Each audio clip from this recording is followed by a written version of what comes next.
In the year 1489 of the Sea Circle calendar, the world of One Piece trembled with the legacy of Captain Joel D. Rogers' treasure.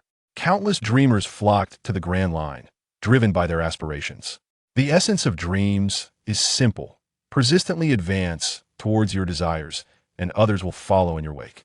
Now, after many years, the East Blue remains the last bastion of tranquility in a tumultuous world. In a certain expanse of the East Blue, a wooden barrel aimlessly drifts upon the waves. Contrary to appearances, it does not contain spirits, but rather a person. Awakening from an indeterminate slumber, Wenku finds himself ensnared within this barrel. A faint light filters in, and he is relieved to discover no water has seeped inside. The dim illumination allows him to just discern the barrel's interior. Upon inspection, the cramped confines reveal only himself and a mound of sludge. This peculiar mass, of a dark purple hue, possesses an unsettling odor that compels him to yearn for home. Wenku, an average individual with a penchant for anime, such as One Piece and Naruto, recalls how he eagerly anticipated the latest episode of One Piece, only to be engulfed by a blinding light and lose consciousness. Now, inexplicably trapped within this barrel alongside a malodorous purple sludge, he feels rather unfortunate. Frustrated, he strikes the gooey mass, only to discover it is alive. How could mud move? And the stench is unbearable. Suddenly, a dispassionate voice reverberates in Wenku's mind. Ding. Pokemon Ball Warehouse activated. User level 1. Access to first-tier Pokemon granted. Wenku sighs indeed. He has traversed into another realm. Yet what is this Pokemon Warehouse? He decides to embrace the unknown and affectionately refers to it as Warehousekin. Why am I in a barrel for my first adventure? Wenku laments, attempting to inquire of Warehousekin, hoping for a response. You're fortunate, this is the world of One Piece, comes the reply. Excitement surges within him. What extraordinary luck to find himself in a world of pirates, brimming with dream-chasing men, extraordinary devil fruits, thrilling tales, and enchanting companions. To encourage users in this high-stakes world, a level 3 Pokemon, Grimer, has been bestowed upon you. The voice continues. Wenku's emotions are mixed as he cradles the purple creature. Grimer, with its face and short appendages, grins and exclaims, Grimer, Grimer, it seems it has taken a liking to you. The Warehousekin observes, a hint of warmth in its mechanical tone. Wenku frowns but concedes that Grimer is rather endearing, albeit a bit clingy and rather odorous. By the way, Warehousekin, are all the Pokemon in this collection? Wenku inquires with curiosity. Indeed, the Pokemon Ball Warehouse includes 7 tiers of Pokemon from various regions, with the user's maximum level also reaching 7. Completing specific time-limited tasks will elevate your level, so please endeavor diligently, the warehouse explains patiently. How do I obtain tasks, or when are they assigned? Wenku probes further. Fear not the narrative will dictate the issuance of corresponding tasks. Upon completion, you will gain eligibility for Pokemon Ball draws, with rewards increasing after 10 tasks, the voice reassures him. Wenku nods, appreciating this mechanism that motivates users. Also, Warehousekin, where exactly are we in the One Piece world? And when will I encounter the protagonist, Luffy? Wenku feels this is crucial. In the vast One Piece universe, forming a connection with someone like Luffy, a significant ally, is paramount to embarking on the Grand Line. It's not that Wenku is blind to the merits of Marines, bounty hunters, or other pirates rather. Luffy's magnetic charisma during his viewing experience has inspired him to aspire to be a pirate alongside Luffy's adventures. Worry not. Currently, you are situated in the East Blue. Please wait patiently for half a day. Once Luffy's story commences, tasks will be issued, reassures Warehousekin. Holding Grimer, Wenku gently asks, I need to return Grimer to its Pokeball. Where do I procure this ball? Your Pokeballs are stored in a miniature space. Simply think of the Pokemon, and its corresponding Pokeball will appear. The voice elucidates. All right, I'll give it a try.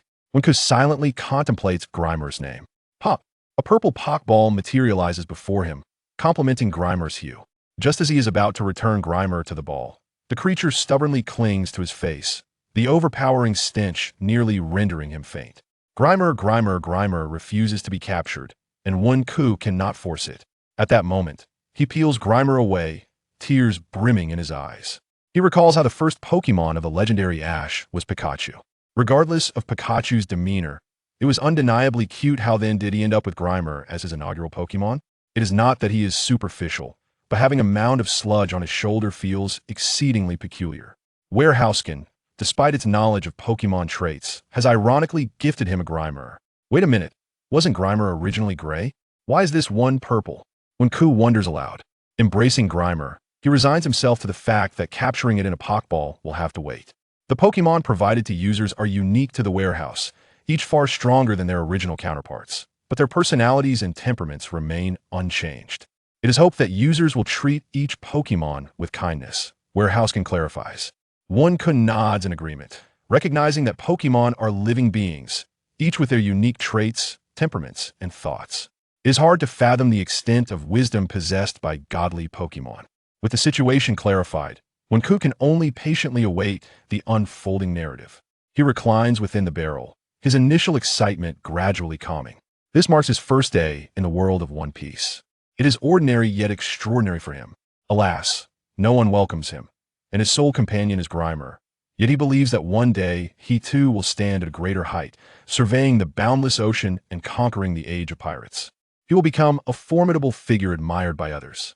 Overwhelmed with thoughts, when Ku succumbs to slumber once more. Chapter 2.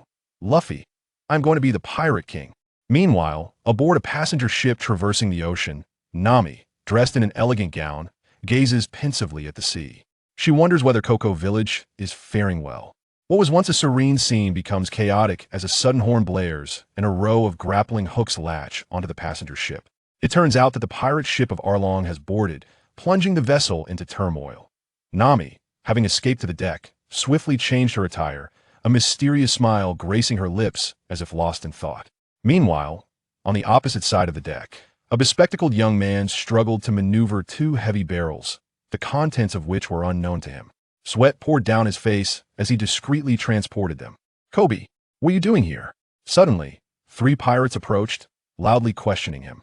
The bespectacled lad trembled and explained the peculiar barrels. Let me lighten your load. You won't tell Miss Aurita, will you, Kobe? One pirate, with a mouth full of yellowed teeth, threatened him. Just as he prepared to indulge in his malicious intent, a fist suddenly connected with his face, sending him crashing to the ground. Wow, that was a refreshing nap. A man in a straw hat emerged from one of the barrels, stretching his limbs. Luffy laughed heartily, having lost track of time within the wooden cask. Why were you hiding in that barrel? The two pirates were taken aback, yet they sensed that Luffy resembled a notorious pirate hunter. Without further ado, they lunged at him with their swords. Kobe shut his eyes in fear, only to reopen them and discover Luffy unscathed, while the pirates' blades shattered into pieces. The bewildered pirates inquired, "Who on earth are you?" "Monkey D. Luffy," the young pirate replied with a smile. Terrified, the two pirates fled, leaving Kobe in shock. That vortex wasn't worth mentioning. "By the way, what's your name?" Luffy asked Kobe. Kobe, you can call me Kobe," the boy stammered, his eyes darting nervously behind his glasses. Luffy tugged at his straw hat, which began to gurgle, expressing his hunger. "Kobe, where can I find some meat?" "Huh?" Kobe was taken aback by Luffy's question. Without waiting for a response, Luffy hoisted Kobe onto his shoulder and insisted he lead the way. They were oblivious to another barrel nearby. The second barrel, which had rolled into the hold, remained silent until Luffy and Kobe had walked away for some time, when suddenly its lid was kicked open. A figure emerged, clutching a purple, foul-smelling substance, panting heavily. "That was exhausting. I should never hide in a barrel again," One Kai gasped, drenched in sweat from the heat and the stench of the gooey mess. Ding! Time-limited Task 1. Help Kobe overcome his fear of Aurita and regain his courage. Reward: 1 chance to draw a level 1 Pokemon. One Kai recalled that this was something Luffy had once done, and now the responsibility fell to him. With only 1 chance to draw, it was an invaluable opportunity for someone just starting out like him. He had to complete the task. Thus, he stealthily made his way toward the storeroom, planning to wait for Luffy and Aurita to cross paths, at which point he could make a timely entrance. In the storeroom, Luffy sat, devouring food voraciously. Kobe, astonished, exclaimed, "Luffy, you're a pirate too?" "Yes, but I haven't found my crew yet for now. I'm on my own," Luffy replied matter-of-factly. "What's your ultimate goal in setting sail?" Kobe cautiously inquired. Luffy's face broke into a joyful laugh as he declared, "I aim to become the Pirate King." "The Pirate King?" Kobe was dumbfounded. "You mean the one whose lives pursuit is the One Piece and claims the entire world as his own?" He adjusted his glasses, staring in disbelief at the exuberant Luffy. Can this man truly achieve such a feat? Boom! Before Kobe could ask further, a wooden plank overhead cracked and fell, enveloping the area in smoke as an extraordinarily rotund woman stood up, resembling a small mountain. It began. Kai, hearing the commotion, grasped the rope he had just found and made his way to the upper deck. Ding! Time-limited task 2. Assist Luffy in defeating Alrida's crew members, requiring the defeat of at least 20 of them. Reward: 1 chance to draw a level 1 Pokémon.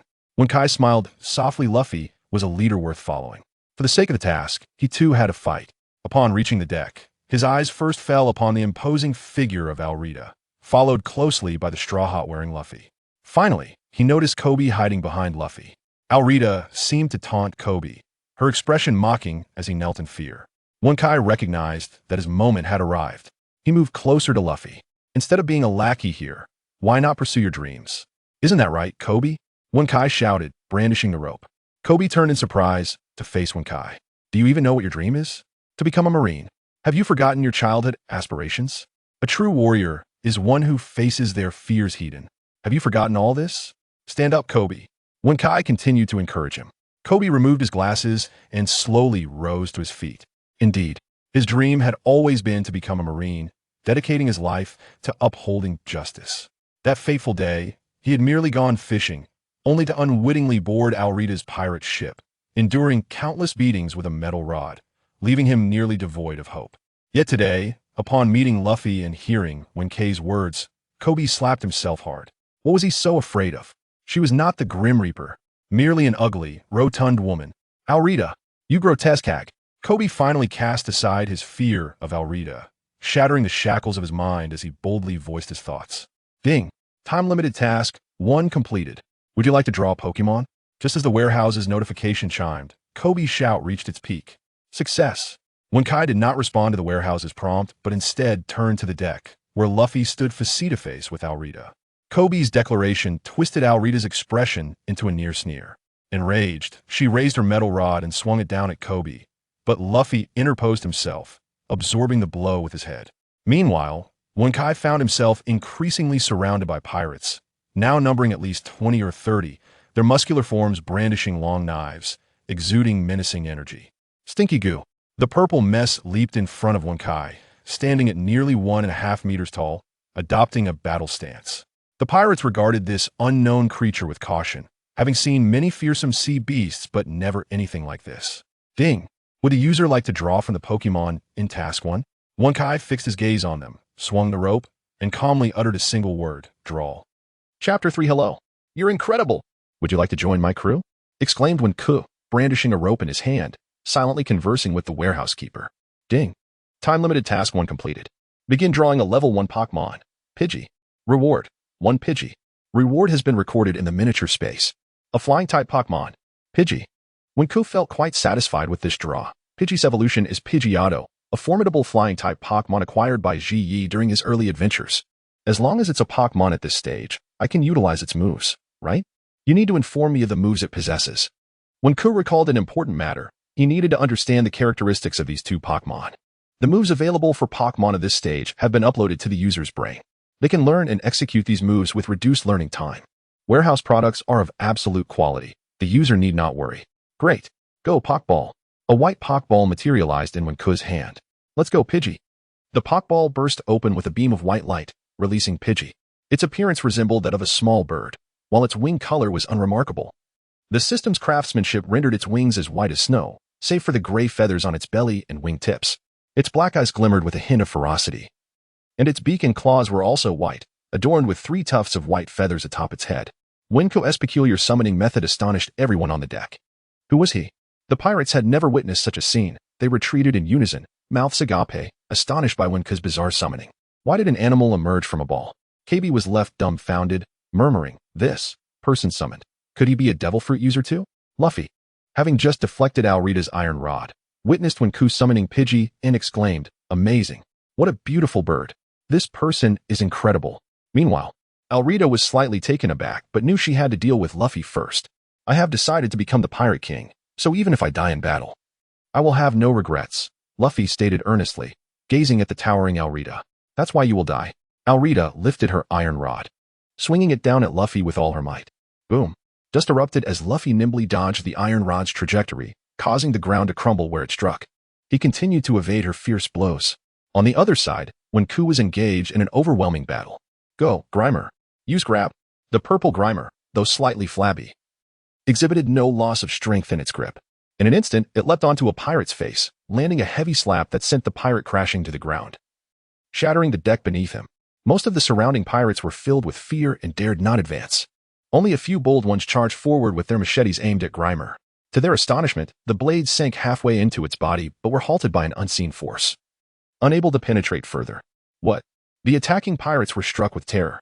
Grimer, hold the machete and use poison hand. One bellowed. Grimer, Grimer.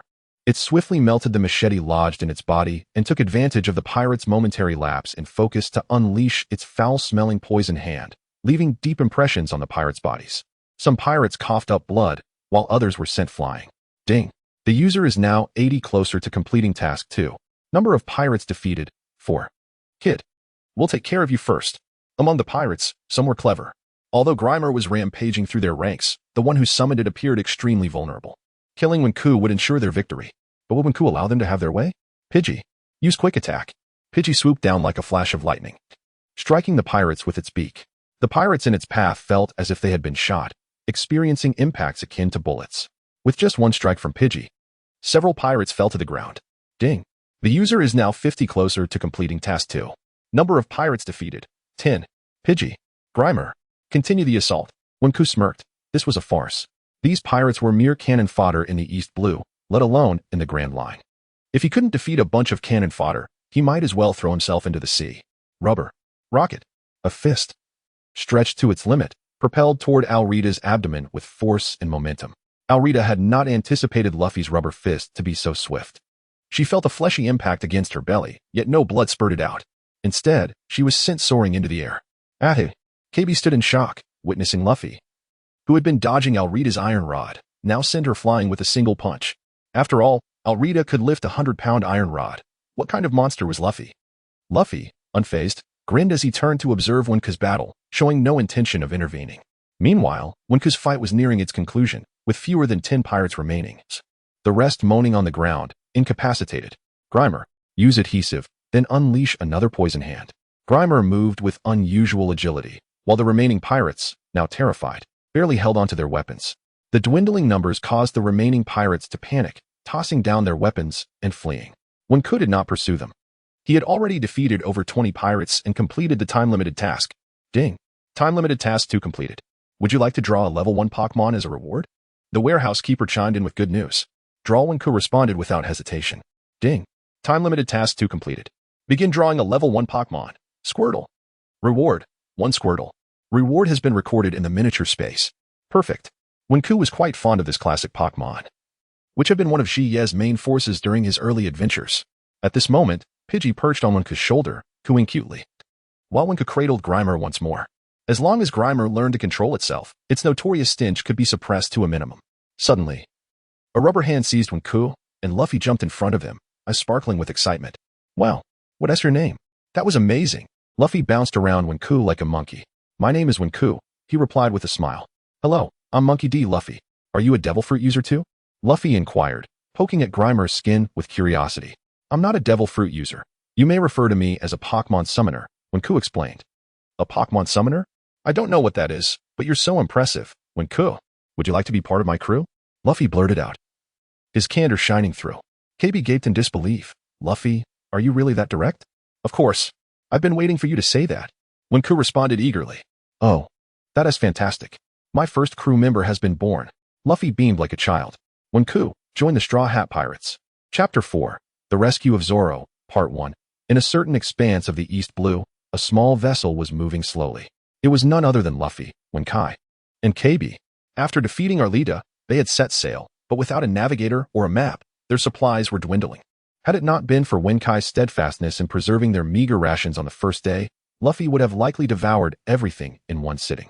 Wenkai couldn't help but notice how KB had become so gaunt, a result of the presence of a certain glutton aboard. This scarcity of food had finally enlightened Wenkai on the significance of a proper ship and a skilled cook. Both were indispensable, for starvation at sea was a grim reality. Wenkai, I'm starving. Is there any fish caught yet? Luffy lay sprawled at the bow, his voice lacking strength. I'm fishing. Captain, please don't rush me. Wenkai was nearly exasperated by this captain who consumed the most while contributing the least. When had a diligent worker like him ever truly eaten his fill? Roronoa Zoro, where the hell are you? Wenkai had once thought that meeting someone in the anime would be straightforward, completed within a single episode. The reality, however, was that one had to navigate through towns to find them. When will Nami arrive? The navigator's role was indeed vital. Time passed, and at last, they reached the town guarded by Colonel Monka. Wow, we finally made it, to the Navy base town. After eating so much fish, I'm utterly tired of it. Luffy exclaimed as he disembarked with a hearty laugh. Thank goodness. I'm finally free from this torment, Wenkai said, tears of relief streaming down his face. The three of them headed to a restaurant for a hearty meal, the expenses once again borne by Wenkai. Throughout their journey, he had come to realize that aside from fighting, Luffy seemed to contribute little else, which was quite vexing. Let us eat and leave quickly. We need to check out that bounty hunter at the Navy base, Wenkai said calmly as he wiped his mouth after the meal. Are we really going to see him? They say he is a devil in human skin, KB expressed his concerns. With us around, you'll be fine, Wenkai reassured him, prompting KB to relent. In no time, they arrived at the outskirts of the base. The execution ground was desolate, with only a tall man in a green bandana bound to a post, his eyes half closed, resembling a corpse. The trio observed until a young girl named Rika appeared, bringing meticulously crafted rice balls. While KB reacted fervently, Wenkai remained composed, awaiting the unfolding of events. Soon, Bellamy made his entrance, trampling the rice balls underfoot, and Rika was thrown aside, only to be caught by Luffy. Wenkai felt as though he were reliving an episode of the anime. The real drama was about to commence. Wenkai and Luffy approached the man, who was none other than Roronoa Zoro. As they assessed him, Zoro scrutinized them in return. With a crunch, he calmly chewed through the ruined rice ball and swallowed. You'll starve like this, Luffy chuckled, still finding humor in the situation. I will survive. Zoro lifted his gaze, his raspy voice imbued with a magnetic quality, his bloodthirsty eyes causing Wenkai to momentarily lose his focus. Truly, he was a man destined to leave a mark on the world. Even now, his aura was formidable. That big brother is really kind. He helped my mother and me, willingly allowing himself to be captured by Bellamy. He is a good person, Rika said, tears streaming down her cheeks. Wenkai gently patted Rika's head. Don't cry, Rika. We will definitely rescue that big brother. Beep. A time-limited mission has been issued. Mission 1. Rescue the bounty hunter Roronoa Zoro. Reward. A level 2 Pokémon. Penalty for failure. Revokes Donkey. The warehouse manager had finally come online, and it had been a while since Wenkai had heard that familiar voice. However, what was this penalty? Had the warehouse manager gone rogue?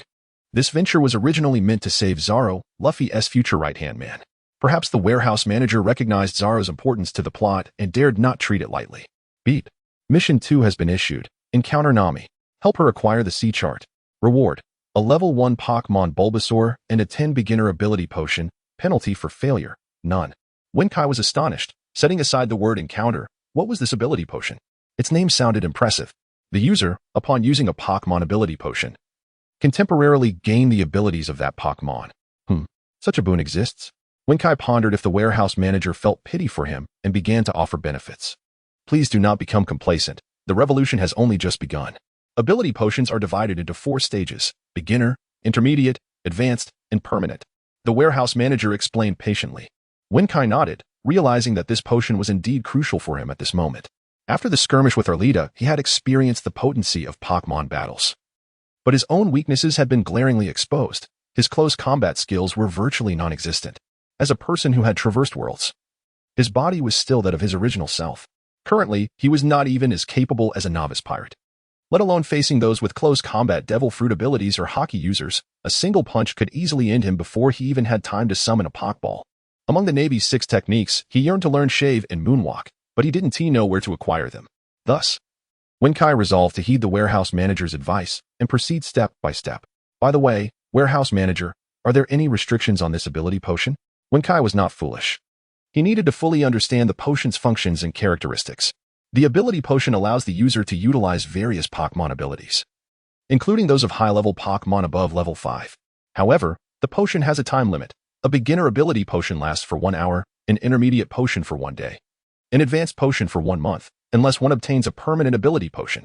The warehouse manager deemed this potion a lifesaver. Excellent. I shall prepare to meet Nami. I will initiate my physical enhancement plan and retrieve this Bulbasaur ability potion. Bobo, keep an aerial watch over the fortress. Bobo. Bobo. Bobo chirped and spread its wings. Though not very large, it was nimble and light, soaring high into the air and circling the modest base. Wenkai. Your bird is so well behaved. When can I have one too? Luffy grinned at Bobo, turning to Wenkai. Hearing his captain's whimsical remark, Wenkai felt a wave of annoyance. He first instructed Rika to leave and return home to find her mother, advising her not to return until their battle concluded. Then he addressed Luffy and KB. We should split up. I need to infiltrate the Navy base. Luffy, you search for Zoro's sword, and KB. You stay at the execution ground to keep an eye on Zoro. Once their plan was set, Wenkai felt a measure of reassurance. He stealthily climbed the wall, quietly slipping into the Navy fortress. Luffy and KB exchanged glances before each set off on their respective tasks, with the primary objective being Zoro's rescue. Meanwhile, an orange-haired girl wandered within the fortress. It was Nami, preparing to steal the treasure map after escaping from the passenger ship, hoping not to disturb the stationed Navy officers. On the other hand, Zoro continued to endure the scorching sun at the execution ground, while the entire Navy fortress simmered with hidden currents. Chapter 5. The Rescue of Zoro, Part 2. In the room of Colonel Monka, a girl with vibrant orange hair rummaged through boxes in search of a so-called treasure map. At that moment, a man with dark hair stealthily entered. He was Wink, who sought to encounter Nami. Little Nami. Wink closed the door tightly and greeted her with a smile. Who are you? A Navy officer? How do you know my name? Nami stepped back, eyes narrowed with suspicion. I am no Navy officer. I am a pirate. My name is Wink. He smiled. But aren't you our navigator? Oh, I equally despise pirates. You better leave. I won't pursue the matter of how you know my name. Nami shot him a cold glance. Don't you want the treasure map? I came here to help you find it. Wink, ignoring Nami's gaze, began searching through the boxes. How do you know about the treasure map? Nami inquired, puzzled. I cannot disclose that. Ah, here it is. This must be it. Wink held up a piece of parchment and tossed it to Nami. The drawing depicted a large red nose. Wink, unperturbed, chuckled. This was neither a map of the Grand Line nor a treasure map, but rather the key to unlocking the latest plot twist. This is the immortal buggy. Nami unfolded it, her expression grave. What's the matter? Are you afraid to go? Wink taunted her. Humph. Why should I be afraid? You better not follow me. Nami scoffed, casting a disdainful glance at Wink before departing. Damn. This little wildcat is ungrateful. Not even a thank you, Wink sighed. Beep. Time-limited mission 2 completed. Reward, a bottle of level 1 Pokémon Bulbasaur's 10% basic ability potion stored in the microspace. Though the process was somewhat awkward and inexplicable, the mission was accomplished. Wink, not daring to linger, hurriedly made his way to the execution ground. At the execution ground, a crowd had gathered. Huh? A rubber man? Die. A heavy axe swung relentlessly towards Luffy. The axeman Monka, a Navy colonel, was the absolute ruler of this place. However, today, due to Luffy's destruction of the statue, his grand image collapsed, igniting his fury as he pursued Luffy to the execution ground. Meanwhile, Luffy dodged left and right, occasionally firing rubber bullets at Monka's face. Luffy was also somewhat displeased. He was merely looking for a sword, and who knew he would cause trouble instead. No wonder Wink had been so anxious about him. Soldiers, execute that pirate hunter first. Monka, aware that the longer he delayed, the worse it would be for him, hastily ordered his soldiers to shoot Zoro. At that moment, the sword was still in Luffy's hand, but he was entangled by Monka, while Zoro remained bound to a pole, and Kobe was desperately trying to untie him. Hundreds of black muzzles aimed at Zoro, and his pupils dilated. Is this how it ends? Finally, Wink arrived at the execution ground. Witnessing hundreds of Navy soldiers pointing their guns at the bound Zoro while Luffy was restrained by Monka and unable to escape. What is going on? This isn't how the story goes, is it? Shouldn't Luffy be blocking the bullets? Wink was nearly beside himself with frustration and threw the stinky mud he had been carrying beside Zoro. Boom. A barrage of bullets rained down. Zoro was in peril. Stinky mud blocked the bullets. Wink shouted. The foul mud erupted into the air, temporarily forming a barrier as the Navy's bullets became ensnared in the muck. What on earth? That mud monster. Monka, engaged in battle, was bewildered, as were all the Navy soldiers present. Zoro looked astonished at Wink. At that moment, the ropes binding him were pecked apart by Bobo, revealing clear red marks on his wrists. Zoro had thought Luffy being a rubberman was impressive, but he was astonished to discover that the person beside Luffy was equally formidable. This is getting more interesting. A smile crept onto his face as he contemplated the Straw Hat Pirates. All right, Squirtle, you're the one. Wink, without hesitation, summoned a blue treasure ball and tossed it. In a flash of white light, a pure blue Squirtle emerged, its tail shimmering as it swayed in small waves. Squirtle looks pretty cool, Wink mused, impressed by the warehouse's offerings. What kind of navy are you to destroy Kobe's dreams? At that moment, Luffy unleashed a flurry of punches against Monka's face. Monka's iron jaw was deformed from the blows, his eyes bloodshot, struggling to grasp the reality of being overpowered. Kid. Finally got a hostage. You stop right there. Monka's son, Belmare, had taken the dazed Kobe hostage, a gun pressed to his head as he threatened Luffy. Who was beating Monka? Wink signaled for Squirtle to circle around. Squirtle. Squirtle. The small creature curled into its shell, rolling swiftly behind Belmare. I said stop, or I'll kill him. Belmare screamed like a madman, his legs trembling uncontrollably. At that moment, Luffy looked at Belmare curiously, temporarily halting his assault. Monka spat blood, throwing Luffy aside and gasping for breath on one knee. Don't stop, Luffy. Keep pounding Monka. Wink encouraged with a smile. Seeing Kobe with a gun to his head, Luffy hesitated, but since Wink was smiling at him, he trusted that Wink could save Kobe. The Straw Hat Boy tipped his hat and turned his smiling face towards Monka, while Zoro, sword in hand, clashed against Monka. Stop. Didn't you hear? The hostage is with me. Don't you want him dead? Monka shouted, rising with a sinister grin, raising his massive axe. Shut up.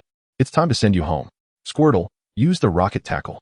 Wink suddenly exclaimed as a small blue figure darted like lightning, crashing into Belmare's face and sending him flying dozens of meters away. Kobe trembled, bowing his head in shock. Rubber gun. 3-sword style. At that moment, Luffy and Zoro launched a coordinated attack. Monka's face drained of color as his body ultimately collapsed, stirring up clouds of dust. We won. Luffy cheered joyfully.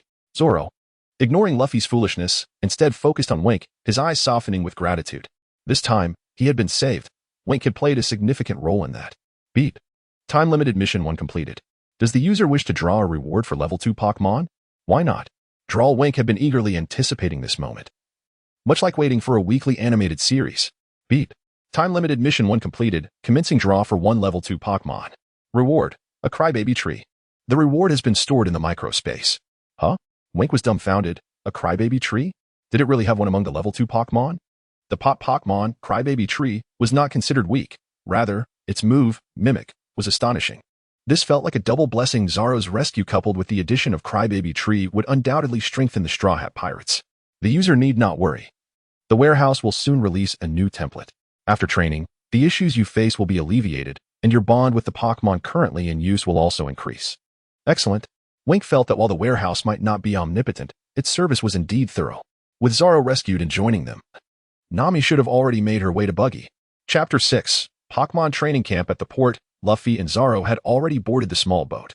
Kobe was also beginning to realize his dream by joining the Navy. Wenkai felt genuinely happy for Kobe. Before their departure, a little girl ran over, bringing them the rice ball she had made. Brother Wenkai, will we meet again in the future?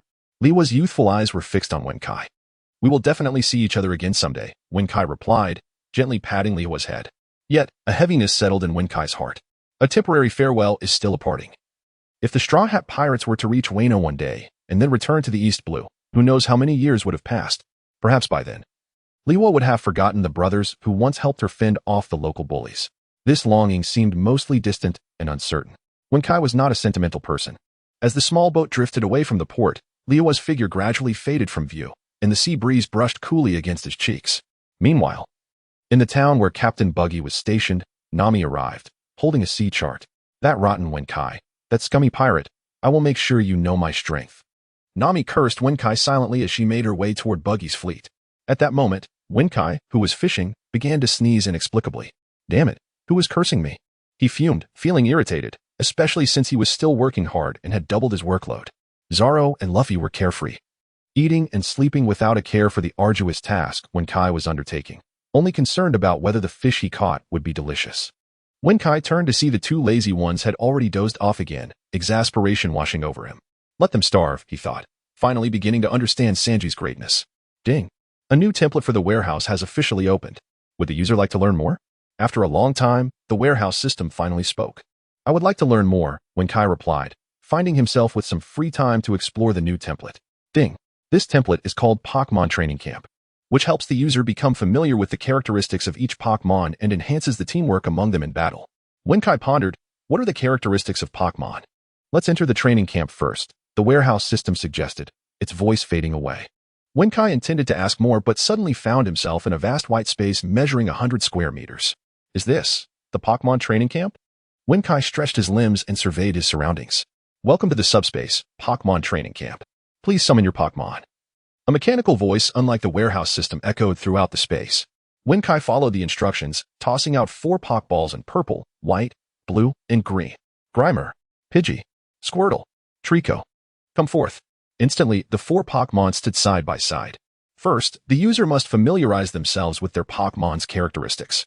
A beam of white light enveloped Wenkai, and the basic data regarding the 4 Pokémon flooded his mind. Grimer's first ability, Stench, when using an attack move. There is a 10 chance the opponent will become flinched, activated. Pidgey's first ability, Keen Eye, the accuracy of its moves cannot be decreased by any means.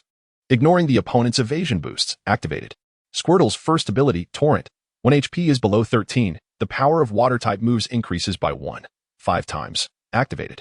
Trico's first ability, Overgrow, one-hit KO moves are ineffective against Pokémon with this ability, activated. You must understand that we are currently in a pirate world, so some abilities cannot be used here, but they still hold significant utility. The user needs to allow their Pokémon to complete training on their abilities. Wenkai nodded, feeling somewhat satisfied with the training camp. Currently, the user's level is 1, and the permissions are too low. You can only provide 1 ability for each Pokémon. Suddenly, Wenkai noticed 4 shadowy figures resembling his Pokémon appearing ahead. However, they were black. They are Shadow Warriors of the training camp. Shadow Warriors can perfectly replicate each Pokémon, regardless of individual personalities. Please strive to defeat these 4 Shadow Warriors with your Pokémon. The key to victory lies in ability and teamwork. Wenkai reassured his little companions, smiling at the 4 Shadow Warriors. Who was afraid of whom? Bring it on. Meanwhile, in the external world, Wenkai remained motionless, unresponsive even as a fish bit the hook, as if time had frozen. At that moment, Luffy awoke. Wenkai, meat. I want meat. He stood up, stretching lazily, and in a moment of distraction, his straw hat was blown away. Ah, my straw hat. Luffy screamed, causing the small boat to sway dangerously. In his flurry, Luffy lost his footing and fell overboard. Splash. Waves erupted around him. Zoro opened his eyes briefly, then slowly closed them again. Not long after, Wenkai emerged from the training camp, only to find Luffy missing. Where did Luffy go? Wenkai questioned Zoro with confusion. Zoro opened his eyes slightly. The captain fell into the water. The captain fell into the water. Wenkai jumped to his feet. Well, with the captain's abilities, he should be able to swim to shore. Zoro calmly remarked, his dreamy eyes closing once more. Damn it. Zoro is still Luffy's true love. Wenkai thought, realizing that Luffy, having eaten a devil fruit, would be unable to swim. Understanding that Zoro was unreliable, Wenkai silently called out to Squirtle, and a blue Pokeball appeared in his hand. Squirtle, come out and take a breath of fresh air. Wenkai was not one to be as careless as Zoro. After the incident at the execution platform, he felt that certain details of the original plot had already veered off course due to his presence. He feared that if things diverged too far from the original storyline, Luffy might truly drown, making him a historical sinner. Squirtle. Squirtle. Squirtle extended its neck, awaiting Wenkai's command. Squirtle, dive into the sea and help me find Luffy. Wenkai instructed, indicating where Luffy had fallen. Squirtle immediately plunged into the water, bubbles rising to the surface. Time passed, and at last, the little turtle managed to drag the drowning Luffy back. Wenkai hurriedly began performing CPR. Puff, puff. A great rush of water was expelled from Luffy's mouth. How are you, Captain? Wenkai inquired with concern. My hat. Where's my hat? Luffy opened his eyes slightly. Great. It seemed his straw hat was more important to him than his life. If Shanks were present, he would probably feel embarrassed. Wenkai was speechless. Squirtle. Squirtle. Squirtle approached, retrieving the hat from its shell and handing it to Luffy. Thank you, Squirtle, Luffy said with a cheerful smile. Wenkai, meanwhile, turned to glare at the sleeping Zoro, nearly infuriated once more. Damn it, you wouldn't even save someone, just sleeping like a log. Chapter 7, Farewell.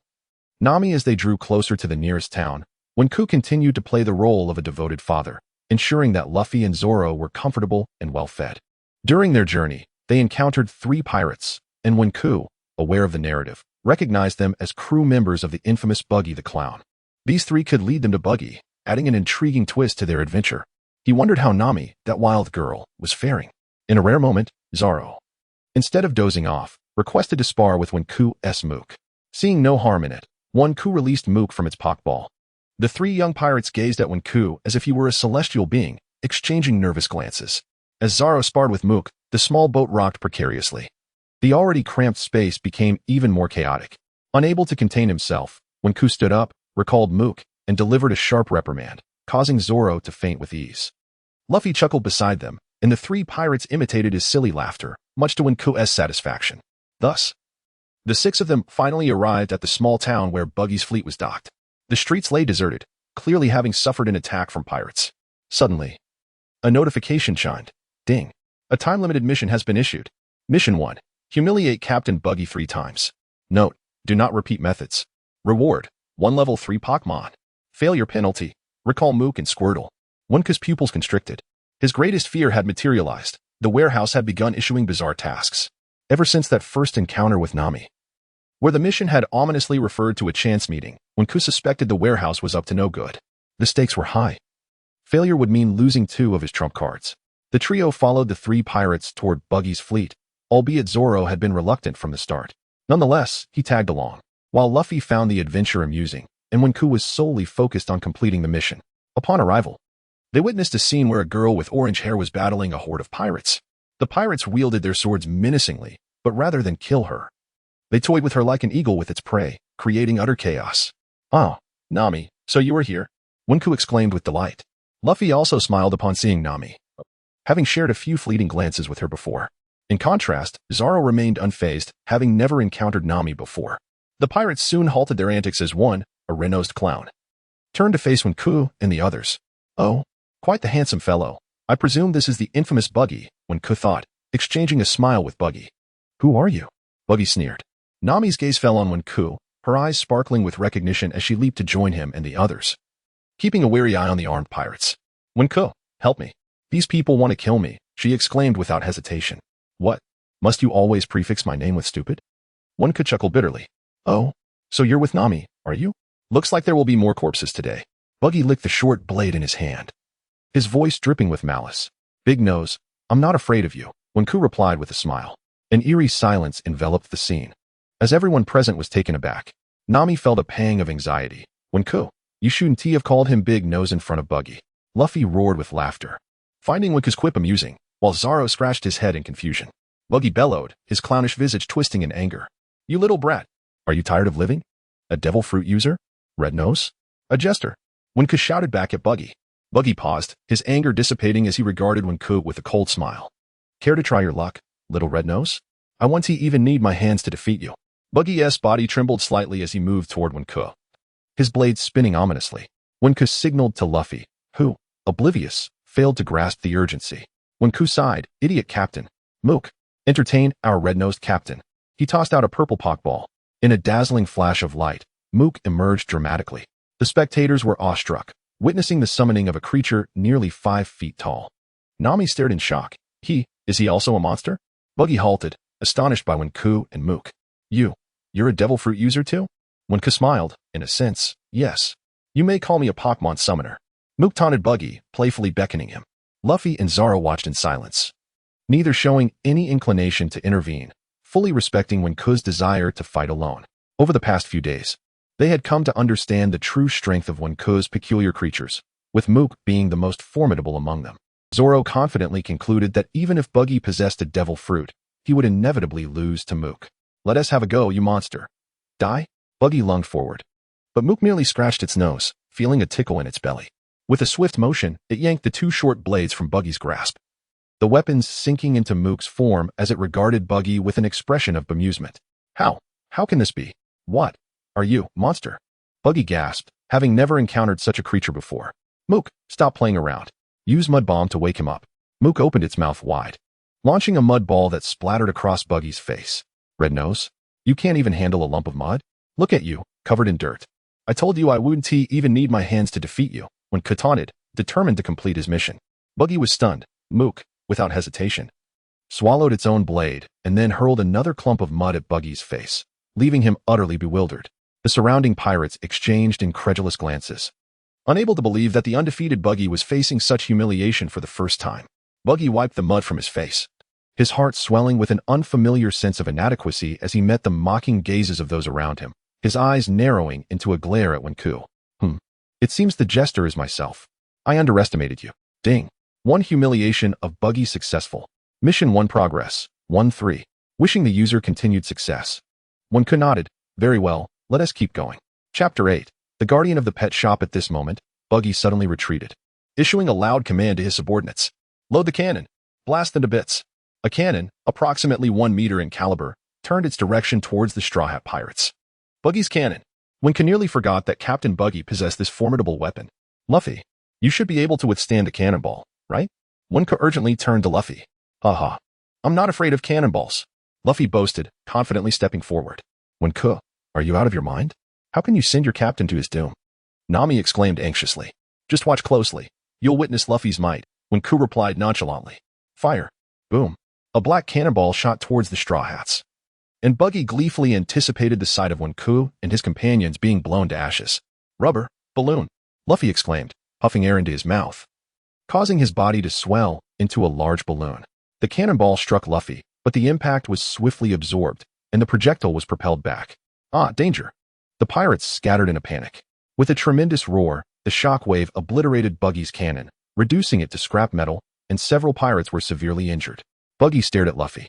Bewildered, are you also a devil fruit user? Indeed. I am a rubber man. Luffy laughed heartily, returning to his original form and shaking his fist. Nami felt as though the world had turned upside down. How is it that everyone she encountered today was a monster? Buggy's mind was as still as death. His most trusted weapon, the Buggy Ball, had failed him. At this moment, Nami abruptly turned to leave. I don't have time to play with pirates. You all can fight. I'm not joining you. She was somewhat frightened. What kind of monsters were these?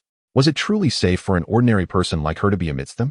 Winka shook his head, knowing that Nami was merely making excuses to claim Captain Buggy's treasure. In truth, the girl was quite unfortunate.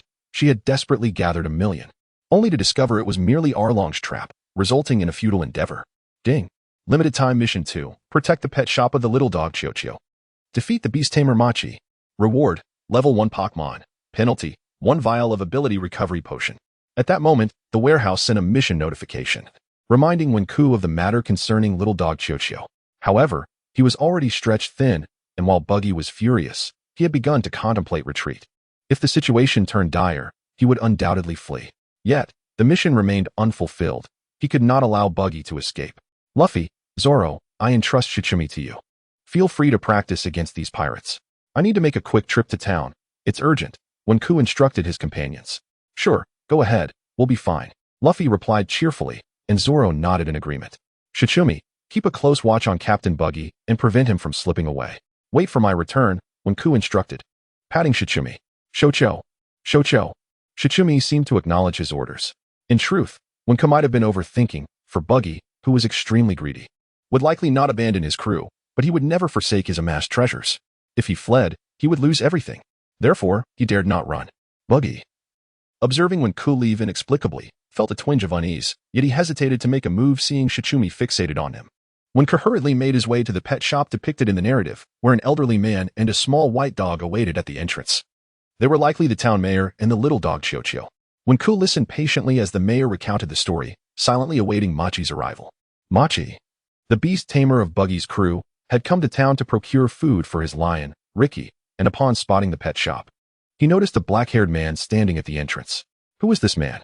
Machi was astonished. He recognized this individual as the one who had caused Captain Buggy distress. He had been present at the time but had made a discreet escape. However, Machi quickly recalled that the terrifying mud creature was still stationed at the pirate's base, meaning that this man was currently without his formidable ally. Machi's confidence surged as he gazed at Winka, the deep-seated fear dissipating.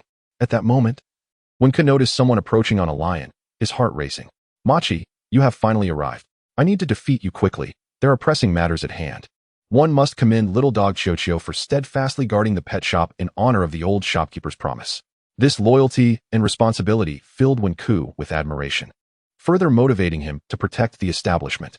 Kid, are you going to stop me from entering the pet shop? Machi questioned belligerently. Chiyo growled angrily, eyes filled with hostility. Shut up, you filthy dog. I'll take care of you shortly. Machi cursed vehemently. Machi, be wise and leave. I will not allow you to enter this pet shop. Winka glared at Machi defiantly. Machi smirked coldly. What is this, kid? You're alone now without that lump of mud. How could you possibly defeat me? Who says I only have SHISHISHI? Winka chuckled. Come forth. Squirtle, Pidgey, Trico. 3 colorful Pokeballs were thrown, each releasing a radiant white light. Machi focused intently. But upon recognizing the 3 Pokémon, he could not suppress a mocking laugh. What a letdown. A turtle, a bird, and a tree? No wonder the previous creature was a lump of mud. You summon the strangest beings. You won't be laughing for long. Wenku smiled confidently.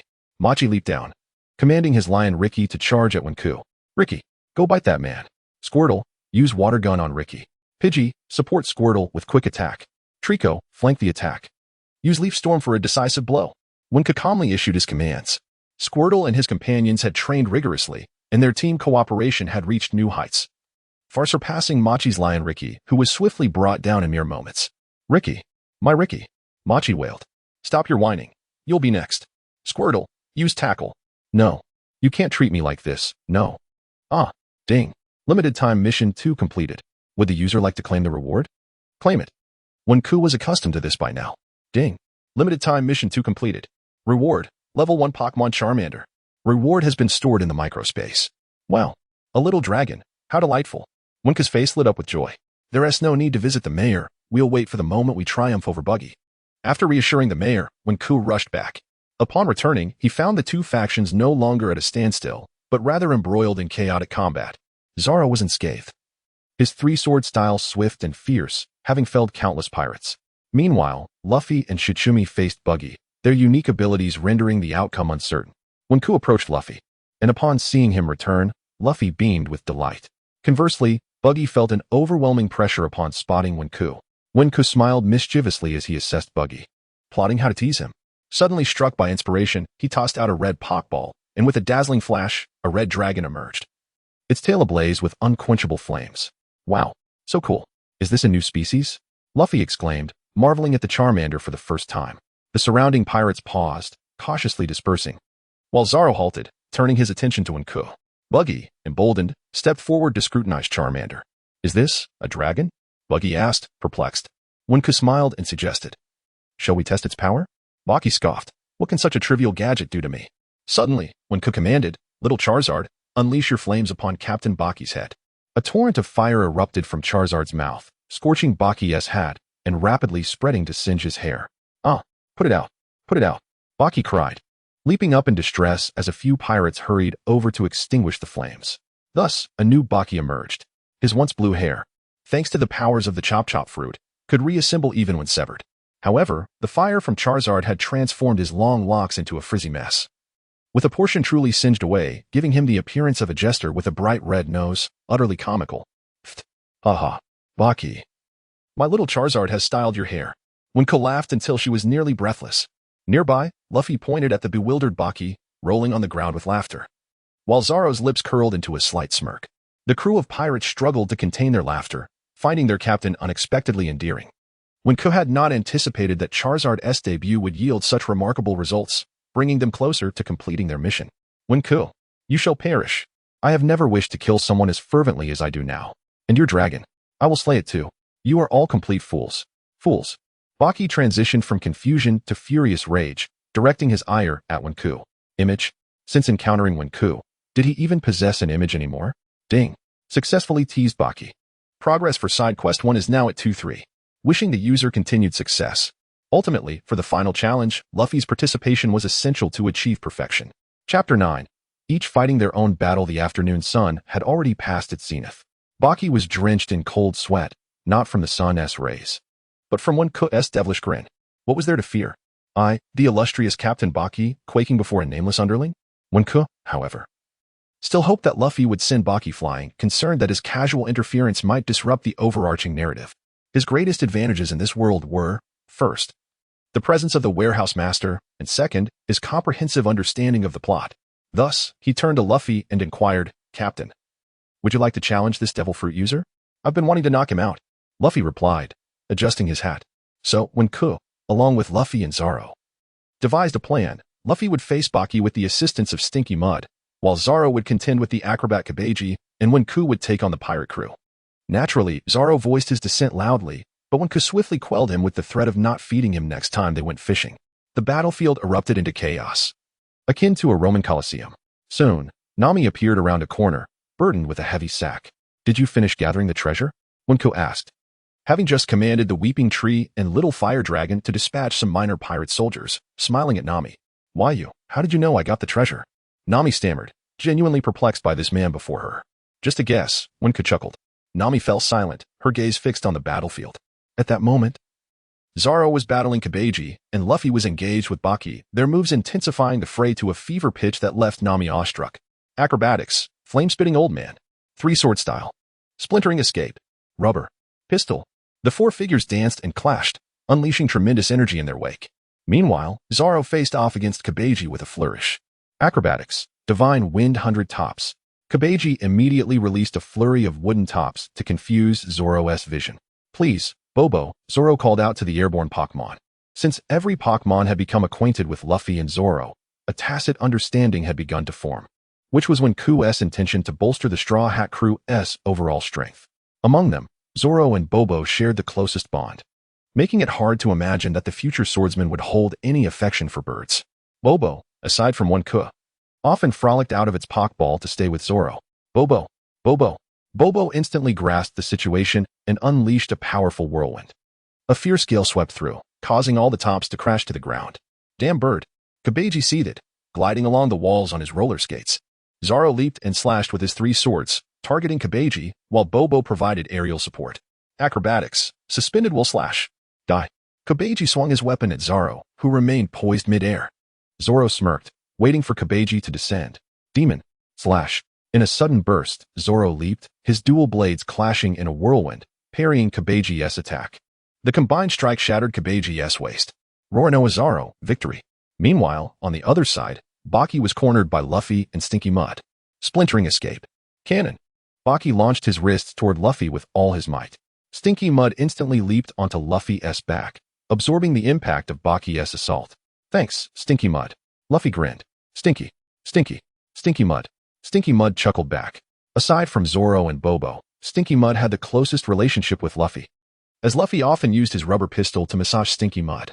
Observing the scene, when Ku exchanged glances with Nami, who understood immediately, hiding behind some ruins. Awaiting the opportune moment to strike when Baki was most vulnerable. Realizing his predicament, Baki became desperate, as each strike was thwarted by Stinky Mud's malleable form. He decided to unleash his ultimate move, Splintering Escape. Cut. Sharp blades sliced in all directions, while Stinky Mud only managed to shield Luffy's back, leaving several gashes across Luffy's chest. Rubber. Pistol. Luffy paid no mind, firing at Baki like a rainstorm. Stinky Mud suddenly leaped, aiming for Baki's slowest moving body part, his feet. Oh no. Baki's expression shifted as he felt his feet pinned down. If his feet were immobilized, his devil fruit power would be severely diminished. Splintering Escape. Carnival. Sensing danger, Baki's body exploded into countless pieces, scattering everywhere in a bid to confuse Luffy and his companions. Now is the moment, when Ku knew that as long as Baki's feet were restrained, he would be vulnerable. Otherwise, Baki would prove to be quite a nuisance, as Stinky Mud's adaptability and speed paled in comparison to Baki's cunning. Stinky Mud. Bind Baki's feet. After reassembling, Baki discovered that apart from his feet, most of his arms were also missing. What is happening? Baki shrieked, inexplicably transformed into a diminutive version of himself, now a footless figure. Oh, looking for your body? Here it is. Nami emerged from the ruins, tossing a bundle onto the ground. When Ku chuckled, Red Nose, take a good look at what that bundle contains. Little Baki squinted at it, his face contorting with rage. How dare you, Wenku? You took my feet, and now you have Nami do this? Rubber. Rocket. At that moment, Luffy stretched his arms to their limit, charging forward with all his might. I will return. Baki screamed in fury, his eyes filled with resentment as he glared at Wenku. In the next instant, he was propelled away by Luffy's rocket attack. Captain Luffy of the Straw Hat Pirates, victorious. Wenku watched Baki's receding figure until it faded into the distance, feeling a sense of satisfaction. Red Nose would return, and if he had to endure some hardship, so be it. Captain Baki, the Grand Line awaits you. Ding. Time-limited mission 1. 3 tricks on Baki completed. You have earned the title, Clown Terminator. Time-limited mission 1 completed. Reward, level 3 Pokémon Heracross. The reward has been stored in the miniature space. At that moment, a cacophony erupted behind the Straw Hat crew. They turned to see the townsfolk rushing to rescue their mayor, brandishing weapons and pointing at Luffy and his crew. Look, pirates. They're the ones who stole our town. Capture them. Charge. Run. Run. Wenku called out to Zoro and Luffy, urging them to flee. Nami, reluctant to leave behind Baki's treasure, hurriedly followed them, laden with bags of loot. Having evaded the townspeople's pursuit, the four made their way to the dock. Nami, we should leave now. Wenku called out as he boarded the ship, addressing Nami earnestly. Luffy tipped his hat, casting a kind glance at Nami, while Zoro remained silent, eyes closed. Nami was taken aback, not fully comprehending Wenku's intentions. Aren't we comrades? We always have been. Wenku smiled. Basking in the sunlight as a gentle breeze swept by, Nami felt her eyes welling up. It had been a long time since someone had spoken to her in such a manner. All right, we'll go together.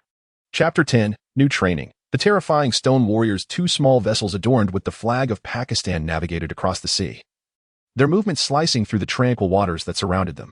Inside one of the boats, Wink consulted Nami regarding their course. What is the situation? Where is our next destination? He inquired. Well, if we continue southward, we will reach an inhabited island, and at that point, we will need to find a more suitable vessel, Nami replied, her finger tracing a spot on the nautical chart. Wink understood that the plot must not deviate too far. Usopp, the sharpshooter of the Straw Hat crew, must board their ship. Thank you, Nami. I'll go fishing for now. With that, Wink exited the cabin, ostensibly to fish, but in reality, he received a new message from the warehouse master. Ding. The user is now required to undergo new training. The training camp provides a new training mode. Finally, the Shadow Warriors were no more. Wink sighed in relief and, focusing his mind, returned to the training camp, which remained a vast expanse of white. He silently chanted, and a black Pokeball materialized in his hand, which he promptly threw. A colossal Heracross emerged from the luminous glow. Currently, the second level 3 Pokémon in Wink's possession, it stood nearly 1.7 meters tall, its body encased in a gray-black exoskeleton, with a pair of hardened wings on its back. Most conspicuous was the robust horn on its forehead, measuring at least half a meter in length. Its forearms resembled the digging claws of a rhinoceros beetle, strong and muscular, with spikes adorning its wrists and thighs.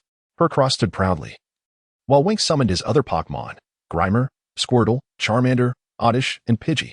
Now, Wink possessed 6 Pokémon, 2 level 3, 1 level 2, and 3 level 1. Ding! The new training mode is now available. Will the user proceed? Warning! This mode entails certain risks. If the user lacks sufficient confidence, do not attempt. The voice was devoid of emotion, a stark contrast to the warmth of the warehouse master. Nevertheless, Wink decided to proceed. The Shadow Warriors had ceased to suffice for enhancing his Pokémon. Ding! Please exercise caution. These 3 stone warriors are products of the Pokémon training camp, representing strength, speed, and defense, each enhanced tenfold in capability. Their prowess should not be underestimated. Red 1. Strength increased by tenfold. Orange 2. Speed increased by tenfold. Blue 3. Defense increased by tenfold. These stone warriors appeared quite formidable. Wink scrutinized the trio emerging from the mist. Time limit, 1 hour. If the time expires, the user will be deemed victorious. However, if the user is defeated within that time, the challenge will be considered a failure. 1 hour? Wink dismissed the notion. Yet, complacency could lead to dire consequences. Suddenly, number 2 lunged forward with astonishing speed, its movement akin to a bolt of lightning, closing in on Wink before he could react. His pupils dilated as he was struck squarely in the abdomen by number 2's fist. Cough. He spat out a mouthful of blood. Observing Wink's injury, Squirtle immediately unleashed a water gun attack, but number 2 deftly dodged the assault and returned to stand with numbers 1 and 3, unscathed. If the user perishes in battle within the training camp, it may induce a sudden and brief amnesia upon external users. The victor reigns supreme, while the vanquished are left in despair. This is the harsh reality. The mechanical voice conveyed a chilling indifference. Wink cursed under his breath, realizing that the warehouse master had indeed cared for him, while this second-rate creation merely sought to torment him. The 3 stone warriors, with their tenfold enhancements in strength, speed, and defense, recognized Wink as the weakest in the team. One misstep could lead to disaster. Surviving the hour would be the greatest victory.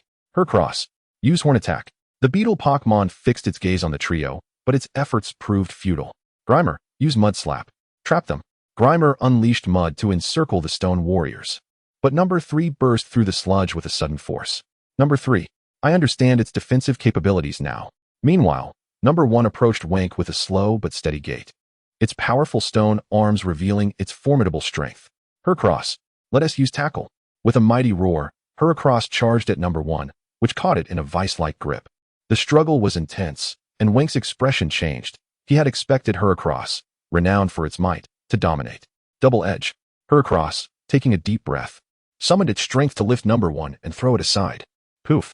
In the midst of his command, Wink was blindsided by a sudden punch from number 2, sending him sprawling like a broken kite. His other Pokémon rushed to his side, encircling him protectively as they eyed number 2 warily. But number 2 was far too swift, moving like a specter. Damn it! Wink struggled to his feet, blood trickling from his forehead. That last blow had nearly been fatal. Number 2 posed the greatest threat. He needed a strategy to bring it down. Training camp. How much time remains until the end of training? Ding. There are 37 minutes remaining until training concludes. Damn. He had to endure. Heracross. Be cautious and keep number 1 occupied. Heracross was clever, consistently tossing number 1 out of the combat zone. Wink endured the pain in his abdomen and continued to retreat. Squirtle. Withdraw into your shell and use bubble to encircle us. Squirtle. Squirtle curled into its shell, spinning rapidly, dispersing bubbles in all directions. Number 2 halted, its vision obscured by the bubbles, rendering Wink invisible. Wink lowered his head and whispered instructions to Charmander, who stealthily darted out. He then turned to Oddish, saying, Oddish, wait for the right moment to unleash Seed Bomb on number 2. Squirtle could not maintain the bubble barrage indefinitely. Eventually, number 2 would find an opening and strike. But Wink intended to lure it in. Oddish, now, use Seed Bomb. In an instant, several seeds latched onto the rushing number 2, vines sprouting forth to ensnare it. Wink continued to retreat several meters. Charmander, deliver the final blow. Use Fire Spin to engulf it. Wink commanded, and from the shadows, Charmander leapt forth, flames engulfing the area, ensnaring the immobilized number 2 in a fiery vortex. Yet, unexpectedly, number 3 leapt into the flames to shield number 2, disrupting the inferno and preventing it from deepening. What terrifying defensive power! Wink had not anticipated that number 3 would jump in to protect its counterpart. Even in collaboration, they were overpowering Wink and his Pokémon. Just as the chaos unfolded, a dense fog enveloped the arena, and the 3 stone warriors vanished mysteriously. Heracross, too, collapsed momentarily, the strain of the hour-long standoff being too taxing. Ding. New training session concluded after 1 hour. Phew. Wink collapsed, his back drenched in sweat. Ultimately, he realized he still lacked strength. Wink, why is the fish so salty today? Nami complained loudly, clearly displeased with their dinner. Perhaps I added too much salt. Wink replied with a smile, though his expression soured. Haha. I think eating fish every day isn't ideal. We should find a chef soon. Luffy, indifferent to the taste, would eat anything meat-related. Indeed, a chef was crucial. Wink placed his hand on his forehead, pondering how to navigate the plot involving Sanji. Additionally, the musician, with his mouth stuffed full of food, mumbled, Musician? A hearty laugh erupted from Zoro. At that moment, the small boat was filled with a warm and harmonious atmosphere as the 4 enjoyed their meal together. Chapter 11. The issuance of the Silver Permanent Quest 3 days later. Luffy and his companions finally arrived at the nearest island in the south. As they disembarked, a cloud of dust billowed from the cliffs above, revealing the presence of a ragtag group of pirates scattered about. Usopp. When Kai smiled faintly, realizing this was indeed the island. I advise you to abandon your assault on this village, for my 8 million subordinates will not spare you. Suddenly, a man with a long nose appeared, pointing at Luffy and his crew and shouting loudly. Luffy stretched his mouth to the extreme, a gesture of astonishment that masked his genuine surprise. Kai was both amused and exasperated, while Nami was left dumbfounded by Luffy's thought process. Zoro also shouted, "Is this really how a captain behaves? 8 million? You can't possibly be serious." Nami, ever astute, attempted to extract information from Usopp without revealing her hand. To her surprise, Usopp fell for her ruse. Caught off guard, Usopp's jaw dropped, wide enough to fit an egg, rivaling Luffy's expression. "See," Nami exclaimed, exasperated. "Nonsense. I am a man of great pride. That is why people call me the proud Usopp. My slingshot is faster than your bullets," Usopp declared, aiming his slingshot at Zoro. Zoro, his expression unchanging, even relaxed his grip on his sword. He sensed no murderous intent from Usopp, thus he deemed him unworthy of confrontation. As the two sides faced each other, Usopp was drenched in cold sweat. "By the way, who is Jesus Burgess to you?" Luffy ceased his pretense, scrutinizing Usopp with curiosity. Usopp's tone and bravado bore an uncanny resemblance to what Luffy had learned from Shanks, and Usopp's appearance also reminded him of the man on Shanks' ship, prompting his inquiry. At that moment, Usopp could no longer withstand the pressure of Luffy's imposing presence. He lost his footing and slipped down the cliff, staring at Luffy in astonishment. Do you know my father?" Upon realizing that the Straw Hats were not the ruthless pirates akin to Buggy, Usopp's anxiety dissipated, and he led Luffy and the others to a tavern in Syrup Village for a meal. The 5 of them engaged in lively conversation, with Usopp sharing many tales of his life, while Luffy mostly indulged in gluttony at the side. Only Kai and Nami paid attention. Throughout, Usopp's initial impression was one of narcissism and boastfulness. However, Kai did not mind. He recognized that this long-nosed fellow was destined to be a significant member of the Straw Hat Pirates. Suddenly, Usopp excused himself, bidding farewell to Kai and the others. Kai remained silent, understanding that Usopp might be off to seek Kaya. Shortly after Usopp's departure, the tavern door swung open, and 3 children, likely around 11 or 12 years old, rushed in. These must be the trio of Pepper, Carrot, and Onion. Winkei maintained a slight smile. Are you pirates? Tell us. What have you done to our Captain Usopp? The children's voices were youthful, devoid of any menacing tone.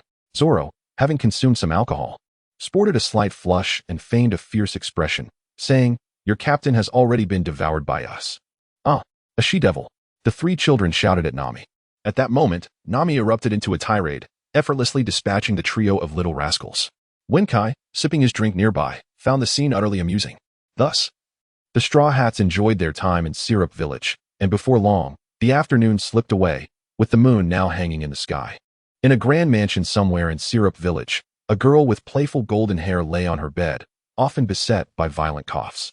Usopp, the village's notorious braggart, spun tales that were mere fabrications meant to excite listeners. Please, Miss Kaya, do not meet with Usopp again. A bespectacled man adjusted his glasses, offering the girl a glass of water. The pale-faced girl suddenly grew agitated. No, Cladador. Usopp is a good person. He simply tells me stories to make me happy. That is not permissible. Please, Miss Kaya, trust your butler's words. Cladador retorted, his gaze sharp and penetrating. The girl felt a pang of injustice. Closing her book and turning to gaze at the night sky, the stars above continued to shine brightly. Zoro really can drink. Winkei mused as he stepped outside the tavern and found a patch of ground to lie down on. The effects of alcohol danced across his face, while the surrounding grass was in disarray. Tomorrow, he would seek Kaya.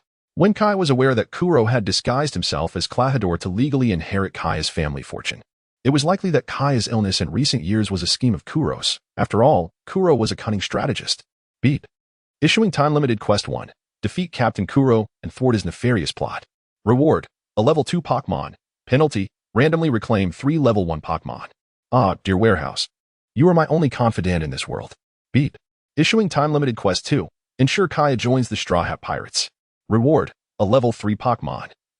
Penalty: reclaim her across and reduce luck by 10%.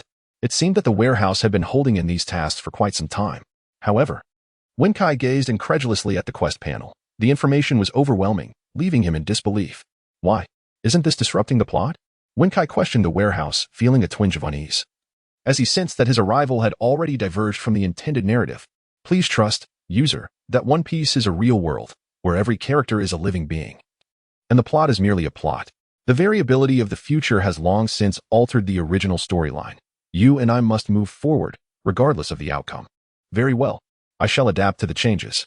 Winkei collected himself. His sole mission now was to complete the quests and grow stronger. Beep. Permanent Quest 1. Silver level: resolve Kaya's health issues and ensure she becomes a doctor with at least 1 Haki. Reward: a level 6 Pokémon. Penalty: none. Another quest panel emerged before him. Winkei's eyes widened. A permanent quest? No time limit. Indeed, the only distinction between permanent quests and time-limited quests lies in the constraints. However, permanent quests are considerably more challenging, yet yield more substantial rewards. The warehouse patiently explained. Healing Kaya's ailments seemed manageable, but mastering Haki posed a greater challenge. Winkei chuckled wryly. Faced with the sudden onslaught of 3 quests, he felt little excitement or exhilaration. Instead, a weight of gravity settled in his heart. The road ahead, though fraught with difficulty, must be traversed. Chapter 12. The Eve of War. Who is scheming against whom? The following day, the Straw Hat crew awoke. After several fruitless attempts to locate Usopp, the carrot-headed member suggested that their captain might be at Miss Kaya's residence.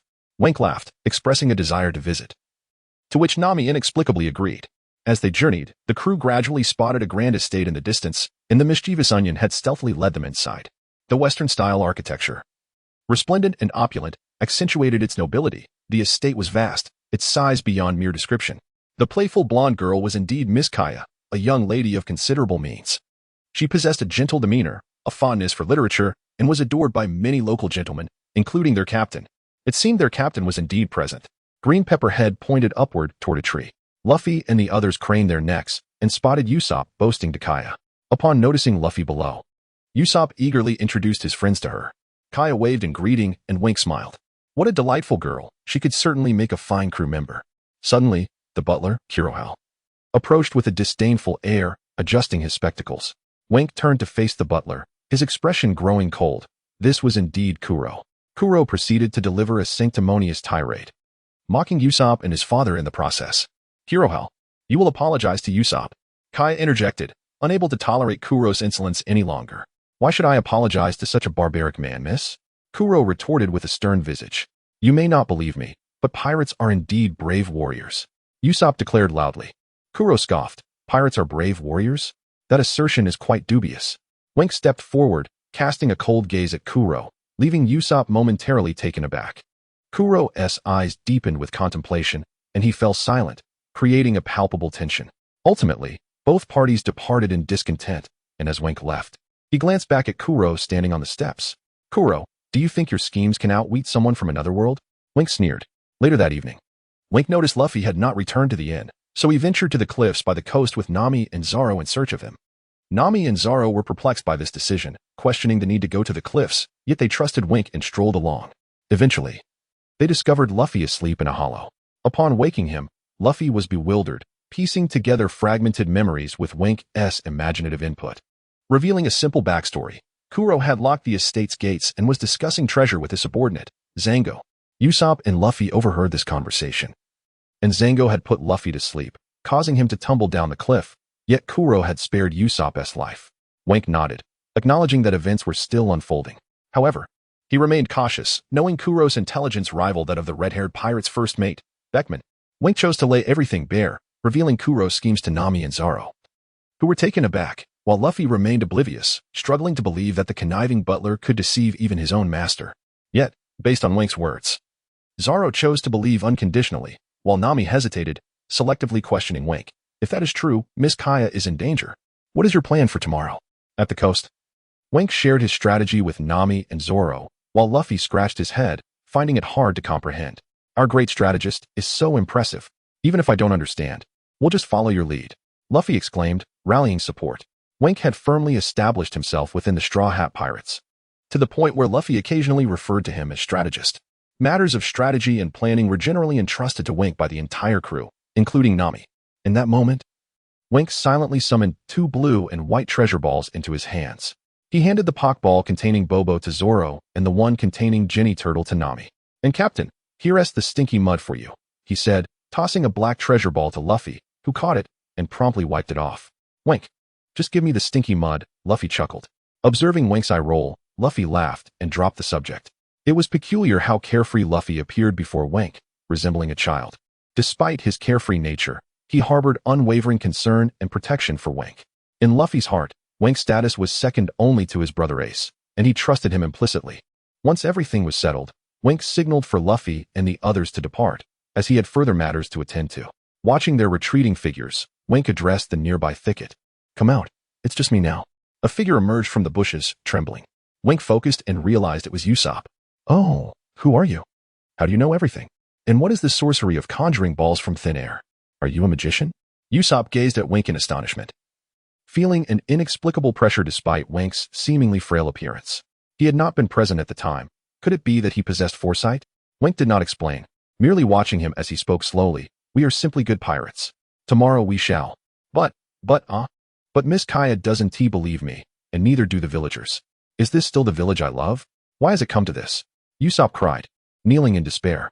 Wink, observing Usopp's tears, felt a pang of empathy. Every time the shepherd cried wolf, he eventually lost credibility, and when a real wolf appeared, no one would trust him again. Usopp would learn from this experience. He needed time to adapt. Wink could have exposed Kuro earlier, but he needed to fulfill his mission, allowing the plot to unfold as it was meant to. Whether it was Usopp's transformation or Kaya's eventual inclusion, this narrative still held significant importance. Here, take this. It's called the Crying Tree. Bring it with you tomorrow to save Kaya. Wink tossed Usopp a green treasure ball and turned to leave. Can I really win? Usopp murmured to himself, staring at the treasure ball in his hands. This felt unreal to his inherently timid nature.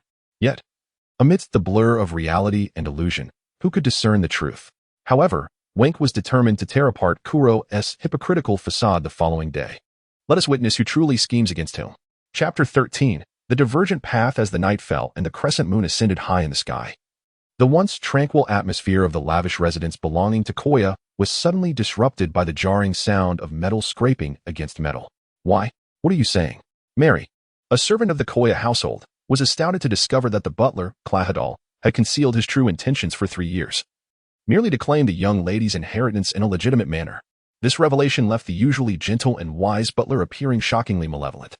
It was not too late to comprehend the truth. Suddenly, a shadow darted forward with feline grace, a gust of wind accompanying its swift approach. Its claws glinting ominously under the moonlight. "Miss. Run." The chandelier above shattered, and Mary's voice was abruptly silenced. Only crimson droplets cascaded from the lethal claws, starkly vivid against the night. The following day, what seemed to be an ordinary day, was thick with an unusual tension. As dawn approached, the band of marauders could very well arrive from either the northern or southern coast. Wonko had spent the night in restless anticipation, wandering the shores. Despite being prepared, an unsettling feeling gnawed at him. In the original narrative, Zango led his pirate crew to invade from the northern coast. However, with Wonko's unexpected intrusion, the plot had already diverged. Zango might very well change his strategy and attack from the south instead. After much contemplation, Wonko resolved to establish a defensive plan. Given Zoro's navigational shortcomings and Luffy's lack of foresight, it was imperative for Wonko to ensure that these two vital members reached the battlefield first. Thus, he temporarily divided the group. Zoro paired with Nami, while he and Luffy would take another route. Usopp would be tasked with escorting Koya to ensure her safety. He feared that the storyline might veer off course, and the only routes into Syrup Village were via the northern and southern coasts. Wonko decided Nami and Zoro would guard the southern slope, while he and Luffy would oversee the northern shore. Once the assignments were settled, Nami took Zoro and departed. The wait was agonizing. As the sun rose higher, Wonko concluded that Zango and his crew must be approaching from the south. They had not launched their assault from the northern coast, although Wonko had considered the possibility of them deviating from the script. He had still held on to a glimmer of hope. Yet, the pirates did not materialize at the northern shore. Fortunately, Wonko had made contingency plans hours earlier. Zoro and Nami had already established a defensive ambush on the southern slope. "They're coming. Luffy, we head south." Wonko grabbed Luffy and set off towards the south. In stark contrast to the calm elsewhere, the southern slope was engulfed in chaos. "Kill them. It's just a woman." "Charge." Zango, now consumed by rage, commanded his men to advance up the slope. Initially, Kuro had conferred with him, contemplating an assault from the north. However, Kuro suddenly reversed his decision, instructing him to attack from the south. Aware of the consequences of defying Kuro's orders, Zango complied. At that moment, Nami stood on the slope, addressing her Squirtle companion. "Squirtle, take them down." Squirtle's cheeks inflated, and with a powerful blast, it unleashed a torrent of water upon the advancing pirates, eliciting cries of despair. "Curse that turtle!" One pirate shouted. "We'll overwhelm her with sheer numbers. She's just one turtle." These pirates were seasoned fighters. After suffering a few losses, they began to mount an overwhelming assault up the slope. "Zoro, you fool. Keep up with me. You're too slow." Nami, filled with urgency, awaited reinforcements. Meanwhile, Wonko was on his way to the southern shore when he unexpectedly encountered a lost Zoro. This was not good. Something must have gone awry. And Nami and Zoro had gotten separated, which meant only Nami remained to defend the south. "Quickly, we must assist her." The urgency was palpable as Wonko led the Straw Hat trio towards the south. "Platidol, where are you?" Koya awoke that morning to find her home empty. Descending the stairs in search of her butler, she stumbled upon Mary lying in a pool of blood, unconscious. Mary, please, wake up." Tears streamed down Koya's face as she desperately tried to rouse Mary. At that moment, Mary's eyelids fluttered, and he struggled to focus on the weeping Koya. Kuro had shown some restraint, perhaps due to their 3 years of camaraderie. Despite the cruelty of pirates, there was still a semblance of humanity. Ultimately, Kuro had spared Mary's life. When Koya learned that Klahadol intended to kill her and had attacked Mary the night before, disbelief washed over her. So yesterday, Usopp was telling the truth. Koya clasped her mouth, recalling her harsh words towards Usopp the previous day, her heart now filled with regret. Koya, open the door. Let me in." A familiar voice called from outside, startling Koya and Mary. That voice. "Usopp, is that you?" Hastily, Koya opened the door to find Usopp standing there, accompanied by 3 other children. "What are you doing here, Usopp?" "I'm so scared." Koya's voice was a blend of fear and relief.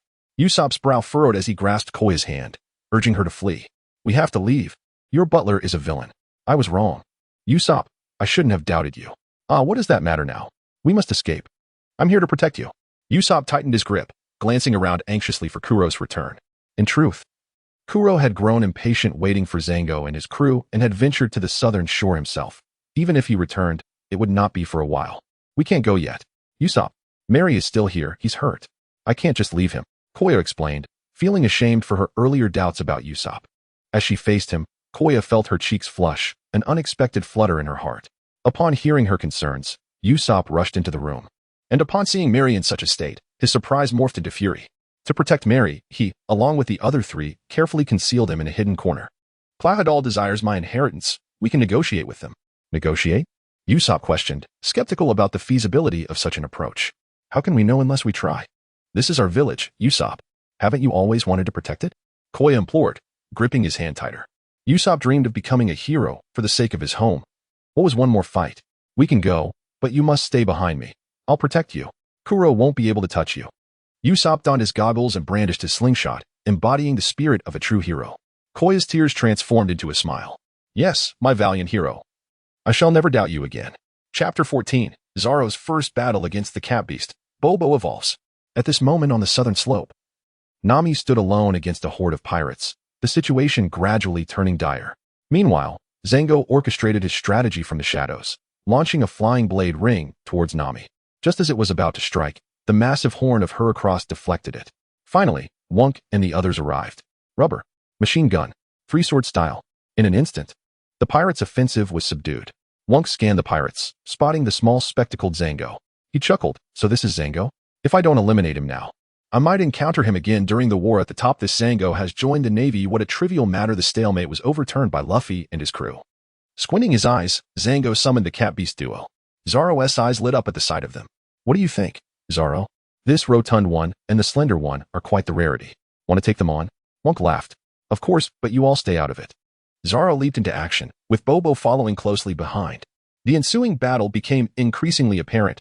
This time Luffy was not entranced into slumber, refraining from interfering in Zoro's duel. While unleashing his rubbery machine gun strikes in all directions, Wunk exchanged glances with Zango from afar. Indeed, Zango dared not hypnotize Luffy. I've waited a long time for this. At that moment, a bespectacled man emerged from the woods. Wunk turned around, and to their astonishment, the pirates of Zango's crew collectively halted, fear etched on most of their faces. It was Kuro, unable to tolerate Zango's sluggishness, coming to confront his own crew. What's going on, Zango? Kuro adjusted his glasses, not even glancing at Wunk and the others, his gaze fixed on Zango, though Kuro spoke softly. It struck Zango like a hammer. The cat beast duo, underestimating Kuro after 3 years, believed his strength had waned, yet they were still outmatched. I'll give you 5 minutes. Eliminate this lot. Kuro's glasses glinted ominously. You should give up. You cannot win. Wunk called to Nami to take cover behind him. While Heracross and Charizard stood ready, Luffy casually picked his nose, laughing, as he landed a punch on a pirate's face, knocking him out cold. Kuro finally turned his gaze to Wunk but offered no reply. The cat beast duo charged at Zoro with lethal intent. I'll finish you, green-haired swordsman, in 5 minutes. Bobo. Sword. Zoro shouted. Bobo immediately. Bobo summoned 2 fallen swords with a gust of wind, and Zoro leaped to combine the 3 swords. The significance of one sword among 3 transcended mere numbers. It was Tiger Hunt. Zoro leaped continuously, executing a 3-sword slash. The air swirling with the blade's edge to form a devastating vacuum, as swift as a tiger descending from the mountain. Sam, the slender one, was pierced by the 3 swords, while the hefty Sam, though punctured, remained alive. Zoro, be careful, the fat one isn't dead, Wunk shouted. Now, Zoro stood tall, bloodied from his 3 swords, while Bobo perched on his shoulder, turning to see the expanding figure of Butch. What is this? Zoro wondered. Wunk yelled, Zango, you old scoundrel. What right do you have to use hypnosis? Only 4 minutes left. I must do this. Zango panicked, having experienced Kuro's terror, and resolutely sought to prevent Kuro from intervening. I'll kill you, hypnotized Butch, despite his bulk, moved with astonishing speed, his 10 claws lunging at Zoro in mere seconds. Zoro met the attack with his sword, but could not withstand Butch's forceful impact, being sent flying, his shirt torn, exposing bloodied flesh. Bobo, distressed, could not allow anything to happen to Zoro, who was akin to family and friend. Bobo. With determination, Bobo dashed towards Butch's back, employing high speed and impact. The sudden pain in Butch's back ignited his fury, and as he turned, his right hand struck down fiercely, sending Bobo crashing, feathers scattering in the air. Bobo, you fat fool will pay. Zoro's heart ached, breaking through Butch's assault, realizing this sickly cat was indeed formidable, having injured Bobo. Damn cat. Zoro leaped up, striking with lethal precision against Butch. Wunk, pale-faced, prepared to retrieve Bobo when a burst of white light erupted from Bobo, enveloping its form. Butch recoiled, taken aback, while Zoro stood in bewilderment. White light. Could this be Bobo's evolution? Wonk's sorrow transformed into joy. This evolution is profound. This is the first Pokémon to transcend its level constraints and evolve autonomously in the outside world. Bobo is about to evolve into Pidgey, reaching level 2. The warehouse overseer was incredulous, filled with excitement. Pokémon warehouses had a restriction where level 1 Pokémon could not ascend to level 2. But Bobo had miraculously shattered that limitation. It seems I need to organize our warehouse properly, Wonk mused. Coughing, Zoro steadied himself with his sword, anxiously observing the radiant white light. Bobo the Black Cat pirates halted their assault on the slope. Even Kuro squinted at the luminescence. What could it be? The sphere of white light pulsated, gradually diminishing in size until it vanished, revealing a large bird nearly 1 meter tall. Zoro, this is Pidgey, Bobo's evolution, your companion. Wonk shouted. The intense pain in Zoro's chest faded to a mere whisper as he gazed at the transformed Pidgey, his heart brimming with joy. Pidgey descended. Its evolution a testament to Zoro's bond. Pika Pika Pidgey now stood twice the size, resembling a large raptor. Its feathers gleamed pure white, its wings and muscular abdomen well-defined. Eyes sharp and piercing, its call resonating with power. In this moment, Pidgey exuded a might unlike Bobo. Let us fight together. Zoro's gaze softened, and Pidgey, now sentient, nodded in agreement. I care not for your bird. Die. Butch unleashed a vicious attack, his fingers clawing at the ground, summoning winds of fury. As he leaped nearly 10 meters with astonishing speed, Pika, Pidgey, undeterred, moved like lightning, spinning with elusive grace, unleashing a flurry of air blades. Lightning strike sent Butch hurtling through the air, shattering the surrounding terrain and stirring clouds of dust, rendering Butch momentarily immobile. Pika, Pika. Understanding the signal, Zoro dashed towards Butch. Two-stage tiger hunt. The 3 sword strikes became unpredictable, swift as the wind, reshaping the air with their might. Kill. A cross-shaped spray of blood stained the air as Butch's eyes rolled back, his ribs severed by the slashes, dead beyond recovery. Pika. At that moment, Pidgey landed on Zoro's shoulder. From a distance, Wonk smiled, while Zango watched Zoro, drenched in cold sweat. Even Kuro appeared visibly shaken. Quick. Too fast. The tides of battle had once again turned. Chapter 15. Koya's final struggle. The earth trembled as numerous fragments of rock were reduced to dust under the relentless pressure exerted by the surroundings. With a swift motion, Zoro sheathed his sword and gently caressed the soft, comforting body of the baby bird with his left hand. However, the bird, now grown to a considerable height of over 1 meter, struggled to maintain its perch on Zoro's shoulder. Despite its efforts to restrain its grip, the creature's claws still caused Zoro a hint of discomfort. Kuro lowered his head to support Kira, feigning rest with his eyes closed. 3 more minutes. Zhang Ao's mind was in disarray, feeling somewhat lost. The remaining pirates charged down the slope, keeping their distance from Kuro, fearful of the man they knew to be a gentleman on the surface, but a ruthless killer behind the facade. This created a momentary silence as Wink and his companions refrained from making any rash moves. The seconds ticked away slowly. Hee, just 2 more minutes. At that moment, an inexplicable disturbance arose in the forest, accompanied by the sound of hurried footsteps from behind. I detest. Someone is approaching from behind. Kuro's eyes snapped open, and he moved stealthily towards Usopp and Koya, who were just arriving. Danger. Usopp's pupils dilated as he instinctively shielded Koya, throwing himself to the ground. A sharp pain lanced through Usopp's back as Kuro's claws raked across him, tearing through fabric and flesh alike, leaving a vivid mark on his skin. Usopp, why did you do that? Kuro's voice was a cold reprimand. Is that not the girl from the villa? Zhang Ao pondered from a distance. So, that means she is the ultimate target? We need not venture into the village any longer, one shrewd pirate suggested. Then we should just kill her. Another lean pirate scratched his head in confusion. How about we? A pirate lying on the ground whispered to his companion. Zoro shot them a glance, noting that they were pretending to be unconscious. This is it. We're doomed. The green-haired one has seen us. The 2 pirates felt tears welling up in their eyes, feigning calmness. Meanwhile, Koya called out to Kuro from uphill. Please, leave this village. Kuro, I will give you all my possessions. Just go now. Very well. I shall accept your offer, but I desire one more thing. Kuro replied with a smile that resembled that of a courteous gentleman. Koya hesitated, taken aback. What I seek is peace of mind. Peace of mind. Koya still did not grasp Kuro's intention. Indeed, I merely wish for tranquility. It took me 3 years to earn the villagers' trust. That was a truly delightful and comforting feeling. Kuro chuckled, but Koya realized the grotesqueness behind that smile. The negotiation had failed. Kuro ultimately shattered Koya's last hope. Thus, I wish to possess this inner peace forever. Kuro's claws glinted ominously as he advanced slowly. Wink squinted but remained still, sensing that Kuro would not strike yet. especially with Luffy still present. Koya drew a gun, aiming it at Kuro, but Kuro's persuasive words caused her to drop it, unaware that Kuro's claws were poised for violence. Bang! Koya, run. Usopp, enduring immense pain, rose to retrieve the fallen handgun and fired a shot. Pathetic. Kuro scoffed, moving silently and swiftly, capturing Usopp with his right hand. To Kuro, eliminating this boastful individual was akin to slaughtering a dog. Humph. If you dare kill me, Usopp yelled defiantly, pointing a finger at Kuro. Kuro was thoroughly irritated by Usopp's incessant chatter, and with a sudden surge of anger, he delivered a punch to his own face. Pooh! A bruise formed, marking the wrath of Luffy's punch. Wink chuckled softly, while Nami looked on in confusion, questioning whether their strategist had lost his mind. At that moment, Kuro launched himself into the air, crashing several meters away. Usopp collapsed, drenched in cold sweat. Hurry over here. We will protect you. Wink instructed Usopp and the others. Koya approached, helping Usopp up, while the three younger companions were shielded by Nami. Hee. That stings. Kuro stood, his glasses slightly cracked. This distance is over 10 meters. Your movements were quite impressive. You must be a devil fruit user. Kuro squinted as he spoke. Luffy grinned. I consumed the gum fruit. Usopp and Koya were taken aback, their eyes wide in disbelief. Well, a rubber man, then, just one more minute. Kuro's tone was as cold as ice, his patience dwindling with Koya's presence. Luffy, in 1 minute, send Kuro flying. Wink shouted to the Straw Hat. Luffy nodded, preparing to warm up. Now then, Wink reassured Nami and the others before striding towards Zhang down the slope. Defeating you should only require a minute. Wink remarked, glancing at Zhang. Oh, you are quite confident, my lord. You must realize that in a minute, we may not survive at all.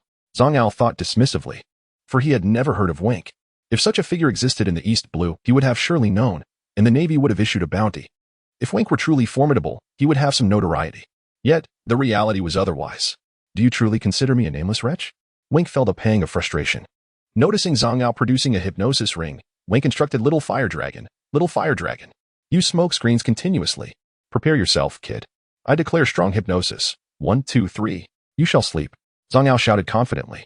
Sleep, you fool. Play by yourself. Little Fire Dragon unleashed a thick cloud of smoke, obscuring Zhang's vision. Oh no, enveloped in smoke. Zhang could no longer see Wink, and the hypnosis required direct line of sight for 3 seconds, which Wink had effortlessly countered. I told you, it will take only a minute to defeat you. Hercross, use tackle. Wink's ghostly voice echoed from within the smoke. Before Zhang could comprehend, he was struck in the chest by the black horned beetle, sent flying like a bull, accompanied by the sound of breaking bones. Boom! With a resounding crash. A portion of the mountainside crumbled, and the esteemed Zhang was buried beneath the debris. Well then, Zhang, you need not return. This shall be your home from now on. As the smoke cleared, Little Fire Dragon coughed incessantly, while Wink cast a cold gaze towards Kuro. Kuro remained expressionless, his claws clinking ominously as he counted down the seconds. 10, 8, 5, 2, time's up. Chapter 16, The Collapse of the Clow Plan. Usopp's aspirations, time's up.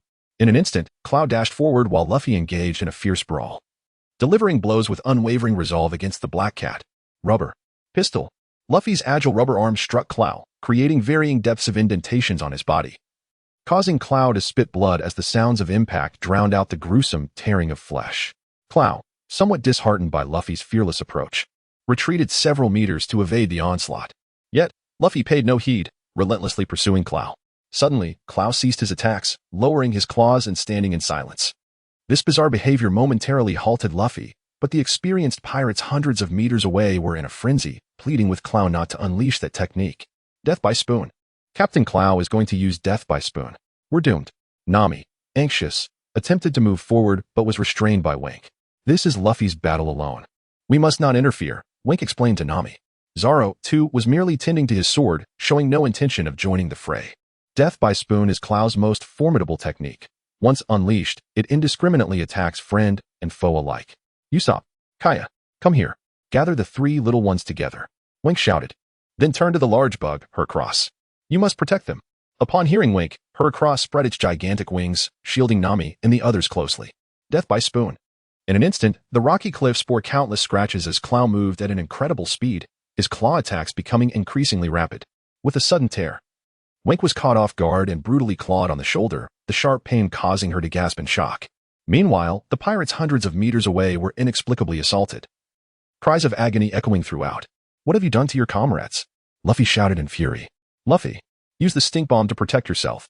If he comes near, find a way to capture him. Wink yelled as another chunk of flesh was torn from her knee.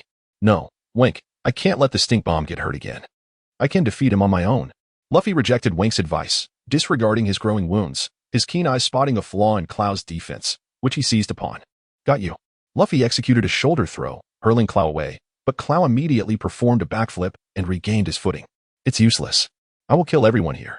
I detest those who do not cherish their companions. Luffy elongated his arm to seize Clow once more. It's useless. Death by spoon. Clow vanished again, moving faster than before. In the chaos of indiscriminate attacks, both the Black Cat pirates and the Straw Hat suffered varying degrees of injury. Not on my watch. Luffy spotted another opening and stretched his arm with all his might. Clow did not evade this time, becoming ensnared by Luffy's arms and legs. Wink breathed a sigh of relief. Once captured, Clow was at his wit's end. However, in a twist from the original narrative, Clow's one remaining hand still managed to move, frantically grasping Luffy's back. Due to Luffy's rubbery body, Clow's claws drew blood. Wink, yell for Usopp to distract Clow. Wink shouted to the sprawled Usopp. Usopp, momentarily stunned, replied. Hurry, don't you want to be a hero? Wink urged. All right. I heard you. Usopp, seemingly finding newfound courage, darted to Clow's side. Clow, take this. Ultimate move. Powder Star. A lead bullet flew from the slingshot, exploding upon contact with Clow's face, enveloping him in thick smoke. Though lacking in lethality, it momentarily halted Clow's struggles. Rubber. Bell. At that moment, Luffy's head shot back from hundreds of meters away, the impact instantly stunning Clow, shattering his glasses as he fell, allowing Luffy to release his grip. Phew. Usopp collapsed onto the ground, drenched in sweat, utterly exhausted. We won. That Straw Hat really defeated Captain Clow. The surviving pirates exclaimed in disbelief. A collective sigh of relief echoed through the group, a shared sense of survival washing over them. Beep. Time-limited mission 1 completed. Reward, level 2 Pokémon. Should the user claim the reward? At that moment, the warehouse spirit appeared, bringing good news to Wink. Claim it. Wink nodded. Beep. Reward, level 2 Pokémon Meowth. Bestowed with the ability to speak human language. The reward has been stored in the microspace. Meowth? Wink chuckled, bemused. It better not be that Team Rocket one. Otherwise, it could get interesting. Meanwhile, the pirates began to carry the unconscious Clow away on their ship, while Luffy gazed at them, lost in thought. Behind him, Usopp hesitated, unable to look back at Luffy. His heart had been captivated by the Straw Hat pirates, and though the past 2 days had been filled with peril, they had also fostered his growth. He merely wished to ask, not as a plea, if he could join them, yet his timid nature made him feel conflicted. What has taken so long? Have you gathered the treasure? Wink asked Nami with a smile. We've taken everything. Oh, right. I still have Genocame to return to you. I truly owe it my thanks for this battle. Nami pulled out a blue Pokeball from her pocket, preparing to return it to Wink. You keep it. You need its protection more than I do. Wink declined, leaving Nami puzzled by her unexpected words. Wink. Nami gazed at the Pokeball in her hand, feeling the ice and weight in her heart diminish significantly due to this man's caring presence. As the Black Cat pirate ship slowly sailed away, Kaya felt a profound sense of loss, perhaps due to the 3 years of deception from Klahadore weighing heavily on her. Kaya. Usopp, beside her, dared not speak. This is your shining moment. Usopp, Wink approached, offering him a smile. You know, my dream is to become a true warrior of the sea, just like my mother wished. Usopp lamented, gazing at the clouds above. Tears welled in his eyes, reflecting a newfound determination. My mother in the sky is watching over me. I can't cry. I must hold it back. I will become who I aspire to be.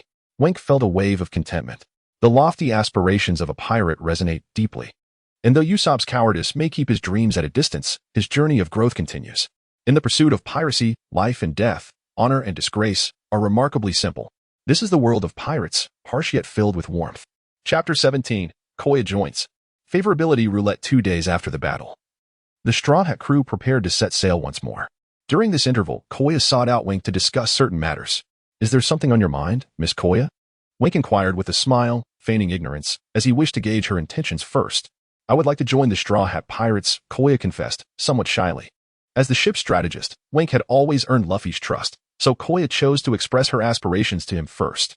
Such splendid news. We would be absolutely honored to have you aboard the Straw Hat crew, Miss Koya. Wink eagerly agreed, thrilled by her proposal. Prior to this, Usopp had also been invited to join, and the crew was filled with joy. Koya's servant, Mary, had long harbored a passion for shipbuilding, and the Going Merry was her finest creation over the years. With Luffy and the crew lacking a vessel, at Koya's request, Merry presented the ship. Upon seeing the completed vessel, Luffy instantly took a liking to the Going Merry, wishing he could embrace it in his sleep. Nami, too, was elated. For a fully equipped sailing ship was one of the most crucial guarantees for their journey through the Grand Line. Before departing, Koya entrusted Merry with the task of preparing the necessary supplies for their voyage and asked him to explain the operation of the Going Merry to Nami. While packing, Koya gathered a plethora of books, as she had a deep affection for reading, particularly medical texts due to her condition. Ding. Time-limited task 2 completed. Reward: 1 level 3 Pokémon. Would the user like to draw? Koya stepped aboard, a day of great joy, so why not draw? Let us draw one. Wink suggested. Ding. Reward: 1 level 3 Pokémon. Scyther. Reward has been cataloged in the microspace. Scyther. Wink exclaimed in astonishment. He had always harbored a fondness for Scyther in his previous life, for this Pokémon possessed an undeniably cool appearance. A delightful reward indeed. Wink felt satisfied. After everyone boarded and set sail, Wink examined the Going Merry, particularly drawn to the sheep-headed figurehead. He knew that there was a special seat located at the bow of the ship, which had always been Luffy's exclusive spot. At that moment, Luffy confidently perched himself on the sheep head, loudly proclaiming, "This will be my special seat from now on." Nami and the others found it hard to tolerate Luffy's occasional childlike behavior, and Wink could only chuckle at the scene. With Nami at the helm, the Going Merry gradually distanced itself from Syrup Village, continuing its journey toward the Grand Line. "Oh, we also need a pirate flag," Luffy exclaimed, leaping onto the deck to personally sketch his envisioned banner, drawing the attention of the crew. In no time, the pirate flag was completed. "Goodness, that flag is utterly hideous," Usopp loudly criticized. He simply could not bear to look at Luffy's crooked, unevenly drawn pirate flag. Usopp, considering himself an artist, rejected the failed creation and set to work on a new design, his face behind goggles reflecting utmost seriousness. Wink and Koya soon joined him to lend a hand. After several hours of diligent work, the Straw Hat pirate flag was finally completed. With Wink's involvement, it incorporated some modern elements, rendering it even more splendid than in the original tale. "Wow, what a beautiful pirate flag. I love it," Luffy shouted with delight. And Nami and the others expressed their satisfaction as well. As afternoon turned into evening, with everyone voicing their hunger, Wink began preparing dinner. Albeit his culinary skills were merely adequate, when he served the dishes, he was still tearfully overwhelmed with joy. At last, we are progressing to the sea restaurant plot, Wink thought, elated. And our esteemed chef Sanji, how much longer until we are free from a life of meager rations? Ding. The warehouse provides the user with a permanent benefit, favorability roulette. This allows the user to gauge the favorability of those around them. Is this for real? Such a wonderful item, Wink inquired with curiosity. In truth, every time the user levels up, they unlock a permanent benefit. It's quite impressive, isn't it? However, we wanted to keep you humble. That's why this benefit is only now revealed to you, the warehouse keeper patiently explained. Well then, I truly appreciate it, Wink thought, elated. He had not anticipated that the warehouse keeper possessed such capabilities. Although this favorability gauge might seem trivial, it could still provide insight into how others perceived him. Ding. Does the user accept? Accept. Wink felt a new awareness blossom in his mind, a numerical will etched into his thoughts, irreplaceable. By the way, how is this favorability data assessed? Wink needed clarification. Ding. Favorability ranges as follows. 1 to 30 indicates a stranger relationship, akin to passing acquaintances. 31 to 60 signifies familiarity, akin to classmates or friends. 61 to 89 denotes a close bond, similar to that of brothers or best friends. The warehouse keeper explained in detail. And what of a favorability score above 90? That is a different matter altogether. A score above 90 indicates a complex relationship. A score of 90 to 95 reflects the budding development of feelings, akin to a crush, and I won't delve into same-sex dynamics. A score of 96 to 99 denotes a deeper connection, akin to a romantic relationship, signifying affection. What does a score of 100 represent? Wink asked, intensely curious. Ah, the highest stage is love. I am not human, so I cannot fully comprehend the depth of such affection. Steadfast devotion and eternal vows are merely concepts to me. Wink smiled, amused by the warehouse keeper's newfound poetic demeanor. Ding. Would the user care to try it out? Why not? Wink replied, and as he spoke, he stepped outside the cabin, spotting Zoro reclining against the ship, fast asleep. And he smiled faintly.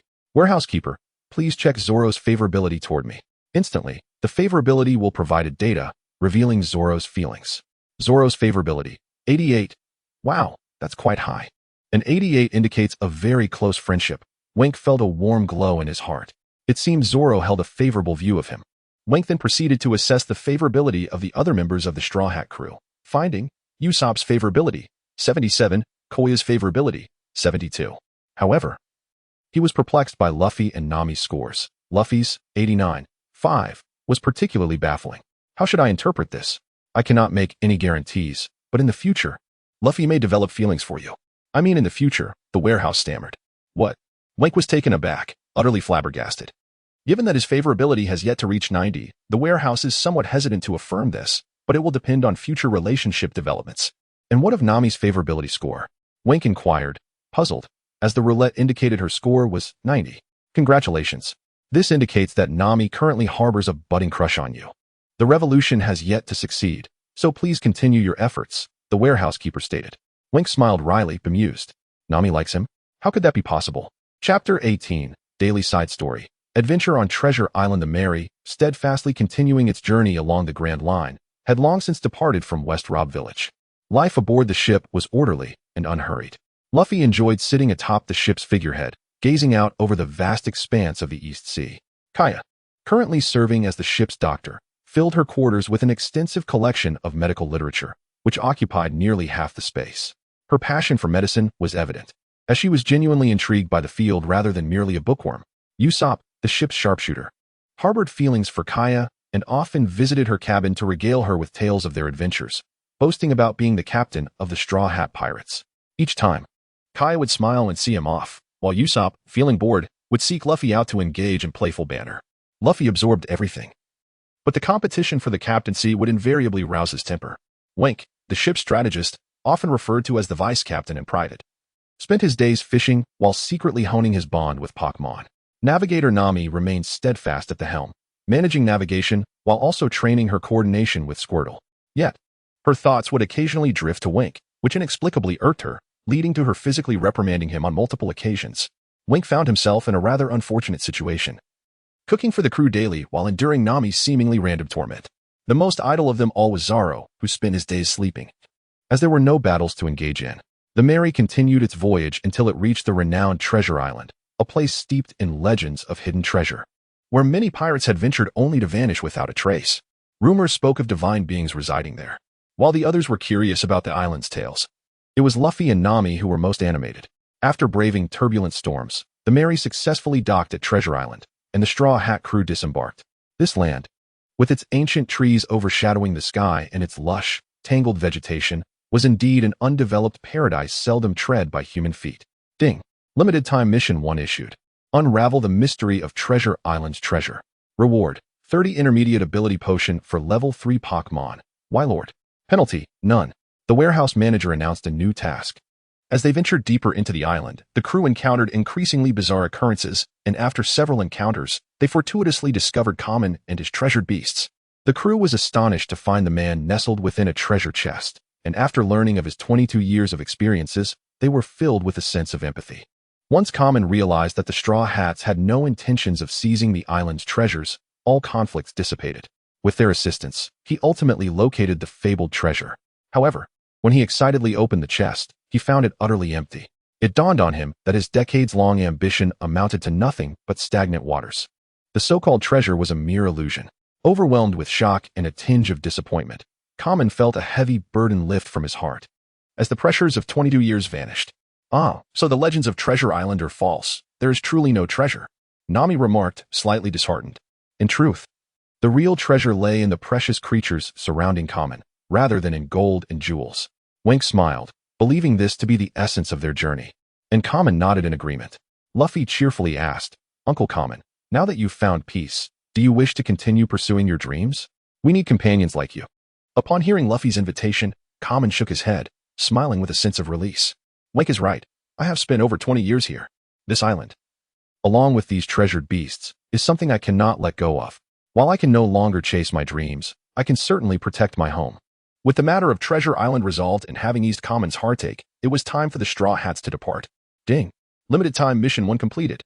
The 30 intermediate ability potion for level 3 Pokémon, Wylord, has been issued into the miniature space. Wink and the others boarded the ship in an orderly fashion. Do we truly have to leave Uncle Common behind? Kaya felt a pang of sadness. Her inaugural adventure at sea had profoundly impacted her. It revealed that there were indeed individuals who steadfastly pursued their dreams. Kamen had family here, and the island's creatures were his kin. Wink comforted Kaya with a reassuring pat on the back. "Farewell, Uncle Kamen," Luffy shouted, waving his straw hat. The crew, inspired by Kamen's story, found their resolve to pursue their dreams strengthened. "Luffy, you little rascal, you must carry my dreams forward." Kamen wiped away his tears, gazing at the departing going merry alongside his treasured beasts. Perhaps the expanse of the sea was not the only thing that remained clear. It also harbored those whose dreams had yet to be realized. Their aspirations would be carried away by the winds, clutched tightly by dreamers as they continued their voyage. Chapter 19. The Language of Meow Meow Mascot. Arrival at the floating restaurant on the journey to the Grand Line. The feeble Mary was nearly ruined by the antics of the mighty Usopp and Luffy. As expected, calamity ensued, leading to the arrival of two unexpected guests aboard the Mary. One stood while the other lay. The standing man bellowed his intent to slay everyone on the ship, only to be easily subdued by Luffy. Soon after, Zoro emerged from the cabin, and the green-haired man's distinctive appearance allowed the stranger to recognize him instantly. "Big bro, what brings you aboard this pirate vessel?" Zoro's shoulder was resting a slumbering bird, which awoke to the commotion and glared coldly at the man. Zoro, clearly displeased, sniffed and retorted, "What's the matter, Johnny? You wake my bird and dare to ask such questions?" It turned out the man's name was Johnny, and his brother was named Joseph, both of whom had a history with Zoro. At that moment, Johnny was on the verge of tears. "Big bro Zoro, what's wrong? Do our years of friendship mean less than a bird?" Johnny brandished a curved dagger with a tattoo of a large sea emblazoned across his face. He explained that both he and Joseph were bounty hunters. Kaya suggested they first attend to Joseph's ailment, and Johnny led them to him. Joseph appeared pale and near death, his eyes rolling back in weakness. Kaya quickly identified the affliction as scurvy, one of the most perilous diseases of the sea. She instructed Usopp and Luffy to fetch limes to remedy the situation. Before long, Joseph's condition improved, and upon regaining consciousness, he and Johnny began to dance foolishly. The bird, irked by their ruckus, let out a sharp cry, capturing their attention. Johnny, who had been preoccupied, now observed the bird closely and found it to be quite impressive. They curiously approached and began pointing at it. Zoro nearly drew his sword, exclaiming, "Hey, what do you two think you're doing? This is my bird." The bird, too, scratched the deck with its claws, perturbed by their foolish scrutiny. One, sensing the pleasant atmosphere, silently conjured a yellow Pokeball. "Come out and stretch, meow meow." In a flash of white light, a standing cat appeared, about a meter tall, with a shiny oval coin affixed to its forehead. Nami's eyes widened at the sight of the glimmering coin. "Where's this?" Meow Meow queried, rubbing its ears with its paws. "Well, this cat can talk," Luffy exclaimed, stretching his mouth to fit an apple inside. Nami, annoyed, delivered a sharp punch to Luffy, who promptly ceased his antics, when chuckled, saying, "Let us introduce you to everyone here. They will all be your family." Meow Meow nodded, recognizing the wisdom in its leader's words. Only Johnny and the others stood astonished at Win's words, prompting Kaya to explain the concept of a Pokémon summoner. "By the way, this Meow Meow could serve as our crew's mascot. What do you think?" When Luffy suddenly stood, struck by a brilliant idea. "I would never. I refuse to be anyone's mascot." Meow Meow protested, turning its head away, while Win squatted down with a smile, gently petting Meow Meow. Luffy then grasped Win's arm, pleading for her to acquiesce to his desire. At that moment, Win recalled Luffy's favorable disposition. Although her expression changed at Luffy's affectionate gesture, she hesitated to hurt his feelings and reluctantly agreed despite Meow Meow's objections. As they chatted, Johnny informed the Straw Hat crew of a splendid restaurant in the East Blue. After heading northeast, they finally beheld their destination, the floating restaurant Baratai. The establishment resembled a massive ship, adorned with fish-shaped prow and intricate designs, with various smaller boats distributed throughout its interior. What an impressive structure. "This is the floating restaurant. Wow," Meow Meow exclaimed, unable to contain its drool, which pooled on the floor, even making one feel a bit nauseous. Little did they expect an uninvited guest to approach the Navy. Usopp's eyes nearly bulged from fear. The crew spotted a naval ship with 2 cannons aimed at the Mary, and Win thought to herself, wasn't there only 1 cannon in the original story? Why are there 2 now? Boom, boom. The cannons fired. Nami paled. 2 cannonballs are coming our way. Even Zoro sprang to his feet in alarm. "Luffy, block one." Win shouted urgently to Luffy as she swiftly tossed out a green Pokeball. "Scyther, use your slicing air blade to cut the other cannonball." The Scyther, approximately 1.5 meters long, leaped forward with its sharp sides glinting ominously. It executed a slicing motion, severing the cannonball mid-flight, resulting in an explosion in the air. Meanwhile, Luffy utilized his rubber body to rebound the other cannonball. However, he miscalculated the trajectory, sending it crashing into the floating restaurant. Boom. Two thunderous sounds echoed like thunderclaps. Luffy gazed in shock at the collapsing corner of the restaurant, rendered speechless. "You've caused a disaster, Luffy. Hurry and apologize to the owner," Wen insisted, kicking Luffy overboard for the sake of the narrative. He fell onto the outer deck of Baratai, where several chefs forcibly dragged him away. "Isn't this bad, boss?" Meow Meow expressed concern, mourning for the Straw Hat Captain. "One must acknowledge their mistakes. Luffy is still a good kid," Wen stated with righteous conviction, leaving the others speechless. Excluding Luffy, the Straw Hat crew, along with the duo of bounty hunters, totaled 7 as they disembarked and pushed open the grand doors of Baratai. The restaurant's opulent decor was evident, bustling with patrons despite it being midday. "Indeed, this restaurant is quite sizable," Wen remarked, ushering everyone to a corner to sit and temporarily enjoy some water. With Luffy absent, he took full responsibility for the Straw Hat affairs. Suddenly, as they relaxed, a man appended a table in the center, spilling soup all over the floor, startling a nearby woman who covered her mouth in shock. Wen recognized this man as the naval officer who had just fired upon them, Lieutenant Iron Fist, if memory served correctly. "I told you not to waste food. Didn't you hear me?" A blond man with curly eyebrows and a suit reprimanded, kicking the table-toppling man and effortlessly lifting the arrogant lieutenant simply because he had caused the soup to spill. Wen and the crew observed the unfolding conflict while sipping their drinks. Nami gestured for silence, while Meow Meow munched on a biscuit, asking, "Boss, is that the Sanji you mentioned? The one in the suit? What do you think?" When SI sparkled. "Sanji, my esteemed chef, you have finally made your entrance. This time, I must ensure you join us." Chapter 20. The Baratai Crisis. "The Click Pirates have arrived. Get lost. Never let me see you waste food again," Sanji exclaimed, casting aside Finn Beauty, the so-called Navy lieutenant. The gaze directed at Sanji was filled not only with fear but also with humiliation. Bang. The door of the Baratai restaurant was suddenly kicked open, and a ragged figure entered, brandishing a gun. It was none other than Akainu. Despite his disheveled appearance and injuries, his eyes sparkled with clarity, indicating that he was still mentally alert. The restaurant's chef, Potty, showed no sympathy for the broke Akainu. Upon discovering he had no money to pay for his meal, Potty resorted to force, tossing Akainu out of the restaurant. After finishing his meal, Wank strolled outside and indeed found Luffy, Akainu, and Sanji gathered together. Understanding the situation, he promptly returned to his seat. No sooner had he settled back down when the warehouse overseer, after a long hiatus, issued a new mission. Ding. Limited time mission 1. Assist Luffy in defeating Admiral Click. Reward: 1 level 3 Pokémon. Penalty: randomly forfeit 1 level 3 Pokémon. Ding. Limited time mission 2. Baratai defense battle. Prevent further destruction by the Click Pirates. Ensuring the damage to Baratai remains below 10%. Reward: 1 level 4 Pokémon. Penalty: randomly forfeit 1 level 3 Pokémon and 3 level 1 Pokémon. How intriguing. This should be the first mission with a level 4 Pokémon as a reward. However, the stipulation of keeping damage below 10% is rather disheartening. Wank felt a deep sense of frustration. Even Click's subordinate, Iron Wall, could inflict that much damage, let alone Click himself, a veritable war machine. Time passed, and Luffy rushed downstairs, clumsily balancing a plate as he played the role of a waiter. Usopp and the others laughed heartily at him, but Luffy, undeterred, joined in their merriment. At some point, Zeph, the restaurant owner, descended, discreetly observing the Straw Hat crew. Nodding in approval, he turned to Sanji and asked, "Hey, Sanji, what do you think of them?" Sanji lit a cigarette and remained silent. "Why don't you join them? I no longer need you here." "You old fool. What nonsense are you talking?" Sanji retorted, irritated by the ruckus the Straw Hats were causing while he cleaned up the plates. Suddenly, he caught sight of Nami, and Cupid's arrow struck him at once.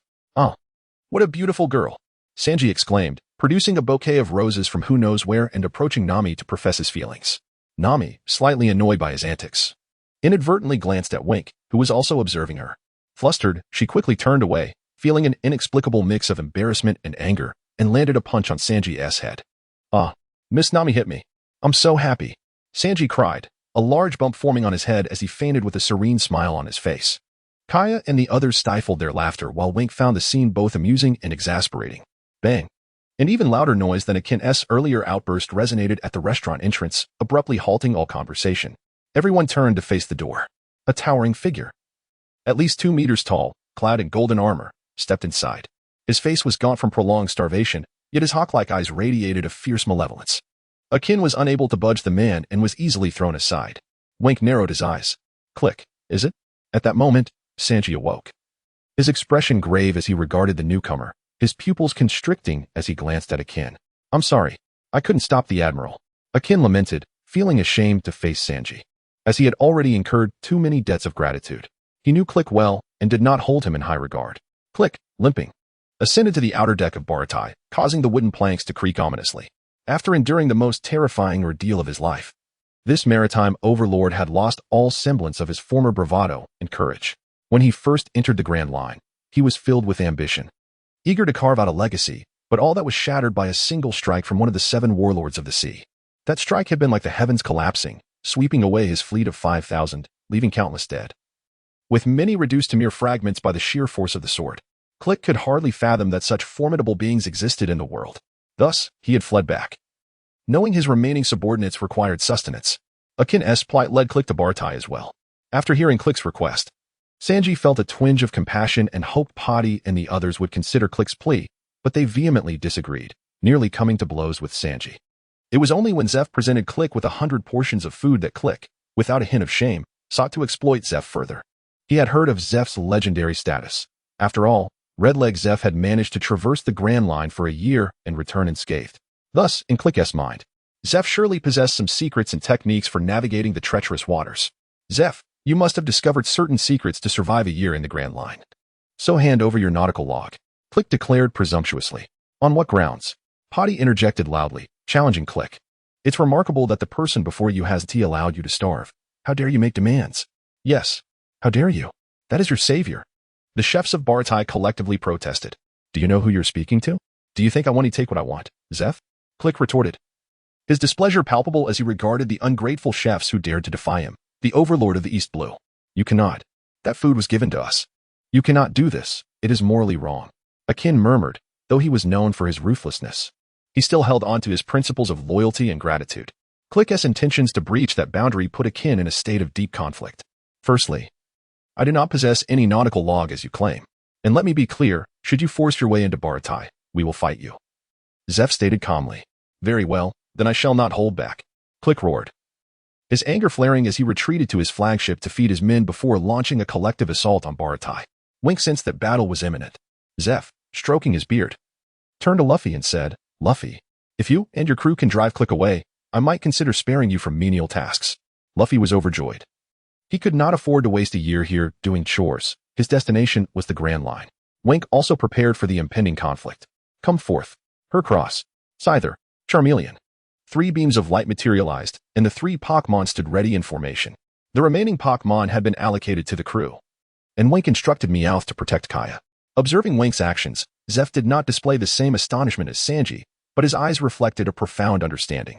Chapter 21. Zoro's Obsession. The issuance of a golden-level permanent mission before the onslaught of Click, when recalled a significant event, the imminent arrival of Dracul Mihawk, the greatest swordsman in the world. This posed a formidable challenge for Zoro. Amidst the tumultuous waves, a solitary small ship floated by. Despite its humble appearance, a throne graced its center, adorned with a crucifix sword, its candle flickering in an eerie manner. Ah, it is, that man. Only those who have endured pain can cast shadows. The crew of Click was in a state of panic, as though confronted by a royal sea king or some terrifying entity.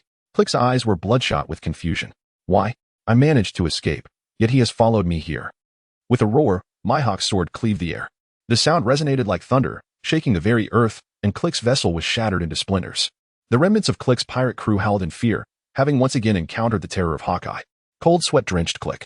Only Zoro marveled at the exquisite swordsmanship displayed, urging his companion, Bibi, to keep her distance, for a battle was imminent. Zoro harbored an intense desire to defeat the world's greatest swordsman. Thus he boldly invited Mihawk to duel. When, as a traveler, refrained from intervening, recognizing the significance of this battle, Zoro needed such a defeat to grow stronger.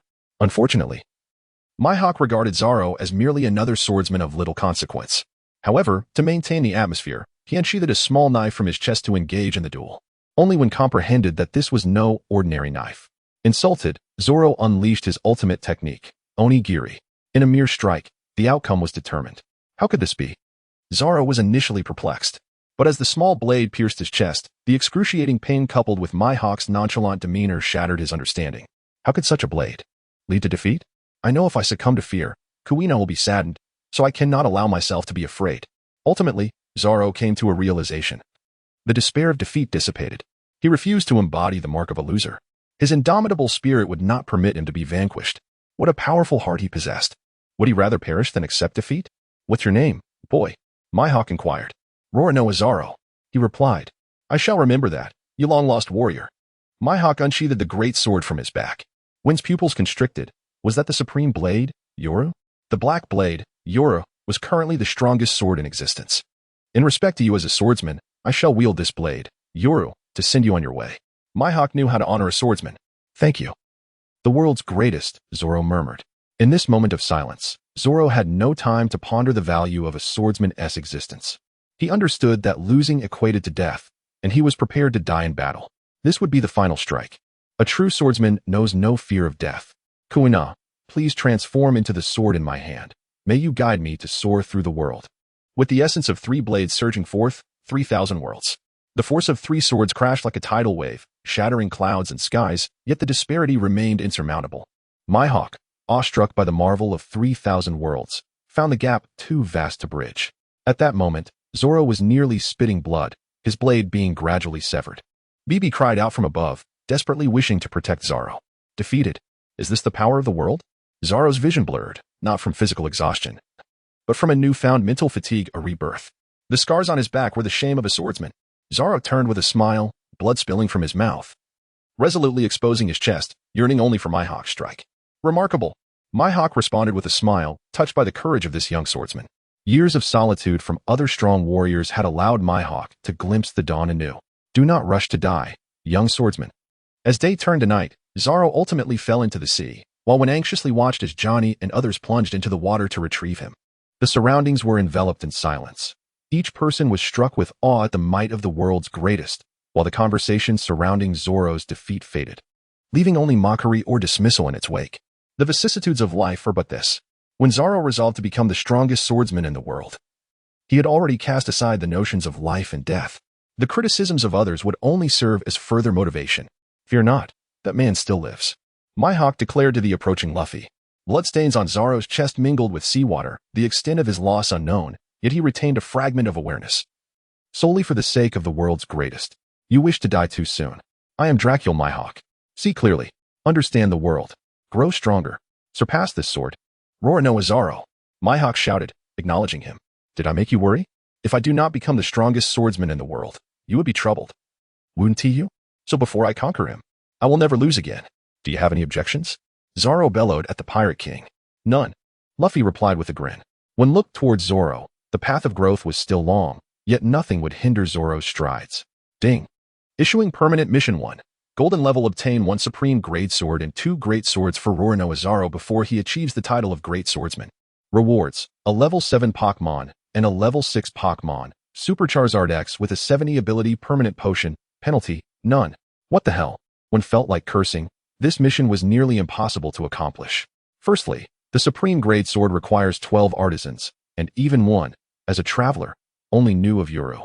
The original Kotetsu was also a supreme grade sword, but the rest remained a mystery. Where could one find such a sword? Must I truly confront the Gorosei? This was a task for an age far off, truly deserving of the golden level permanent mission, and tears flowed down one's face. Subsequently, Click, in a fit of delusion, attempted to retain Mihawk, but soon realized that Mihawk had no interest in him. In the end, amidst Click's frantic bombardment, Mihawk vanished. Yet one understood he might have left or was lurking in the shadows. Right. Usopp. Nami, it's up to you. Luffy shouted to Usopp aboard the Mary. Nami had departed with the treasure, leaving the crew. Usopp pounded his chest in assurance, while Kaya was diligently tending to Zoro. Wen's thoughts were with Nami, the orange-haired girl who had departed, bearing too much weight. But for now, they must first defeat this diamond bachelor, Click, the overlord of the East Blue, with a bounty of 17 million berries. Chapter 22, Hera's Assault. Together, we break the iron wall. The duel of the swordsmen serves merely as a prelude. The true battle is just beginning. Lads, if we seize that ship, the Grand Line will hold no terror for us. Click commanded his pirates to assault Baratai.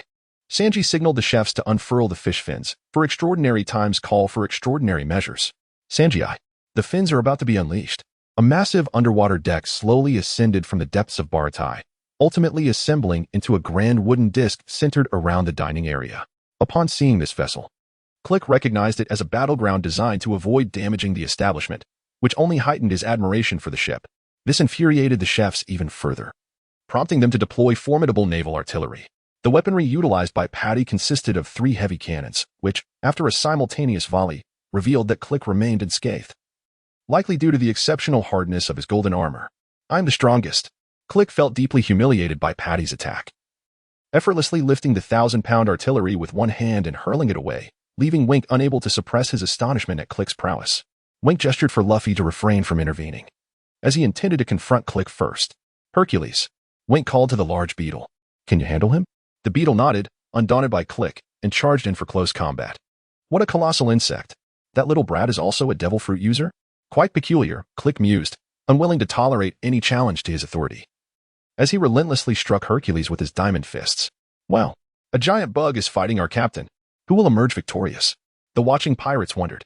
Hercules soared upward, preparing to unleash a powerful horn attack. Wink observed that while Click's strikes were formidable, his speed was lacking. Seizing the opportunity, he urged Hercules to execute his ultimate move. With immense wings lifting his heavy body, Hercules dodged Click's artillery fire, which erupted in a cacophony akin to firecrackers. Hercules skillfully evaded the barrage of cannonballs, ensuring that his downward thrust retained maximum impact. Realizing that Hercules had successfully dodged all his projectiles, Click abandoned his cannonade and braced himself to meet the full force of the beetle's attack. Boom! As Click blocked the descending assault with his body, he was forcefully driven into the water, causing ripples to surge around him and sending countless droplets flying. Soon, the water began to settle, just as everyone awaited the outcome. A dark silhouette burst forth, revealing Hercules, who landed on the Baratai deck, gasping for breath, a wound on his left arm bleeding profusely. "What happened?" Wink inquired as he approached. Hercules remained silent, his eyes scanning for Click's whereabouts. Shortly thereafter, Click emerged from the wrecked ship, equally astonished as he gazed at the large beetle, struggling to comprehend the danger he had just faced. "That beast possesses strength equal to mine. How can this be? I am the sovereign of the seas." Click's eyes bulged with disbelief as he glared at Hercules, while Wink keenly observed that the right shoulder of Click's golden armor had been shattered. "Well done, Hercules. You've worked hard." Wink began to tend to Hercules' wounds. "Luffy, I'll leave Click to you for now." Wink called out to Luffy, who was climbing a mast. "The ungrateful wretch has harmed my beetle. I shall bring you down." Luffy seethed upon seeing Hercules injured. It is common knowledge that devil fruit users fear water. The landlubber kid. Click sneered, feeling no fear for the rubber boy, certain that in this advantageous setting, Luffy stood no chance against him. "Captain, let me join in." A man clad entirely in iron armor boarded the outer deck of Baratai. Click nodded, recognizing that he too required a moment of respite. Iron Wall Baru, upon witnessing blood, inexplicably ignited in flames, the fire rapidly spreading across his body, inducing panic among the chefs. "Oh, Flame Baru. What a spectacle. I'm a fortress. My defense is unparalleled," Baru boasted, his arrogance only fueling the flames that engulfed him, which brought him further excitement. The fire scorched a corner of Baratai, stirring Sanji's resolve. "You shall not violate Baratai." Enraged, Sanji executed a spinning kick, the force of his attack extinguishing the encroaching flames, albeit some embers continued to burn fiercely. Ding. Limited time task 2 completed. Warning, current damage level of Baratai restaurant at 5. Failure risk significantly increased. User advised to exercise caution. Wink glared at the flaming foe, declaring, "I will not let you escape." "All right, here I come. Meet shoot." Sanji extinguished his cigarette, propelling himself upward with a surge of energy. The gust of wind he generated snuffing out the flames consuming Baru. Praying mantis attack. Cross scissors. Wink was equally undeterred, launching into the air, slicing through the atmosphere with a cross-shaped strike, multiplying the power of his assault. Clang. 2 resounding impacts echoed from Baru's chest as Sanji's swift kick struck with lightning speed, shattering Baru's chest shield, while Wink's praying mantis, with its cross scissors, cleaved through the iron as if it were mere paper. The combination of the cross scissors and Sanji's foot techniques obliterated the shield. The excruciating pain nearly caused Baru to faint, yet Wink's ferocity was genuinely formidable. Little fire dragon. Is his fire not impressive? Let him witness what true flames are. The little fire dragon puffed up its cheeks, unleashing a torrent of flames that engulfed Baru, forcibly incinerating him into the sea. A thick steam rising and enveloping the air as the intense heat subjected Baru to a hellish experience. Even submerged, the lingering heat caused Baru to wail, stripped of his shield, revealing his vulnerability. At his core, he was but a mortal, relying solely on superior equipment. Serves you right for being so arrogant. Click. unwilling to damage the ship, relished the sight of Baru reduced to scrap metal.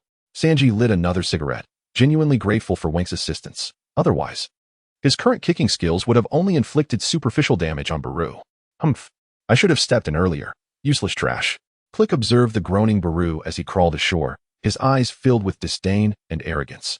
This sea tyrant was finally prepared to take matters into his own hands. Chapter 23. The malice of Clock and the sad battlefield. The defeat of Iron Wall Clock rendered the battlefield even more enigmatic. Just as Clock was about to rise from his respite to engage in battle, Akin emerged. Captain, please wait a moment. I need to settle matters with Sanji.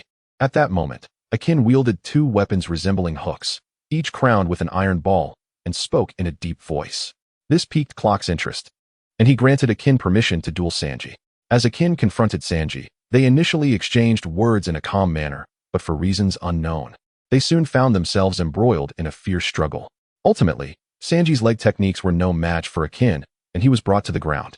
When Clock commanded Akin to eliminate Sanji, Akin knelt instead, expressing gratitude for the kindness of Baratai towards the Clock pirates, pleading with Clock to refrain from further attacks on Baratai. This moved the onlookers, who dared not act. You are my loyal subordinate. How else could I have recruited a demon to my crew? Am I right, Akin? Clock remarked with an air of calmness. Though Akin knelt, he showed no fear of Clock and continued to plead earnestly. This only served to incite Clock's anger further, as a long-forgotten ruthlessness resurfaced on his face. Clock raised his hand, preparing to unleash a gas bomb, intending to eliminate his own subordinate first. Akin. Everyone, dive quickly. Captain Clock is about to launch the gas bomb. The scene depicted Clock's grotesque visage, willing to resort to any means for victory, ruthlessly employing a gas bomb. Is this what a true strongman should do? Captain Clock. Why? Akin was utterly perplexed. The dead will never understand. I have no use for you now. You can die alongside this cook. Clock sneered, unhesitatingly firing a bomb of moderate size. The pirates, aware of the impending danger, widened their eyes in shock and immediately submerged their heads underwater. In that critical moment, Akin managed to equip Sanji with a gas mask, while Luffy, from a distance, also donned his mask. You fool. You can't die yet. Sanji, put on your mask. At that moment, Wenkai rushed over and dragged Akin underwater, submerging them both. Boom. The bomb exploded, erupting like a cloud of mushrooms, releasing a purple, unknown gas. The surface was engulfed in toxic fumes, while Clock, masked, wore a satisfied smirk. The M.H.5 gas bomb was lethal upon mere inhalation, a contraband of war prohibited by the Navy. Who would have thought that the so-called tyrant of the East Sea was merely a petty clown, so infatuated with poisonous gas?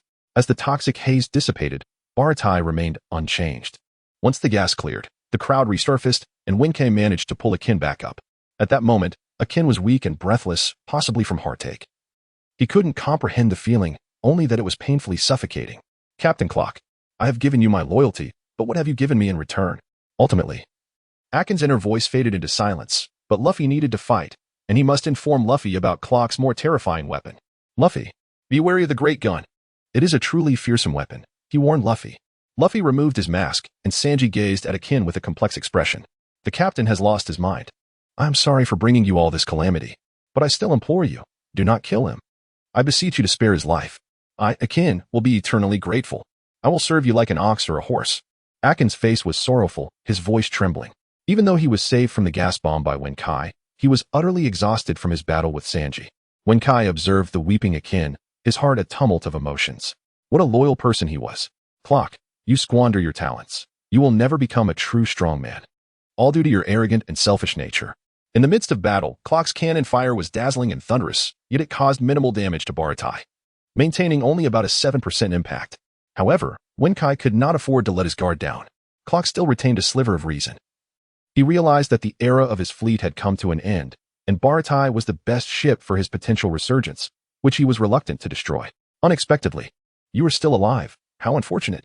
Clock seethed upon seeing Akin saved, his frustration palpable. The atmosphere was thick with silence as everyone focused on the outcome of this battle, which would determine the fate of this maritime restaurant. Rubber. Pistol. Luffy suddenly elongated his arm, leaping onto the deck where Clock stood, delivering a powerful punch that struck Clock's sword-shaped cape, knocking him down. However, Luffy also sustained considerable injuries. Hey, I am still the victor. No one can defeat me. Clock grumbled, slowly rising and shedding the pierced cloak, his body becoming increasingly agile. while the bloodshot veins in his eyes seemed capable of consuming everyone present. Winkai shouted from a distance, "Luffy, use the stinky mud to restrain Clock." Understanding Winkai's intent, Luffy unleashed the stinky mud, a mass of purple muck landing on a floating debris. Stinky, stinky, stinky mud. Use the mud to attack. Combined with the petrifying technique, try to ensnare Clock. Do your utmost to limit his movement. Luffy, having learned many techniques of the stinky mud from Winkai's training aboard the Mary, had developed a high level of synergy with it. At that moment, the stinky mud launched a fortified version of the petrifying technique toward Clock, but due to its slow speed, the mud only managed to ensnare Clock's feet. Yet this situation presented the greatest opportunity. Thank you, stinky mud. Rubber. Machine gun.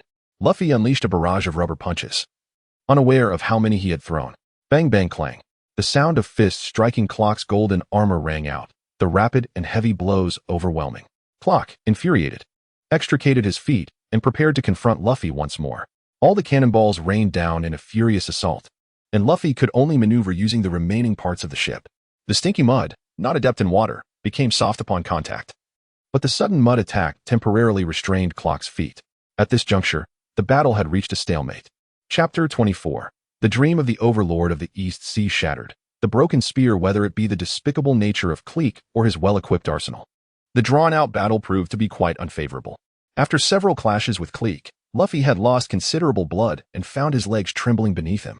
At that moment, Wonka was truly on the verge of cursing. A pirate as shameless as Cleek elicited not a shred of sympathy from Wonka. In fact, he was even more detestable than his portrayal in the original narrative. Meanwhile, Cleek was reveling in his triumph, delighting in the sight of Luffy struggling to survive. To further escalate the situation, he fused the two shields he wielded into a spear-like weapon. The Great War Spear. What immense power it possessed, the combined weight of the shields approached a ton. This was the reason why the captain was deemed the strongest. A lean pirate gasped in astonishment. Cleek wielded the spear with a ferocity that sent shockwaves wherever it struck, causing Luffy to evade repeatedly, his strength waning. As Luffy pondered how to defeat the formidable weapon, a gaunt figure charged towards Cleek, closing in on the Great War Spear and grasping it directly. Cleek swung to shake off the figure, thrusting the spear through him with a brutal blow. Akin. Sanji's eyes widened in horror. Cough cough. No more attacks. Captain, let go. The figure pierced by the spear was revealed to be Akin, who clung desperately to the spear's shield, unwilling to relinquish his grip. Get away from me, you traitorous wretch. Cleek bellowed in fury, utterly bewildered by Akin's self-sacrifice. He attempted to pry Akin away, but Akin's grasp was too tenacious. Stop. Don't do something foolish. Akin's strength diminished with each passing moment. With a resounding crack, the one-ton spear broke during their struggle, its tip still embedded in Akin's abdomen. You will die. Aya. You will perish. Enraged, Cleek lifted Akin, raining down fists and kicks upon him. Akin coughed up blood repeatedly. Stop it. Wonka, Sanji, and Luffy shouted in unison. Bound by fate. Yet Cleek cared not for Akin's plight. Akin, loyalty, and yet, death. Wonka seethed with anger, invoking the full might of Heracles as he unleashed close combat, hell stab, and super horn strike toward Cleek. This was a strike fueled by Wonka's wrath. With a sickening sound, Cleek's golden armor shattered under the tremendous force, sending golden shards scattering like stars. Sanji, swift as the wind, unleashed a flurry of kicks that exploded through the air, leaving Cleek dazed and on the brink of unconsciousness. Rubber. Rocket. Luffy followed with a powerful punch that sent Cleek crashing into the sea, generating towering waves that surged for meters. Wonka cared not whether Cleek survived. His dream of dominance had been irrevocably shattered. In the grand scheme of success and failure, one must recognize true heroes, but scoundrels like Cleek were unworthy of such titles. Wonka cradled the breathless Akin, wishing for his peace. A fate of dissent and despair, a talent squandered on the wrong master. Akin, may your journey be serene.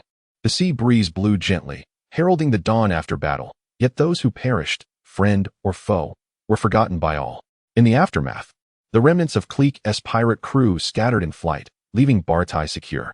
Wonka observed the chefs tidying the battlefield, taking a moment to sip some strong liquor, pouring a cup into the sea as an offering. Ding. Timed mission 1 completed. Reward, a level 3 Pokémon. Will the user claim the reward? Ding. Timed mission 2 completed. Reward, a level 4 Pokémon. Will the user claim the reward? The warehouse spirit reported each announcement. Why not announce them together? Wonka replied coolly. Every time a mission's completion brought forth a lottery, Wonka felt immense joy. Yet today was different. Akin's death had profoundly shaken him. Should he ever form a Pokémon Legion, he too would dominate the world of One Piece. with Pokémon embodying the loyalty Akin had shown. A fine blade deserves a worthy hilt, and good soldiers deserve commendable treatment. Ding. Timed missions 1 and 2 completed simultaneously. Rewards, a level 3 Pokémon, Kingler. A level 4 Pokémon, Vaporeon. Both have been dispatched to the miniaturized space. Kingler, Vaporeon. Wonka felt exceedingly fortunate. Now, in his possession were only Heracles, Scyther, and Charmander, alongside one Pokémon from each member of the Straw Hat crew. Of course, Meowth was merely a mascot and did not count, since Pidgeotto had been entrusted to Zoro.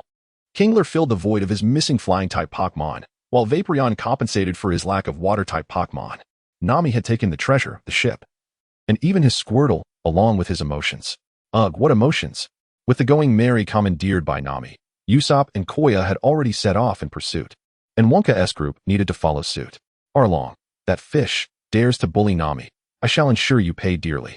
Before departing, Sanji had conferred with Zeph, and as Luffy's ship lacked a cook, Sanji decided to accept Luffy's invitation to join the crew. This was the culmination of years of resentment. Awaken, Sanji.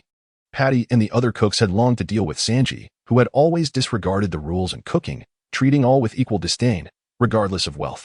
Yet, they too harbored feelings and did not wish for Sanji to leave. However, Sanji was merciless, delivering swift kicks to them. Chef Zeph, for all these years, I am eternally grateful for your care, your immense kindness, I shall never forget. Sanji bowed his head to the ground, weeping profusely. Men ought to part silently. Zeph, hidden away upstairs, had never felt such anguish over the decades. Sanji was like a son to him, and as he departed, it was only natural for him to feel heartbroken. Set sail. Luffy called out as he boarded the small vessel, his voice ringing with enthusiasm. Wonka stood beside Luffy, both wearing smiles. Farewell, you stinky little brats. Sanji was in tears yet forced to grin. Haha, full of optimism for life. So, old man, all blue. That shared dream, I shall bring it back within my lifetime. Chapter 25, The Great Roulette Reward, Charmander's Evolution. Additional update. After recently enduring a fierce battle against the Clique pirate crew, Wink and his companions tirelessly pursued the Merry on their small boat. Sitting at the bow, Wink gazed anxiously into the distance, fully aware of Nami's predicament, which left him feeling inexplicably uneasy. Ding. There is something that has not been notified to the user. Would the user like to check it? The warehouse responded to Wink, indicating that there was a matter to address. What could it possibly be? Wink wondered, choosing to view the content. Ding. Content. As the user has completed 10 tasks, a special reward in the form of the Great Roulette is bestowed upon the user. A Great Roulette reward is unlocked after every 10-time tasks completed. The roulette comprises 5 major categories: medicine, ancient history, food, evolution, and weapons. When the pointer lands on one of these categories, a random item from that category will be provided. Good luck to the user. Oh, had the warehouse not mentioned this, I might have almost forgotten. You've done well, warehouse. You may take your leave now. Ding. Would you like to activate the reward now? Why not? Open it for me. This roulette appeared in the same manner and location as the previous favorability roulette, clearly from the same manufacturer. Wink began to scrutinize this new style roulette.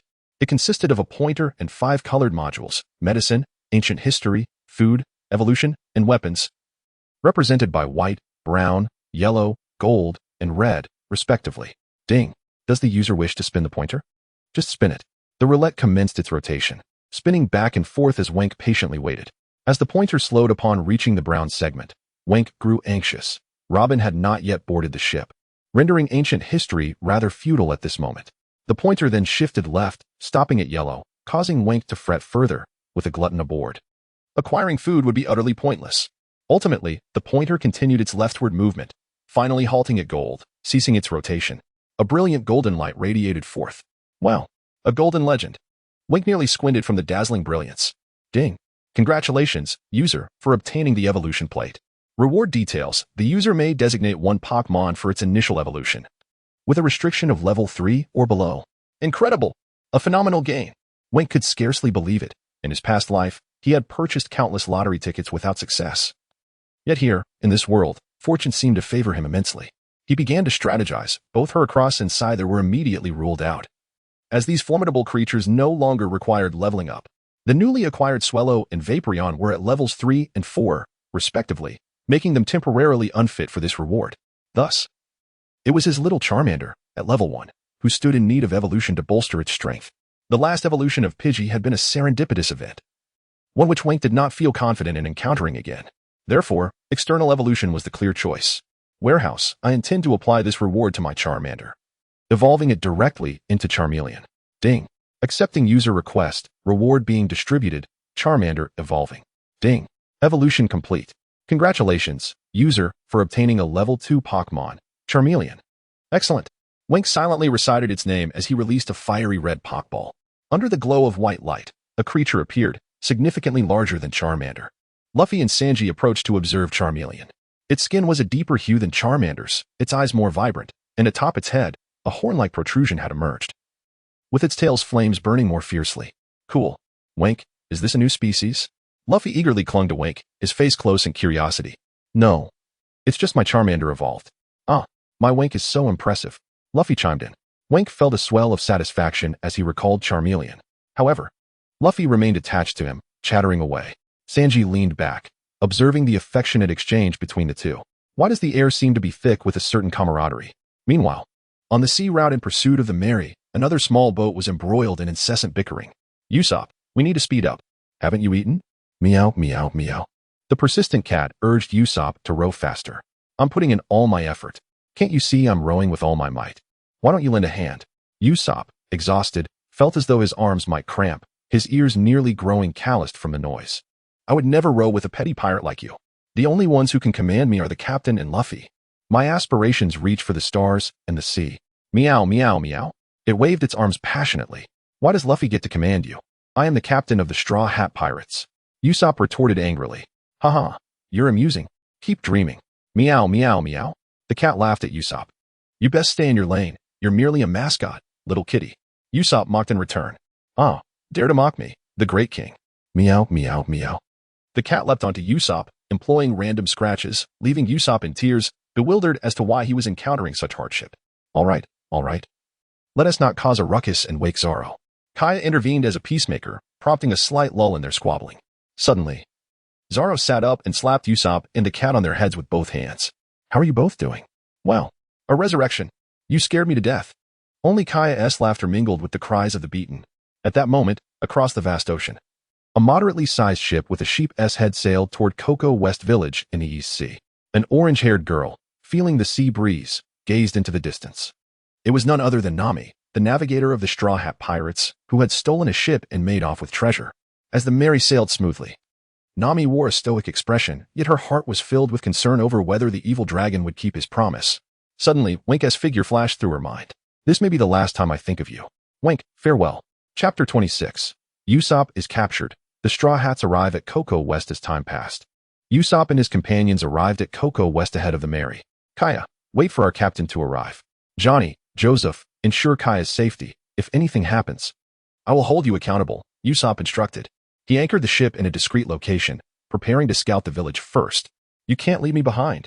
I am a cat of great significance. Meow Meow insisted, eager to accompany Usopp. Unable to refuse, Usopp acquiesced.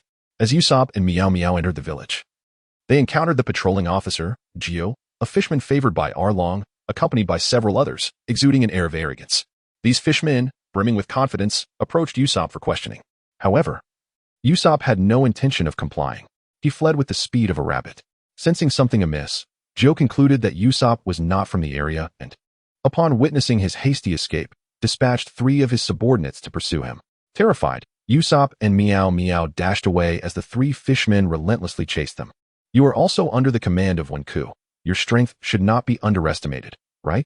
Usopp glanced at Meow Meow, contemplating revealing his true capabilities. Are you jesting? I'm not a combat-type Pokémon. Meow Meow whimpered, jumping onto Usopp's head, pleading for him to escape. You useless cat. Who needs a burden like you? Get your claws off me. Usopp shouted in frustration, even as he continued to run. Meow. They're gaining on us. Run, Usopp. Just run. Meow Meow urged, striking Usopp's head in panic. You foolish cat. Run. Usopp shouted again. Nearby, a villager lay gravely injured, having been kicked by Gio, blood pouring from his head. Gio hoisted him by the neck, demanding, Where is that human? The battered villager spat defiantly at Gio's face. You seek death. Gio snarled, tightening his grip and slamming the villager to the ground, who instantly succumbed. With a thud, Gio turned to see a figure tumble from the cliff, a long-nosed individual. The very person the fisherman sought. Usopp's misfortune persisted, as he could not evade capture, while Meow Meow, displaying cleverness, leapt onto Usopp's head just before his fall. thus escaping the clutches of capture. After a considerable time, Luffy and the others finally landed at Cocoa West. Before disembarking, they encountered the sea cow, Moo, which Luffy struck with a punch, causing it to flee in tears. When Ku spotted Kaya and the others waiting at the harbor, but noticed Usopp and Meow Meow were absent. Where has old Usopp taken the mascot? Luffy asked, scratching his head. Usopp claimed he would scout ahead, taking Meow Meow with him, but as of now, they had not returned. Kaya was deeply concerned for her childhood friend. Usopp, very well. Let us disembark first. Johnny, Joseph, assist your captain, when Ku said solemnly, recognizing that while the main storyline remained unchanged, the details were increasingly divergent. Oh no, this is a disaster. As when Ku and the others headed towards the village, Meow Meow reappeared. You're back. Where's Usopp? Kaya inquired anxiously. This is indeed a disaster. Usopp has been captured by a group of fishmen. I could not fight back, so I returned for reinforcements. Meow Meow recounted animatedly. Let us advance into the village. Usopp is resilient. He will not perish so easily, when Ku reassured, though concern filled his heart. Upon reaching the village entrance, they noticed a middle-aged man observing something intently. When Ku scrutinized the man, whose scarred face bore a pinwheel atop his hat. This man was likely Ajien, the local officer responsible for safeguarding the villagers. Who are you? What brings you to Cocoa West? Ajien inquired coldly. We seek our companion, Luffy replied with a smile. Companion? Cocoa West has only orange trees, no companions. Leave at once, Ajien decided to dismiss them. Our companion is Nami, and another has unfortunately gone missing. They are somewhere on this land, when Ko interjected. Nami's companion. Ajien appeared struck by lightning, his demeanor shifting as he considered. Nokigao, lead them into the village. At that moment, a blue-haired beauty appeared around the corner, beckoning the straw hats. You, follow me into the village. In the palace of the Dragon Empire, a group of fishmen gathered. May the empire thrive, they proclaimed, praying for the day when fishmen would rule over humans. Big brother, I've brought the intruder. This fellow has some connection to Nami. Gio dragged Usopp by the nose, reporting to their leader, Arlong. It seems Nami has been absent for a while. And now is the time to remind her of her place, Arlong sneered. He then summoned Nami, instructing her to personally execute Usopp. Nami hesitated. She could not bear to harm her companion. What? Nami is unwilling? Arlong's expression darkened, and Nami sensed the gravity of the situation. Reluctantly, she resorted to a small ruse, injuring her own hand to protect Usopp from death. The fishmen, unaware of her true intentions, restored their trust in her. After all, a navigator as skilled as Nami held significant value. How could they afford to disregard her? Arlong regarded her with a smile, which only deepened Nami's disdain. The fishmen spared no one, targeting even the weak and vulnerable. Nevertheless, Usopp's capture did not seem dire. He merely shouted insults at the dead cat before his impending demise, leaving the fishmen puzzled. However, none of this mattered now. Nami had dealt with the human intruder, and there were no more threats. After leaving the Imperial Palace, Nami quietly tended to her wounded hand. Usopp, run as far as you can, and never return. Within the majestic palace, Nami's heart bore the weight of her unending suffering. The shadow of Arlong loomed over her, oppressive and unyielding. Since the death of her adoptive mother, Belmere, she had grown silent. Only upon meeting the Straw Hats did she rediscover a flicker of joy. Yet, when I beg you, do not come. Forget about me. Chapter 27. How can I allow you to suffer alone? No, let us declare war. The Straw Hat crew accompanied Nojiko on her journey. A few weeks prior, Gosa Town had been ravaged by Arlong, resulting in numerous fatalities. Nojiko expressed her bitterness and resentment to Wanko and the others. Wanko was aware of Arlong's wickedness, but had not anticipated it had escalated to such depths. Upon arriving at a small dwelling, Nojiko sighed in relief, removed her shirt, and engaged in conversation with Luffy and the others. As Wanko casually glanced over, he noticed the dragon tattoo on Nojiko's arm, and he understood. When Nami had joined the Arlong pirates, she had adorned her arm with their emblem, yet her heart must have been filled with anguish. To alleviate Nami's inner turmoil, Nojiko feared that Nami would feel inferior due to her tattoo, and thus also chose to get inked. Suddenly, there came a knock at the door. Nojiko urged everyone to remain silent as she opened the door to find a child standing alongside a long-nosed figure. It was Usopp. Wanko looked over, and the long-nosed figure exclaimed joyfully, "Ah, Mama! Wanko, I missed you so much." Usopp, covered in dust like a weary traveler, beamed with delight upon seeing Wanko. "Oh, everyone's here," Usopp exclaimed as he entered, his eyes scanning for a particular individual. "You abandoned me, you dead cat." Finally spotting Naimo hiding behind Koya, Usopp was furious and recalled Naimo's previous betrayal, so he pulled Naimo out and delivered a swift kick. "Meow? Usopp, How dare you kick the great king? I'll scratch you to death. Naimo retaliated by leaping up and scratching Usopp's face, prompting him to wail for mercy. Shortly thereafter, Nami made an appearance. But her indifferent demeanor made it difficult for the Straw Hat crew to recognize her. Had Usopp not told them that Nami had saved him, they would have genuinely worried that she had turned to darkness. Why haven't you all left yet? I will give you the Mary, but you must go. Nami's cold words carried an air of ruthlessness. Wanko gazed at Nami, pondering how much more suffering she must endure.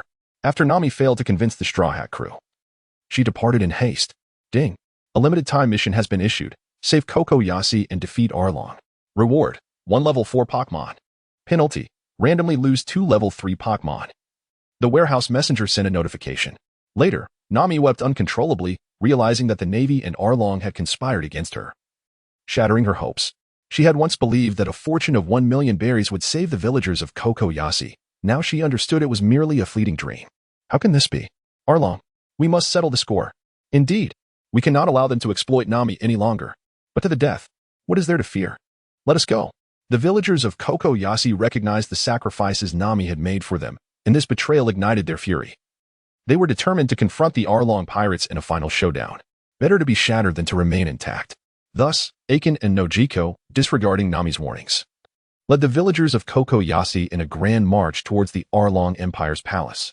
No, don't go. I beg you, don't go. I'll find another way. Please don't go. You'll die. Nami, in desperation, began to slash at the tattoo on her arm with a dagger, feeling as though her years of effort had been in vain. At that moment, a figure from behind seized her arm, discarding the dagger.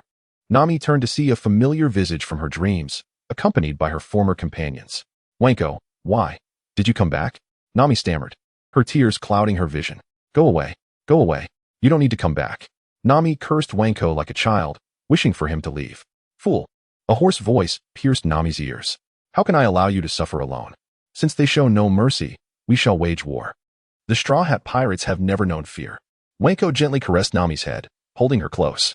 I shall repay you for the 8 years of suffering you endured at the hands of the fishmen. Wanko held Nami tightly as she wept bitterly.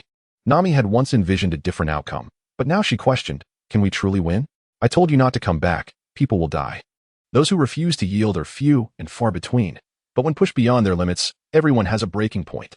Wanko helped the fallen Nami to her feet, asking Koya to assist with her wounds. Luffy. Wanko looked at Luffy, and they shared a silent understanding. It's time for us to set sail. I will send Arlong flying. Luffy adjusted his straw hat, ready for action. It was about time. Zoro remarked as he stroked his bird, securing his sword. At your service, my lady. Sanji extinguished his cigarette. I want tea back down from the fishmen. Usopp the Great is eager to test his mettle. Usopp donned his goggles. Nami's sister is in trouble. The Straw Hat Pirates cannot stand idly by. Koya felt a surge of pirate spirit. She could not bear to see Nami in such distress. All right, let us take him down. Naimo shouted loudly. Everyone, everyone. Nami wept openly. Since there is no other way, let us declare war. At the Arlong Empire's palace, the gates remained firmly shut. Johnny and Joseph had been stationed at the entrance, ready to block any intruders. Upon seeing Aiken and the other villagers approach, they resolutely forbade them from entering. Johnny said sternly, what we intend is to defeat Arlong. That is why we have come to challenge him. Yet we cannot allow you unarmed to pass through this door. Joseph echoed Johnny's sentiments, preventing Aiken and the villagers from advancing. However, a few men will inevitably come to handle you. If they cannot defeat you, let alone others, the entire East Blue may fall into terror, Johnny continued, explaining that he needed to wait for Luffy and the others. Aiken and Nojiko exchanged glances, struggling to believe that anyone could truly defeat Arlong. This was no game, and their arrival was essentially a death sentence. But after 8 years of survival, they had had enough. Who are those men? Nojiko inquired, puzzled. Well, they are. Oh, they're here. Johnny began to speak, looking towards the southeast and noticing Luffy and the others approaching, causing him to leap with excitement. Aiken and the others turned their gaze to the southeast, where 7 figures marched in unison. Nojiko exclaimed in astonishment, so it's them. Her eyes sparkled upon seeing Nami. At this moment, 3 members of the Straw Hat crew, empowered by Wanko's Pokémon collaboration, had become even more formidable, Luffy with Mook, Zoro with Pidgeotto, Usopp with Trico and Naimo. Scythe aided Sanji, while Vaporeon and Swellow protected Koya and Nami. All members of the Straw Hat Pirates, assemble. Wanko supported Nami, whose tears had yet to dry, while Koya had already bandaged Nami's arm. Wanko cast a cold gaze at the imposing structure. Arlong. Jinbei is Jinbei. And you are you. You have harmed my Nami and caused the deaths of so many innocents. You must die. Even the gods cannot save you. Chapter 28. Wen's transformative debut, the Howling Whale form. In the palace of the Dragon Empire, the Straw Hats reunited with Johnny and his companions. Among the crowd, only Nami appeared disheartened and anxious, for she understood the terrifying prowess of Arlong and his cadre. Luffy forcefully smashed open the massive iron gates, allowing the Straw Hats and Aegean to enter the Empire. Following a brief exchange of words, the two factions reached an impasse. Arlong's gaze towards Nami grew more sinister, imbued with both amusement and malice, which filled her with dread. As the two sides poised for battle, one was preoccupied with another matter. He intended to utilize the potency of the potion he had acquired on Treasure Island, a level 3 Pokémon potion that granted 30% of the Howling Whale's intermediate abilities, sufficient to sustain him for a day. Ding. If the potion is consumed, the user will temporarily gain 30% of the Howling Whale's abilities. 5 moves will be available: Water Pulse, Roar, Water Gun, Dive, and Mist. Will the user accept?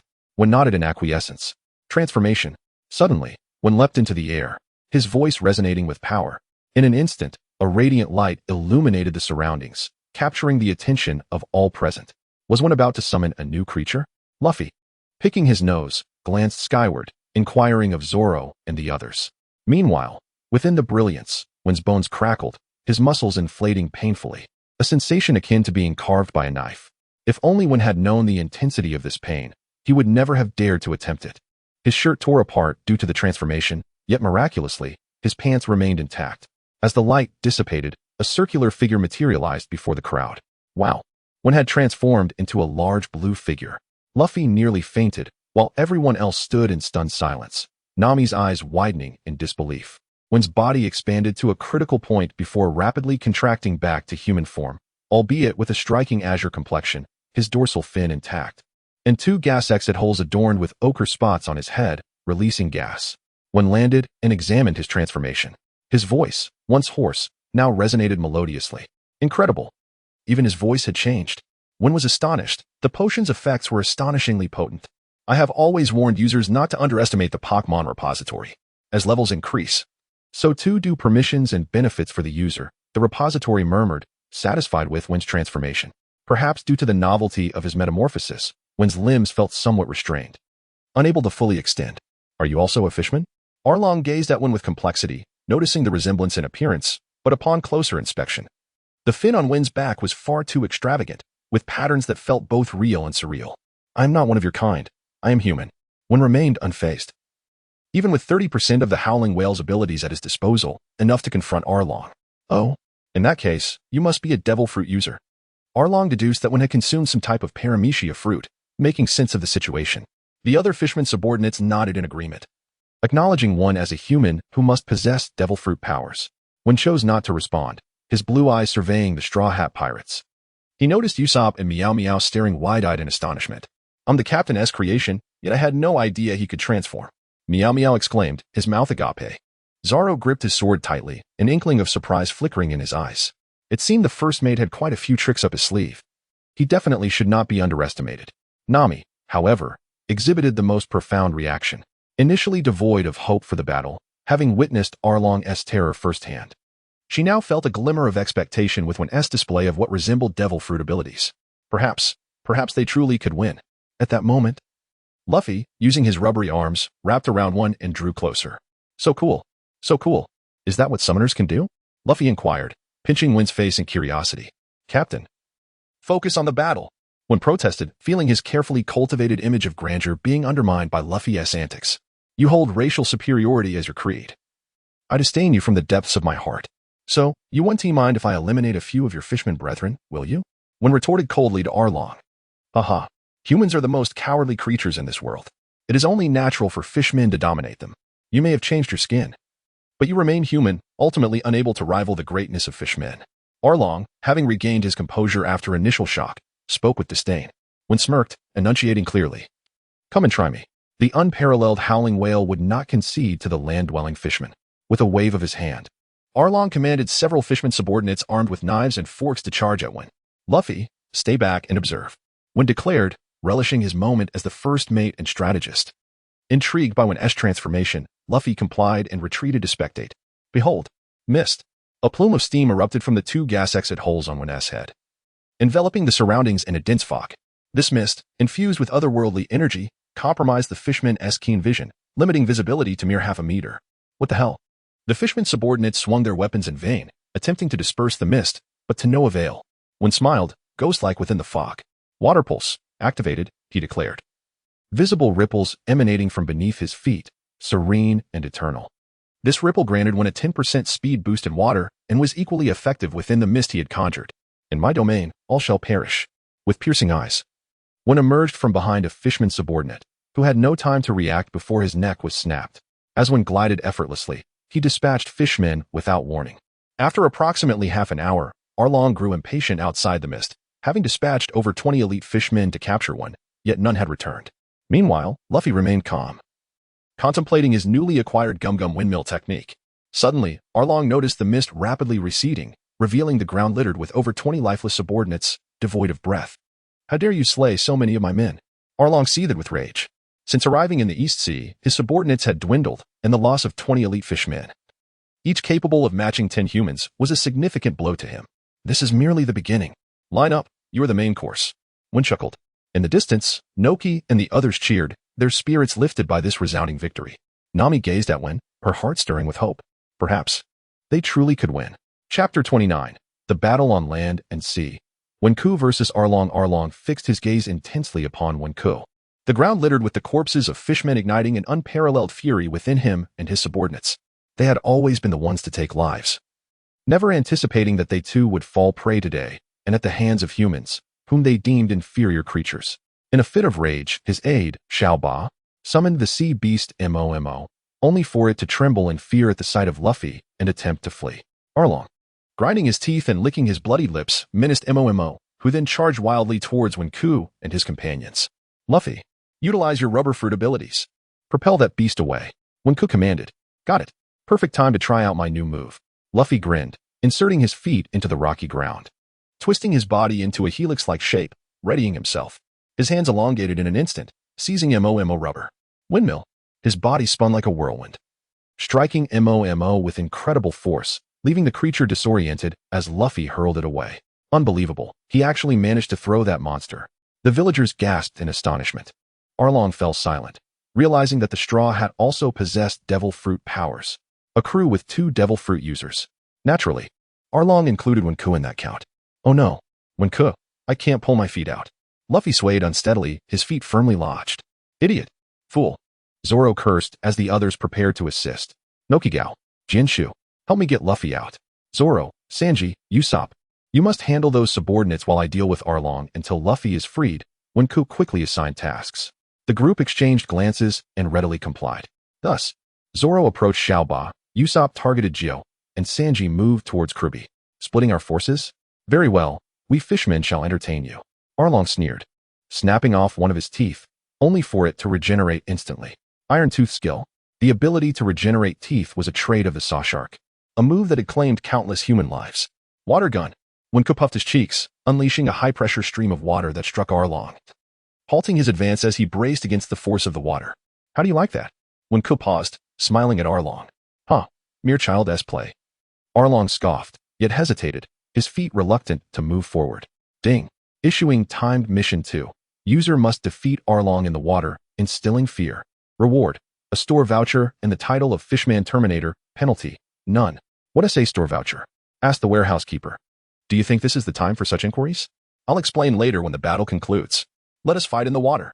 With that, Wenku leapt into the depths, Arlong following closely behind, determined to prove his strength.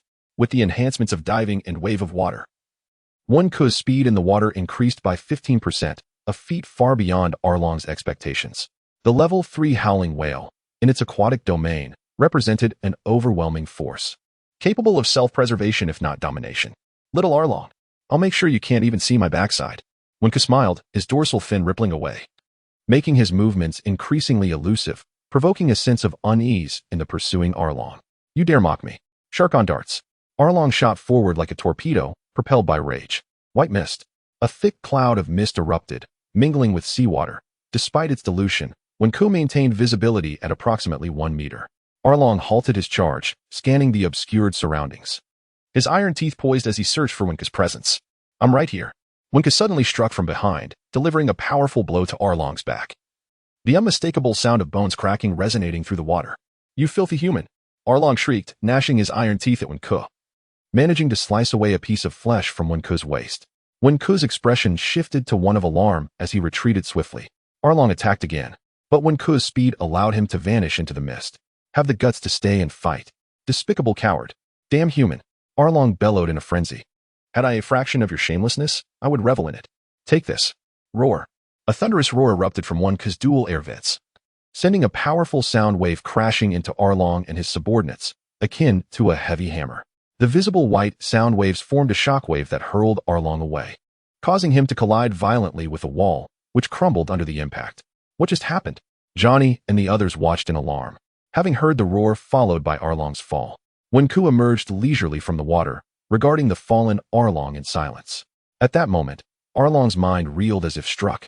For a long while he remained prostrate before slowly rising, shaking his head, his eyes now reflecting a flicker of fear. Ding. Timed Mission 2 completed. Awarded the title of Fishman Terminator. Rewards have been delivered to your microspace. Arlong, begrudgingly aware, glared at Wenku, yet hesitated to approach. Although he had faced defeat in the water, he believed that as long as he maintained his crew's morale on land, they still stood a chance. Wenku remained steadfast, and even his presence alone deterred Arlong from reckless aggression. Ultimately, with gritted teeth, Arlong brandished his ultimate weapon, the saw blade, cutting peak. "We fishmen shall not be defeated by you humans.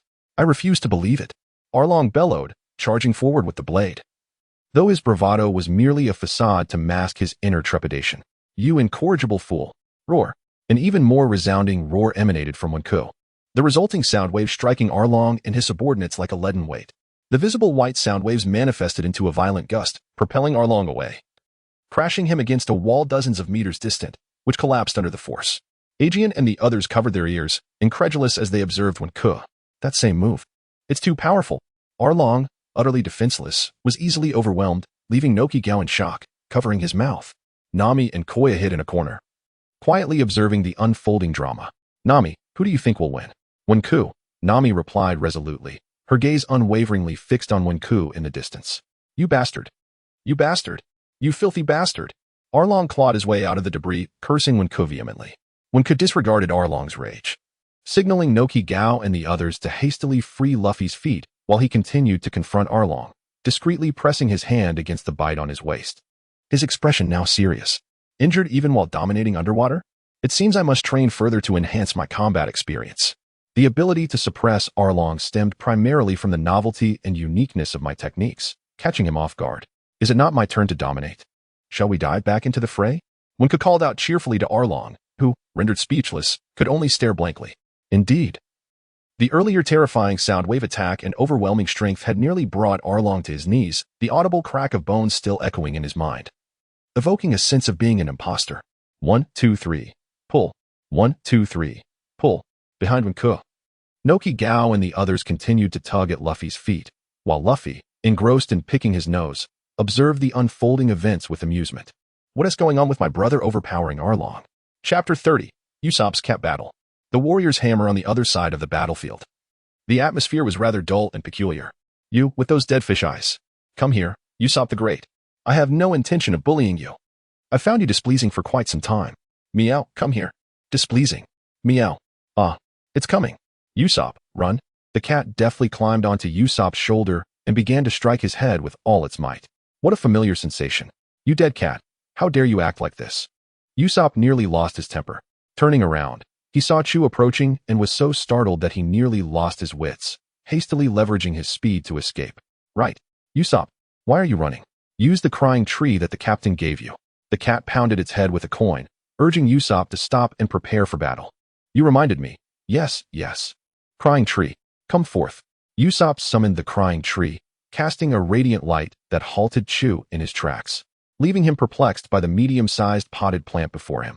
"Crying tree, strengthen your body with tearful eyes." "Wrong. You should use rockfall. That would guarantee victory." "No way. Don't listen to this mascot. Crying tree, use surprise attack." "No, no. Crying tree, sacrifice yourself for a collision." Usopp and the cat argued fervently, causing the crying tree to be interrupted just as it was readying an attack, leaving it frustrated. As a result, before the crying tree could strike, Chu kicked it away. "What the hell? Get out of my way. Chu gazed curiously at the quarreling Usopp and the cat. When Usopp finally realized, he was terrified. Damn it. Usopp, if you can't use my Captain S crying tree, don't attempt it. It's practically a free gift. The cat was taken aback. Genuinely embarrassed to be working with such a fool. You dead, cat. If it weren't for your constant interruptions, could it have been like this? Usopp scolded the cat, entirely oblivious to the approaching kick from afar. Bang. Chu's powerful kick sent Usopp flying, and he landed face first in the mud. Again, water gun barrage.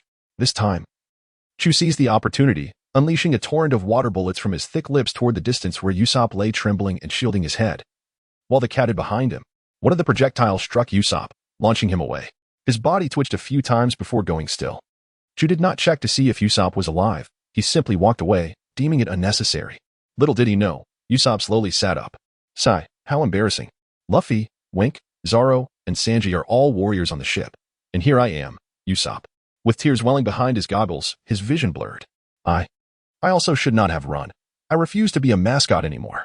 The cat also wore a bitter expression, feeling humiliated by this battle. You go attack from behind, and I'll hold him off. Then you throw this at him. Usopp devised a plan, retrieving a bottle and a hammer from his bag for the cat to use in a surprise attack. Stop right there, you stinking fish. After strategizing with the cat, Usopp began to shout at Chu from behind. What is going on? Not dead yet. Chu turned back to glance at Usopp, barely having taken a few steps. Of course not. Your gun is weak and feeble. How could we possibly lose? Usopp mocked, gesturing with his thumb downwards, imagining a lion battling a rabbit. Even the strong could face unforeseen calamities, let alone a minor character like himself. Chu charged at Usopp with full force, scoffing. Ha! It seems the life of lower beings is quite resilient. Usopp looked at Chu with a smile, as if he could see the dawn of victory. It has ended. Chu raised his left hand, ready to finish off Usopp. You scoundrel. Take this. At that moment, the cat suddenly leaped from the nearby bushes, hurling the bottle of liquor at Chu. Quick as a flash, Chu caught it. What is this? Ultimate move. Lead star. Below, Usopp readied his slingshot, aiming at the bottle and firing a lead bullet that shattered it, splattering liquor all over Chu. Damn humans. Water cannon.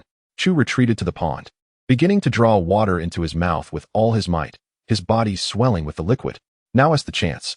Usopp raised his slingshot, preparing for a decisive blow. Farewell. Ultimate move. Firestar. After the gunpowder exploded, flames scorched Chu's surface, ignited by the flammable liquor, causing him immense suffering. Water. I need water. You want to let me off so easily. Behold the warrior's hammer of Meow Meow. Prepare to perish. The cat, wielding Usopp's mini-hammer, leaped and struck Chu squarely on the head. Clang. With that one blow, Chu was dazed and fell into the pond. You dead cat finally did something commendable.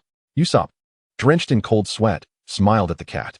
Of course, Meow Meow is brimming with confidence, holding the mini-hammer without any fear. You two rascals. I want to let you off. Chu's fish eyes turned red, and a lump on his head emitted smoke as he struggled to rise. Huh? How's he up again? Usopp's eyes nearly popped out. I didn't tell you to get up. Stay down. Meow Meow's warrior hammer. The cat jumped onto him, delivering another series of blows. Usopp's hammer. Usopp scrambled up, pulling out another large hammer to finish him off. Meow Meow's warrior hammer. Clang. Usopp's rubber band. Clang. Meow Meow's rubber band. Clang.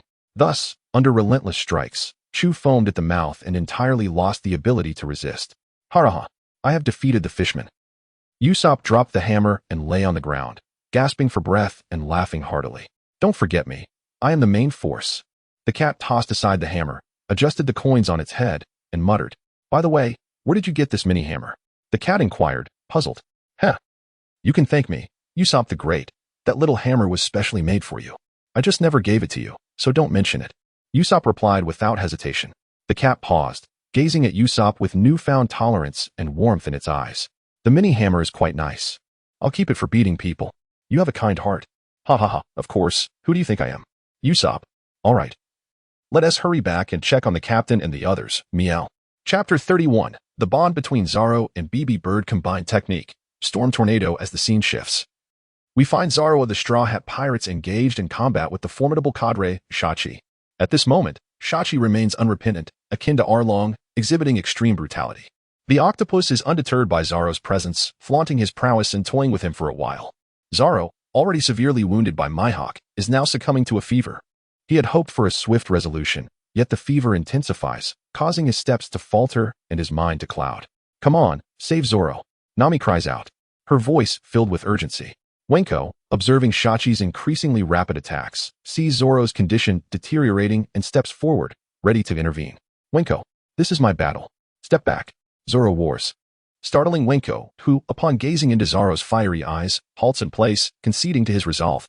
Haha, how foolish. Refusing help will only lead to your demise. Shachi taunts, launching a relentless barrage of 6 blades at Zoro, who can only defend himself. Above, BB Bird flutters anxiously, repeating its cries, and swoops behind Shachi to disrupt him with an air slash. Although Shachi is relentless, he is also strategic, evading the air slash while maintaining his assault on Zoro. How can you possibly defeat me with only 3 swords? The cacophony of clashing blades resonates as Zoro finds himself continually suppressed by Shachi's onslaught. Ah, you are gravely mistaken. Zoro's visage is almost delirious, flushed from the fever that rages within. With a sudden clash, Shachi thrusts Zoro skyward, while BB Bird attempts to seize the moment. To Shachi's surprise, Zoro descends directly toward him, aligning perfectly with Shachi's intent. 6 sword style. Ultimate move. 6 sword waltz. Shachi performs with remarkable finesse, his blades spinning like a meat grinder. Haha, a single touch will obliterate you. Shachi sneers, observing Zoro's descent with a mix of amusement and excitement. Brother, Johnny cries out, tears streaming down his face. In an instant, Zoro opens his eyes, wielding 3 blades in a swift motion, striking down upon Shachi's spinning form.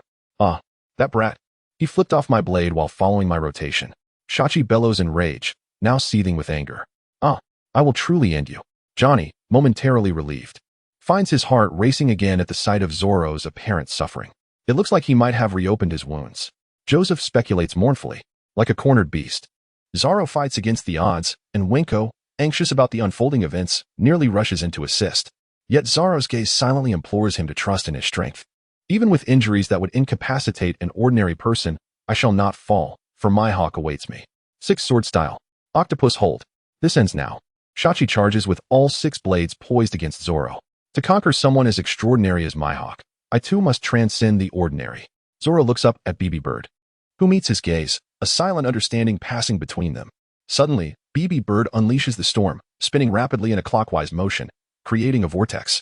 Zoro stands at the eye of the storm, slowly closing his eyes as Shachi approaches, his footing faltering as he gazes upward at the swirling BB Bird. Full moon storm. Relentless and unforgiving. Path of the wilderness.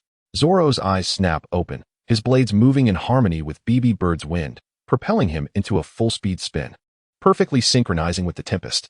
Storm tornado. The atmosphere darkens, obscured by swirling clouds and mist. As the transparent vortex descends upon Shachi, fear grips him, compelling him to flee. Yet the gale force winds impede his escape, piercing his body like needles. The internal vortex shatters the 6 swords in his grasp, driving closer to him. Ah, no. Shachi's 6 arms flail helplessly as they are severed, blood splattering everywhere, obscuring his vision with a crimson veil, leaving only the relentless dance of the wind. Please.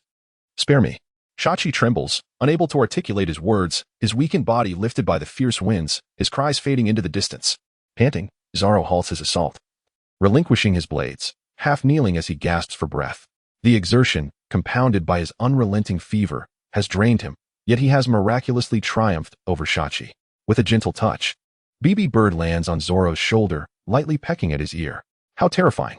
The onlookers witness Zoro having carved a circle with a 3-meter radius in the ground.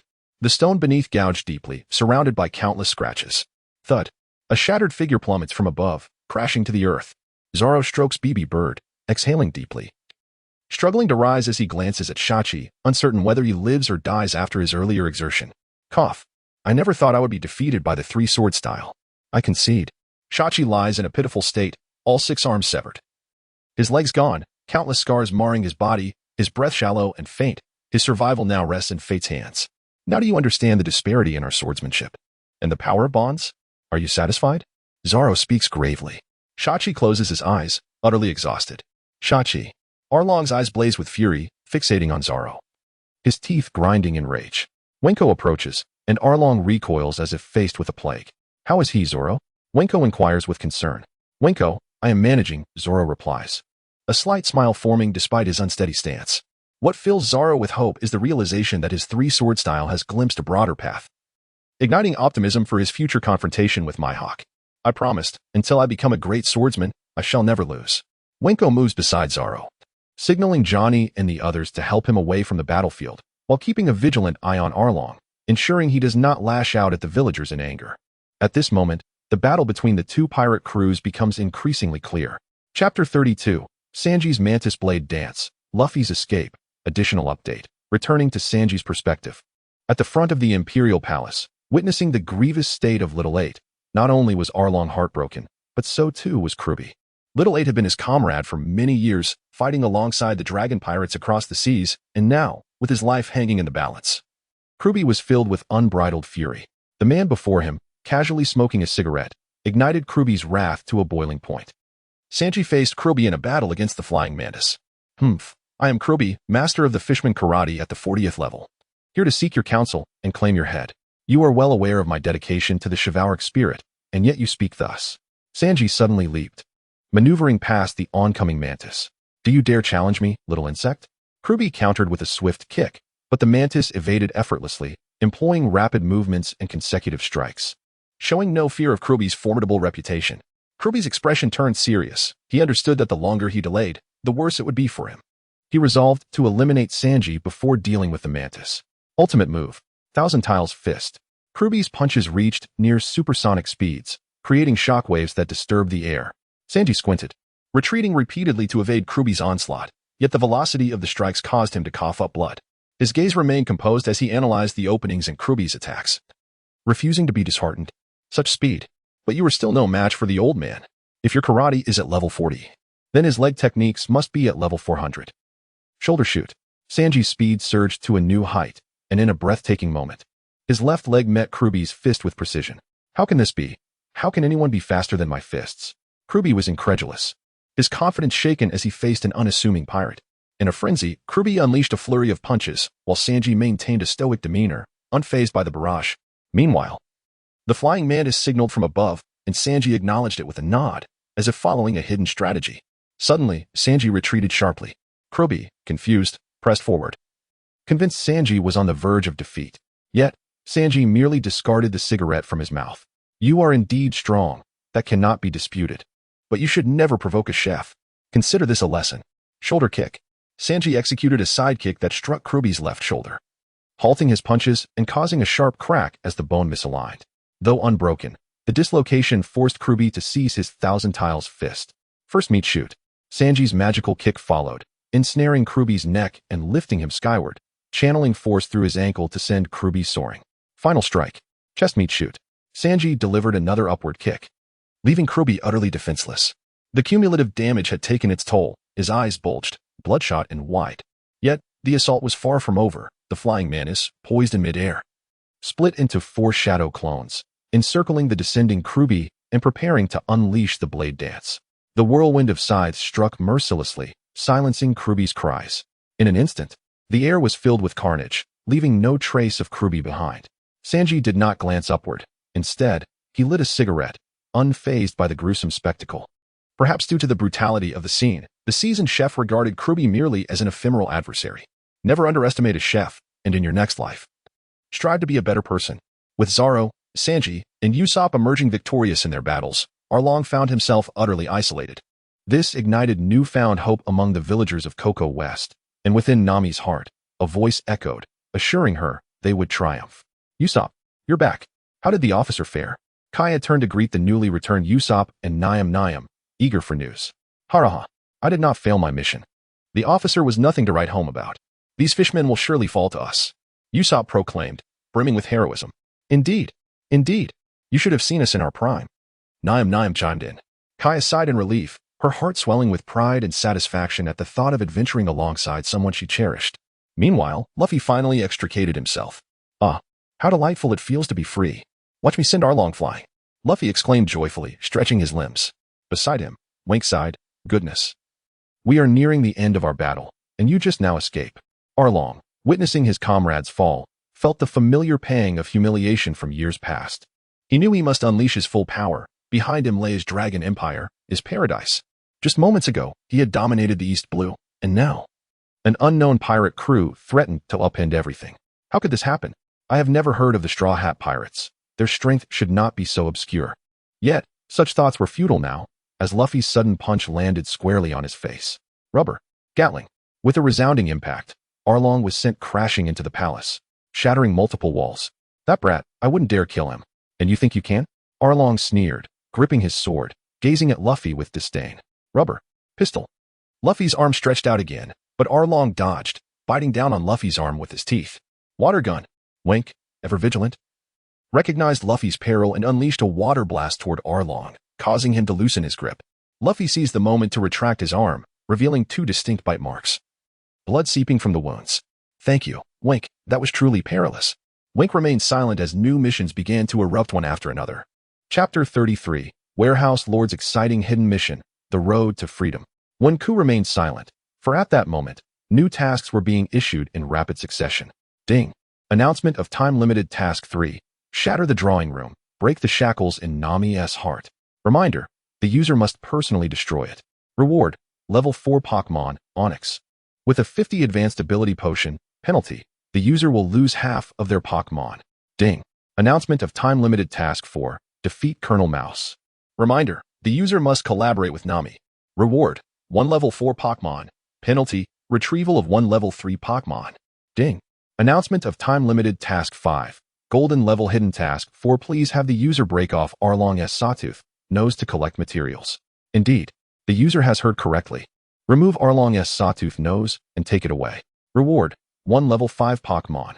Penalty, the user will lose all their Pokémon. Wenku was filled with genuine confusion, particularly regarding the 5th task. Why was it necessary to take Arlong's nose? Ding. Because this is a hidden task. There is no reason to question it. This is the legendary Golden level hidden task. You are truly fortunate. Upon completion of the Golden level hidden task, you will be able to summon a Pokémon of level 6 or above. Additionally, you will receive a universal key that grants access to the life treasure chest. Which is even more extraordinary. Access requires certain permissions, but I will inform you later. You will also gain a random ability. Do not doubt it, as this ability could bring you infinite possibilities on your journey to the pinnacle of the world. However, such tasks are hidden within time-limited tasks, with a probability of nearly 1 in 10,000. That is to say, you might encounter one hidden task among 10,000 time-limited tasks. You are indeed lucky. The warehouse lord, clearly exhilarated, had transformed from his previously indifferent demeanor. Wenku felt an overwhelming allure towards the rewards of this task. Naturally, who would be enticed by such a series of top-tier rewards? The difficulty was undoubtedly greater than that of permanent tasks, but perseverance was never in vain. Yet, warehouse lord, did you not say that hidden tasks are hard to find? This one is labeled 4, indicating there are others. What should I do thereafter? You need not worry about that. Hidden tasks are remarkably magical. To some extent, they are no longer issued by the warehouse. In simpler terms, a hidden task module appears, and these modules will seek you out like brothers. You merely need to await their announcement. Very well. With this understanding, Wenku felt at ease, realizing he had truly stumbled upon a stroke of luck. You have not merely stumbled upon luck. You have garnered blessings accumulated over several lifetimes. In a high-stakes world like that of the Pirate King, even the warehouse lord cannot guarantee your journey to the end, but with this hidden task, I am confident in molding you into an invincible being. It may not be achievable in the short term, but looking to the long haul. Wenku smiled bitterly. At that moment, while his thoughts were adrift, Luffy and Arlong continued their battle outside. The Empire was on the brink of collapse. Arlong fought like a monarch facing the demise of his kingdom, making a desperate stand. Suddenly, Wenku snapped back to reality and rushed towards the drawing room. How dare you strip away one's freedom? Nami, how wretched she has been, all due to this dilapidated room. Thus, Wenku kicked open the door, glaring at the somewhat aged chamber with fervent disdain. Destroy it. It must be obliterated. Wenku unleashed his scream, the sound waves crashing through the room and the drawings within. Arlong, engaged in combat with Luffy, was taken aback when he saw the chaos unfolding in the upstairs drawing room, hastily abandoning Luffy to rush upstairs. Luffy did not pursue Arlong. Arlong burst into the room, witnessing Wenku demolishing his precious drawings, and his fury erupted. How dare you? He charged forward with a slashing attack aimed at Wenku. Wenku dodged nimbly, his shouts targeting both the drawing room and Arlong, sending Arlong hurtling back with a powerful shockwave. The outer walls of the drawing room crumbled under the impact of Arlong's collision and the force of the scream. In an instant, the interior was exposed to the outside. Nami stood up in disbelief. She saw it. She witnessed Wenku destroying the drawing room. The echoes of Wenku's frantic screams and Arlong's desperate cries resonated in her mind. Suddenly, a table was sent crashing out by Wenku, scattering drawings across the floor. How dare you? Nami's most fervent desire for freedom What right do you have to deny her for 8 long years? Today, I will shatter this room. Wenku took a deep breath and unleashed the highest frequency of scream, causing the entire palace to tremble. The onlookers stood frozen, and Luffy watched intently as Wenku fought with all his might. Luffy suddenly clutched his chest, bewildered. Why am I feeling sorrow for Wenku? At that moment, Wenku appeared as a madman. Let me destroy this room and grant Nami her freedom. Boom. An endless wave of sound surged outward, and the entire palace collapsed under the relentless assault of the shockwaves. Only Arlong, continuously battered, gazed in despair at the crumbling palace. My empire, it's gone. At that moment, Nami covered her mouth, tears streaming down her face as she knelt on the ground. Thank you. Wenku, thank you. That blue figure, relentlessly destroying the drawing room, was forever etched in Nami's mind. And that childhood imprisonment. That thorny obstruction. Belmare, when will we see each other again? Silly child, we will be together for eternity. Mother, let go of my mother. Ha ha ha, she is of no use now. Help me kill her. Scary ha ha. From now on, this will be your new home. You must draw for me every day, and you are not allowed to draw anything other than sea charts. No. Scary ha ha. I miss you, mother. At this moment, Nami's eyes were fixed on Wenku, who stood resolutely amidst the ruins. The ice within her heart melted completely because of him, and her tears flowed uncontrollably. This is the road to freedom. It is the path that Wenku has forged for himself. Chapter 34. The death of Arlong. The crumbling palace of the evil dragon marked the collapse of Arlong's mental fortitude. As he gazed upon the ruins, his pupils constricted. The surge of terror that arose within him would not dissipate. Years prior, the Admiral Kizaru had effortlessly defeated him, pointing at his own nose. And the humiliation from that defeat resurfaced in the wake of this catastrophic failure. With no will to fight left, how could he muster the courage to resist? Unfortunately, the Straw Hat Pirates would show him no mercy, nor would the villagers of Kokoyashi. At this moment, Sanji's lethal kick had arrived. Meat shoot. Arlong barely registered the attack before a grunt escaped him, as Sanji's foot connected and sent him stumbling backward. Rubber, shotgun. Following closely, Luffy unleashed a powerful punch aimed at Arlong. In a desperate bid, Arlong twisted his body with all his might, narrowly evading the blow but exposing himself to Luffy's sharp teeth. Shark on gear. Danger loomed as a white mist enveloped the surroundings. Wunk dashed in front of Luffy, releasing a torrent of gas from the vents atop his head. He swiftly turned, pressing Luffy's head down to the ground just as Arlong's whirlwind approach passed overhead. The rush of wind whistling past Wunk's ears. Damn it, I missed. Arlong's eyes widened in disbelief. You have no chances left. Wunk coldly regarded the returning Arlong. Roar. A powerful shockwave accompanied Arlong's roar, but once again, he was unable to withstand it. The force sent him soaring into the air before crashing back down to the ground, where the cacophony of sound waves relentlessly assaulted his mind. Clutching his head, he crouched low. Luffy. Wunk gestured to Luffy, who understood immediately. He extended his foot upward and struck down toward Arlong. Rubber. Battle axe. Arlong sensed an upward pressure and instinctively began to retreat, but it was too late. The battle axe descended upon him. Then, there was nothing more. Boom. A gust of wind erupted, swirling dust around as it took time for the debris to settle. A crater, approximately 1 meter in diameter, formed around Arlong, who had lost consciousness, his fate uncertain. Ah, finally, it's over. Wunk sighed, stepping forward to remove Arlong's serrated nose. At which point the notification of task completion echoed in his mind. Ding. Time-limited task 3 completed. Reward, 50 advanced ability potion for level 4 Pokémon Onyx. Now stored in the microspace. Ding. Time-limited task 5, gold level hidden task 4, completed.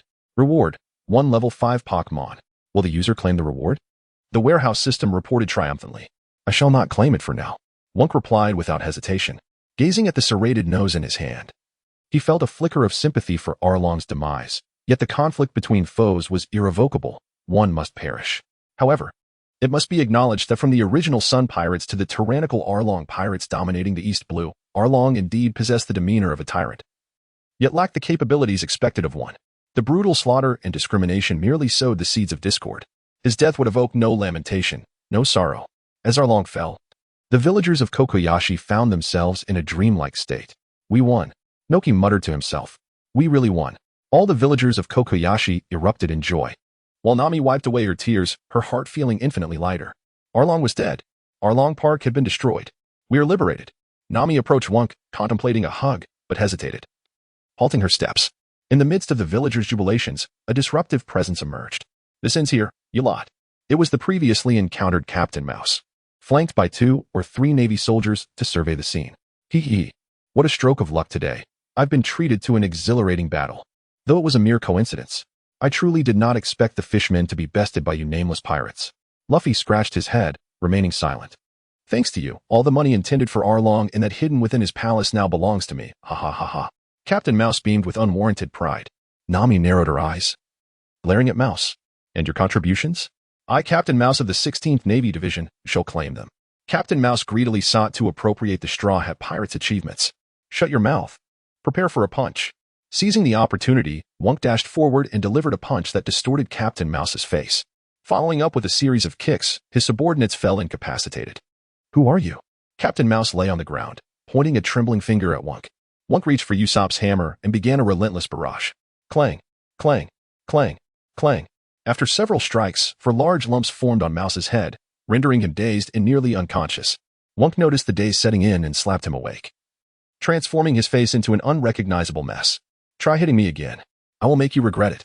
Captain Mouse, bruised and beaten, trembled as he did not know where to place his hands. At that moment, Nami approached and crouched down, for injuring Noki and for wreaking havoc in Belmer's Orange Grove. Nami adjusted Mouse's collar and delivered a blow to his face, sending him flying, creating ripples in the water. Thank you, Nami. That feels much better. Noki chuckled. Give me 1,000 more punches. Aijin shouted loudly. Remember this, you filthy pirates. You have brought upon yourselves great misfortune. You will regret provoking me. Captain Mouse, now cowardly, could only flee in disarray, issuing threats akin to a rat scurrying away. Huh, is it just a bounty? Wunk scoffed. Ding. Time-limited task 4 completed. Reward, 1 level 4 Pokémon. Will the user claim the reward? No, I will wait until later to claim it. Wunk shook his head. Observing the radiant smiles on the faces of the Kokoyashi villagers, Wunk felt that this battle was indeed worthwhile. Back at the 16th Navy Division, Captain Mouse returned, bruised and anxious as he reported to his superiors. Is this Straw Hat Pirates a newly emerged pirate crew in the East Blue? The voice on the other end of the transponder snail was entirely unaware of the Straw Hat Pirates. Yes, yes. 3 members warrant attention. Their captain, Luffy, the former bounty hunter, Zoro, who has joined the Straw Hats, and a fellow named Wunk, who possesses formidable strength and is exceedingly bothersome.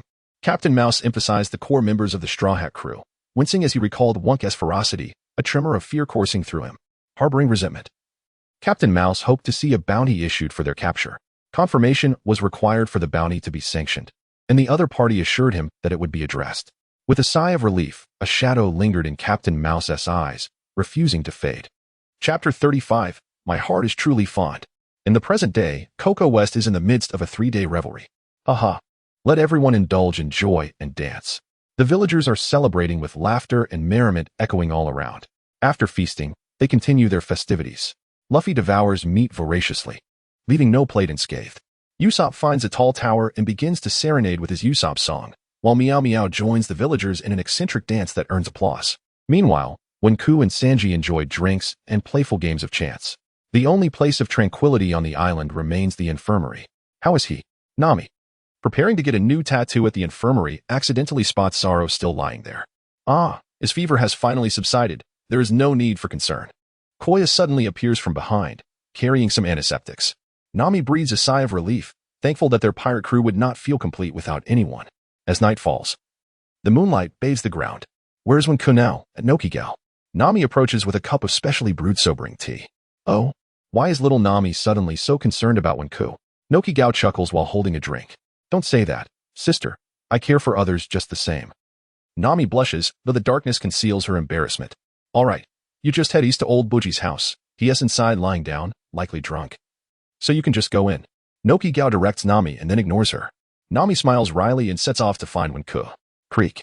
Upon reaching old Buji's house, she discovers the family is absent. Gently pulling the door open, she finds Wenku fast asleep inside.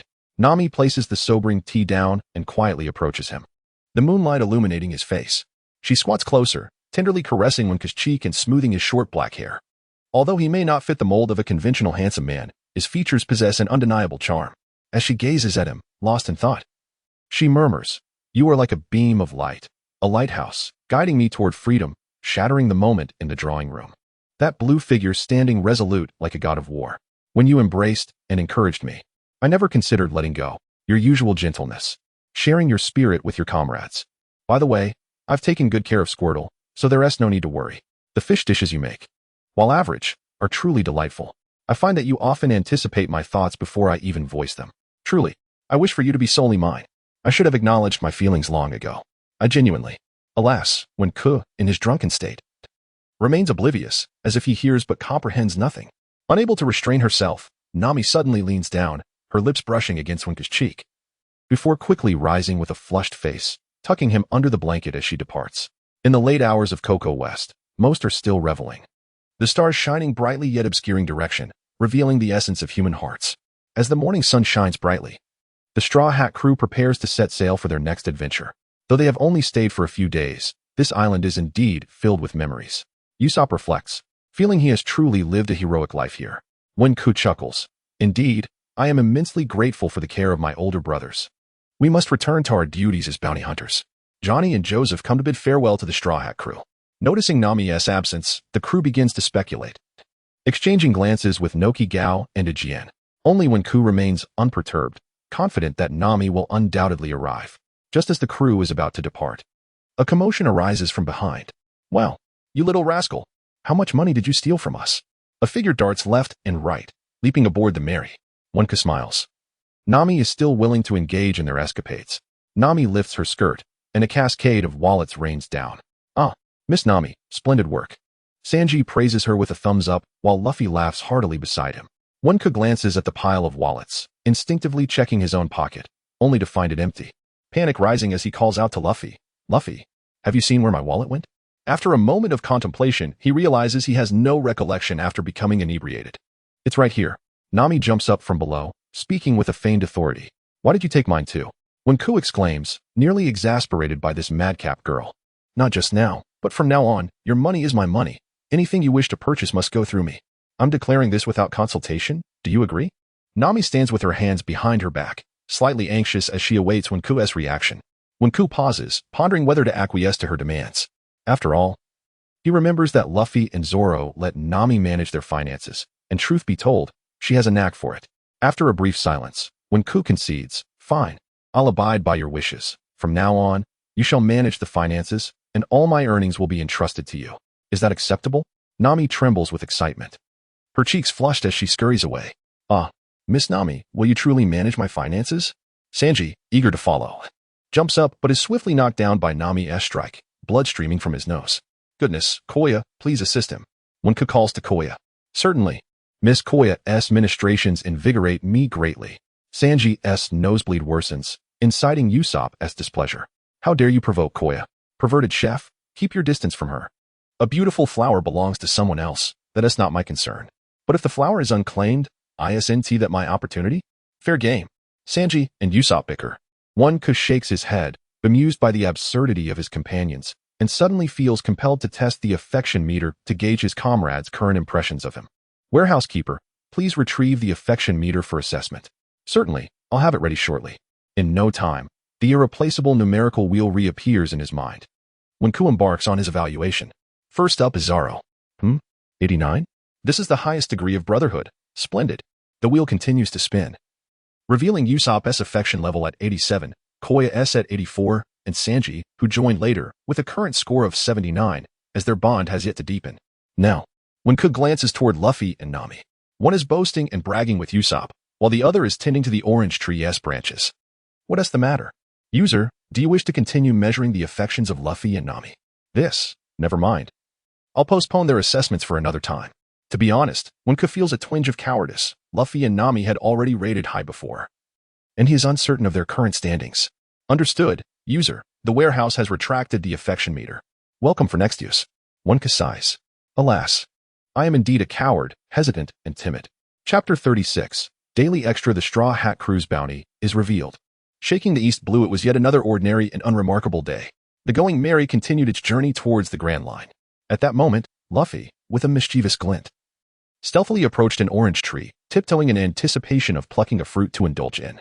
However, he was caught by Sanji, who promptly kicked him away. No, Luffy. This is Nami's orange grove. I cannot allow anyone to steal her oranges. Ah, why not? I just want one. Luffy protested, visibly disgruntled. Nami, My romantic defenses are impenetrable. I shall protect the orange grove. Sanji exclaimed dramatically, dancing in an exaggerated manner. Witnessing Luffy's pleading gaze, his heart softened, and he cautiously turned to Nami, saying, Nami, is it all right if I have one orange?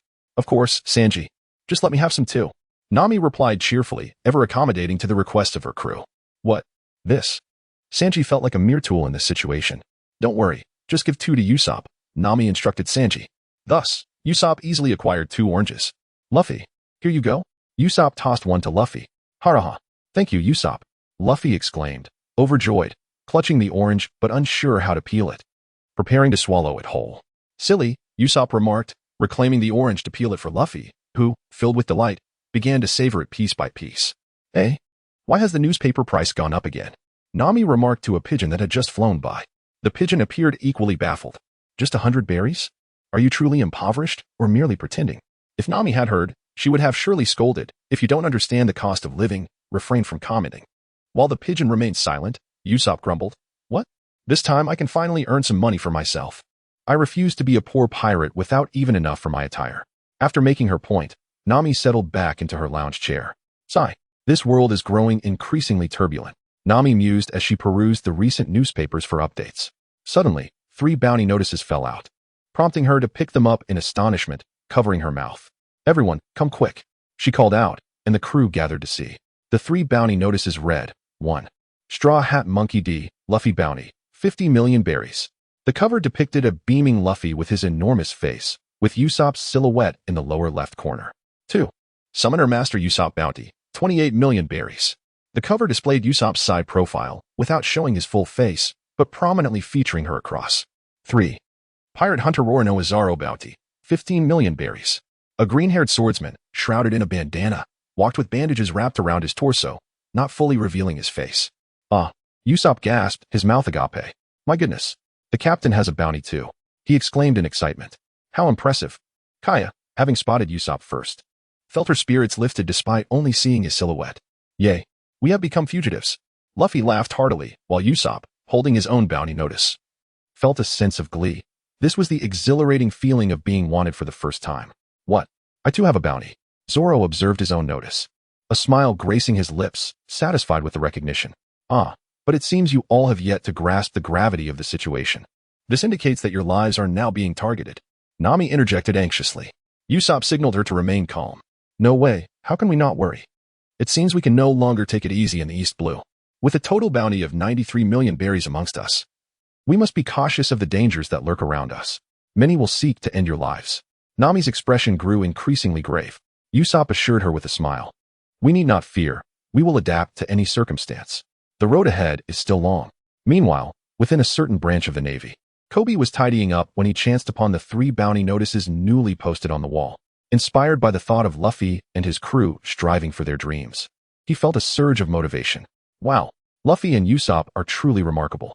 However, should we meet again, we may find ourselves as adversaries. Kobe mused, a blend of envy and determination in his gaze as he adjusted his glasses. Kobe, come here. I cannot finish cleaning this by myself. A voice echoed from the corridor, prompting Kobe to hastily depart. On a ship sailing somewhere in the East Blue, the defeated Black Cat Pirates Captain Kuro stared silently at Usopp's bounty notice, clutching the paper tightly, deep in thought. I should have never underestimated you. Next time, we shall compete again, Usopp, he resolved, issuing commands to set sail for the Grand Line in search of the Straw Hat Pirates. At the Bartai restaurant, Boss, look at these bounty notices. There are 3 of them, Patty exclaimed, rushing to find Zeph. After reading the notices, Zeph remained silent, walking alone towards the restaurant's periphery to enjoy the sea breeze. Go for it, Sanji. All blue. The old man smiled, gazing into the distance. Subsequently, aboard a Navy ship marked with their insignia, the former Navy Lieutenant Iron Fist Full Body, now demoted to a commander in the outer seas due to the Navy's embarrassment, observed the 3 bounty notices he had just received from a pigeon. Isn't this the Straw Hat Pirates we encountered at Bartai? Aha. Fate has presented me with such an excellent opportunity to escape this mundane hell. They will be easy to capture, he declared, brimming with anticipation. Little did he know that upon encountering the Straw Hat Pirates, he would be swiftly sent flying by Luffy, though that was a small matter to be considered later. Haha, it's not easy for Mihawk to visit. Just in time for a banquet. Come, drink up. Shanks, cheeks flushed, urged Mihawk to indulge. Mihawk, speechless, downed his drink in one gulp. Haha, with Luffy now on it. I am even more delighted. Let's drink. Drink. Mihawk. Shanks bellowed, intoxicated with joy. On another front, the once defeated Arlong and Captain Buggy, upon encountering the bounty notices of the newly arrived Straw Hat Pirates, harbored new intentions. Arlong, holding Luffy and Usopp's bounty notices, set aside Luffy's, gripping Usopp's with determination. Wait for me, little Usopp. The corners of her mouth curled upward, her eyes glinting with a peculiar intensity.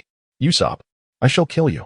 Meanwhile, Buggy, upon seeing Usopp's bounty of 28 million berries, recalled the 3 times he had been humiliated and angrily tore the notice to shreds, seething with fury. Let us go. To the Grand Line. Arlong chuckled, while Buggy coldly retorted, let us capture Usopp. Back on the Going Merry, unbeknownst to them that they were being targeted. Usopp remained unfazed, casually peeling an orange. After peeling, he kept half for himself and offered the other half to Nami sitting beside him. Where are we now? Usopp inquired.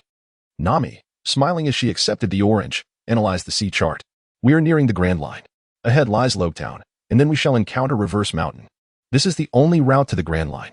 Logtown, huh? Usopp pondered. The town of beginnings and endings? Chapter 37, The Empty Dream of the Heart and the Capture of Gung-Gue. Less than 100 miles from Rogue Town, the Merry was making its way there. The Straw Hat crew was busy packing up while Wink continued to fish, actually extracting rewards from the Oolong battle. Ding. Time-limited Mission 1. Save Kokoyashi completed. Reward. 1 level 4 Pokémon. Will the user extract it? Wink had intended to extract everything together, so today he would draw to his heart's content. Time-limited Mission 1 completed. Reward. 1 level 4 Pokémon, Venusaur. The reward has been stored in the miniature space. Wink was quite pleased with his new companion, Venusaur. Ding. Time-limited Mission 4. Defeat Colonel Mouse completed. Reward. 1 level 4 Pokémon. Will the user extract the reward? Nodding in agreement. Wink awaited the emergence of his second level 4 Pokémon. Time-limited Mission 4 completed. Reward. 1 level 4 Pokémon, Arcanine. The reward has been stored in the miniature space. Arcanine, a remarkably reliable Pokémon, filled Wink with excitement. Recalling how it once saved Ash and his friends in the anime. Ding. Time-limited Mission 5, Golden Level Hidden Mission 4 Break Oolong Sawtooth Nose completed. Reward. 1 level 5 Pokémon. Will the user extract the reward? After the last task, Wink gestured for the system to proceed with the extraction. Ding. Time-limited Mission 5 completed. Reward.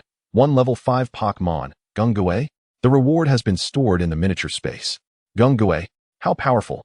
Wink stood up and paced, thrilled that Gung-Gue would be his first level 5 Pokémon, a stroke of great fortune. Shadow Pokémon.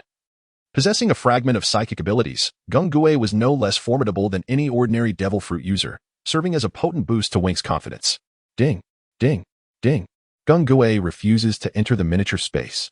Please enter the empty dream of the heart. The system's voice suddenly rang out again, its tone commanding and unyielding. What was this? The empty dream of the heart? Wink was bewildered. Why was the Gung-Gue being stored? Ding. Preparing to send the user into. Preparing to send the user into. The voice of the system grew fainter and fainter, and Wink found himself transported to an unfamiliar world. If the training camp was a realm of white fog, this place was a dark world, shrouded in pitch blackness with no grass or trees in sight. It resembled a space of death, devoid of sound and life, where darkness could evoke the deepest fears within humanity. Wink's pupils constricted as he crouched down to maintain his composure. Please, user, in this heart-empty dream created by Gung-Gue, find Gung-Gue and simply capture it. To return. The system's voice suddenly echoed again, though it seemed constrained, breaking intermittently. Stay calm. Wink knew he had to remain composed. To capture Gung-Gue, he needed to be strategic. It would be foolish to search aimlessly. He strained to recall how Ash and his companions managed to succeed. But his mind felt clouded, having spent over 6 months in this pirate world. He was on the verge of forgetting even the neighborhood of his past life, let alone the details of the anime he had watched as a child. Damn it. System. Is there no hint or assistance at all? Am I destined to be trapped here indefinitely? Wink shouted upwards. The empty dream of the heart possesses the characteristic of imagination. Please, user, maintain a tranquil mind and think deeply. The system's voice was neither loud nor soft, just enough to remind Wink. Imagination. Calmness. Calmness. He shifted his perspective. Considering what Gung-Gue might desire. Gung-Gue relishes in playing with human fears, and if he remained oblivious, would it come out to play with him? Finally, Wink recalled Gung-Gue's fondness for mischief. Imagining. He closed his eyes, gradually calming his mind, and began to visualize certain objects. Suddenly, a street lamp. A toy car, and a sack appeared before him. Wink opened his eyes, astonished by the marvel of the empty dream of the heart. He began to arrange the street lamp. As its light warded off the surrounding darkness, illuminating everything with its warm glow, Wink squatted beneath the lamp, adjusting his angle to see his own shadow, and slowly pushed the toy car, a cherished toy from his past life, especially because it made sounds. Ding ding. The toy car emitted a mechanical ringing as it moved forward, a jarring sound in this silent world. Just as Wink was engrossed in playing with the toy car, a round little figure tiptoed from the darkness, its red eyes curiously fixated on Wink and his toy. Although it felt somewhat uncomfortable in the light, it desperately wanted to play. Hiki. The little Gungue seemed to have thought of something fun, diving underground to approach Wink, leaving only its short and sharp tail exposed. Wink, feeling bored, wondered why Gungue had not yet appeared. Perhaps it was time for a different approach. Glancing at his shadow, he suddenly saw a dark figure merging with it. Aha! The little one has arrived. Wink smirked, realizing his strategy had worked. No longer frightened, he leisurely continued playing, pretending to be oblivious. Initially, his shadow remained still, but soon it began to rise, revealing a pair of red eyes peeking at Wink. Seeing that Wink was unaware, Gungue giggled and leaped out, ready to scare him, only to be caught midair by a large sack. Haraha! Gotcha, little one. Wink quickly tied up the sack, watching his little hands thumped against the inside. Ding! Congratulations, user, for completing the empty dream of the heart. Gungue is being sent back, exiting. The system finally spoke. Then, Wink felt a weight in his head, and in a blink, his consciousness returned to the real world. Phew, I almost thought I wouldn't make it back. Wink chuckled. Ding. Congratulations, user. On a stroke of luck, you have rarely gained Gungue's acknowledgement, allowing you to randomly learn one skill of the Shadow-type Pokémon and convert it. Huh? You still haven't explained why the empty dream of the heart suddenly appeared? Wink inquired, astonished, but he had unresolved questions and truly knew nothing. This is a mechanism set by the warehouse system. Some Pokémon above level may 5th resist their users and escape while being stored in the miniature space. To prevent elite Pokémon from being lost, the system established the existence of the empty dream of the heart to assist users in recapturing runaway Pokémon. The premise is that the user must successfully capture them. Doing so will grant the Pokémon's acknowledgement and reward the user with the opportunity to learn a skill inherent to them. So, this accidental escape of Gungue will indeed grant me a Shadow-type ability? Wink awaited with eager anticipation. Chapter 38, Shadow Puppet Clone. Luffy's smile on the execution platform when Ku was granted the ability to acquire skills. Thus, the warehouse presented 3 modules of skills. Please select one skill from these 3 categories, and the warehouse will derive and enhance a technique suitable for the user. A choice among 3? And it can be enhanced? How considerate. The modules were marked as follows. 1. Tongue Lick paralyzes enemies by licking. Particularly effective against speed-type Devil Fruit users. Drawback. Requires physical contact with the enemy. 2. Eye for an Eye. A charged attack that can double one's strength within 10 seconds. Drawback. None. 3. Night Demon Shadow. Displays terrifying illusions, inflicting damage equal to that of the opponent, provided they are at the same level. Drawback. None. Which to choose? When Ku began to analyze the pros and cons of each technique, while Tongue Lick had the advantage of countering certain abilities, it necessitated contact with the enemy, making it an impractical choice. As for Eye for an Eye, it was equally unfeasible when Ku lacked any Devil Fruit powers or Haki, and his physical condition was rather mediocre, rendering the enhancement of strength unnecessary at this moment. It seemed the consensus was leaning towards the third option. Warehouse. I shall choose the third skill, Night Demon Shadow. Ding. Night Demon Shadow selected. Injecting enhanced skill, Shadow Puppet Clone. In an instant, a warm sensation coursed through his veins, flowing toward his head, as when Ku absorbed the introduction and techniques for the Shadow Puppet Clone. Since acquiring the warehouse, he had always found it to be remarkably reliable. After perusing the details, he slapped his thigh in delight. What a splendid ability! The Shadow Puppet Clone could summon 5 to 10 Shadow Clones, controlled by his consciousness, and could impart a 3-second immobilization effect on enemies. Note, the stronger the enemy, the weaker the effect.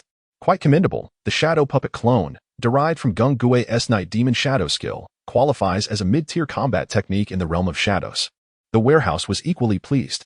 When Ku gathered his thoughts and, upon regaining focus, noticed the Mary was docking. Well, is this Logtown? He could only discern Luffy's boisterous voice. When Ku's heart raced, had they arrived at Logtown? Indeed, a vast town loomed before him.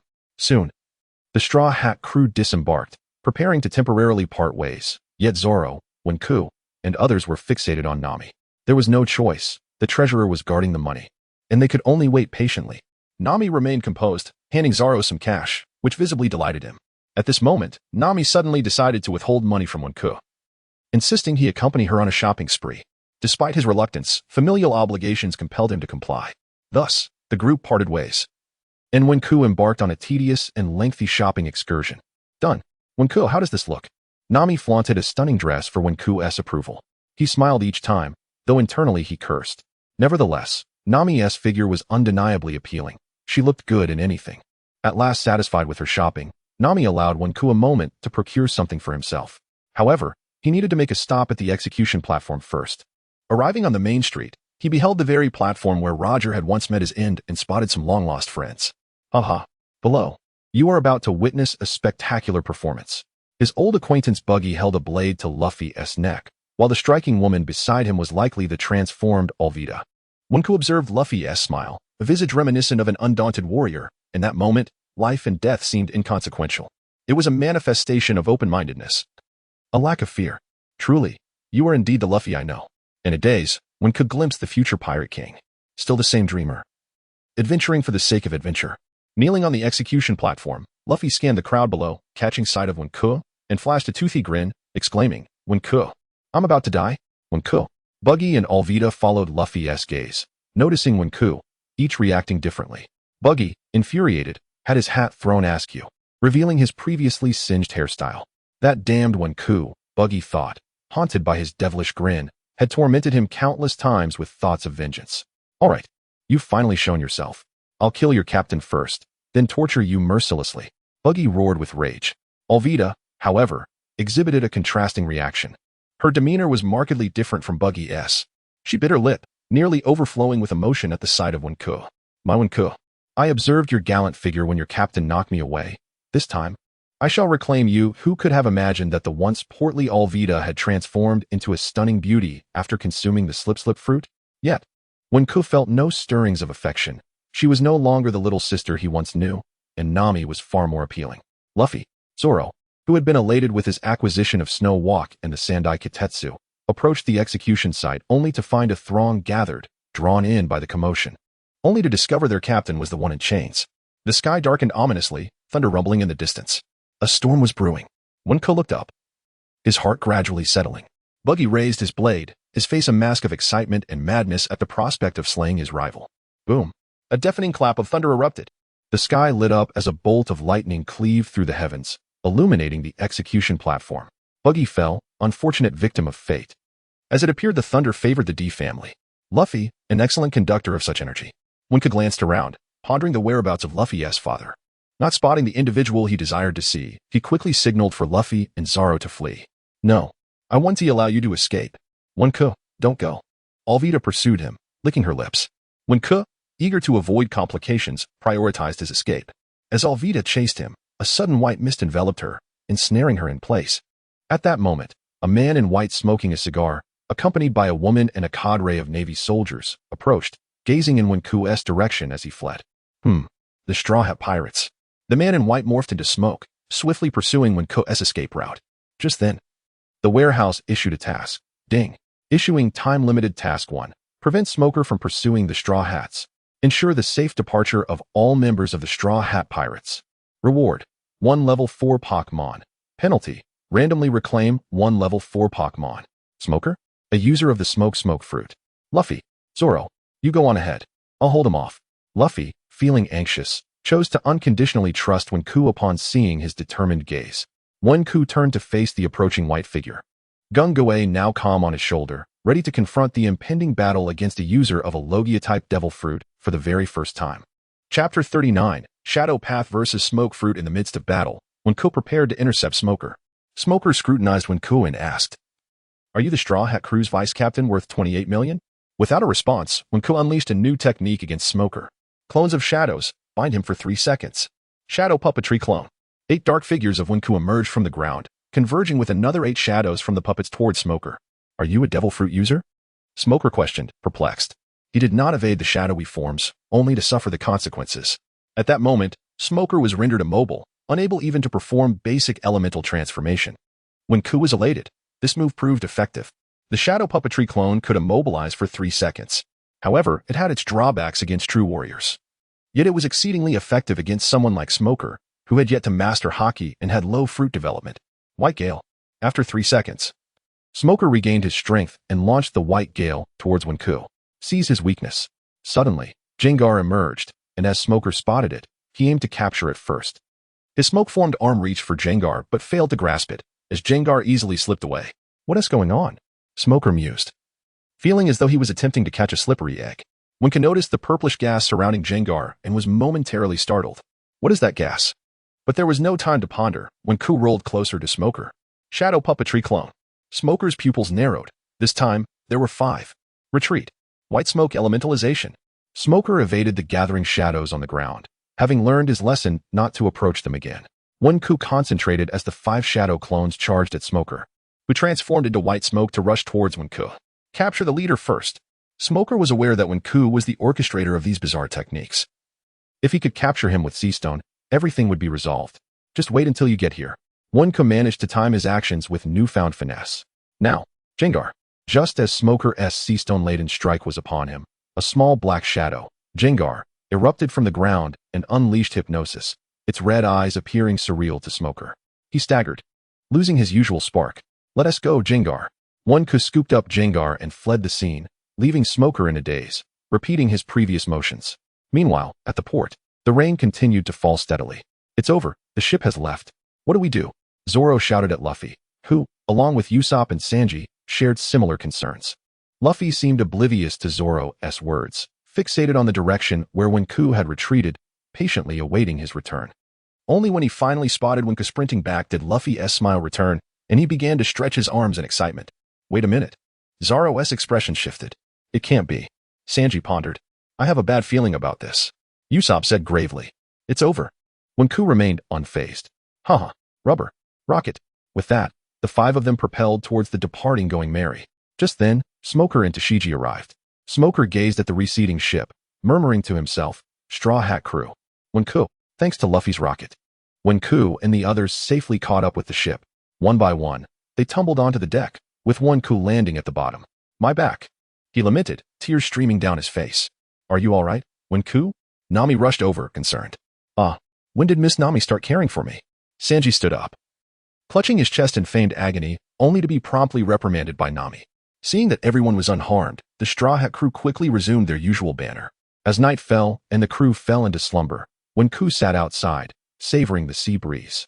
He reflected on the day's battle with the warehouse spirit. Today, I discovered that my shadow abilities might not necessarily lose to mere devil fruit users. Of course, this excludes the fact that Smoker did not use Haki and has low fruit development.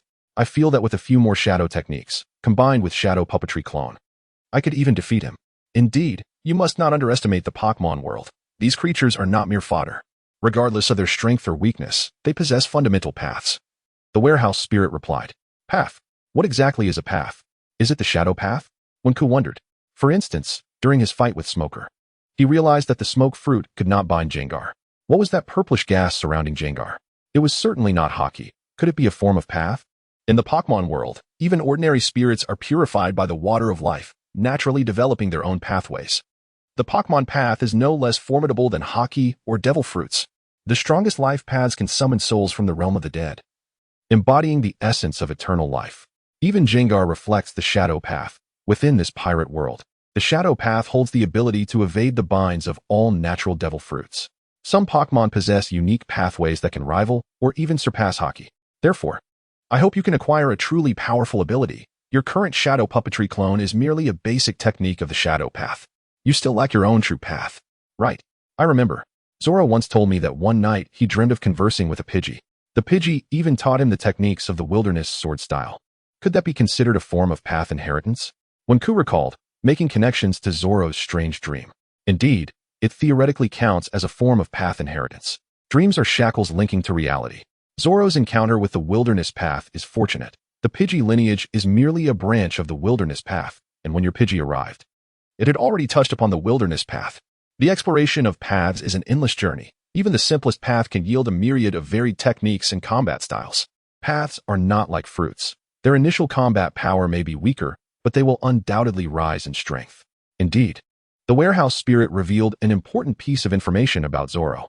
At that time, Zoro and Pidgey's combined technique, Storm Tornado Wilderness, contained a hint of Wilderness Path essence, doubling the power when paired with the original Tornado technique. My heavens. No wonder he nearly cleaved Little 8 in half. The original work wasn't as ruthless. If Zoro awakens Haki in the future and combines it with the Wilderness Path inheritance, his future achievements will undoubtedly surpass that of the original Zoro. When Ko muttered to himself, "That is true, but comprehending the path is more challenging. His journey will be more arduous," the warehouse spirit sighed. "So what should I do now?" "Just focus on completing your tasks. Your moment of transformation has yet to arrive. Even without Haki or a devil fruit, the warehouse will not neglect you, ensuring you have the capability to step into the grand line." Wenku's eyes sparkled, shining like stars in the sky. The sea breeze caressed his face, providing a sense of comfort. "It has already been over half a year since I arrived in this world. The pathways of destiny, the fruits of labor, and the might of ambition. The future new world shall undoubtedly witness a tripartite balance of power, or perhaps even a singular dominance. I am willing to wait for the right moment and have faith in the capabilities of our esteemed warehouse guardian." Chapter 40, Activation of Secondary Permissions in the Pet World. As Wenku continued his journey towards the Grand Line, he needed to collect the rewards for his new time-limited task. Ding. Time-limited task 1. Intercept Smoker and ensure the Straw Hat Pirates depart safely. Completion reward, a level 4 Pokémon. Would the user like to claim the reward? Claim. Ding. Time-limited task 1 completed.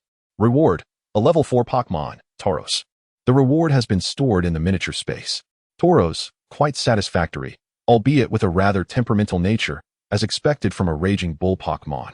As the user Wenku has essentially completed the East Blue Arc, he has earned the title, Novice.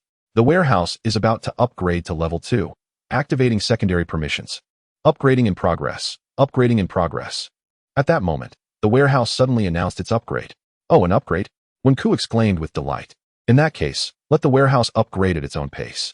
Wenku withdrew his focus, set aside his fishing rod, and prepared to fetch some wine from the cabin. As he did so, he noticed Nami napping on a lounge chair, staring at her for a moment in a daze. By the way, hasn't Nami turned 18 yet? She must only be 17 this year. That girl truly possesses a wealth of talents. She will undoubtedly become a stunning beauty in the future.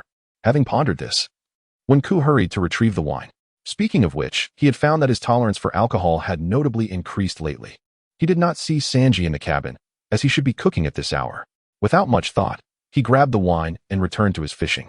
Fishing allowed Wenku to maintain his tranquility, a tranquility crucial for alleviating the fears of being in a foreign world. He took a hearty sip of the icy liquid, which swirled and ignited warmth within his stomach. The previous rain had left the ship slightly cool, and now his body quickly warmed. Ding. Congratulations. The user's level has reached level 2, granting a permanent benefit of secondary permissions. Pet World. The warehouse spoke after a long silence. Pet World? For details on permission benefits, refer to Chapter 17. Is this truly a world? That seems improbable, thought Wenku skeptically. Isn't a small world akin to a store selling items? No, the user must reach level 4 to unlock the Pokémon shop. Level 2 permissions grant access to this small world. The user's Pokémon can leave their Pokéballs to live in the pet world, where traces of a life force exist, allowing Pokémon to comprehend that life force more rapidly, thus facilitating self-evolution. The warehouse provided a thorough explanation. Ah, how wonderful. If I place my level 1 Squirtle in the small world, it will surely evolve into a Blastoise one day, right? Wenku asked excitedly after hearing the warehouse's explanation. Indeed, and upon evolving, the likelihood of mastering the life force will increase. The water path of the Squirtle lineage is no trivial matter in the later stages. This small world is designed to prepare for evolution, otherwise, it would lose its significance. A smile spread across Wenku's face. The activation of level 2 permissions, although consisting of just one benefit, was indeed a grand gift. With this small world, the issue of low-level Pokémon lacking combat strength would no longer exist. They merely needed to invest time to reach higher tiers. Wenku immediately thought of placing his lowest-level Charmeleon into the small world. Warehouse. How do my Pokémon and I enter the pet world? Wenku inquired eagerly, unable to contain his excitement. Consciousness transfer. The method of entering the pet world is similar to that of the training camp. Thus, Wenku summoned Charmeleon, attempting the consciousness transfer, and indeed, Charmeleon vanished into thin air. Ding. Current capacity of the pet world, 1/100. Charmeleon has been successfully transferred to the small world. Wenku, filled with anticipation, also transported himself into the small world, bewilderedly traversing into this verdant realm. It felt like living in a heavenly dream, more akin to an ancient era. Here, there were no barren lands, but majestic peaks, with the pet world's towering mountains standing resolutely, intertwined and sprawling. Dense vegetation flourished, rich with life. At that moment, Charmeleon approached, extending its hands for a hug. Wenku embraced it, noticing its evident satisfaction and joy in this new environment. Indeed, this place was vastly superior to the confines of a Pokeball. It was truly a sanctuary for Pokémon. All right, go play on your own. Wenku scratched Charmeleon's chin, releasing it to explore. Warehouse. This small world is simply exquisite. I feel an urge to reside here. Wenku mused. Without that trace of life force, how could such a realm exist? Unfortunately, aside from the user, no other humans are permitted entry. Only flora and fauna are allowed. Flora and fauna. Wenku pondered, suddenly struck by an idea. If the flora and fauna from the pirate world or sea kings could enter the small world, would that be possible? Well, theoretically, it should be possible. The warehouse rules do not explicitly prohibit external creatures from entering. You may try next time. If successful, the creatures from the pirate world could contribute to the small world. Excellent. Wenku was acutely aware of the invaluable essence of this small world. It would undoubtedly become a haven for Pokémon. Heracross, Scyther, Vaporeon, Swellow, Venusaur, Arcanine, Gengar, Tauros, come forth. Wenku tossed out his Pokeballs, releasing all his current Pokémon. He planned to retrieve a few for the Straw Hat crew next time, allowing them to see if they could evolve and transform in this small world. Lost in thought, Wenku was suddenly distracted by a ruckus behind him and turned to see his Pokémon surrounding Gengar with keen eyes. Why are you all crowding around Gengar? Wenku asked in confusion. Woof woof. Woof woof. Arcanine explained. Upon hearing the reason, Wenku couldn't help but chuckle. It turned out Gengar loved to play pranks, and they were worried for their own safety. Wenku picked up Gengar, who typically wore a mischievous grin but now appeared somewhat glum, feeling rejected by the others. It's all right. Gengar is very well behaved. You need not worry. After Wenku earnestly reassured them, Arcanine and the others reluctantly accepted Gengar. All right. I must take my leave now. You all must live well and train diligently here. Wenku waved goodbye and departed. Ah, what a pity that only I, as a human, can enter this world. Otherwise, I would love to show it to my companions. Wenku lamented. Unbeknownst to him, after his departure, Gengar shed its dejected demeanor and began wreaking havoc among the other Pokémon, giggling mischievously. The master has left. Time for some mischief. Chapter 41. Has Luffy also been summoned by the Stinky Mud for a conversation? It has been quite some time since leaving Rotown, and at least Wink wouldn't frivolously speculate about time. While fishing, Luffy stealthily approached. Luffy, what's the matter? Going for oranges again? Wink chuckled. No, ha ha ha. Wink, I have a secret to share. I had a dream yesterday, but you must promise not to tell anyone, okay? Luffy squatted beside him, whispering. Of course. Do you not trust me? Wink maintained a smile, gazing at the childlike Luffy. In the world of pirates, he had a cousin who used to call him brother, possessing a personality strikingly similar to Luffy's carefree nature. Thus, Wink had always treated Luffy well, and Luffy held immense trust in him. Wink, let me tell you. I dreamed about the stinky mud you gave me yesterday. Strangely, it could talk. I had a delightful chat with it, and then it wanted to teach me something. Luffy spoke animatedly. What? Wink's eyes widened in astonishment. How could that be? Isn't this similar to Zoro's situation? Ignoring Wink's expression, Luffy continued. Then it seemed to say it was a branch of the Poison Earth path, and asked if I wanted to learn. I thought the stinky mud was my friend, so I agreed. At this point, Wink was lost in discussion with the warehouse spirit. My goodness, the Poison Earth path? Along with the previous Wilderness path. Both are among the 12 great paths. Luffy and Zoro are incredibly fortunate. The warehouse spirit mused, filled with emotion. The Poison Earth path. Wink felt envy, but not jealousy, as this was something Luffy deserved. Fortunately, they can only inherit one path. Otherwise, if they had a few more, wouldn't it be chaos? Why can they only establish one connection? Isn't it obvious? They are not the masters of Pokémon. The initiative lies with you. If they wish to learn, they must inherit that particular path, or else the path Pokémon will not allow them to learn. Am I also limited to establishing just one connection? Wink pondered the same question. Others can only establish one connection, but you are different. You are the host. You can learn skills from the Pokémon lineage without inheriting the path. However, you cannot learn the core battle techniques of their path. That's why I told you that you must find an opportunity to obtain your own path. Wink nodded, realizing this was somewhat akin to exploiting a free ride. But wouldn't this mean he could only learn marginalized techniques? In the new world, he would still face challenges. Wink understood clearly that if Pokémon had paths, they would only need to rely on their pet world to grow stronger. But what about him? He possessed no Haki, no devil fruit. He was merely an ordinary person. Unless I could create my own path, Wink murmured to himself, contemplating the unfolding plot around him. The Straw Hat crew would encounter increasingly formidable opponents. He yearned for strength, for the ability to protect his companions. That's why an opportunity is necessary. Its emergence will enable your survival in this grand line, the warehouse spirit remarked coldly. Wink felt slightly reassured. Thank you, warehouse spirit. I just feel that since I arrived here, everything has been too smooth, which makes me uneasy. Your encouragement is my greatest support. Over the past 6 months, Wink was truly grateful for the warehouse spirit's diligent assistance. However, this time, the warehouse spirit did not respond. Simultaneously, it withheld a thought. The emergence of an opportunity is a test of life and death. To attain rebirth, it depends on your fortune. Do not disappoint me. Wink. This was a truth the warehouse spirit would never reveal, thus guiding him toward creating his own path. It could not directly state.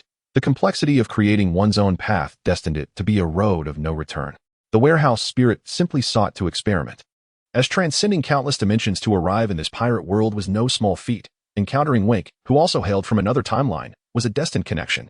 Yet, if this host were to perish, perhaps the warehouse spirit would feel sadness too. This time, it deceived Wink, but it hoped he would grow stronger. Meanwhile, Luffy was still rambling on, while Wink continued pondering the matter of paths. Having heard that the warehouse spirit mentioned communication with the path inheritance to continue learning battle techniques, Wink was eager to try.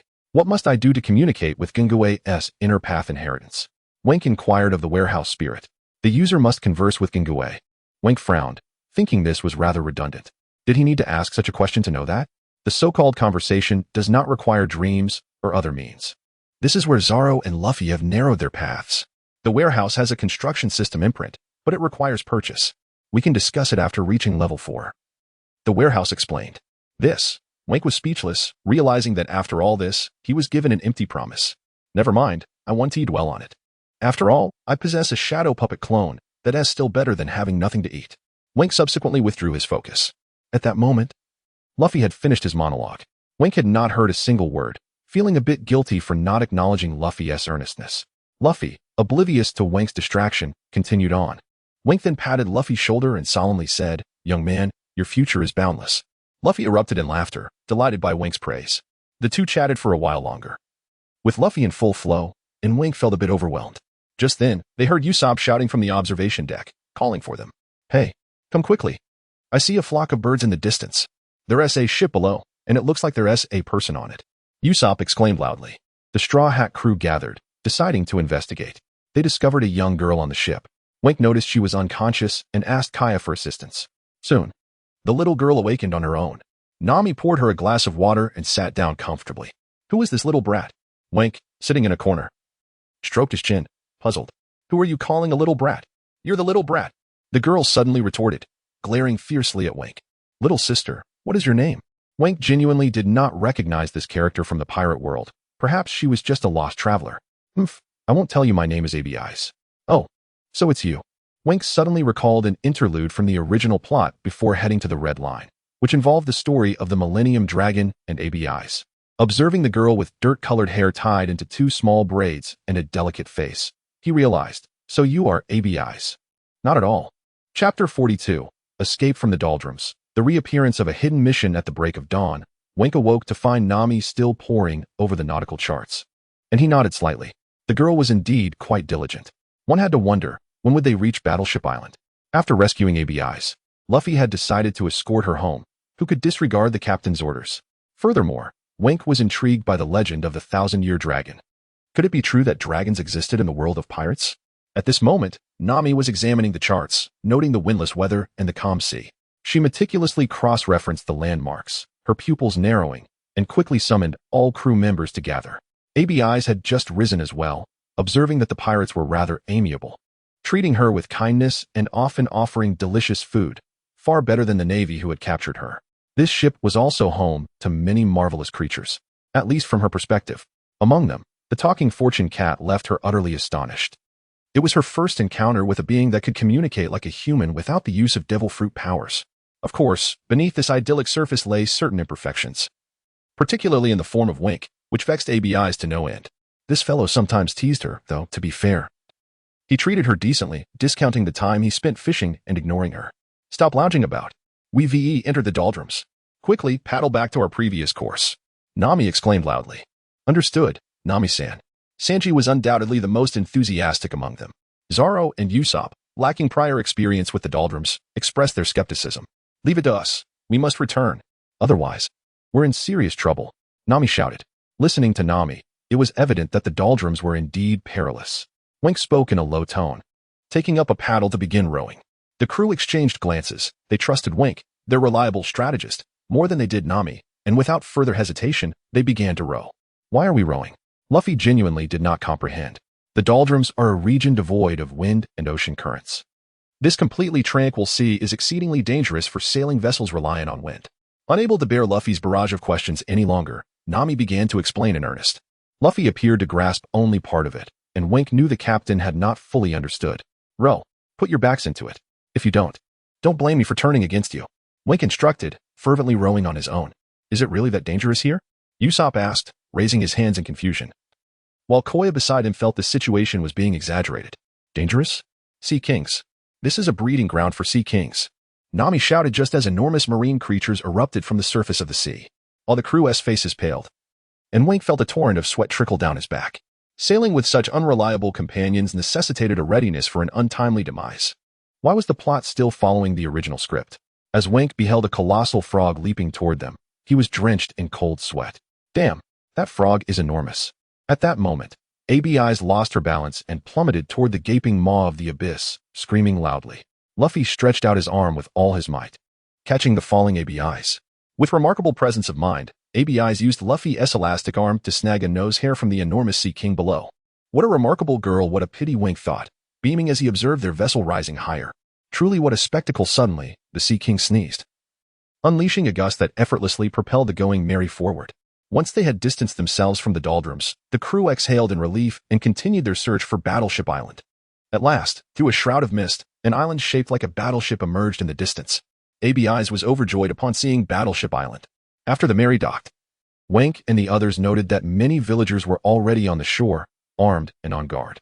ABI stepped down to explain, successfully averting what could have been a conflict. Luffy, hearing of meat buns, felt invigorated, while Wink, with his hands clasped behind his back, felt a profound weariness for his captain. As night fell, the moon hung high, casting its luminous glow. Wink, concealing himself in the shadows, awaited someone, a bottle in hand. He spotted a small figure entering the kitchen, busily preparing buns, and smiled. The young girl intended to visit the 1,000-year dragon.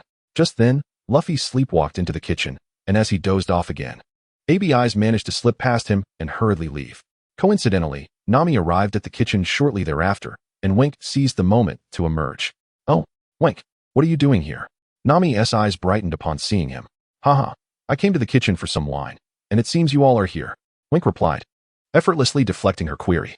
When Nami noticed that not a single bun remained, she assumed Luffy, sprawled on the floor, had devoured them all and began to scold him. Look at the ground, Wink feigned innocence as he pointed to the trail on the floor. Nami and Luffy exchanged glances, and the three began to follow the trail. After some twists and turns, they entered a cave, where they beheld the legendary dragon. Wink scrutinized it. Was this truly a dragon? It resembled a western dragon more closely. A green, furry dragon. Wink was uncertain, having never encountered a dragon before. ABI's referred to it as Lord Dragon, and Luffy could understand its speech, which also revealed ABI's powers. Could it be that you possess a devil fruit ability? Nami inquired, puzzled. ABI smiled and replied, Indeed, I consume the whisper fruit, which allows me to hear the thoughts of animals. Nami exclaimed in astonishment. No wonder you mentioned that the wind was about to blow. ABI's also informed the Straw Hat crew that the Navy was actively searching for dragon bones, and she needed to return to protect Lord Dragon. Eternal life, is there truly such a thing? And who among us can escape death? Ultimately, we all must meet our end. The pursuit often culminates in a sense of futility. Wink listened quietly, saying nothing. Ding. A limited time mission has been issued. Golden level hidden task 8. Please collect materials to obtain the 1,000-year dragon claw powder. That's right. Take some dragon claw powder with you. Reward: an egg of an unknown level Pokémon. Penalty: complete deprivation of all Pokémon from the user. Indeed, it is as I suspected. Wink sighed. This was task 8, and he wondered how many more hidden tasks awaited him. Why was he being tasked with collecting such peculiar items? He could not fathom it. Thus, I must find the dragon's lair at all costs, even if it takes a lifetime. ABI's gaze was unwavering. All right, let us go find the dragon's lair. Luffy responded with a smile. Nami felt that the lost island had sunk and regarded the quest for the dragon's lair as mere folly, unrealistic. Nonetheless, Luffy remained hopeful about finding the lost island. Wink. Look at Luffy. Nami urged anxiously. Don't worry, Nami. I still believe in our captain. Anything is possible. Wink smiled reassuringly. Nami sighed. But that island doesn't even exist on the map. Chapter 43, Plan in Peril in a moment of urgency regarding how to assist Lord Dragon in his return home. Nami summoned Usopp and the others.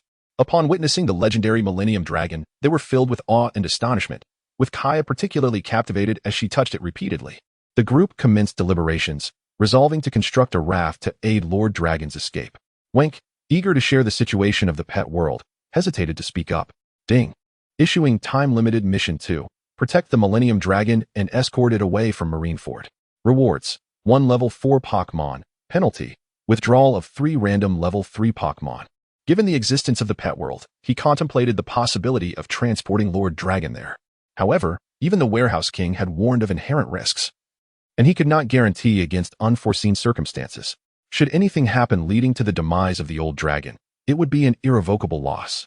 Therefore, he chose to remain silent, believing that as long as the plot did not deviate significantly from the original, there should be no issues.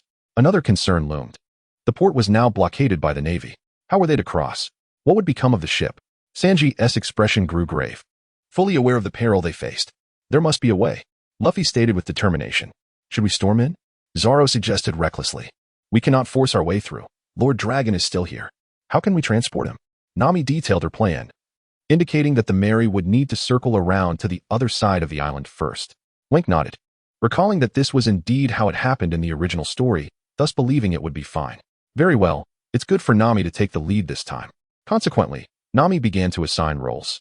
Usopp and Zoro would handle the ship, while Nami, Luffy, Wink, ABIs, Sanji, and Kaya would guard Lord Dragon. Meanwhile, the Navy was also mobilizing. A lieutenant, accompanied by a dozen sailors, was dispatched to locate the fleeing ABIs and arrived at Lord Bogoodness' home. Following the traces dragged through the kitchen to find the entrance where Lord Dragon was concealed. At that moment, a man with long purple hair and sunglasses appeared. He was Eric, a mercenary sent by the Navy's Nelson, who held a keen interest in dragon bones. After a moment of contemplation, Eric directed the Navy to continue their search for the Millennium Dragon, soon encountering Luffy and his companions. Oh my goodness, there are indeed many Marines here, Long-nosed Usopp exclaimed, his eyes nearly popping out at the sight of the rows of stationed soldiers. At that time, Zoro and Usopp had arrived at the port, only to discover a large contingent of Navy personnel, and they needed to devise a way to sneak past the blockade. Zoro, suddenly struck by inspiration, fashioned a breathing tube from bamboo and submerged himself to circumvent the Marines. He and Usopp stealthily approached, hoisted the sails, and successfully reclaimed the Mary from the Navy's grasp. Yet, the number of battleships was overwhelming, with one vessel after another racing after them. As the ship made its way to the location designated by Nami, the struggle to protect the Millennium Dragon erupted upon the hillside. How could this happen? Nami, is your plan still viable? Wink gazed at the ever-growing throng of Marines at the foot of the hill. There must be hundreds now. It will surely succeed. It must. Nami remained composed, awaiting the arrival of the Mary. Wink, however, noticed that among the mass of soldiers were several makeshift cannons. Realizing the precariousness of their situation, why don't I remember there being cannons? Fire. The lieutenant commanded, and the Marines unleashed a barrage of gunfire. I will not allow you to harm Lord Dragon. ABIs rushed forward, arms outstretched, shouting defiantly. Yet, bullets do not discriminate, and with fire raining from all directions. Despair nearly engulfed her. Get down. It's dangerous. Wink swiftly summoned the flying Scyther. Scyther, use swords dance. The creature twirled gracefully, its sides spinning rapidly, deflecting incoming bullets. Luffy stood in front, absorbing the shots as the impact gradually ceased, though he too was eventually knocked back. Eric, concealed among the Marines, gazed at the Millennium Dragon with greedy eyes, hidden behind his sunglasses. He eagerly awaited the lieutenant's orders to fire. Roar, roar, roar. The cannon fire erupted, shaking the mountainside as it bombarded the terrain. Nami held ABIs close, both covering their ears. With only 2 defenders, Luffy and Scyther, the cannon fire, which came in waves, could not be fully countered. The relentless barrage obliterated the higher ground, revealing the area concealing Lord Dragon's raft. Eric, sharp-eyed, spotted the raft beneath Lord Dragon and realized the precariousness of the situation. Observing the surrounding topography, he noted a cliff resembling a long nose to the southeast and suddenly understood. What a brilliant plan! Utilizing the raft and the cliff's geography to facilitate the Millennium Dragon's escape. Who devised this? He whispered to the lieutenant, who then commanded his subordinates to redirect their fire towards the cliff. The long nose crumbled under the bombardment, rocks cascading into the valley below. Nami and the others turned pale. Without the sloping cliff, the raft would lack the momentum needed for a downhill dash, making it nearly impossible to transport the Millennium Dragon. It's over. The plan has failed. Nami collapsed onto the ground, tears glistening in her eyes as despair settled upon her face. Wink was taken aback. Damn it. This strays too far from the original plot. How could they have brought cannons here? If this continues, we may manage to escape unscathed. But what of Lord Dragon? The density of cannon fire is too high. Biting his lip, Wink sought to make some decisive moves. I have a way to take the Millennium Dragon. You all go first. Quickly. He urged Nami and ABIs to leave, believing they were a burden in this situation. In such circumstances, how could Nami trust him? She dared not gamble. Although Lord Dragon showed signs of senility, it understood the Navy's intentions and began to paddle the raft forward on its own. Meanwhile, the Straw Hats were all on the raft. Eric watched as they headed toward the recently collapsed long-nosed cliff, feeling a sense of triumph. Haha. I'll see if you can escape now. Lord Dragon. ABIs cried, realizing that if Lord Dragon fell into the forest, Nami's meticulously crafted plan would be utterly thwarted. The thought was too dreadful to entertain. Yet, the precipice drew closer, and Nami clutched the raft's ropes, her heart heavy with guilt and self-reproach. Nami, there is still hope. Don't give up. Time was running out, and Wink had to take a chance. Pet World, activate. Transport the Millennium Dragon. Chapter 44. The successful trial of teleportation. The Straw Hat Pirates escape. The raft surged towards the precipice, teetering on the brink of a fall. Nami and the others were nearly engulfed by despair, yet when new time was of the essence, he had to ensure the safety of the Dragon Lord. Regardless of the success of the small world, danger lurked ahead. It was better to seek fortune amidst peril. The Pet World was activated. Teleport the Millennium Dragon. An unfamiliar force, one that did not belong to this realm, emanated from the surroundings, capturing the Millennium Dragon's attention.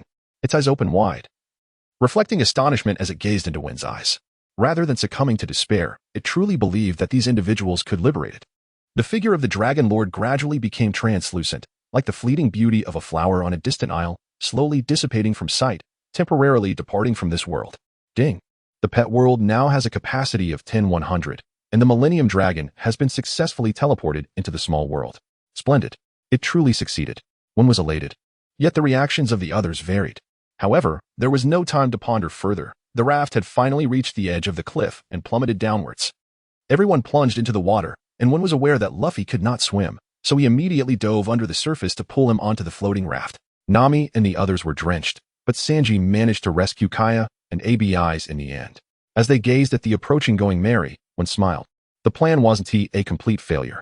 On the slope, as they watched the vehicle tumble towards the precipice, the dragon's silhouette vanished like a mirage. From afar, Eric's expression shifted from smugness to shock. How could this be? It was impossible. What had transpired? Where was the Millennium Dragon? He felt a profound sense of insult and deception, his face flushed with anger as he urged his subordinates to summon the warships for interception. Damn it! How could I have been deceived? How is this possible? How did they make the Millennium Dragon vanish? Eric couldn't fathom that the Straw Hats had someone extraordinary among them, wielding the power to transport a world. Pursue. We cannot let them escape. Meanwhile, before Nami and the others descended in frenzy, Zoro and Usopp, at the helm of the Going Merry, had already navigated towards the location Nami had indicated. She mentioned for them to wait beneath the cliff. But why had that long-nosed cliff crumbled? Surely, nothing disastrous had occurred? Usopp pointed towards the cliff, feeling a chill run down his spine. The Navy ship behind them was still in pursuit. Damn it, we can't shake them off. Usopp cursed. Zoro wore a grave expression, also waiting, hoping Nami's strategy would succeed. As the raft appeared, swiftly approaching, Zoro and Usopp fixed their gaze upon it. Thank goodness, it seems they are coming closer. Zoro felt a sense of relief. But, ahead lies the precipice. Usopp fretted. Suddenly, the Millennium Dragon vanished right before their eyes. Ah, did you see that? I didn't catch it clearly. I think I saw the Dragon Lord disappear. Zoro and Usopp exchanged bewildered glances, utterly stunned. This was even more shocking than witnessing the Millennium Dragon itself. Ah, this is madness. The cat mascot on the ship began to scream, undoubtedly having encountered a ghost. Once Zoro composed himself, he steered the Going Merry towards the location where Luffy and the others were falling. Dragon Lord. ABIs cried out in anguish. The Dragon Lord's disappearance leaving her heartbroken, held tightly by Nami. The others wiped their eyes, unable to believe what had transpired. Such a massive creature could simply vanish? Do not cry. The Dragon Lord has been safely secured. It is unharmed. Take care of yourselves. When yelled, his head pounding from ABI's wails. Of course, he dared not reveal that he carried a world. He could only claim he had the ability to teleport creatures. Ah, teleport? You swear you're not deceiving me? ABI ceased her tears, as the raft had now floated in the water. Luffy, Nami, and the others looked at one with eager anticipation, awaiting his promise. I swear on my life, if I deceive you, may I face divine retribution.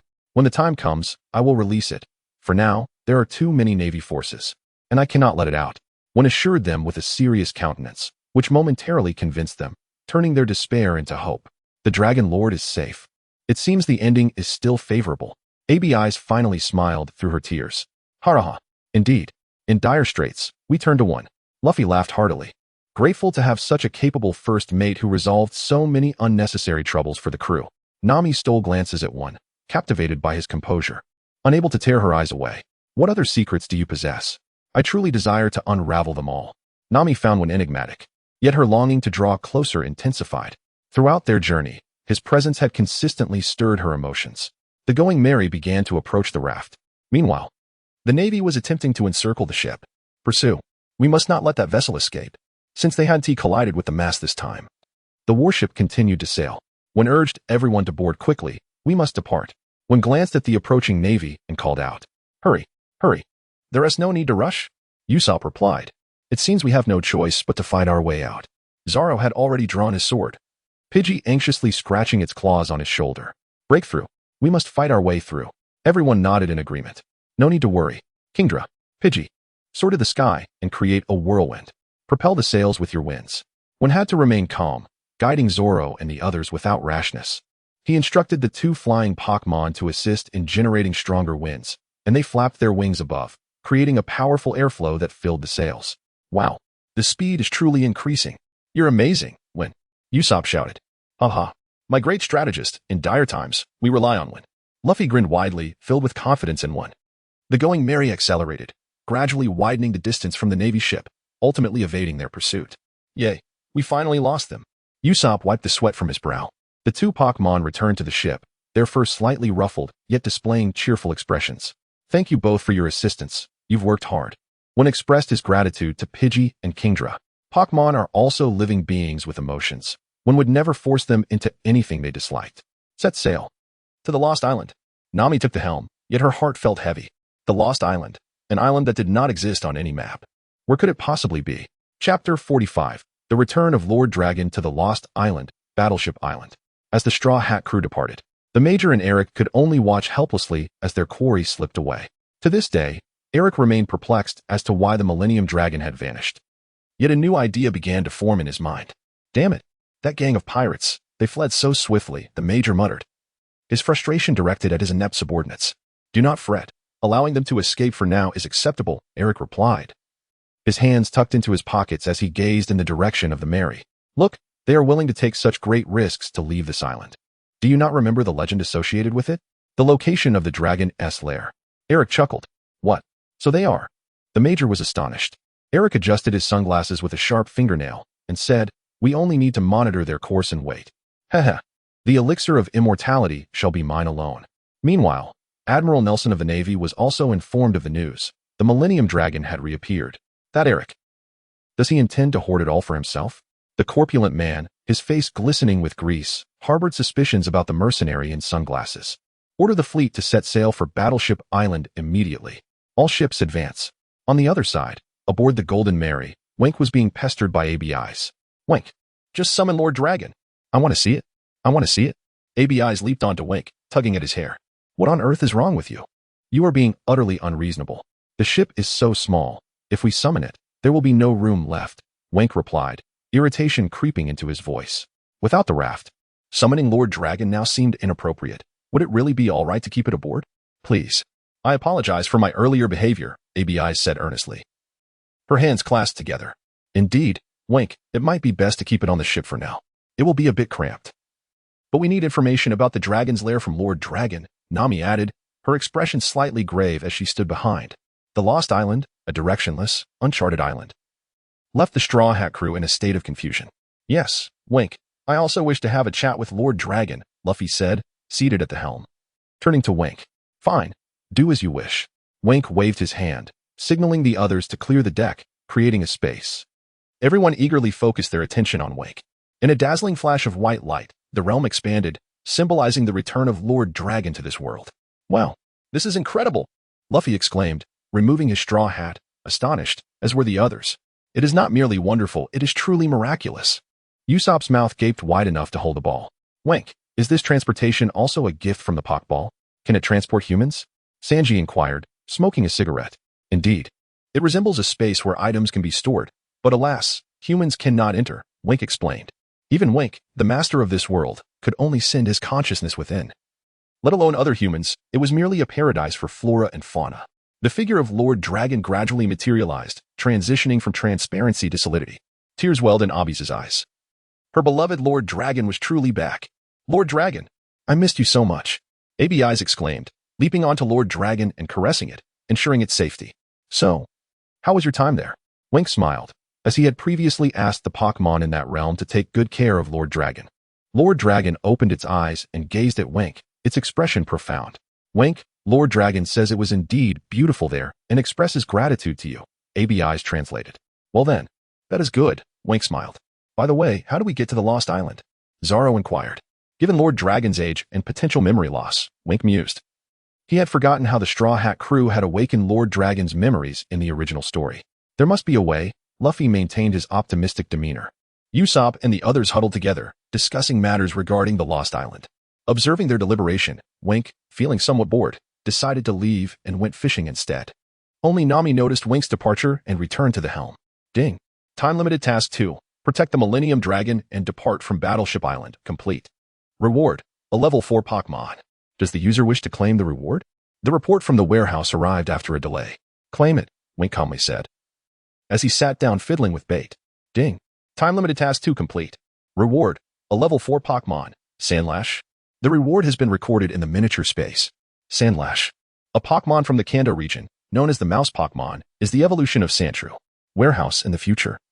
Any Pokémon obtained need not be placed in the miniature space. They can be directly transported to the pet world, Wink suggested. Understood. The user has altered the destination for the reward Pokémon. The warehouse will make minor adjustments. As for locating the Lost Island, it would rely on Luffy and the others. Wink was indeed weary and did not wish to micromanage like a mother hen. After numerous attempts, Luffy and the crew eventually stumbled upon the means for Lord Dragon to recall the details of the Lost Island. The Lost Island.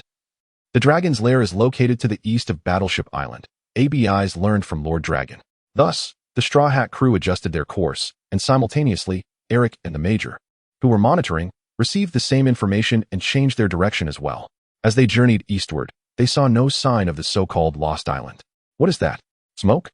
Luffy squinted ahead while seated at the helm, suddenly spotting a shadowy figure on the water. Upon closer inspection, it resembled a mirror. Luffy nudged it with his foot. The Mary continued onward, slowly melding into the watery curtain, leaving Eric and the others in a state of shock. One moment, the Millennium Dragon vanished. The next, the ship disappeared. How peculiar. Eric, however, was unconcerned. His mind was consumed with thoughts of immortality, and since the pirates could enter, so could he. But the Major, being timid, stayed behind, prompting Eric to take a small boat across alone. As the Straw Hat crew entered, they were met with torrential rain and tumultuous waves, before finally arriving at a tranquil expanse ahead. Look ahead, Luffy shouted, pointing forward. The Lost Island. Once the dwelling of the Millennium Dragon. Wink stood up alongside the others, gazing at the distant ruins, a sigh of relief escaping him. We have finally arrived at the Lost Island. Moreover, he recalled that Eric would also set foot on this island. A cold smile crept across Wink's face. Since this devil fruit user intended to come, he would ensure that Eric remained here forever, never to take the stage again. Chapter 46. The Quest for the Dragon's Lair. Scythe against Scythe. The chaotic dance of the Mantis. Upon the arrival of the Straw Hat pirates at this desolate terrain, skepticism enveloped them. The island indeed bore the hallmarks of a forsaken, uncharted land. Weeds thrived in abundance, colossal stones lay scattered across the expanse, and the remnants of crumbled edifices formed an immense ruin. Wait, perhaps this isn't the Lost Island after all. ABIs hesitated. What? We just barely navigated through that tempestuous sea. Usopp retorted, his voice tinged with disbelief. Let us not be disheartened just yet. Look at that mountain peak. From there, we should be able to behold the entire landscape of the island. Winkai gestured towards the highest point of the desolate isle. Indeed, let us heed Winkai's advice. Pondering here will yield naught. Nami concurred. With a grin, Luffy waved his hand enthusiastically. Onward. Let us ascend. The group commenced their ascent. With Wenkai's presence causing Dragon Lord to be re-ensconced within the small world, nearly bringing Usopp to his knees in reverence, wishing to acknowledge Wenkai as his master. Wenkai chuckled. That's quite unnecessary. You, Usopp, are destined to become the king of snipers. Why burden me, a mere minor character, with such expectations? Unbeknownst to them, the enigmatic figure Eric trailed behind, his scythe whispering ominously as it grazed the ground, leaving behind a trail of scratches. Once I uncover the secret to immortality, I shall eradicate every one of you. Eric's sinister gaze was obscured by his sunglasses, rendering his malevolent intent invisible to all. As the Straw Hat crew ascended the mountain, ABIs, utilizing her whispering fruit, gathered intelligence about the island. Listen up, everyone. The bird spoke of structures adorned with dragon motifs at the summit. ABIs exclaimed with delight. Precisely. This could lead us to the Dragon's lair, Wenkai laughed, prompting ABIs to dash towards the peak. That child. Wenkai shook his head, while the rest followed closely, the cat intermittently striking Usopp's head. Upon reaching the summit, they beheld murals reminiscent of ancient dragons. Could this be the Dragon's lair? Sanji pondered aloud. Where's the entrance? Zoro inspected the surroundings, finding no discernible way in. Luffy touched the mural, suggesting, perhaps this is the threshold. Nami remained skeptical, recalling how the original story described the entrance. ABIs noticed a missing fragment at the claw of the mural, resembling the necklace Dragon Lord had once gifted her, and she attempted to place it within the void. Boom. The group inadvertently fell into a collapsing cavern, only to discover even more murals within. It seems this isn't the Dragon's lair after all. Nami expressed her disappointment. However, there appears to be a secret leading towards the Dragon's lair, ABIs remarked, prompting Wenkai to release Dragon Lord once more to gauge its recognition of the surroundings. After some validation, they realized that the original Dragon's lair remained on Battleship Island. A revelation that caught Wenkai off guard. Unbeknownst to them, a stranger's laughter echoed from above. Ha ha ha. Thank you for your intel and discoveries. It seems it's time for me to eliminate you all. Wenkai narrowed his eyes. Eric? What brings you here at this moment? The figure leapt down, revealing himself as the scythe-wielding Eric. It's you, the man in sunglasses? Nami questioned, recalling how he had once ordered cannon fire upon them. Oh, so the Dragon's lair is indeed on Battleship Island. This will expedite my acquisition of the dragon bones for my elixir of immortality. Haha. As for you, I no longer require your presence. Eric smirked, his words dripping with arrogance.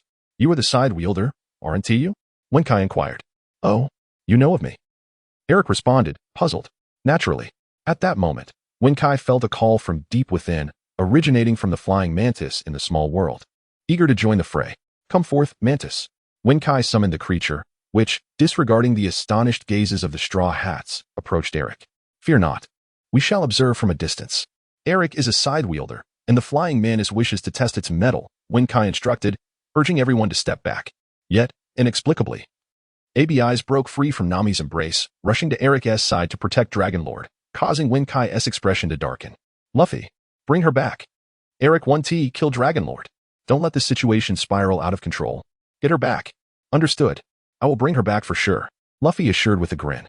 Meanwhile, the mantis had already engaged Eric in combat. You beast. What gives you the right to challenge me? Eric demanded. The mantis merely fixed its gaze upon him, realizing that if this human could wield a blade, it would indulge him in a duel. Chaotic Blade Dance. Flying Mantis Trilogy. Part 1. Cross Slash. The flying mantis charged, seemingly thrashing at Eric, yet with effortless precision, its speed accelerated. Swish, swish, swish. The scythe sliced through the air, the cool breeze eliciting beads of sweat upon Eric's brow. How is this possible? The speed is overwhelming. What manner of creature is this? Eric spun around, desperately attempting to distance himself, his fingers swiftly moving to slash at the mantis. I am a human scythe weasel. I shall not be bested by a mere beast. I refuse to yield. Scythe Tempest. The violet winds of his blade surged towards the flying mantis, yet the creature, still inexperienced, failed to evade. Sustaining a wound from the tempest, the mantis's gaze turned icy. In its eyes, Eric was but a lifeless entity. This injury ignited a profound fury within the mantis. Unbridled Assault. Flying Mantis Trilogy. Part 2. Shadow Strike. This technique is a medium-level combat skill from the flying mantis' chaotic blade style, indicating that this Pokémon has begun to resonate with the small world's essence. The previous move was merely the introductory phase, an illusory dance that builds momentum to triple its attack speed. Now, the second movement, Shadow Strike, accelerates the pace further. The essence of chaotic blade technique lies in its swiftness. Naturally, encountering armed Haki could still lead to defeat. The commentator, the warehouse keeper, elucidated tirelessly. Wenkai marveled at the mantis, which had transformed into a true swordsman, fully immersed in its combat, while Eric began to falter. Scythe dance. Eric finally unleashed the true prowess of the scythe fruit, realizing the mantis posed a genuine threat to his life. Yet the mantis evaded with grace, accumulating energy for its most potent strike. Having gleaned from the small world, it had successfully harnessed a technique from its own lineage. Encountering another side wielder today, it was determined to strike decisively. Damn it, I have no choice but to take a hostage.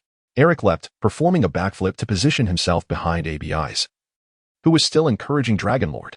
Obby's expression shifted dramatically, bracing for an impending judgment. ABI's, quickly escape.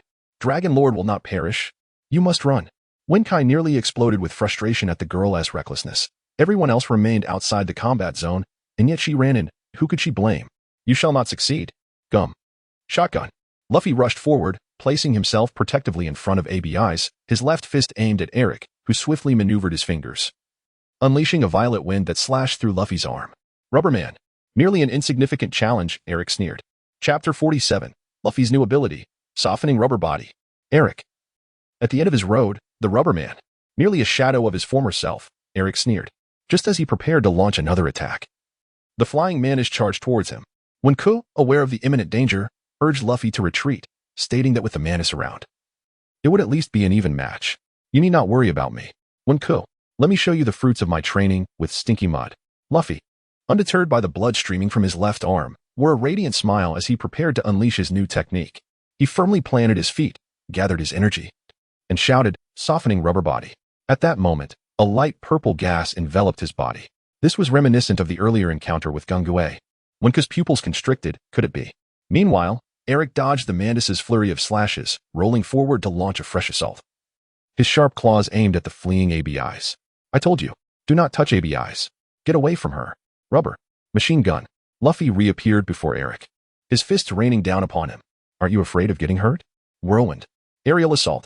Eric swung wildly at Luffy, only to find that this time, his whirlwind attack melded seamlessly into Luffy's form, as if striking a mass of mud, causing no damage whatsoever. What the hell is this? Usopp, watching from the sidelines, could only gape in astonishment. Sanji, did you see that? Captain? Zoro, hand on his sword, looked utterly bewildered. Don't ask, I saw it. The whirlwind seems ineffective against him. Sanji extinguished the cigarette in his mouth. This is the softening characteristic of the poisonous soil path. While earth may seem heavy, it can be divided into hard soil and soft soil. Luffy has tapped into the essence of soft soil. Combined with his rubber fruit, his defensive capabilities have skyrocketed. Only armed Haki or natural type fruits can counteract it. A genius. This kid is formidable. Warehouse Kuin marveled, when Ka gazed at Luffy in shock. What on earth had this boy learned from Stinky Mud? The softening rubber body allows him to temporarily soften his body to the consistency of mud while retaining the hardness of his palms, rendering him impervious to sharp objects. In other words, Luffy now stands invulnerable to both blunt and sharp attacks. I warned you not to touch ABI's. At this moment, the light purple gas swirled primarily around his arms and torso, with none appearing on his head or palms. Aren't you a rubber man?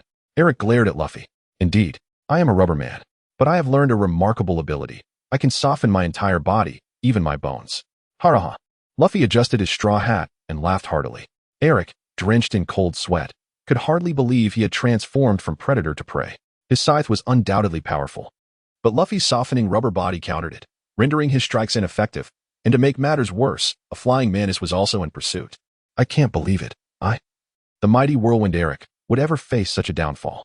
Eric observed Luffy and the mantis, his expression growing increasingly composed. I'm sorry. Please forgive me. ABI's returned, her intentions solely to protect Dragon Lord from harm. Next time you run off like that, how will I save you? Reflect on your actions, Wenku admonished coldly, leaving ABI's feeling wronged. The pet world opened, transporting the millennial dragon. Wenku addressed the Dragon Lord, who lay not far away, and in an instant, the Dragon Lord vanished like a mirage, returning to the small world. ABI's sighed heavily, avoiding Wenku's gaze, and quietly hid behind Nami like a wounded creature nursing its injuries. So it was you. How did you manage to do that? Is this truly the power of a devil fruit? Eric turned to Wenku, his eyes fixed with disbelief. What are you? Do I really need to explain myself to you? Wenku replied with a cold smile. He refrained from divulging too much, knowing the importance of the small world. News of it could invite disaster. Hey, I knew you wouldn't talk, Eric said, Resigned? Your end is near, one could declared, without hesitation. The flying mantis lunged at Eric, its scythe slicing swiftly. Eric maintained a heightened state of concentration, narrowly evading the mantis's lethal strikes. However, he was ultimately a fraction too slow. His wrist was nearly severed, flesh and blood flying. The searing pain pierced through Eric, a killer now experiencing the sensation of potentially being killed for the first time. Ding. Issuing time-limited mission 2. Defeat the side-wielder Eric. Reward: 70 intermediate ability potion for level 4 electric Pokémon. Penalty: half of the user's Pokémon will be confiscated. The battle was so exhilarating that Warehouse Coin nearly missed the mission announcement. How can this be? How can I be defeated by you? Eric's eyes filled with despair, perfectly concealed by his sunglasses. At that moment, the mantis charged again, having gathered its energy. Old blade, new tricks. The flying mantis's 3-part blade dance. Part 3. The final chapter, the blade's conclusion. The scythe descended relentlessly, time seemingly frozen at that instant, yet the blade's trajectory continued its advance. This is the essence of the blade dance.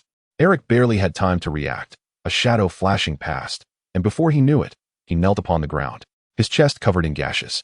In merely a second, Eric was beyond saving. In the distance, Zoro's eyes widened. He had never witnessed such rapid and ruthless scythe attacks before. Rubber. Headbutt. Luffy's head rebounded like a lever, the force behind it overwhelming. At this moment, Eric clutched his chest, continuously coughing blood, his eyes brimming with despair. No, I still don't want to die. Bang. Boom. Eric's body was propelled backward, crashing against the wall and creating a large hole. As for Eric, the debris that fell upon him obscured his fate, leaving Wenku uncertain of whether he had survived. Ding. Time-limited mission 2. Defeating scythe-wielder Eric completed. Reward: 70 intermediate ability potion for level 4 electric Pokémon has been stored in the miniature space. Phew. The mantis flew to Wenku's side, exhausted. This 3-part dance had drained all its energy, and it needed to return to the small world to recuperate. Wenku nodded, retracting it. Yet he knew the scales of victory had not yet tipped. They had merely balanced, as a fierce battle still awaited them outside, with Admiral Nelson waiting for their arrival. Such is the nature of adventure. Moments of tranquility are often overshadowed by danger. The Straw Hat Pirates shall march forward with unwavering courage. Chapter 48. Admiral Nelson's complete encirclement. The fire dragon engulfs the ships. After departing from the so-called Lost Island, the Going Merry sailed towards Battleship Island. The sky was somewhat overcast, and the pirate flag fluttered wildly in the wind. The naval lieutenant and his crew waited for the Straw Hat crew to emerge. Yet Eric's figure was notably absent. The lieutenant hesitated to entertain dark thoughts about Eric's fate, enduring the anxious wait, but with the Admiral's orders weighing heavily. He had no choice but to abandon his pursuit of Eric and shift his focus to chasing the distant Going Merry. Meanwhile, aboard the Golden Mary, Wink summoned everyone for a discussion. We are being pursued by the Navy, and with Pippet and King Swallow still recovering, we must hasten our sailing speed and remain vigilant to avoid unnecessary troubles. Now that we have reached Battleship Island, what are your plans? Nami inquired, hands clasped behind her back. Do not worry. We simply need to find the dragon's lair before they do. Once we revive Lord Dragon, everything will be all right, Luffy replied, adjusting his hat with a grin, while Kai attended to his left arm, which bore a wound. It seems things will not be so straightforward, Sanji remarked, gazing intently ahead. The crew followed his gaze and beheld a bronze-hued warship advancing toward the Going Merry. What is that? Usopp's complexion paled. Wink remained silent, equally grim-faced as he surveyed the scene. Hee. It seems a little fish has entered the net, sat Admiral Nelson, comfortably seated at the center of the bronze warship. He had come personally to claim the dragon's bones, despite being unable to walk normally due to excess weight. His sharp gaze revealed his cunning and ambition, spread out and assumed the crane wing formation. The Navy crew promptly opened the hatch and secured chains on both sides of the ship, interlocking them in layers. Well done. This time, the Millennium Dragon will surely be mine. The little fish cannot escape my net, Nelson exclaimed with excitement. Though he had yet to see the Millennium Dragon, he was convinced that by sinking this pirate ship and capturing one of its crew, he would eventually uncover the whereabouts of the dragon's bones. The Going Merry, now ensnared by iron chains, lay within the range of cannons. Wink narrowed his eyes, recalling a historical battle from Earth, the Battle of Red Cliffs, where Chow Chow employed iron chains. We are completely surrounded by chains, Kai gasped. We're going to be ambushed. ABI's echoed, her anxiety palpable. Let us leap onto their ship and take them down.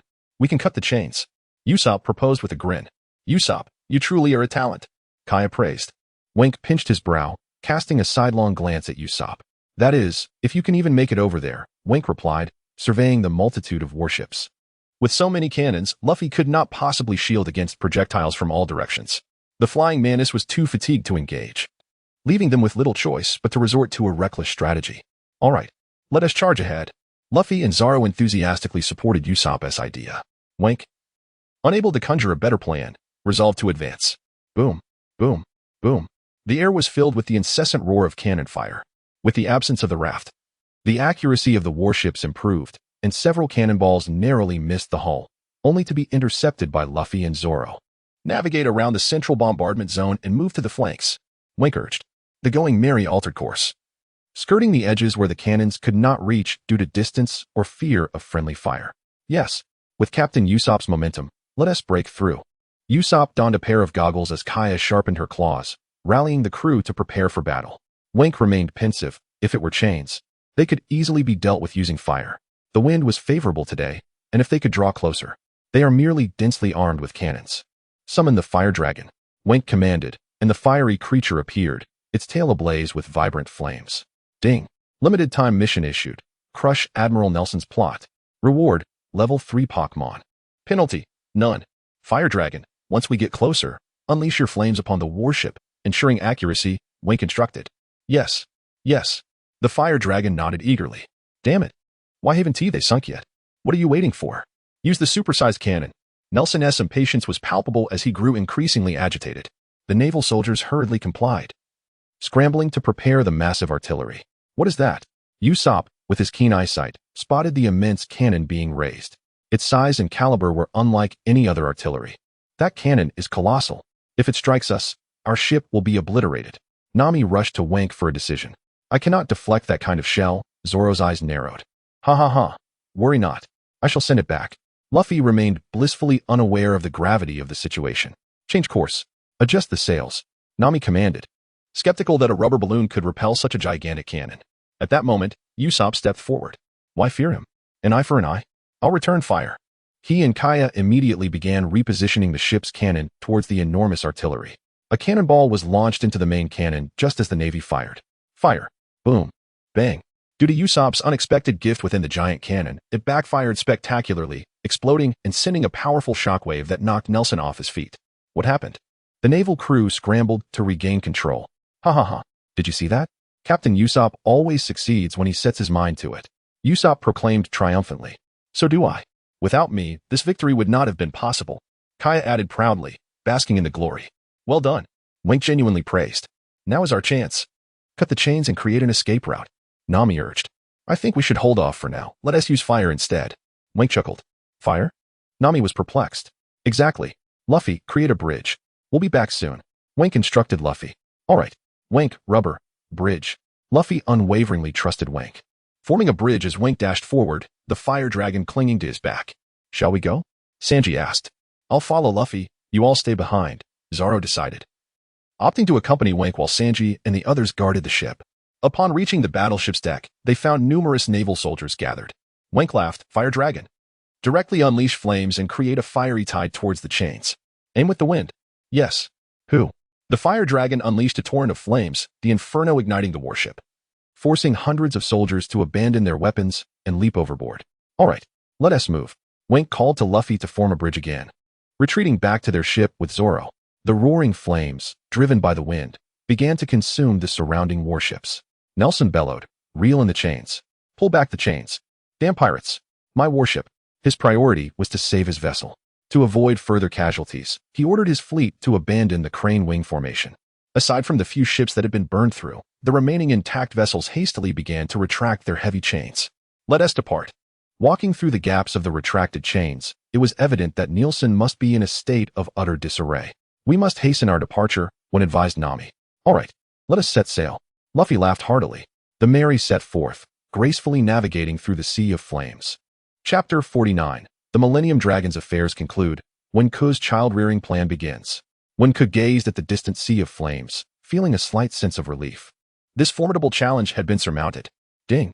Time-limited mission 3. Foil Admiral Nelson's conspiracy completed. Reward, 1 level 3 Pokémon. Would the user like to claim this reward? I shall delay the claim for now. When Ku and his companions were en route to the dragon's lair, and time was not on their side, perhaps later when they had a moment to spare. Suddenly, Wenku received a summons from the small world. Stop. Halt the ship. Do not proceed. Wenku exclaimed, leaving the Straw Hat crew bewildered. We need to head to Battleship Island. Why should we stop the ship? Even the carefree Luffy questioned Wenku. Rather than offering a futile explanation, Wenku promptly summoned the Millennium Dragon back. Lord Dragon! ABIs rushed forward to embrace the dragon. However, at this moment, the dragon exhibited an unusual demeanor, staring silently at the ominous sky above. Wenku's Swifthound relayed a message stating that the dragon, influenced by the persistent effects of the pet world, had begun to recollect certain memories. Suddenly, the dragon began to roar with all its might, the sound escalating from a whisper to a thunderous crescendo that reverberated through the heavens. Miraculously, the dark clouds in the sky started to disperse. Look at that. Kaya pointed at the creatures soaring down from the clouds above, one after another. Ah, they are just like Lord Dragon, ABIs exclaimed, astonished. The dragon's eyes sparkled, its whiskers twitching in excitement, a reflection of its elation.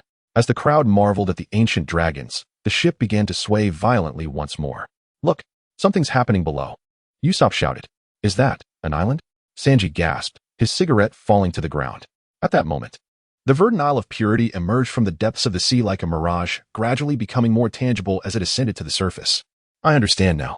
It only surfaces once every 1,000 years, so no one could have known it would rise. And this moment is when the dragon's lair appears, Nami exclaimed with excitement. The Straw Hat crew was fortunate to witness this rare spectacle. This time, the dragon did not meet its demise by cannon fire as in the original tale. Its eyes glistened with tears of joy, for it had awaited this moment for a millennium, the chance to reunite with its kin and kindred. Homecoming, even after a millennium, is never too late. It spread its wings, witnessing such grandeur in its twilight years, feeling a sense of fulfillment.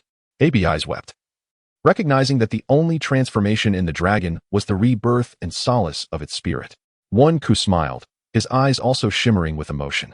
Having spent over 6 months in this world, he had often dreamt of returning to his former home, yearning for one last glimpse of his parents.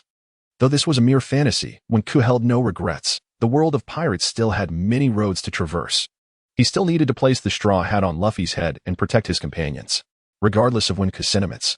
The other Straw Hat members were utterly astonished and curious about the unfolding scene, adding another memorable chapter to their adventurous chronicles. Look at all these peculiar rocks, Usopp remarked as he surveyed the surroundings with curiosity.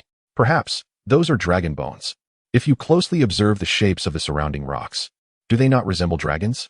Sanji replied thoughtfully as he crushed his cigarette, but, upon your suggestion, I can see it now. But why are all the rocks here shaped like dragons? Usopp remained puzzled. That is because they have been submerged in the sea for 1,000 years, transforming their bodies into stone, is it not? Nami explained. As the group continued their discussion, Luffy was engaged in conversation with the dragon and ABIs. Wenku discreetly wiped away his tears with his sleeve and approached the dragon with a smile. Lord Dragon, I require a piece of your claw. May I trim a nail? Wenku asked with a hint of apology. The dragon's eyes held a deep gratitude. For Wenku, it recognized him as a benefactor. Without his little world, the dragon would have encountered far more troubles in recent days. Such a person is certainly deserving of assistance. The dragon generously offered Wenku 2 fallen claw fragments. This left Wenku both amused and exasperated as he placed the claws in his fishing gear compartment. Thus, he had acquired a new hobby, fishing while grinding claw powder. Wenku, what do you intend to do with the dragon's claws? Luffy asked, digging his nose. Play. Wenku replied with a single word. Although the outcome was not entirely satisfactory, at least the mission was accomplished. Ding. Time-limited Mission 1. Golden Level Hidden Mission 8. Collection of Millennium Dragon Claw Powder Materials completed.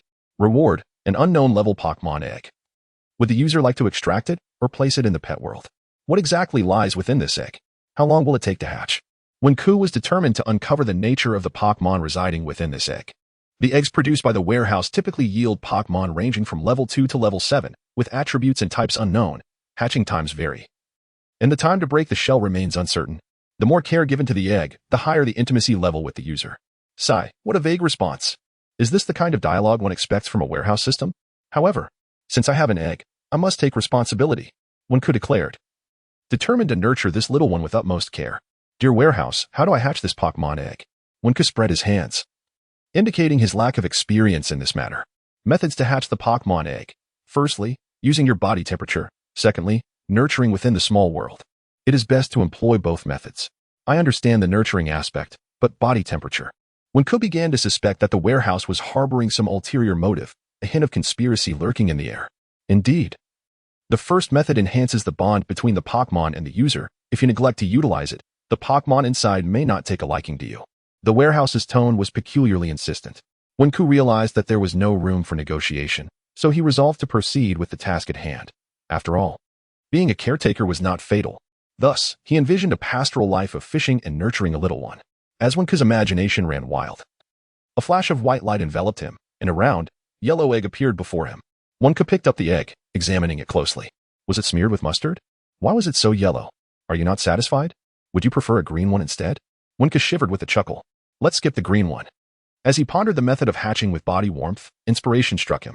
He searched the ship's cabin for a large piece of cloth, wrapped the yellow egg, and secured it against his chest. Once, Zhao Zilong entered and exited the fray, cradling a doe in his arms. Now, when Ku, blessed by fortune, cradled an egg, he gently touched the egg, its shell slightly rough, yet pleasing to the touch. From now on, aside from battles, we shan't be separated. You must gather your strength and hatch into a formidable being. Fortune favor me. Let it be a Mewtwo, or Pikachu will do. When Ku murmured to the egg, lost in thought. With the successful return of the dragon, the affairs of the Millennium Dragon have finally reached a splendid conclusion. Farewell, everyone. Do your best. ABIs, who would not venture with the Straw Hat Pirates, needed to safeguard the secrets of the Millennium Dragon's lair. This was her mission and duty. Goodbye. ABIs, you will always be our comrade.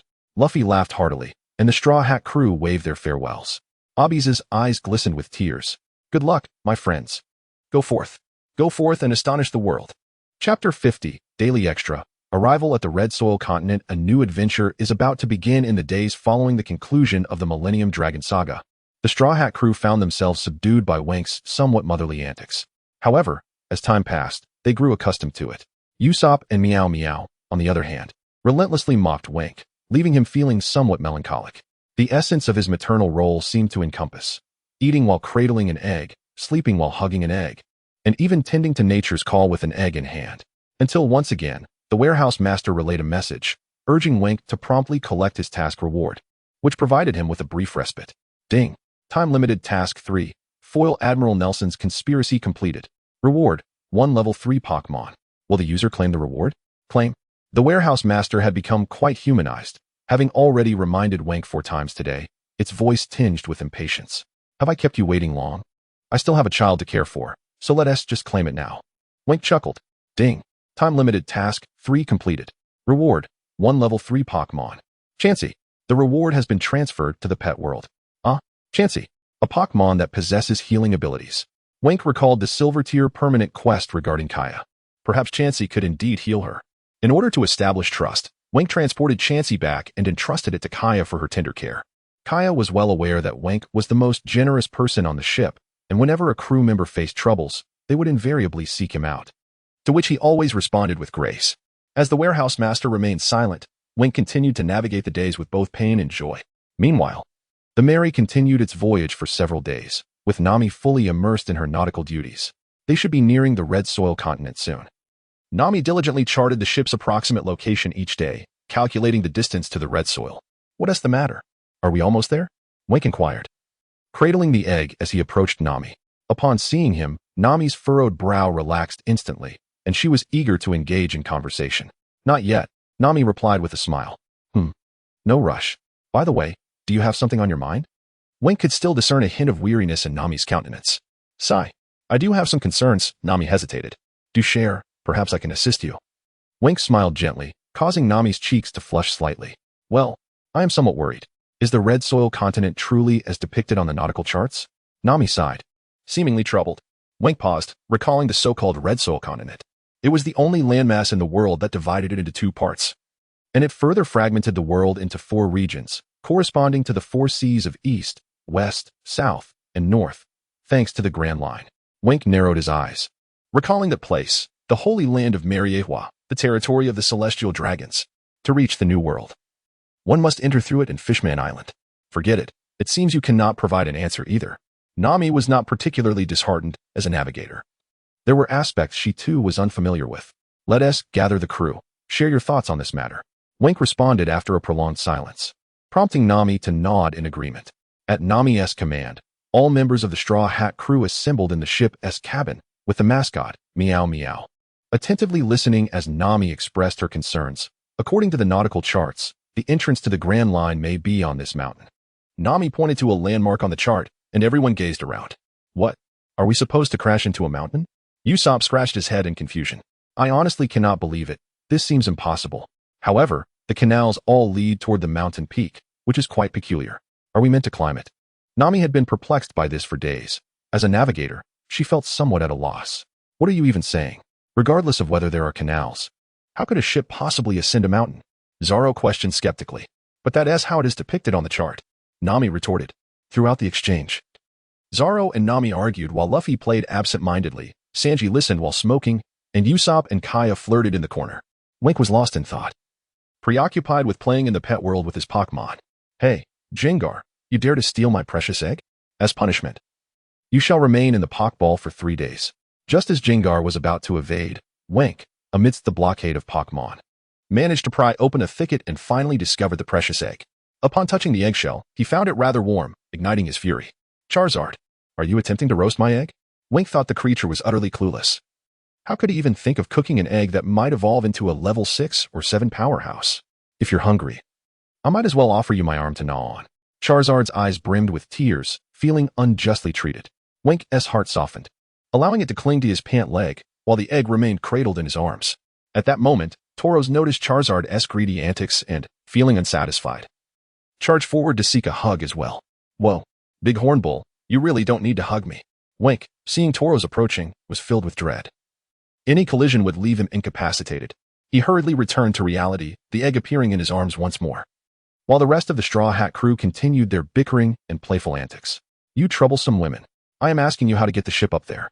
If you're asking me, who else should I turn to? Why don't you carry it up yourself, Green Algae Head? Wink shook his head. A bunch of them. Can't anyone be a bit more considerate? Leaving it out here only invites a slew of troublesome youths. Such debates would persist in jesting among the Straw Hat crew, whether in times of leisure or distress. At some later juncture, ominous clouds gathered, unleashing a torrential downpour that rendered the Mary as helpless as a flimsy raft. Quick, Luffy, assist in securing the sails. Wink shouted to Luffy, who took his time responding, using his rubbery arms to propel himself upward. Ah, I see the incredible mountain, Luffy exclaimed, pointing ahead. We see it too, the Red Mountain. We must be nearing the red soil. Wink and Nami echoed in astonishment, gazing ahead. As Usopp looked up at the red soil, the towering crimson peaks reached into the clouds, nearly startling him to death. My goodness. The clouds are so thick that I can't see the mountain's peak.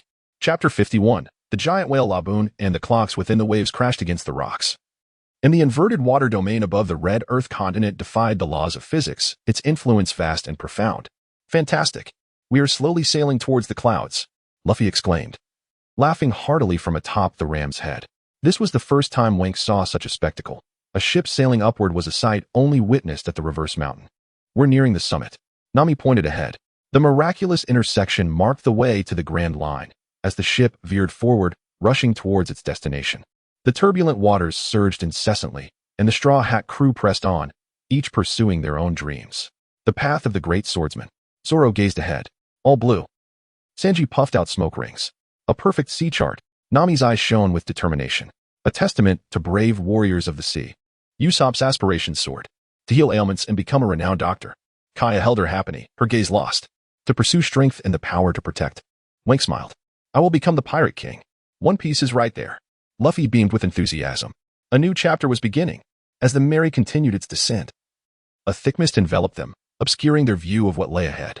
Wink's expression turned grave as he stored the egg in the small world, anticipating Laboon's arrival and the possibility of unexpected events. However, the Straw Hat crew remained oblivious until a massive shadow loomed. What is that? Usopp squinted through his binoculars. Nami, there's a mountain ahead, Sanji shouted. Nami froze, believing it impossible. They should reach a new sea after passing Twin Cape. The Mary pressed on, the shadow growing ever larger, the fog dissipating to reveal its true form. Well, it's a wall. A wall. Meow Meow exclaimed, dropping coins in a panic as he hurried to collect them. No. It's a giant whale. Sanji's eyes widened. What should we do? It's too big for us to defeat. Nami inquired. We'll go left. Full throttle. Quickly, steer hard left. Zoro noticed a gap on the left side, perhaps a glimmer of hope for escape. Usopp and Meow Meow pushed the helm with all their might, but their excessive force snapped the steering rod, leaving the Mary on its course. What? This is a disaster. Zoro and Sanji rushed to assist. If the ship collided, it would be perilous. In a moment of desperation, Wank recalled an idea. The Pet Small World.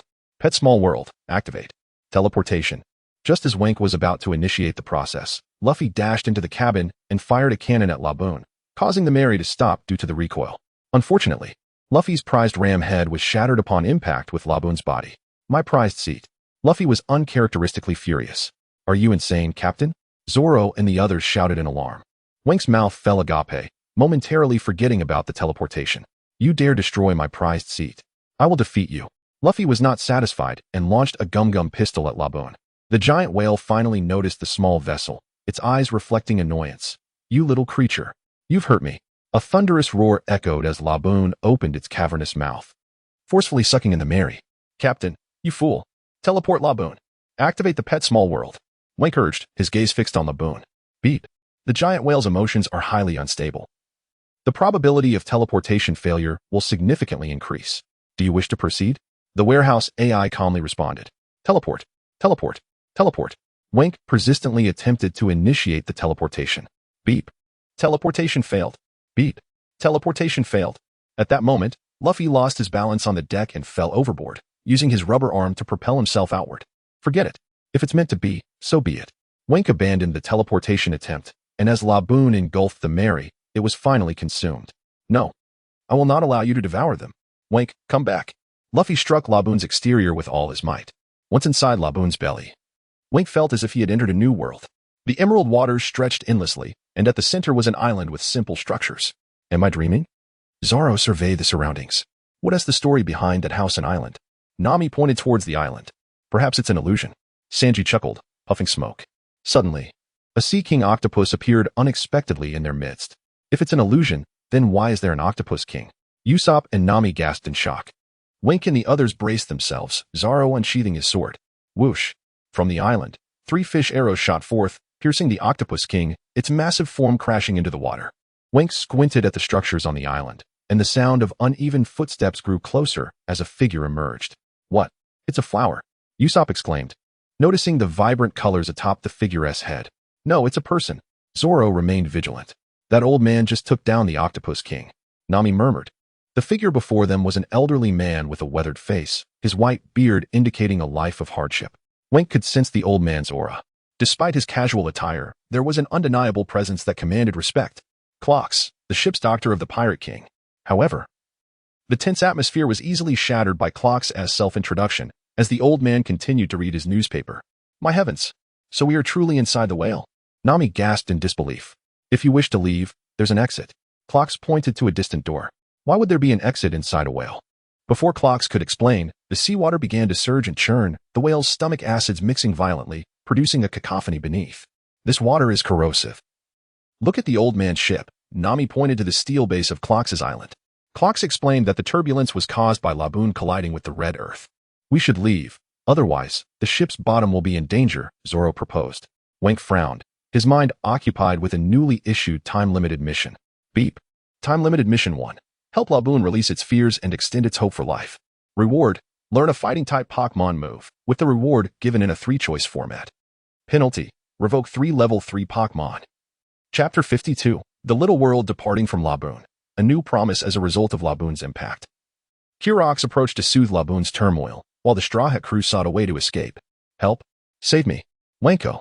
Suddenly, Luffy tumbled down from the upper passage, accompanied by a man and a woman.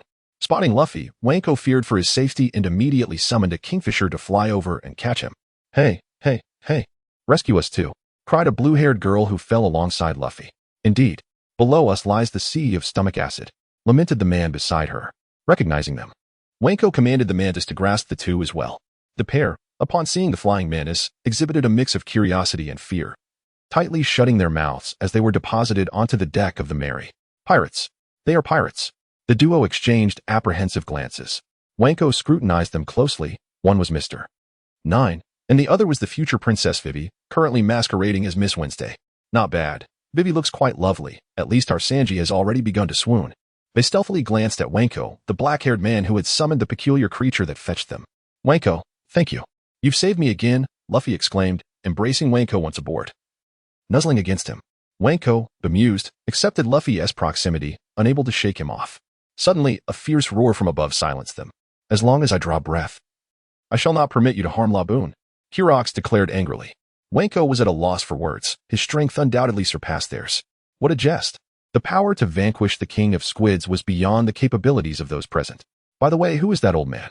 Luffy inquired, gazing up at Kyrox in confusion. Mr. Nine and Miss Wednesday, also present, abruptly stood, sneering, Heh. Killing this whale is our mission. Today, you shall not interfere with our whaling. They raised a cannon and began bombarding Laboon. Kyrox leapt up to shield Laboon with his body. He is using his body to block the cannonballs. Usopp exclaimed in astonishment. How is this possible? Is he protecting the giant whale?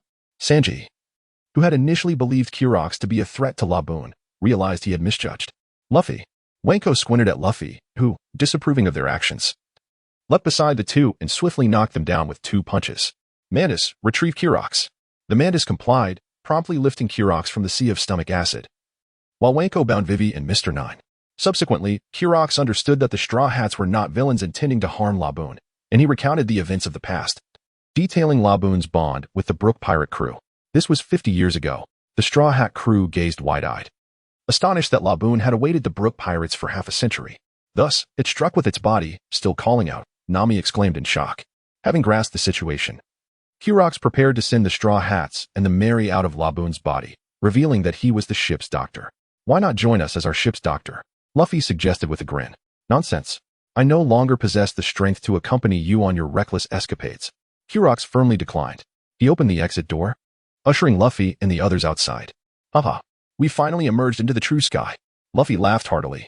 So we have reached the Grand Line at last, Nami remarked, her hands clasped behind her back. They turned to Laboon, now battered but with clear, transparent eyes, perpetually gazing toward the red line. Since waiting no longer holds meaning, let us create significance. Wanko finally comprehended the essence of that mission. The promise made by the original Luffy, when it could be fulfilled, who knows? Wanko wished not to let Laboon continue waiting with the rest of its life. Kyrox, if you agree, I shall take Laboon with me and help it search for Brook and the others. Wanko seemed to have made a decision. Indeed, Wanko possesses the ability to transport animals. Perhaps he can assist Laboon. Nami exclaimed excitedly. Transport? Kyrox scrutinized Wanko, laden with skepticism, finding it hard to believe his words. This protracted promise. Indeed, if Laboon continues to strike, it may truly perish. Perhaps Wanko might be able to. Sanji remarked, smoking thoughtfully. Then, let us give it a try. Kyrox hesitated but ultimately acquiesced, not wishing for Laboon to endure further torment. Wanko nodded, utilizing Luffy's rubber to bridge the gap to Laboon's side. If you can trust me, I will certainly help you find Brook in your lifetime. This is our pact, the promise I take with you. Wanko gently stroked Laboon's body, whispering to it. Laboon gazed at Wanko, somewhat doubtful. Come inside and familiarize yourself. The pet little world, transporting the giant whale Laboon. Wanko called out. Laboon felt its body and soul departing from this world, the sensation of traversing drawing ever closer, breaking the shackles between worlds. Its enormous body gradually became translucent, ultimately vanishing entirely from the sea. This. Even Kyrox, with his vast experience, was left stunned by this miraculous feat in the distance. Vivi and her companions watched Wanko as if witnessing a ghost. Meanwhile, the other Straw Hats were accustomed to such spectacles. After all, Wanko performed transformations daily, and they had seen it all too often. Ding. The capacity of the pet little world is now 13,100, having successfully transported Laboon into the little world. Phew. It's done. Wanko smiled at the group. Is it truly so? Kyrox, filled with anticipation yet tinged with doubt, worried that this might merely be an illusion. Wanko, aware of Kyrox's lingering disbelief, wasted no time in transporting Laboon back.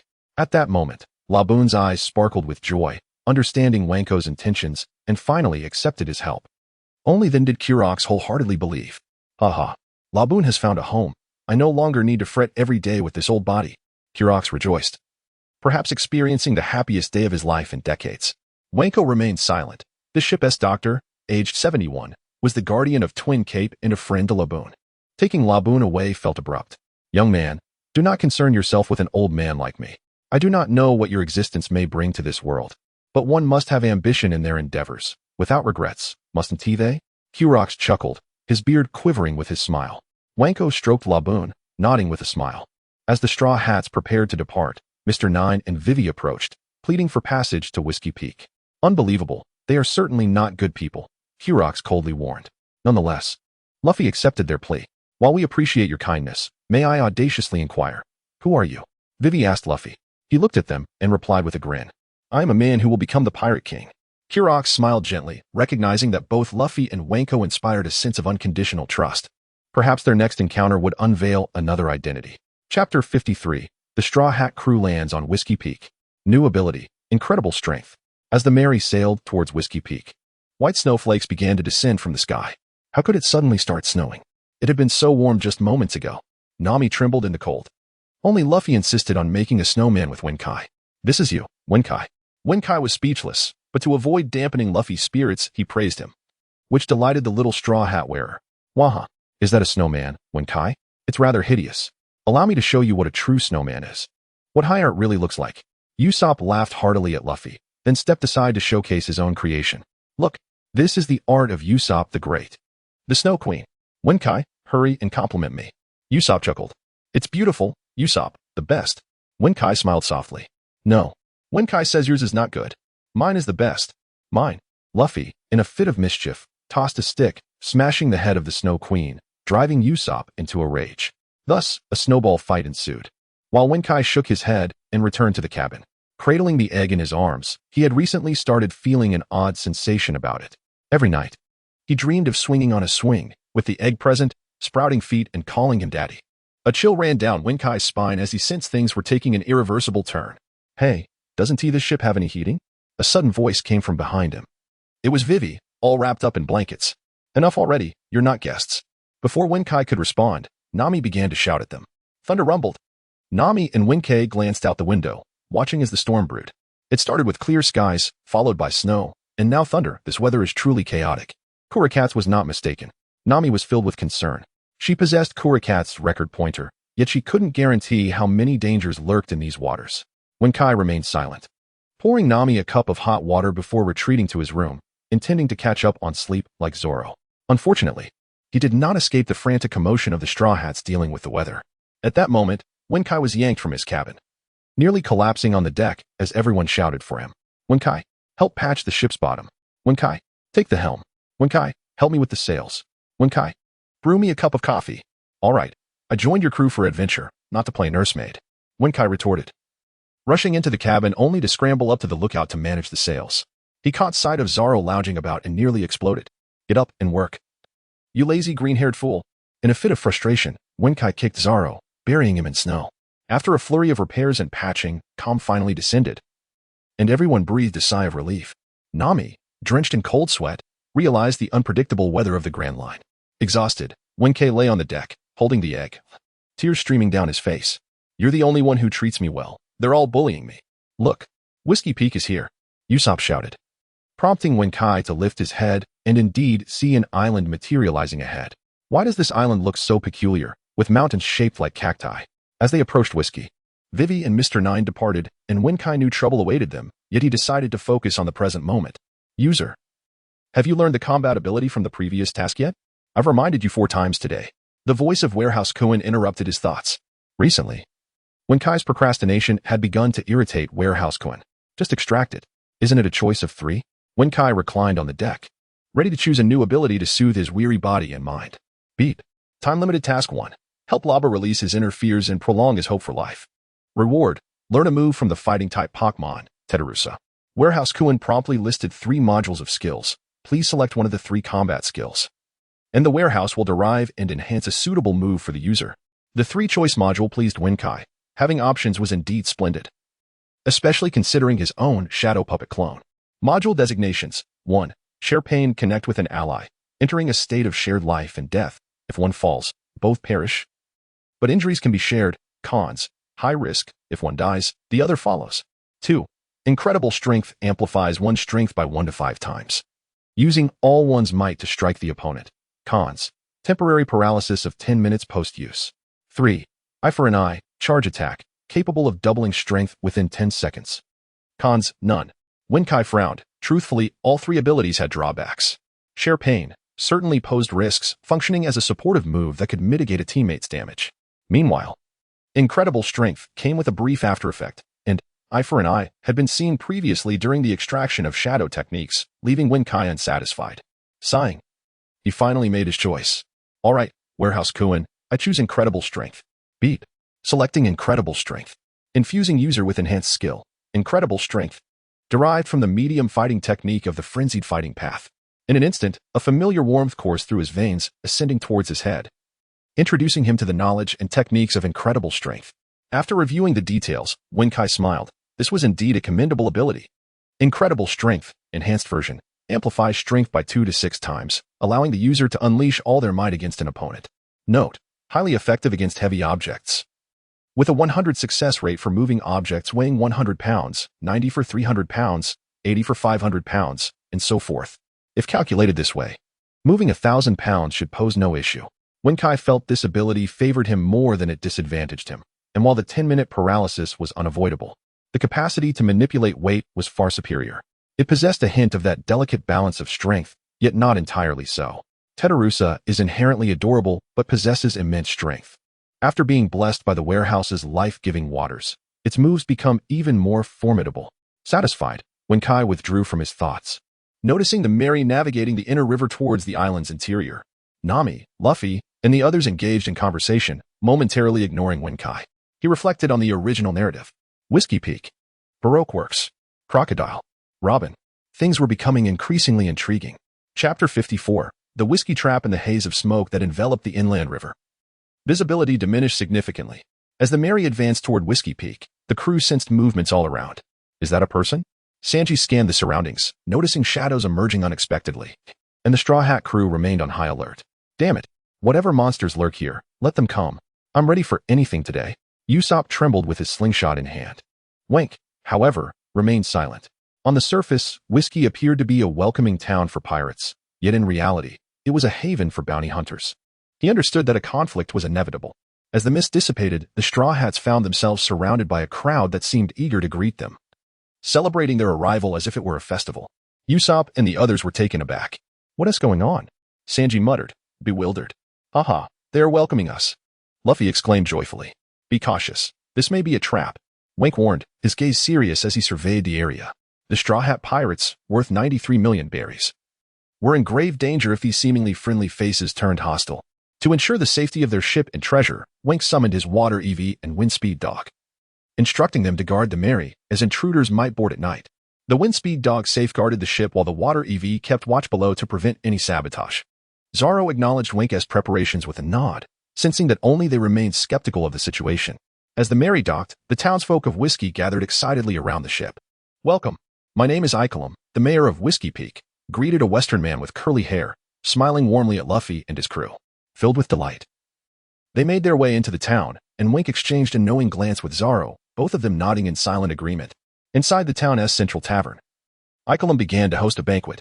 The enthusiasm of the Whiskey townsfolk was overwhelming. It was as if they were celebrating a grand festival, showering the Straw Hats with drinks and merriment. Even Nami and Kaya, who typically refrained from alcohol, were coaxed into drinking, not to mention Luffy and the others. Ding! A time-limited mission has been issued. Foil Baroque Works conspiracy aboard the user's ship at Whiskey. Reward: Level 3 Pokémon. Penalty: none. The warehouse spirit declared this a trap. Wink smirked, feigning intoxication as he played drinking games with 2 townsmen, who exchanged satisfied glances. Observing Zoro's calm demeanor while drinking, Wink almost burst into laughter. These townsfolk thought they could outdrink Zoro. As the night progressed, the Straw Hats reveled until they eventually succumbed to slumber. Meanwhile, not far from the tavern, Mr. Nine's voice resonated from within a house, revealing that Vivi and Mr. Nine were relaying messages, despite our failure to find food. We managed to lead a group of people to Cactus Island, baby. Vivi smiled. Send this to the boss to clear our names. Soon after, Ikelam and a robust woman with dark skin approached the two, and the 4 began discussing the Straw Hats. You see, I have already investigated them, Ikelam revealed, producing 3 aged, yellowed papers, bounty notices for Luffy, Wink, and Zoro. 50 million? 28 million and 15 million? Just based on their appearances. Vivi and the others gasped. Judging a pirate's strength solely by appearance is foolish, Ikelam stated gravely. We must employ cunning tactics to avoid direct confrontation. We only need to seize their treasure. As for them, if we kill them, the bounty will decrease by 30%. The government intends to publicly execute them, so we should capture them alive. He commanded Vivi and the others. Hey, sorry to interrupt. A sudden voice echoed from above, causing Ikelam and the others to widen their eyes. Turning to the source, they were met with the sight of a green-haired swordsman and a black-haired youth. "We heard everything you said." Wink and Zoro had finally followed Ikelim, overhearing valuable information. You're not drunk?" Wink and Zoro exchanged glances, smiling silently. Soon, a group of townsfolk emerged, glaring intently at Wink and Zoro. "There must be over 100 bounty hunters here." "Baroque works." Zoro surveyed the scattered crowd. Ikelim and the others were taken aback. Their organization's name should not be known to pirates. "Regardless, your plans will fail today. Let us see who will kill whom." Wink's eyes turned icy, a smirk gracing his lips. "Since you've uncovered our secret, we must eliminate you too," Ikelim declared, revealing Wink's bounty of 28 million berries and Zoro's 15 million. Ikelim could hardly believe his plot had been so easily unraveled. With Baroque's secrets laid bare, they had no choice but to eliminate anyone who knew too much. "Let us see who kills whom." Zoro and Wink chuckled. "Fire," Ikelim ordered. "Take the lead." Zoro vanished in an instant. "You do your thing. Mothra, come forth. Use blade dance." Wink summoned Mothra, who deflected the approaching bullets with a swift dance of blades. Vivi's pupils narrowed. It was the same insect from before. Amidst the townsfolk, screams erupted as many fell in pools of blood. Zoro's Pidgey was not playing around, executing high-speed movement and air slash without mercy. "Continue the assault. Remain vigilant. Mr. 9, Miss Wednesday, encircle Wink. Miss Monday, you and I will corner Zoro. They cannot possibly handle so many of us." Ikelim, also known as Mr. 8, barked orders. "Enough chatter. Shadow puppet clone." Wink pressed his hands to the ground, summoning 10 shadowy figures that formed a circle around Mr. 8 and his group. The 10 dark figures radiated outwards like a spider's web, entangling their targets. Mr. 8 and Vivi were horrified to find themselves unable to move, fear filling their eyes. Could it be that Wink possesses the powers of a devil fruit? As Zoro followed Wink's earlier advice, he began testing his sword techniques, confirming that Shadow Puppet Clone could immobilize foes for 3 seconds. Zoro was eager to test the practicality of his swords, Snow Walk and Sand-Eye Kitetsu. If Mr. 8 and his crew knew this, they might very well perish from anger. "Our lives are mere playthings for you?" The night had already descended into chaos. Who was truly ensnared in a trap? Chapter 55, The Ongoing Struggle with the Baroque Members. Fire. Fire. The bounty hunters, emboldened by their rapid recovery, immediately opened fire. With his dual swords, Zoro danced through the fray with an uncanny grace, his blades slicing through the air, creating shockwaves that shattered the ground and sent nearby bounty hunters flying. "Wink, I will take care of the enemies. You stay here and wait for me," Zoro declared with a grin. Wink managed a bitter smile. "Then what am I supposed to do? Since your brother is busy, I shall eliminate you first." A sweet voice rang out from behind, accompanied by a powerful fist descending upon him. Boom. Wink rolled to the side, the gust from the punch stinging his face. What tremendous strength. He turned to see the imposing figure of Miss Monday, a muscular woman whose punch had cratered the earth beneath her. "No man possesses strength greater than mine. Come at me." It was hard to fathom that such a dulcet voice belonged to a woman of such formidable stature. Such brute force. I narrowly dodged that. Wink evaded, beads of sweat forming on his brow. "If you're in such a hurry, I shall use you as a practice target for my new technique." With a swift motion, Wink's muscles bulged as he tapped into his strength, seizing Miss Monday's left arm as she lunged. He executed a powerful shoulder throw, sending her crashing to the ground. The impact was deafening, leaving Miss Monday unconscious and debris scattered everywhere. "My goodness, what kind of strength is this?" Mr. 8 muttered, feeling a prickling fear. "Is this the notorious pirate worth 28 million berries?" Vivi was drenched in cold sweat. Wink, unable to move due to his immobilization, relied solely on the power of his Pokémon for protection. Teleport. Gengar. Charizard. In an instant, 2 Pokémon appeared at his side. Summoner Wink. First it was that insect, now these peculiar creatures, Mr. 8 said gravely. Meanwhile, Zoro was in his element, reveling in the fight. "Mr. 9. Time to extinguish your spirit." Mr. 9 felt compelled to subdue Zoro's enthusiasm and launched himself into a backflip toward him. "Ha ha ha. This is a metal rod. Be careful not to break your sword." Zoro scoffed, effortlessly knocking Mr. 9 down with a single strike from his sword, leaving him face first on the ground. Is there not a worthy opponent in sight? Zoro felt boredom creeping in, especially with Gengar decimating bounty hunters left and right. "Try me." A sweet yet intoxicating perfume wafted through the air as Vivi danced atop the giant duck, Karu, brandishing a special fragrance. With a smirk, she revealed that the scent would render enemies immobile and defenseless. Upon inhaling the aroma, Zoro staggered to one knee, trembling, while Pidgey inexplicably shrank its wings and plummeted to the ground.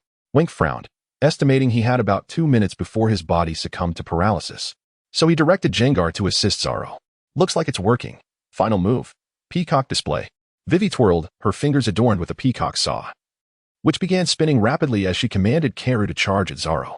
In a flash, Jengar, moving with incredible speed, launched a dark energy sphere that sent Vivi flying several meters away, her weight crushing a nearby stall upon landing. Wink sighed in relief.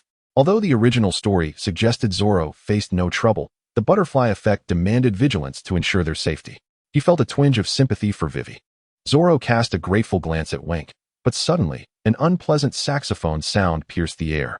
Zoro's expression shifted in alarm, and he swiftly burrowed underground, just as a barrage of bullets erupted above. Useless. You must truly feel my terror. Mr. 8 bellowed, only to be sent flying by a swift kick. Fear my legs. Wink, finally free from paralysis, regained his autonomy and charged at Mr. 8. Before Mr. 8 could react, Wink yanked at his curly hair, revealing a bald scalp beneath. Quite a shiny head you've got there. Wink leapt into the hole Zoro had dug and made his escape. Oh, you little pirate. I will kill you one day. My exquisite hairstyle. The lament echoed behind him. Emerging from the hole, Wink saw Zoro entangled with Mr. 9, while a disheveled Vivi threatened him. He looked at the slumbering Luffy, a frown creasing his brow. Are you even the captain? Can we not catch a break? Prepare to fire. Mr. 8 stood above, having reattached his wig, with his tie connected to it now acting as a trigger for several small cannons aimed at Zoro. Trumpet cannon. Boom. Boom. Boom. Damn, this is nothing but a toy. Zoro dodged left and right, shouting as he used Mr. 9's body to shield himself from the cannonballs. Trumpet cannon. Pidgey, use air slash. Zoro commanded. The descending bird unleashed a blade of air capable of cleaving the heavens, causing the cannonballs to explode mid-air. Wink crouched low, placing his left hand on the ground, summoning 8 shadow clones that moved stealthily toward Vivi. Shadow puppet clones. Thousands of black threads pierced Vivi's feet, immobilizing her once more. Her pupils dilated as she experienced a suffocating sensation of being controlled. 3 seconds to decide. Wink approached her coldly, yanking the peacock chain from her grasp. You may go, but do not trouble our Straw Hat crew again, or I will not hesitate to eliminate you. Vivi, observing the incapacitated Mr. 9, gritted her teeth and hoisted him up, casting a complicated glance back at Wink. Oh, a scream erupted from Mr. 8 above. Simultaneously, Zoro, using Luffy's belly for leverage, leaped and slashed Mr. 8, sparing his life. As the mastermind behind the whiskey escapade, as night deepened, aside from a few fleeing townsfolk, countless bounty hunters lay in pools of blood, most of whom had been spared. At that moment, Zoro and Wink sat together, sharing a bottle of wine and camaraderie. Chapter 56. The exposure of Vivi's identity and the tremendous power at this moment.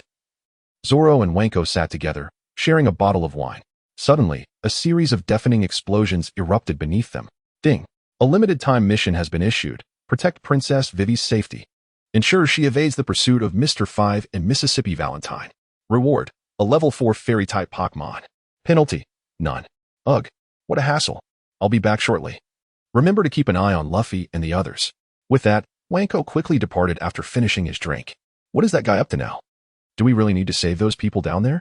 Zoro pondered, glancing below and taking another sip. At that moment, Mississippi Valentine and Mr. 5 from the Baroque Works confronted Vivi and her companions. The injured Mr. 8 had transformed from his usual demeanor into a traitor of Baroque Works. He was, in fact, the captain of the Royal Guard from the Kingdom of Alabasta, who had been protecting Princess Vivi and investigating Baroque Works' secrets, infiltrating their ranks as an undercover agent alongside her. Nami, who had suddenly appeared, watched the tense standoff in astonishment from the shadows. I cannot allow you to take Princess Vivi. Mr. 8, also known as Icarus, declared as he unleashed a cannonball attack on Mississippi Valentine and Mr. 5. However, it merely stirred up dust without inflicting significant harm. Why are you still here? Didn't I tell you to leave? Wenko inquired as he descended to check on Vivi. Vivi's gaze darted around in confusion. Wenko's expression grew serious as he focused on the 2 adversaries. 2 devil fruit users. This could prove troublesome. Suddenly, Mississippi 5 hurled her weapon, incapacitating the attacking Icarus and subsequently sending Mr. 9 flying. Disgusting. Wenko felt a wave of nausea as Mr. 5 engaged in such foul antics rather than properly utilizing his devil fruit powers. Do you really think you can escape? Mr. 5 began picking his nose with a cold gaze directed at Vivi. Don't underestimate me, Vivi shouted, wielding a peacock chain and spinning it rapidly. Wenko squinted at Mr. 5, realizing the explosive nature of his powers. Zoro, astonished from above, wondered, what kind of freak is this? Suddenly, a hand grabbed Wenko's foot. He looked down to find Icarus, bleeding profusely. Summoner. Sir Wenko. Your strength is impressive. May I make an unconventional request? Wanko felt conflicted, even if Icarus didn't restrain him. He had to act for the mission. They both possess devil fruit abilities, and I am powerless against them. Will you protect the princess? Icarus implored. Karu.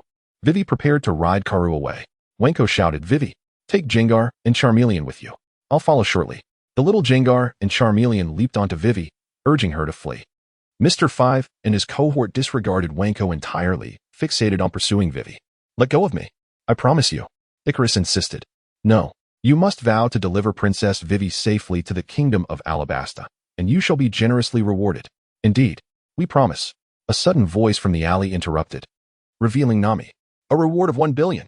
Wanko will assist you, Nami boldly declared. 1 billion. Icarus nearly fainted. Nanny? You're unharmed? Zoro jumped down to speak to Nami. Nami was resolute. She would not fall for such tricks while Wanko continued to shake off Icarus's grip. Anxiously, Wanko thought. I want to save Princess Vivi as much as you do.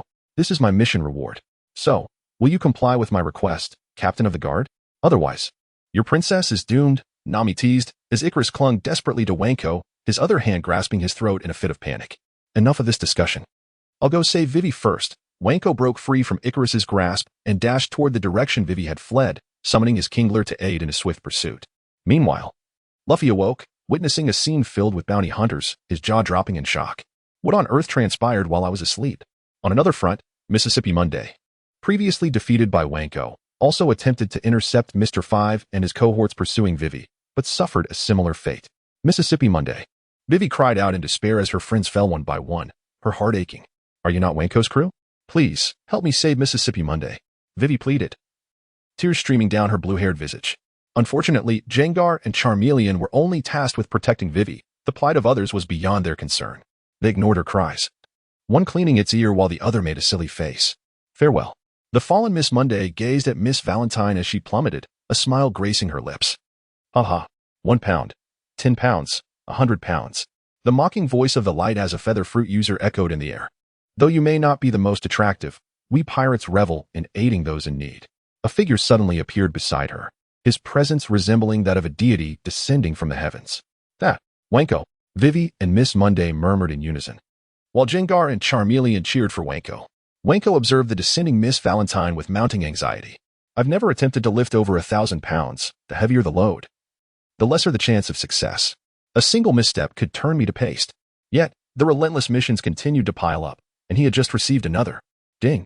A limited-time mission has been issued. Save Miss Monday and become her hero. Reward. A level 4 Pokémon Arbok and a 40 intermediate ability potion. Penalty. Forfeit the ability to lift heavy weights. What kind of absurdity is this? I recall that Miss Monday isn't even dead. I don't care who you are. You shall all be crushed. Miss Valentine cackled, unfazed. Let us see who prevails. Heavy lifting. Wanko roared, adjusting his body to its peak condition as his muscles bulged to their utmost. His eyes burned with determination. Let me through. Wanko leapt, delivering a powerful punch to Miss Valentine's midsection as they collided with a terrifying force. Impossible. How could this be? Both Miss Valentine and Mr. 5, who was watching from a distance, were thrown into disarray. Even Miss Monday and Vivi stared in disbelief. Release. Heavy lifting. Wanko unleashed his full strength, sending Miss Valentine soaring away, her screams echoing in the air. Wanko landed beside Miss Monday, cracking the ground upon impact, and as his muscles returned to their normal state, he breathed heavily, casting a cold glare at Mr. 5. Do you wish to meet the same fate as her? Chapter 57. Vivi's request. The dual-line permanent mission released, the smoke dissipated, leaving only the anguished cries of Valentine's Day echoing in the air. How could this be? I have actually lost. The Valentine's Day flower umbrella lay forgotten, while at that moment, Valentine's Day clutched his abdomen, racked with excruciating pain. His terrified eyes fixated on Wanko, who stood in the distance, gasping for breath. How did he manage to do that? Even Mr. 5 wore a solemn expression, witnessing for the first time that Valentine's Day could falter in strength. Who on earth are you? I am your father. Who else could I be? Wanko retorted with a cold laugh, yet inwardly he lamented. Why did his body feel so weak and painful? As if it were being mercilessly cleaved? Moreover, his body had gone numb. Jengar, Charizard, come here. Wanko mentally called out, and they rushed over in a flash. Listen, either leave or be defeated by me. Wanko squinted at the two. Mr. 5 and Valentine's Day exchanged glances. Although they harbored thoughts of retreat, they dared not defy their boss's orders. It seems you are determined to remain obstinate. Winka sneered, forcing his fingers to move slowly, concealing the fact that his arm could hardly move. Jengar, use hypnosis. Jengar scampered over, its crimson eyes locking onto Valentine's Day and Mr. Five. Unbeknownst to them, their minds began to swirl in confusion. The hypnotic gaze lulled them further into a dreamlike state. Dance. We must dance. Haha. Valentine's Day and Mr. Five rolled their eyes, engaging in a frenzied dance. What on earth is happening to them? Vivi and Monday exclaimed in astonishment. It's an illusion, Winka stated coldly. Alas. Winku, are you all right? Zoro, Luffy, and Nami arrived in unison, hastily pursuing. Winka noticed the numerous wounds adorning Zoro and Luffy. It appeared they had already engaged in battle. Luffy, please send these two flying, Winka instructed. All right. Gum Gum. Rocket. Without hesitation, Luffy unleashed his powerful attack, sending the peculiar duo away. Dance, dance. Even as they soared into the sky, Valentine's Day and his companion continued their nonsensical prattle. Unbelievable, the infamous Baroque works. Vivi and Monday murmured, hardly able to believe their eyes. By the way, why did you save me? Vivi inquired. Hey, miss, why not form a contract with me to ensure our cooperative relationship? Nami replied with a smile. What cooperative relationship? A contract? Vivi responded, utterly perplexed. Nami then recounted the events regarding Akainu to Vivi.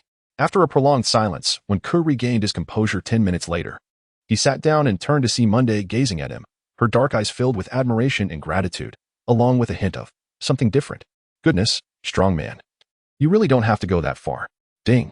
Limited time mission 1. Foil Baroque Works conspiracy aboard the Whiskey Peak. Reward, a level 3 Pokémon. Will the user claim the reward? Ding. Limited time mission 2. Ensure the safety of Princess Vivi. Reward, a level 4 Pokémon. Will the user claim it? Ding. Limited time mission 3. Rescue Miss Monday and become her hero. Reward, a level 4 Pokémon and a 40 intermediate ability potion. The reward has been stored in the miniature space. At this moment, the warehouse keeper reported all the good news at once. So, this is the situation. And I desire that 1 billion reward. You have seen their prowess, have you not?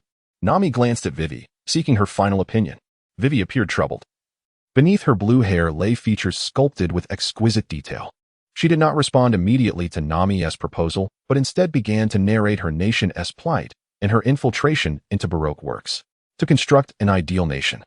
Nami mused. Winka narrowed his eyes. The so-called ideal nation was nothing but a ruse. Even Alabasta was not the true objective.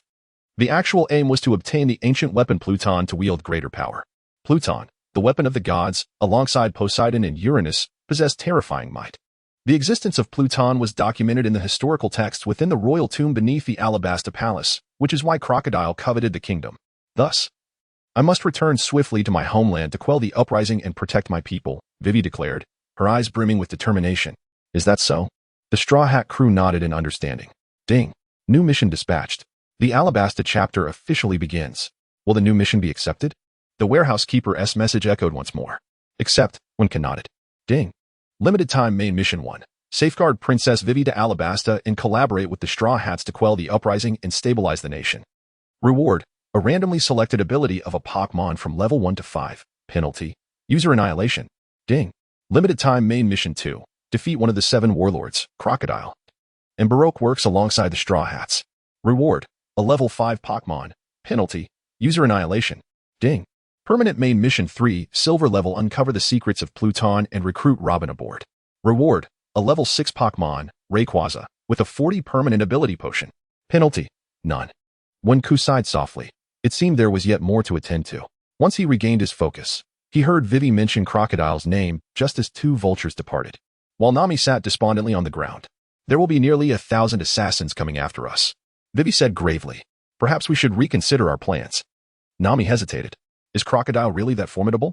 Luffy asked, bewildered. His previous bounty was 80 million, and now he has become one of the warlords of the sea. Vivi sighed. It won't be easy. What does it matter? We will still protect you on your journey home, Luffy vowed to Princess Vivi.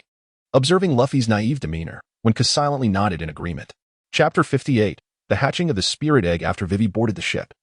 Ikelim offered to impersonate her in order to divert the pursuit of the Baroque Works assassins, ensuring her safe passage back to Alabasta with the Straw Hat crew. May I borrow some of Lord Wink's power? If I am to return to Alabasta, Ikelim inquired before his departure, seeking Wink's counsel. After all, Wink was renowned as a summoner and with the aid of Pokémon, Ikelem's journey would surely be less perilous. In the spirit of humanitarianism, Wink graciously lent him a giant vines for his protection. You may borrow it, but that will come at an additional cost. For your personal protection. How does 10 million berries sound? Nami, standing beside Wink, remarked with a smile as she observed Ikelem's shocked expression. How can you? Ikelem stammered, his eyes nearly bulging from their sockets. Wink, though somewhat sympathetic, was held back by Nami's firm grip. Ultimately, Ikelem acquiesced, and Wink temporarily entrusted the giant vines to him. Take care. Wink smiled. Understood. Ikelem cast a final glance at Vivi before departing on the ship. As the group gazed ahead, Ikelem waved goodbye.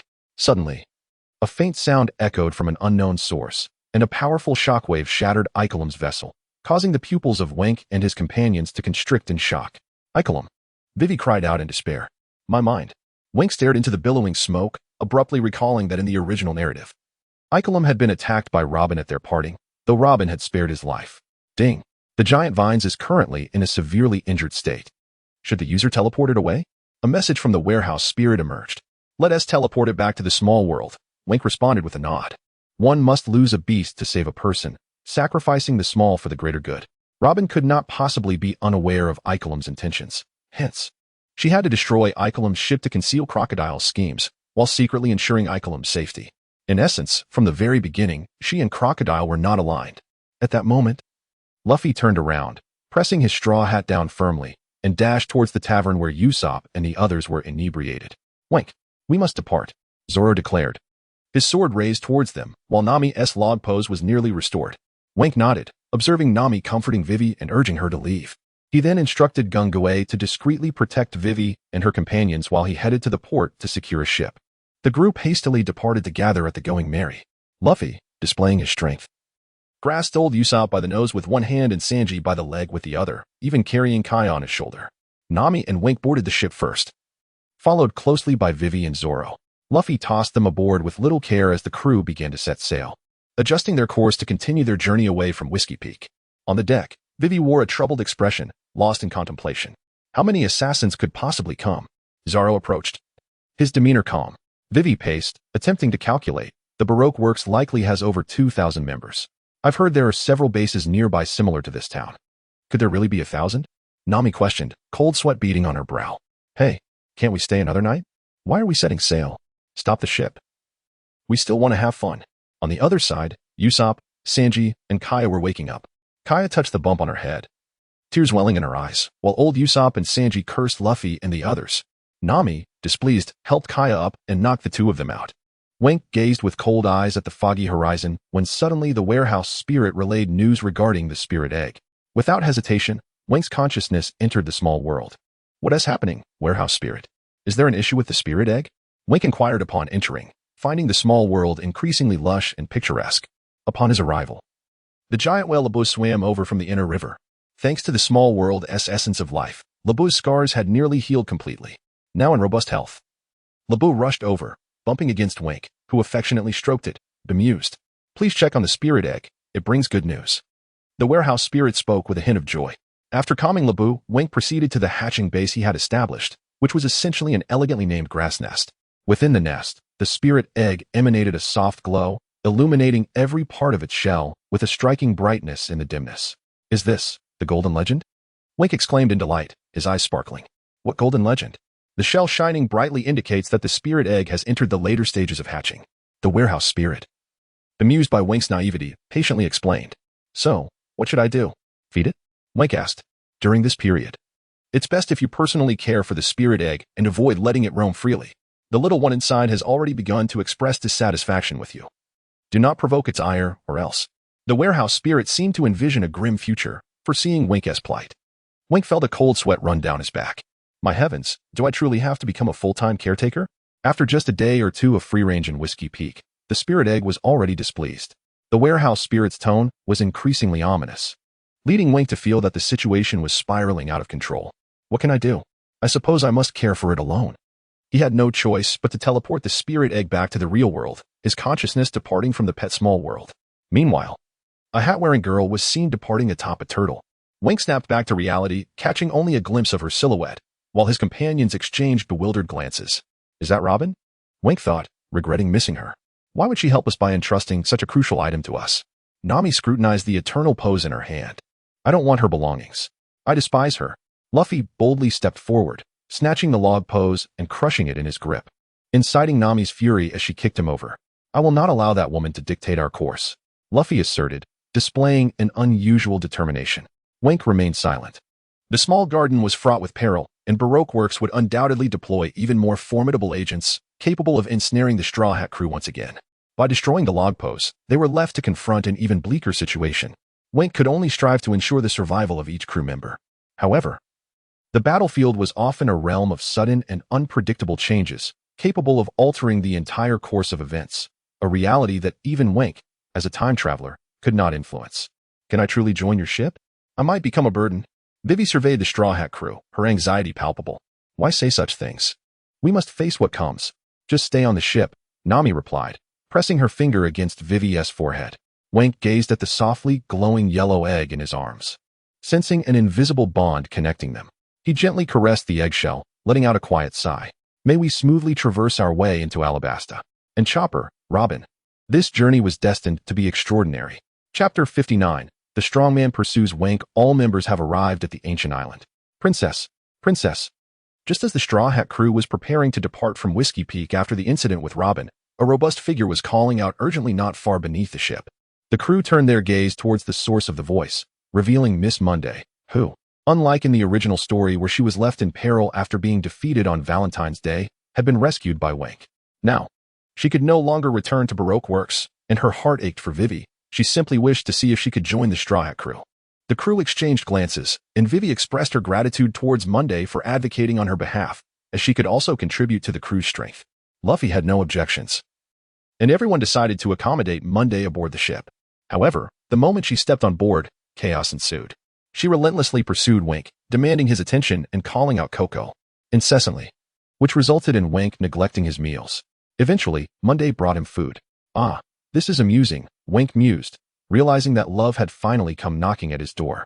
Sanji, the master of romance, instantly perceived that Monday's intentions were far from innocent. What is love? Luffy asked, bewildered as he gnawed on a piece of meat. Sanji chuckled, but offered no reply. Nami, on the other hand, was biting her lip, lost in her thoughts. Inside the cabin, Wink was fraught with anxiety. Warehouse keeper, please check Monday's affection level for me. Cold sweat trickled down his brow as he locked himself in his room, only to be interrupted by a persistent knock at the door. The affection meter spun and soon yielded its results. Ding.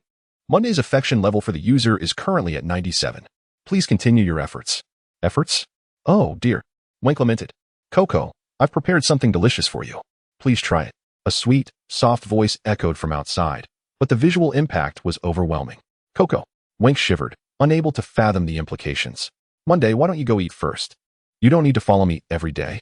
Tears streamed down his face as he contemplated the foolishness of saving her in the first place. No way. If you don't need, I want to leave.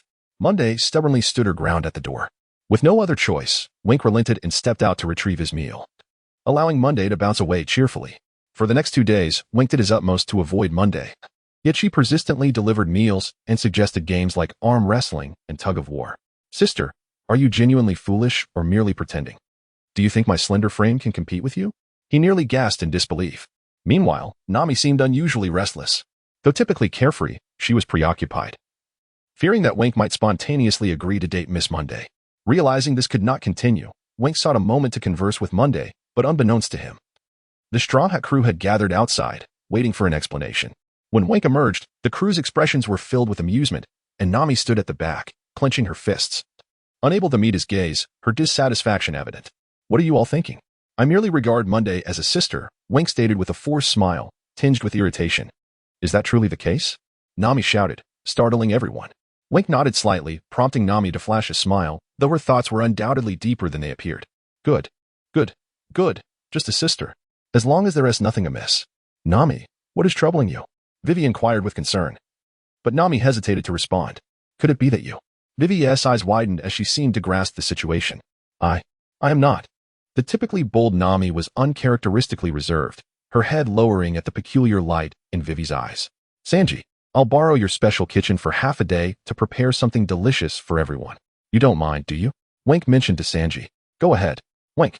That's your designated time.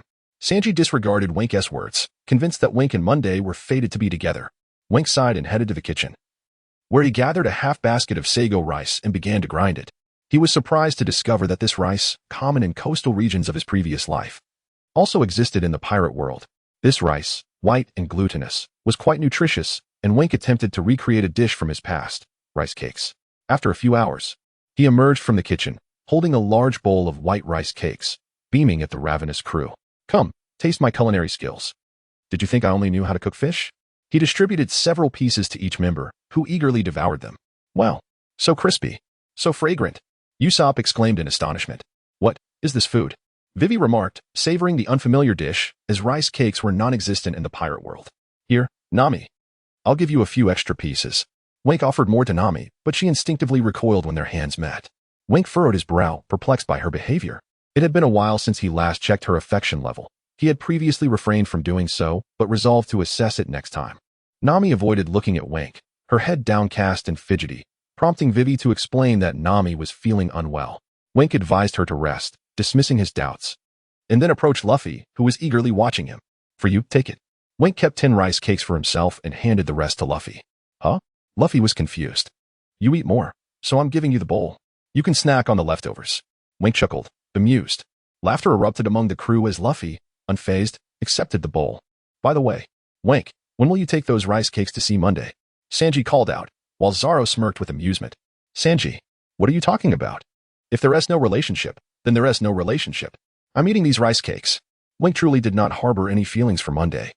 He could only view her as a sister after their time together. Why was this becoming more complicated? Frustrated, he hastily departed. Haha, this is the rice cake of love.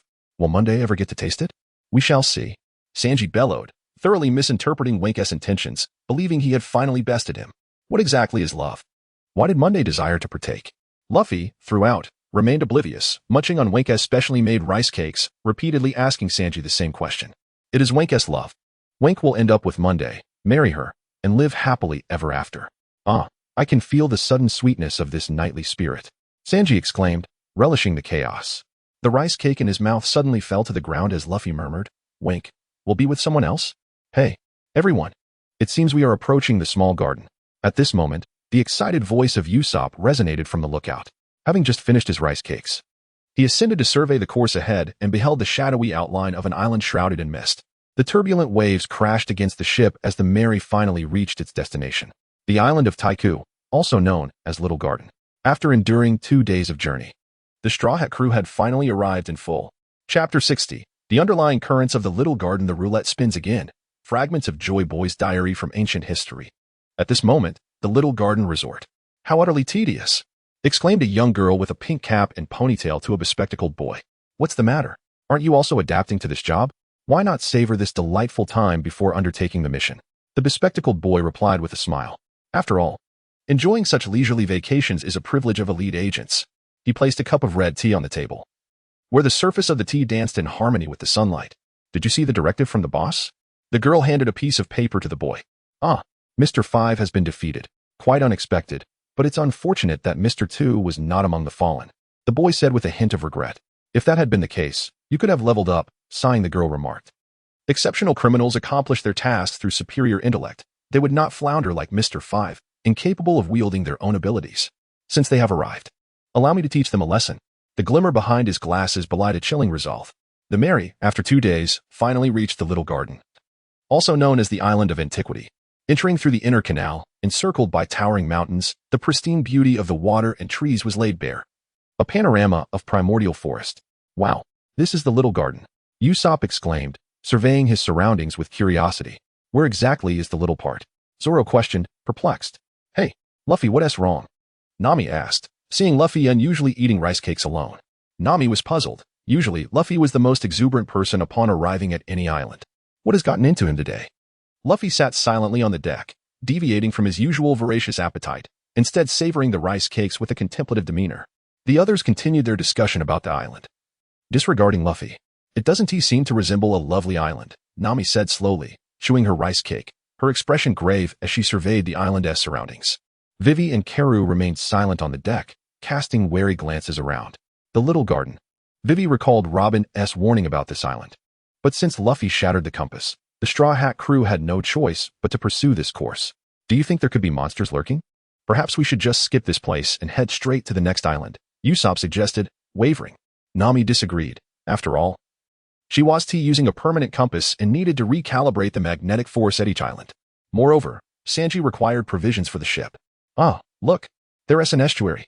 Kaya pointed towards a narrow inlet extending into the dense forest ahead. The Mary then adjusted its course, steering toward the small inlet. On the deck behind the Mary, Wink was taking a breath of fresh air while observing the island. Narrowing his eyes, he sensed the underlying tension of this place. The Little Garden, also known as the Island of Antiquity. The chaotic climate of the Grand Line has preserved this island in a state reminiscent of the dinosaur era, where not only dinosaurs roam but also various colossal beasts of extraordinary size. The giants inhabiting this island are none other than the blue demon Dory and the red demon Bragi from the land of giants in the New World, both of whom carry bounties exceeding 100 million berries. Coupled with Mr. 3 and Golden Week from the Baroque works, this venture is fraught with uncertainties. User, I don't know how many times I must urge you. Hurry up and claim your previous task rewards, or you won't receive future missions. Warehouse Kuin exclaimed in frustration.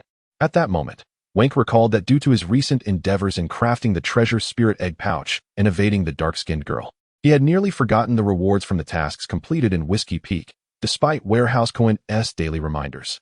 He touched the spirit egg in his pouch, sighing internally, wondering when it would finally hatch. Warehouse Kuin, I would like to claim my rewards, Wank said. Beep. Whiskey Storyline Limited Time Task 1. Crush the Baroque Works conspiracy against the user's ship at Whiskey Peak. Reward, a level 3 Pokémon. Will the user claim the reward? Beep. Whiskey Storyline Limited Time Task 2. Ensure Princess Vivi's safety. Reward, a level 4 Pokémon. Will the user claim? Let us go ahead and claim them all. Beep. Both tasks 1 and 2 from Whiskey have been completed. Rewards, a level 3 Venusaur, a level 4 Floatzel. The rewards have been transmitted to the pet dimension, Warehouse Kuin announced. Wink nodded, realizing that his Pokémon team had gained 2 formidable allies. Venusaur, the evolved form of the renowned Bulbasaur, holds significant power in the grass type. Meanwhile, Floatzel, initially featured in Ash's Super Wish series, plays a crucial role in aquatic environments. By the way, Warehouse Kuin, how many limited time tasks have I completed? Shouldn't I be eligible for the big roulette reward now? Details can be found in Chapter 25. Had you not mentioned it, I would have forgotten. As of now, the user has completed 25 tasks. And the 20th task involved defeating the side-wielding Eric. You have one opportunity to spin the roulette. Will you proceed? The roulette consists of 5 major categories: medicine, ancient history, food, evolution, and weapons. When the pointer lands on one of these categories, it will randomly provide an item from that category. Let us spin. This time, I want to draw a substantial reward. The 5 categories of the roulette, medicine, ancient history, food, evolution, and weapons, are represented by white, brown, yellow, gold, and red colors respectively. The pointer spun rapidly before finally landing on the brown category amidst Wink's anticipation. Beep. Congratulations, user, you have obtained an ancient historical tablet. Reward content, a fragment from over a century ago, a page from Joy Boy's diary. Current fragment count, 150. Instantly, a yellowed paper appeared in Wink's left hand. Exuding an aura of antiquity, its dense script and peculiar symbols leaving him bewildered. His pupils constricted as he grappled with the surreal nature of it all. Joy Boy, a figure from the enigmatic blank century. He had left behind an apology document at Fishman Island. The mysterious man. Wink's expression turned grave. Furthermore, he could be one of those who constructed or repaired Noah, although it is also possible that Wink is merely speculating. Could he have kept a diary? The original text never mentioned he left behind such writings. It was hard to fathom. Perhaps only Robin could decipher these ancient characters. Wink flipped the page. His mind blank, the scrawled handwriting and strange symbols posed an enigma. With no other recourse, he stowed the fragment into a miniature space, planning to present it to Robin for her to study upon her return to the ship, as it might contain significant secrets. Wink felt a sense of satisfaction from this draw, his thoughts returning to the present as he surveyed the island of antiquity. For now, he must prioritize addressing the current situation. Chapter 61. The ancient island in a time long past, the island of dinosaurs lay untouched, shrouded in silence. The woods were so still that one could turn back to the deck, only to find the Straw Hat crew in a state of utter panic. With Nami and Usopp shouting in disarray. What is happening? Wonku inquired, perplexed. Koya informed him that a colossal tiger had just emerged from the forest, only to meet an inexplicable demise right before their eyes, with the assailant remaining unseen. This is unusual, Nami exclaimed in a fluster. Why would the king of the jungle fall, drenched in blood?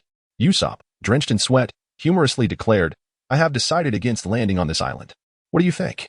However, a feline companion leapt onto his head, scratching him in protest, causing Usopp to howl in distress. "Indeed. We merely need to remain on the ship until the magnetic field stabilizes. Alabasta is our true destination." Nami attempted to regain her composure, casting a hopeful glance at Wenku for support. Before he could respond, a figure suddenly appeared behind him. "No way. I want to go on an adventure. I'm going with Wenku." Luffy, who had been crouched in a corner, abruptly stood and grabbed Wenku's hand, ready to jump overboard. Wenku was taken aback. "Hey, you fool, what are you doing?" he exclaimed, a cold sweat breaking out as Luffy, in a fit of enthusiasm, rushed into the woods, swiftly distancing them from the docked Mary. Nami and the others were left dumbfounded, unsure of how to react. "We cannot leave them here. We must follow the captain. If they go, we go too," Zoro declared as he leapt over the side, followed closely by Kokoa. "If everyone is going, I must go too," Miss Monday said, concerned for Wenku as she followed Zoro. "I'm eager for an adventure as well. If I stay here, my mind will wander." Vivi, surprisingly bold, rode Karu and jumped down to chase after Luffy. "If we're embarking on an adventure, we should bring some lunch." "Usopp, come help me in the kitchen," Sanji said, smoking a cigarette. "What? I never said I was going," Usopp retorted angrily. "Go on, Usopp, are you not a man?" Koya urged, her own desire for adventure surfacing. Faced with Koya's encouragement, Usopp reluctantly agreed, leaving Nami as the sole occupant of the ship. Furrowing her brow, Nami weighed her options and ultimately decided to disembark. She could not abandon Wenku and the others, and besides, being alone on the ship was truly frightening. Suddenly, she recalled a book she had read about a small garden, prompting her to head into the cabin to search for information. Meanwhile, somewhere on the island, Luffy crouched down with curiosity, peering into the stream to observe aquatic creatures. "Look, Wenku, this shell resembles an octopus," Wenku sighed, questioning whether Luffy had truly brought him here just to observe primitive animals. After a moment of contemplation, he scrutinized the creature more closely. "It's somewhat reminiscent of an ammonite. What a fascinating find," he marveled. Luffy, seeing Wenku smile, couldn't help but burst into laughter. Suddenly, a thunderous noise echoed from the southeast, startling them both. Could it be Broggy and Dory? Wenku pondered, the details of the story fading from memory. As they approached to investigate, they discovered a Brachiosaurus grazing. "Dinosaurs!" Wenku exclaimed, witnessing these ancient creatures for the first time on the fabled island. "It's truly astonishing that such beings once roamed the earth." Luffy grinned widely, equally delighted. "Do you like it, Wenku? I'll catch one for you." "Rubber. Arms," Luffy declared excitedly, scaling the Brachiosaurus' back. "Luffy, don't leap onto it." Wenku facepalmed, feeling a headache from Luffy's antics. "Let us go." "Come on, Wenku. I see a massive hole in the mountain." Without hesitation, Luffy stretched his arms to pull Wenku up, leaving behind a chorus of cries. "You fool. I have acrophobia," Wenku protested, kneeling atop the creature, trembling as he gazed down at the shrinking forest below, anxiously protecting the spirit egg tucked within his clothes. "Don't worry, come here. I'll hold you. We can enjoy the view together," Luffy laughed. Wenku shot him a glare, irritated that his words had been twisted into something trivial. Below, the Brachiosaurus, displeased, shook its head violently, attempting to dislodge them. Unfortunately, Wenku lost his balance and tumbled off. "Help! King Yin, teleport!" he shouted mid-fall, desperately summoning the King Yin to catch him just in time. That was too close. Wenku, no longer sweating, felt numb, wishing to distance himself from Luffy, fearing he might meet an untimely end. "Luffy, I'm done playing with you. Go wherever you wish." Wenku fumed at the straw hat above him. At that moment, Luffy resembled a child caught in mischief, silenced by Wenku's outburst. As the sun dipped lower in the sky, Wenku longed for solitude on the ground, where he noticed many living beings that were once mere fossils, igniting a desire to collect them. "Warehouse Master, may I store these creatures and plants in my small world? Will they take up space?" "Of course. They will occupy some capacity. Though currently, you possess 100 capacity, it will only expand as your level increases," the Warehouse Master replied, emphasizing the need to be selective in his choices. Wenku nodded, embarking on an exploration of this intriguing island. Meanwhile, in the dense foliage on the other side of the island, flowers scattered like stars among the thicket. If one were to part the underbrush, they would find a Tyrannosaurus Rex crushed beneath a pit. It was none other than Miss Valentine, relentlessly attacking the dinosaur, having previously failed her mission against Whiskey Peak. "Even if you fight this hard, you may not defeat him. 28 million is truly an underestimation," Mr. Five remarked quietly. Though they had been defeated earlier, neither was gravely injured. Under the urgency of their boss's orders, the two agents were compelled to pursue Vivi and report back, thus following the Straw Hat crew to the ancient island. "No, I will not lose in strength. I can exert even more pressure. And he will surely be reduced to a pulp. Valentine thought of the dark-haired man who had shattered her gravitational control with a single punch, filling her with resentment and bitterness.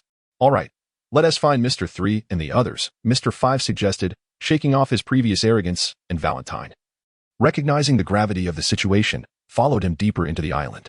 Chapter 62, The Great Crisis of the Straw Hat Crew as Wink, while continuing to load ancient creatures, encountered a saber-toothed tiger. Its elongated fangs gleamed in the light, undiminished by the surrounding foliage. This saber-toothed tiger is quite striking. A transfer to the small world. Wink murmured to himself, a smile gracing his face. Roar. Roar? The saber-toothed tiger, realizing it had inexplicably lost its usual mobility and was gradually losing sensation in its body, was filled with confusion. In the next moment, it faded into the air, vanishing from the pirate world. Ding. The saber-toothed tiger has been transferred to the small world. The current capacity of the pet small world is 59,100. Ha ha, Gungue, do remember to teach the saber-toothed tiger a lesson. So it behaves in the small world. Wink communicated telepathically with Gungue, just as Wink was preparing to continue his adventure. He heard a violent explosion from the direction where Luffy was. Boom, boom. In the distance, the eruption of a volcano continued unabated.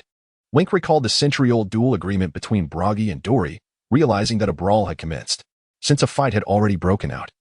Wink decided to remain cautious and linger nearby, waiting for the Baroque Works agents to arrive so he could ensnare them all at once.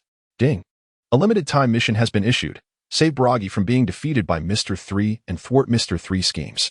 Reward: 1 level 4 Pokémon. Penalty: randomly reclaim 3 level 3 Pokémon. Ding. A limited-time mission has been issued. Protect every member of the Straw Hat Crew to prevent total annihilation. Reward: Super Fertilizer. Penalty: randomly reclaim all advanced Pokémon, level 3 and above. Wink's mind was a haze. Super Fertilizer? Isn't that the fertilizer used for cultivating berries? In the Pokémon 4th Generation Theater, Super Fertilizer was entirely unsuitable for the soil of the Hoenn region. What purpose could this fertilizer serve in the pirate world? You see, this is a sign of your ignorance. While Super Fertilizer may be commonplace in Pokémon, it becomes extraordinary in the hands of the warehouse. Super Fertilizer. It can increase the survival rate of trees by 50 in desert land and accelerate tree growth by 25. Wink was astonished, realizing the significance of Super Fertilizer. It was perfectly suited for the Alabasta region, where rain and oases were fundamental to the people's gathering, and Super Fertilizer could indirectly alleviate class conflicts. Wink withdrew his thoughts and headed to the southern creek to collect some rent. Meanwhile, within the Straw Hat Crew, Luffy encountered Vivi and Monday, Zoro met Koya and Sanji, and Usopp teamed up with Nami. Mr. 3 and his colleagues also began their operations as events unfolded at a deliberate pace. Time passed. And at the southern creek, Wink stumbled upon another ancient ammonite. Take it away, Wink exclaimed joyfully. Bang, bang, bang. Shortly thereafter, several loud explosions erupted not far from Wink to the north, followed by a moment of eerie tranquility. It seemed that the situation had escalated. Wink's expression turned grave. It was time to support Luffy and his companions, or else they would be in real danger. King Yin, please take me back to the original spot. Wink summoned King Yin, who swiftly lifted Wink by his shoulders and sped toward Luffy and the others. Who is it? Who is it? Luffy, trapped under a boulder as in the original story, shouted furiously upon witnessing Dory ambushed during his battle with Broggy. How could this happen? Vivi's face grew pale, as she likely suspected the arrival of Baroque Works. Meanwhile, Usopp had just lost sight of Nami but, utilizing his agility, found Luffy, shocked to see a giant had fallen. When Broggy realized Dory had been ambushed, the bloodshot rage in his eyes indicated that this century-old conflict had turned into a mere farce, manipulated at the hands of others. How does victory taste for one so physically endowed? Mr. 3, sipping tea, appeared nearby, watching Broggy with amusement. Then, wax candles began to flow from the ground, solidifying around Broggy's feet. What is this beneath me? Broggy struggled against the firm wax. What? You can't break free from this. Giants are not so formidable after all. Mr. 3 feigned surprise as the other 3 agents emerged. It's you. Wink will send you flying. Luffy recalled the Valentine incident, desperately clawing to escape. But the boulder was too weighty. Don't mention that person to me. First, I'll take your bounty of 50 million, then I'll go deal with that guy. Valentine's eyes were bloodshot, filled with extreme resentment. Hey, Valentine, stay calm. Mr. 5 frowned, cautioning Valentine. Did you poison the giant's wine? Luffy accused Mr. 5, who shockingly confirmed the accusation, further fueling Luffy's anger. Unfortunately, the immense weight of the boulder rendered him immobile. Even his rubbery body could not escape, as he had yet to master the higher level soft earth. Seeing the four Baroque agents, Monday immediately began to move the stone with all his strength, hoping to rescue Luffy. But the boulder barely budged. Perhaps there's a chance. Monday panted and donned his finger claws to strike at the stone wall beside Luffy. I'll fight you all. The outcome is yet to be decided. Vivi's peacock chain spun furiously, launching an attack against Valentine and the others. Finishing move. Powder Star. Usopp launched his slingshot, creating a massive explosion of dust directed at Valentine and his cohort. Still resisting? Do you think you can compete with our elite agents? Valentine mocked. Leaping into the air. Below, amidst the dust, Mr. Five's nose blast cannon struck Usopp. Poor thing, crushed beneath a 1,000-pound mountain. Valentine's cold voice echoed above Usopp. That's enough. Like a gust of wind, Usopp was suddenly rescued, leaving Valentine to strike at nothing but air. Huh? Even Mr. 3 and Gold Week, who were watching from the sidelines, were taken aback. Who is it? Valentine was exceedingly displeased with this missed strike. How fortunate. I have finally arrived. A voice called out, causing a shift in Valentine's expression. Wink helped the injured Usopp and smiled at the four Baroque agents. Thanks to King Yan's high-speed movement, I managed to rescue Usopp. Wink. Coco. The identity of the voice was inconsequential. Wink's gaze remained fixed on the Baroque agents. You lot. A handful of fruit users ganging up on two giants. This is the so-called work of Baroque? Valentine, Mr. 5, have you forgotten your previous lessons? Wink squinted, feigning serious concern. Valentine trembled with fear, unable to suppress her trepidation. She was unaware that since their last contest of strength, Wink had become a nightmare haunting her thoughts. The small boulder loomed heavily, pinning Luffy's lower body, yet Luffy grinned broadly. Wink has arrived. The outcome is still uncertain. Chapter 63, The Pokémon Combination Technique?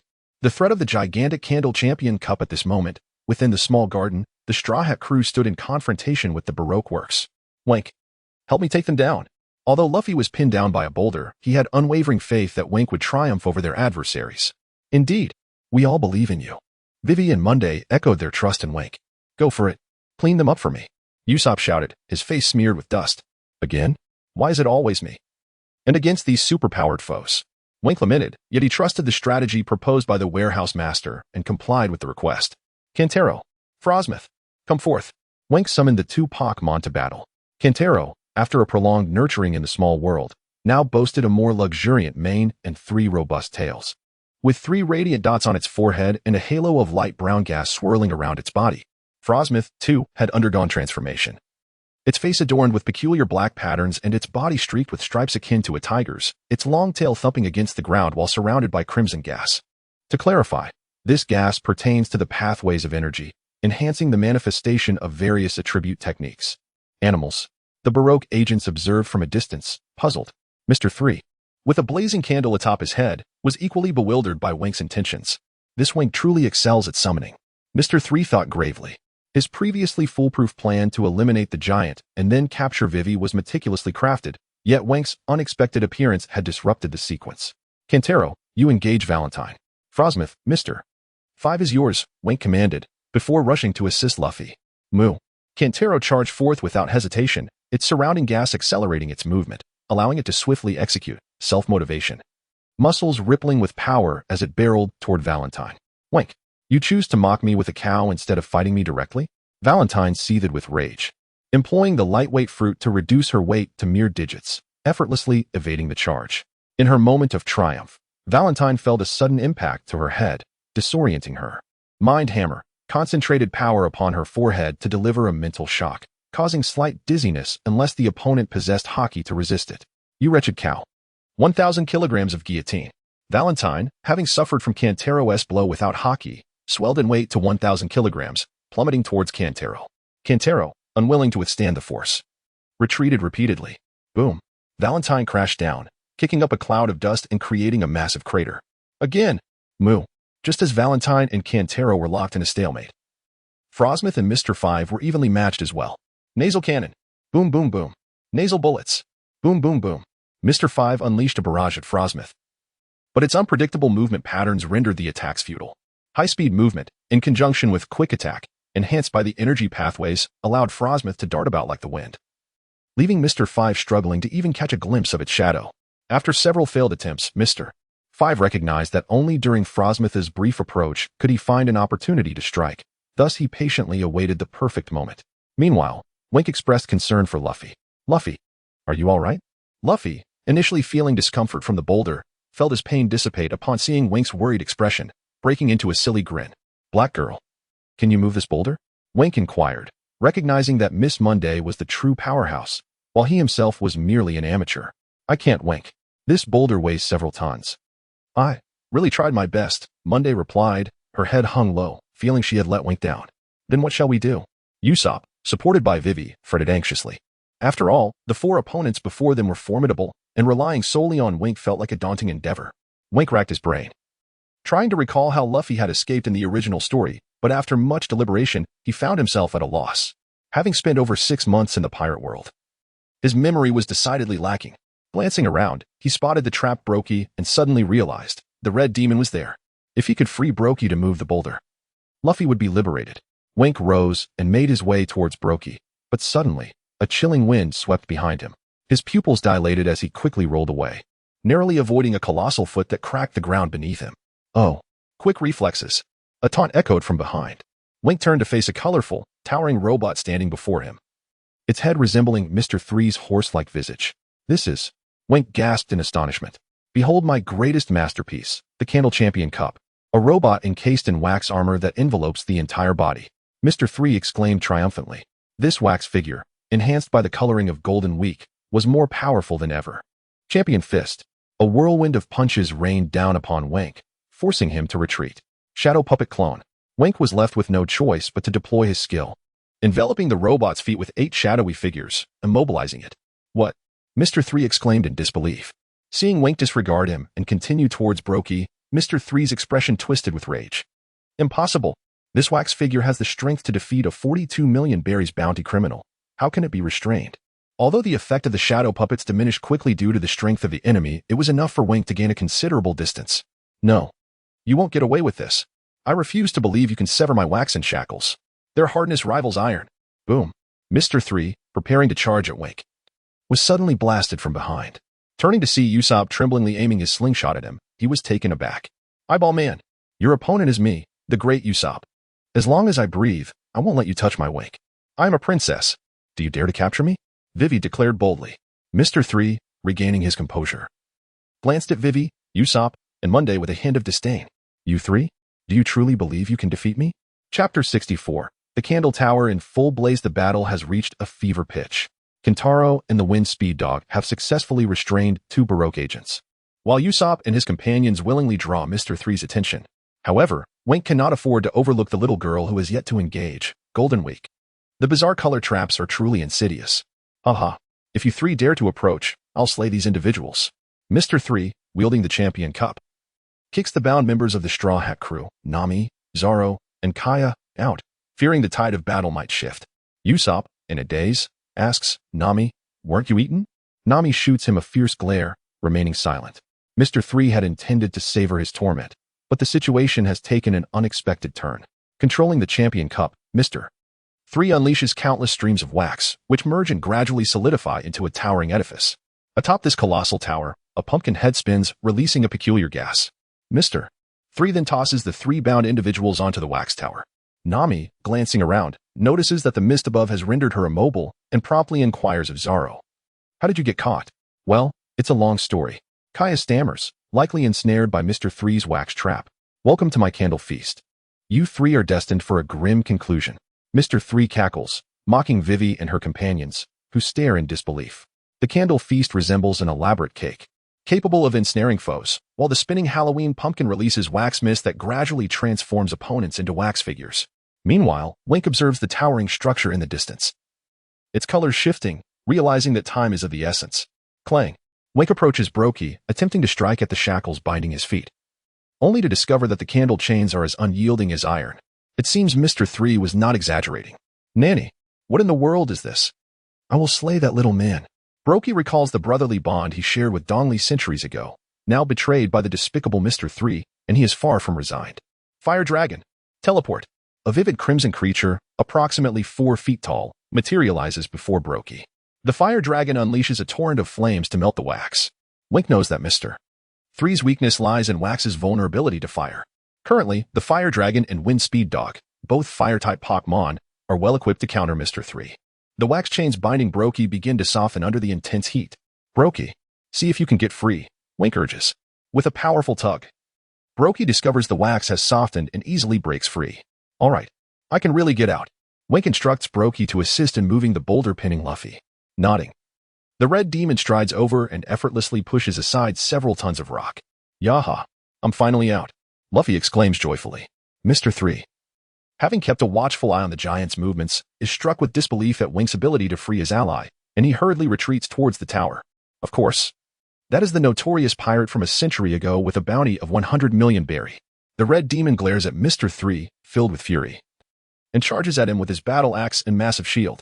You little man, where do you think you're going? In a panic, Mr. 3 flees, and Usopp seizes the opportunity to join Brokey in their counterattack against him. Damn, my perfect plan, ruined by this Wink. Vivi and Monday, however, do not follow Usopp's lead, instead focusing intently on the tower, perplexed by the situation. As Wink breathes a sigh of relief upon seeing Luffy emerge, he fails to notice Golden Week lurking behind Luffy. Rubber, shotgun. Suddenly, a furious roar snaps Wink back to reality just in time to evade Luffy's punch. What the hell are you doing, Luffy? Wink exclaims in astonishment. Wink, I will defeat you. Luffy, seemingly possessed by an errant impulse, charges at Wink. The latter desperately rolls away to dodge the attack, finally catching sight of the paint on Luffy's back. 3 colors, black, green, yellow. The black paint of betrayal, capable of inciting even the closest of allies to treachery. The yellow-green hue of friendship, which would compel one to regard Miss Golden Week as an ally. Wink's pupils constrict. Golden Week? This is dire. You treacherous fiend. Golden Week, how dare you show your face? Wink bellows, still unable to see her. Only Luffy charges forward, his singular focus on Wink. Vivi, find a way to destroy the candle tower and save Nami and the others. Wax is vulnerable to fire. Leave the fire dragon to you while I handle Luffy, Wink commands, instructing the fire dragon to follow Vivi and her group. Luffy, are you really going to hurt me? Wink shouts in anger. Wink. Luffy murmurs, his fist momentarily faltering, agony etched across his face. No, I can't. Rubber Rocket. Stop it. After a brief pause, he resumes his relentless charge, unable to halt his impending attack. His arms stretched to their utmost limit, the force escalating to terrifying levels. And Wink senses the imminent threat to his life. A direct hit could spell his demise. Yet the speed of the rubber projectile is too swift for Wink to evade. He has contemplated death countless times, but never did he envision being slain by Luffy. I will match your strength.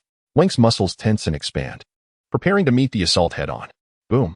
Unsurprisingly, Wink is sent hurtling backward, crashing into the spinning mist of the candle feast, inadvertently striking down the supporting pillars of the pumpkin. The structure collapses, the pumpkin plummeting, and Wink, after breaking through one side of the feast, is pinned beneath it, coughing up blood. My grand candle feast. Mr. 3 exclaims in horror as he witnesses Wink's collision ruin his masterpiece, nearly fainting, only to be interrupted as Brokey cleaves off the left arm of his robot in a fit of rage. You fool. Wax wall.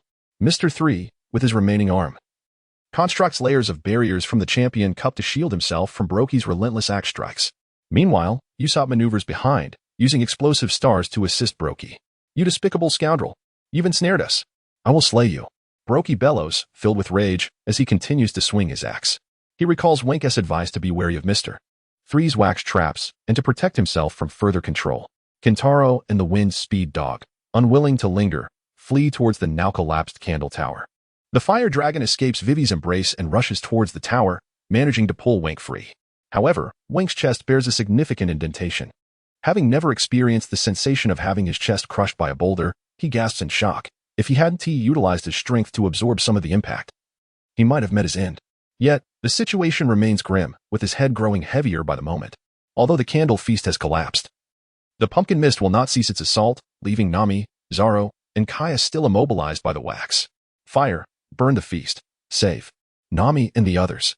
Wind speed dog. Kintaro. Help. Wink's shirt becomes soaked with blood, his breathing becoming increasingly labored. Each word he utters causes his wounds to tear further open, and ultimately, darkness envelopes him as he loses consciousness. At this moment, within the enchanting realm of pet creatures, the spirit egg began to tremble inexplicably, as if it were in a state of urgency. The being encased within the shell seemed on the verge of breaking free. Yet despite numerous attempts, it remained thwarted. Returning to reality on Valentine's Day, they chose to disregard the towering edifice and instead united their powers to confront a formidable adversary, Brokey. Winko. In the distance, the hidden Golden Week found it increasingly difficult to maintain control over Luffy. Currently, Luffy, with his straw hat discarded on the ground, clutched his head, desperately resisting the overwhelming forces of yellow, green, and black, while shouting Wenku's name. Chapter 65. The Evolution of Charizard. The complete collapse of the Baroque Works agent's roar. Without Wenku, no one would hold him anymore. Therefore, this time, let me hold you. Charizard embraced the unconscious Wenku, tears streaming down his face. After gently placing Wenku in a safe spot, his gaze turned towards Luffy and Golden Week, filled with profound hatred. Suddenly, Charizard's body radiated a brilliant white light, its form expanding under the luminous glow. Both sides temporarily ceased fighting, staring at the blinding light. What is that? Miss Valentine raised her flower umbrella in confusion, hesitant to make a move. Broggy, with his battle axe planted in the ground, also turned his attention to the dazzling white light. Gradually, the white glow became transparent, revealing the immense figure slowly. Roar. Charizard, the fire-type Pokémon. After enhancements in the warehouse, it now stood nearly 6 meters tall, its skin a vibrant orange with a creamy underbelly. Surrounded by waves of fiery orange gas, its sharp claws dug into the ground, leaving deep scratches, while its massive wings, nearly 7 meters wide, spread towards the heavens. Its blue eyes fixated on Baroque Works, exuding nothing but coldness. Only when gazing at Wenku did a hint of tenderness appear in Charizard's eyes. A dragon. A dragon. How can this be? A dragon exists in this world. Mr. 3 and Golden Week muttered in shock, while Valentine and Mr. 5 dared not confront Broggy any longer, retreating together. Broggy wore an expression of surprise, which quickly returned to normal, although his sharp, deep-set eyes betrayed no deception. The Straw Hat crew was equally astonished, never having imagined that the pet often seemed beside when Ku was, in fact, a dragon. Its appearance vastly different from that of a millennia-old dragon, yet even more formidable. Ding! Congratulations! Your Charizard has completed its second evolution, advancing to a level 5 Pokémon, and has gained access to a Super Gigantamax mode. Will you accept? At that moment, the warehouse communicator transmitted the message to Wenku, who lay unconscious and unaware. Charizard inhaled deeply, releasing a surge of intense flames from its nostrils as it unleashed Flamethrower upon the candle tower, melting the wax and simultaneously allowing Nami and the others to gradually regain their mobility. It saved us, and Wenku. Nami recalled something, suppressing her aching limbs as she rushed from the flames to find Wenku lying motionless. Wenku. Nami gazed at Wenku's pitiful state, tears streaming down her cheeks, feeling her own weakness for allowing things to reach such a dire situation. Wenku, don't die, please. I am still waiting for you. Meanwhile, in the distance, Luffy had thrown his straw hat to the ground, clutching his head as he desperately resisted the control of the yellow-green-black fuel that Golden Week had smeared on him, calling out Wenku's name. Charizard looked at Luffy, its deep blue eyes widening as it released a spark, small flames erupting like fireworks, scorching Luffy's upper body and incinerating his vest. Am I back to normal? Suddenly, Luffy regained his senses, recalling the battle moments earlier, the disbelief in Wenku's eyes, and the scene where he had sent Wenku flying, igniting a flame of rage within him. It was a pain distinct from Shank's severed arm, one he could not articulate. You have insulted the duel of the giant uncle, and forced me to harm Wenku. Luffy picked up his straw hat, stood bare-chested, and prepared to confront Mr. 3. Mr. 3 squinted, realizing that he, now with only one hand, still had to face the red demon, acknowledging that his plans were truly unraveling. Charizard charged into the forest with full force, intent on tormenting the woman, Golden Week. Just as Mr. 3 exhaled a sigh of relief, a sudden punch landed on his face, sending him reeling as he spat blood. His champion cup mechanized statue flying several meters away. You are finished. Rubber. Shotgun. This was the result of Luffy's full-powered punch. Meanwhile, Mr. 5 attempted to rectify the situation but was oblivious to the oncoming attack from a swordsman. With a swift strike, he severed through the fire. Zoro descended from the flames like a burning bird, his blade striking rapidly, engulfed in the surging flames, directly slashing Mr. 5, sending him flying several meters away. His fate uncertain. I give up. I'm leaving. Valentine, witnessing her partner fall, panicked and prepared to flee, only to be intercepted by Rapidash and Arcanine. Arcanine unleashed a fiery wheel, its heated form shattering Valentine's umbrella, her eyes widening as she floated in midair. A massive shadow descended upon her, and her final sight was of Rapidash bearing down on her, the sensation akin to clouds darkening overhead. Ultimate impact. Boom. The thunderous sound echoed as Valentine lay half-conscious, nearly crushed under the hoofs. In the forest, Charizard's enormous wings swept through the surrounding trees, seeking out the fleeing Golden Week. Finally, it spotted the small girl hiding in the treetops, her two ponytails and pink hat contrasting with her anxious expression as she fled deeper into the woods. Charizard recalled Wenka's visage, its eyes turning icy and merciless, showing no regard for collateral damage as it opened its jaws to unleash its most powerful move. Purgatory. Flames shattered the earth, the ground cracking rapidly without restraint. Only the cries of despair reverberated through the forest, harmonizing with the roaring flames. Champion's Punch. In the confrontation between Mr. 3 and Luffy, Luffy leveraged his momentum to the left.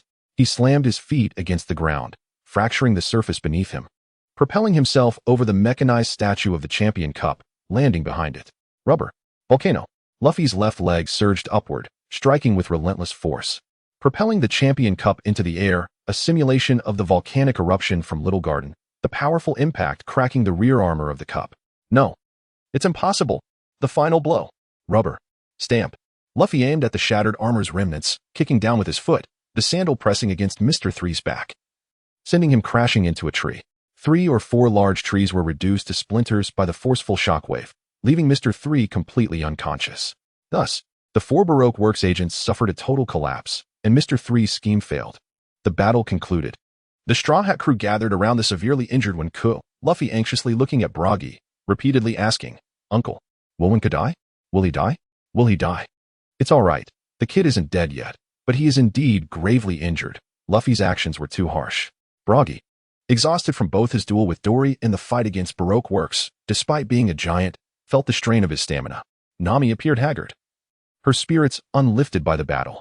Luffy carried Wenku back to the Mary, repeatedly urging Kaya to ensure Wenku awakened swiftly, prompting Kaya and Chansey to commence his treatment. At that moment, Sanji returned to the ship, having missed the entire battle. Yet he brought significant news regarding his conversation with Mr. Zero, astonishing the Straw Hat crew. He also returned with the most crucial item, a permanent log post. With this, the Straw Hat crew could continue their journey without being stranded on the ancient island. However, the voyage to Alabasta grew ever more enigmatic. Chapter 66. Luffy's Culinary Apology. Nami under viral siege in a realm of darkness, an endless abyss devoid of direction, Wenkai found himself adrift, aimlessly wandering, until he glimpsed a ray of light. With great effort, he opened his heavy eyelids, realizing he was nestled in the familiar confines of his room. The sole memory that lingered in his mind was Luffy's explosive cannonball. "Wow, Coco, you're awake." A voice broke through the stillness. It was the cheerful Black Sister. Wenkai forced a bittersweet smile, contemplating the notion of surrendering to death. Just as he began to close his eyes again, he was jolted awake by an insistent voice. "Wenkai, forgive me. Please forgive me. I was wrong. I cannot bear to see you leave." Only Luffy could be so audacious. And Wenkai had grown numb to it. "Stop shaking me. If you cook me a meal, I may consider forgiving you." Wenkai gritted his teeth at Luffy. "I was unconscious before, and now I merely wish to rest. Why do you disturb me so?" He expected Luffy to retreat at the thought of cooking. Yet the opposite unfolded. "All right, Wenkai. I'll prepare something delicious for you," Luffy exclaimed, dashing out of the cabin in a flurry. Could he truly be serious about cooking? Wenkai dared not dwell on the thought, for at that moment, the warehouse lord's notifications echoed in his mind. Ding! Time-limited task 1. Crush Mr. 3 scheme completed. Reward. 1 level 4 Pokémon. Will the user claim the reward? Ding! Time-limited task 2. Ensure the safety of every Straw Hat member completed. Reward. Speedy Fat, now stored in the miniature space. Ding! Congratulations! The user's Fire Dragon has completed its second evolution, transcending to a level 5 Pokémon Charizard, and possesses 1 Gigantamax form. Will the user accept? Gigantamax form. Is this not a transformation exclusive to Pokémon from the Galar region? Could it be? Indeed, not only Gigantamax, but X and Y forms also exist. Generally, Gigantamax Pokémon are level 6 or higher. Please cherish this Charizard. It is exceptional. The warehouse lord remarked with a hint of mischief. Wenkai pondered. Charizard is exceptional? He chose not to dwell on it further and focused on recuperating. He accepted the Gigantamax mode and decided to claim the reward for Task 1. Ding! Time-limited Task 1. Crush Mr. 3 scheme completed. Reward. 1 level 4 Pokémon Sandshrew. Now delivered to the pet world. Sandshrew is quite splendid. Paired with a Diglett, they could create a seismic upheaval. Wenkai felt a sense of satisfaction. Just then, Luffy returned, balancing a large bowl of food. Wenkai, I made this delicious dish. Give it a try. Luffy's beaming smile stood in stark contrast to the dark, unappetizing concoction in the bowl. Can we actually eat this? Wenkai questioned, bewildered. Of course. Wenkai, let me feed you, Luffy insisted, scooping a hefty spoonful and, seizing the moment, shoved it into Wenkai's mouth. Gag. Wenkai rolled his eyes back, his limbs twitching. What is this divine flavor? Luffy scratched his head. unable to fathom his failure, and scooped another spoonful. When Kai rolled his eyes again. Luffy, you keep it for yourself. When Kai desperately tried to decline. I want to eat it. I saved it for you. If you want to eat it, I'll just throw it away. Luffy pouted, throwing a tantrum. Smack. Ouch, ouch, ouch. Sanji suddenly delivered a punch to Luffy's head, causing him to clutch his skull and wail. I detest wastefulness. If Wenkai wants to eat it, you must. Sanji scolded. Luffy pouted and brought the bowl before Wenkai, his eyes shimmering with longing and hope. Wenkai sighed, knowing that among the crew, no one indulged Luffy quite like he did. Gritting his teeth, he reluctantly scooped a spoonful and chewed slowly. Gag. Luffy, you're incorrigible. Ugh. After enduring a morning of culinary torture, Wenkai decided to stretch his limbs in the afternoon. Unfortunately, he missed witnessing the giants clash in the country of domination. Where could Nami be? Wenkai wondered, recalling Vivi's words that Nami had been feverish for several days. He hurried to check on her, discovering Kaya, Vivi, and Luffy already present. Nami has been feeling weak since boarding, and she began to run a high fever the next day, which has persisted for quite some time, Kaya expressed with concern. Wenkai's expression turned grave. Has the plotline begun? Is it not treatable? There must be a remedy for a high fever, right? Yesterday, we attempted to reduce the fever, but the results were negligible. It seems Nami is afflicted by more than just a simple cold. It's not merely severe flu symptoms. I suspect she has fallen victim to a viral invasion, Kaya said, her worry palpable. How could this happen? Wenkai was incredulous. This shouldn't be possible. Nami was perfectly fine, Luffy queried, but Wenkai ignored him. There is still that possibility, due to the butterfly effect. Although the overarching narrative remains intact, the details have frayed. Riddled with uncertainties, the warehouse lord remarked, adopting a serious tone. Can't we use a Chansey? Healing wave and heal which are its specialties. Can they not cure her? Wenkai inquired of Kaya. Unfortunately, it only stabilized her temperature, preventing further escalation. This is a viral infection. Even Chansey cannot cure it, Kaya replied. What shall we do? Wenkai murmured to himself. Watching Nami's anguished face filled Wenkai with inexplicable sorrow. He tenderly brushed her disheveled hair aside, observing her closely for the first time. While there are several remedies for viral infections documented in medical texts, the lack of materials or suitable conditions has hindered progress. I need to locate a nearby town to procure medicinal herbs to brew a remedy for her, Kaya suggested to Wenkai, acknowledging his reliable role as the first mate. Wenkai nodded, but suddenly, Nami sat up in bed, urging Vivi to retrieve a newspaper from the drawer. This is dire. 300,000 Royal Army troops have defected to the rebels. The situation has completely reversed. The Alabasta royal family is in jeopardy, Vivi exclaimed. Her eyes filled with dread as she read the headline. Alabasta's uprising has finally surfaced. Nami sighed, the intense dizziness nearly overwhelming her. Yet, the uprising was a far graver matter than her own condition.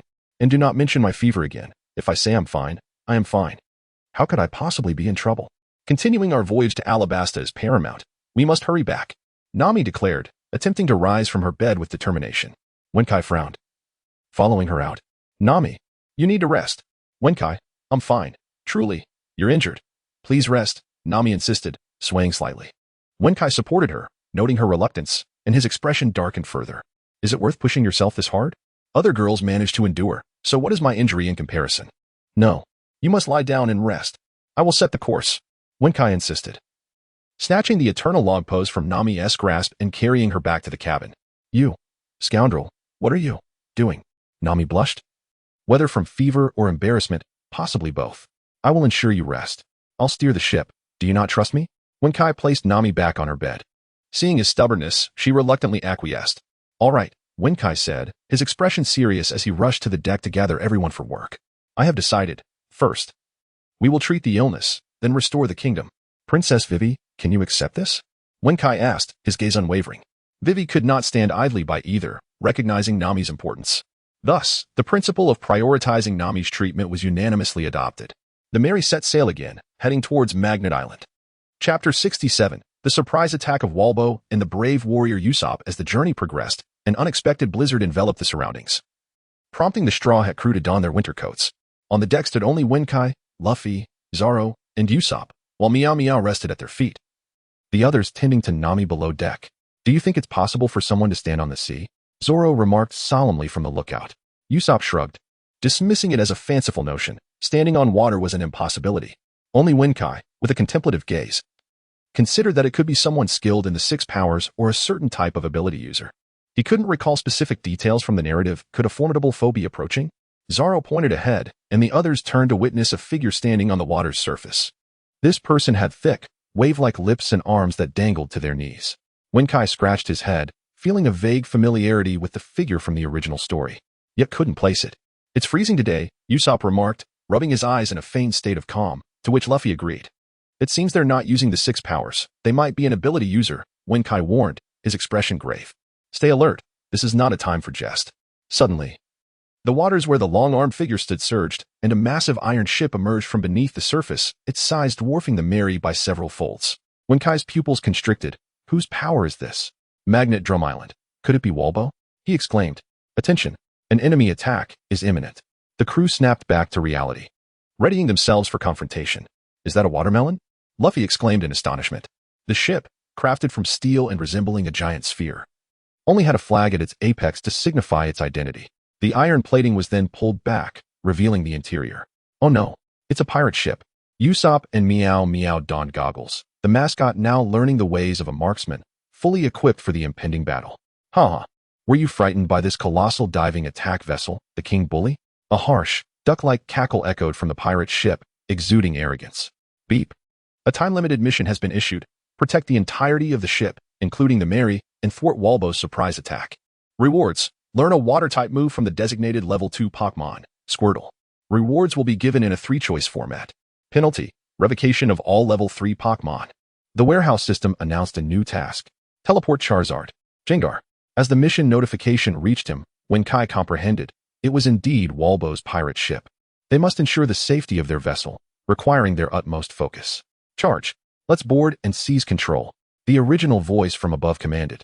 As nearly 100 individuals descended via grappling hooks onto the Mary's deck, preparing to invade. "Zoro, cut the chains," Wenkai instructed. "Let us see who dares. Or else I'll make you regret it." It was evident that this group was well trained, their guns aimed at Wenkai and the others, their eyes greedily fixed on Charizard. "Captain, we've spotted a strange creature.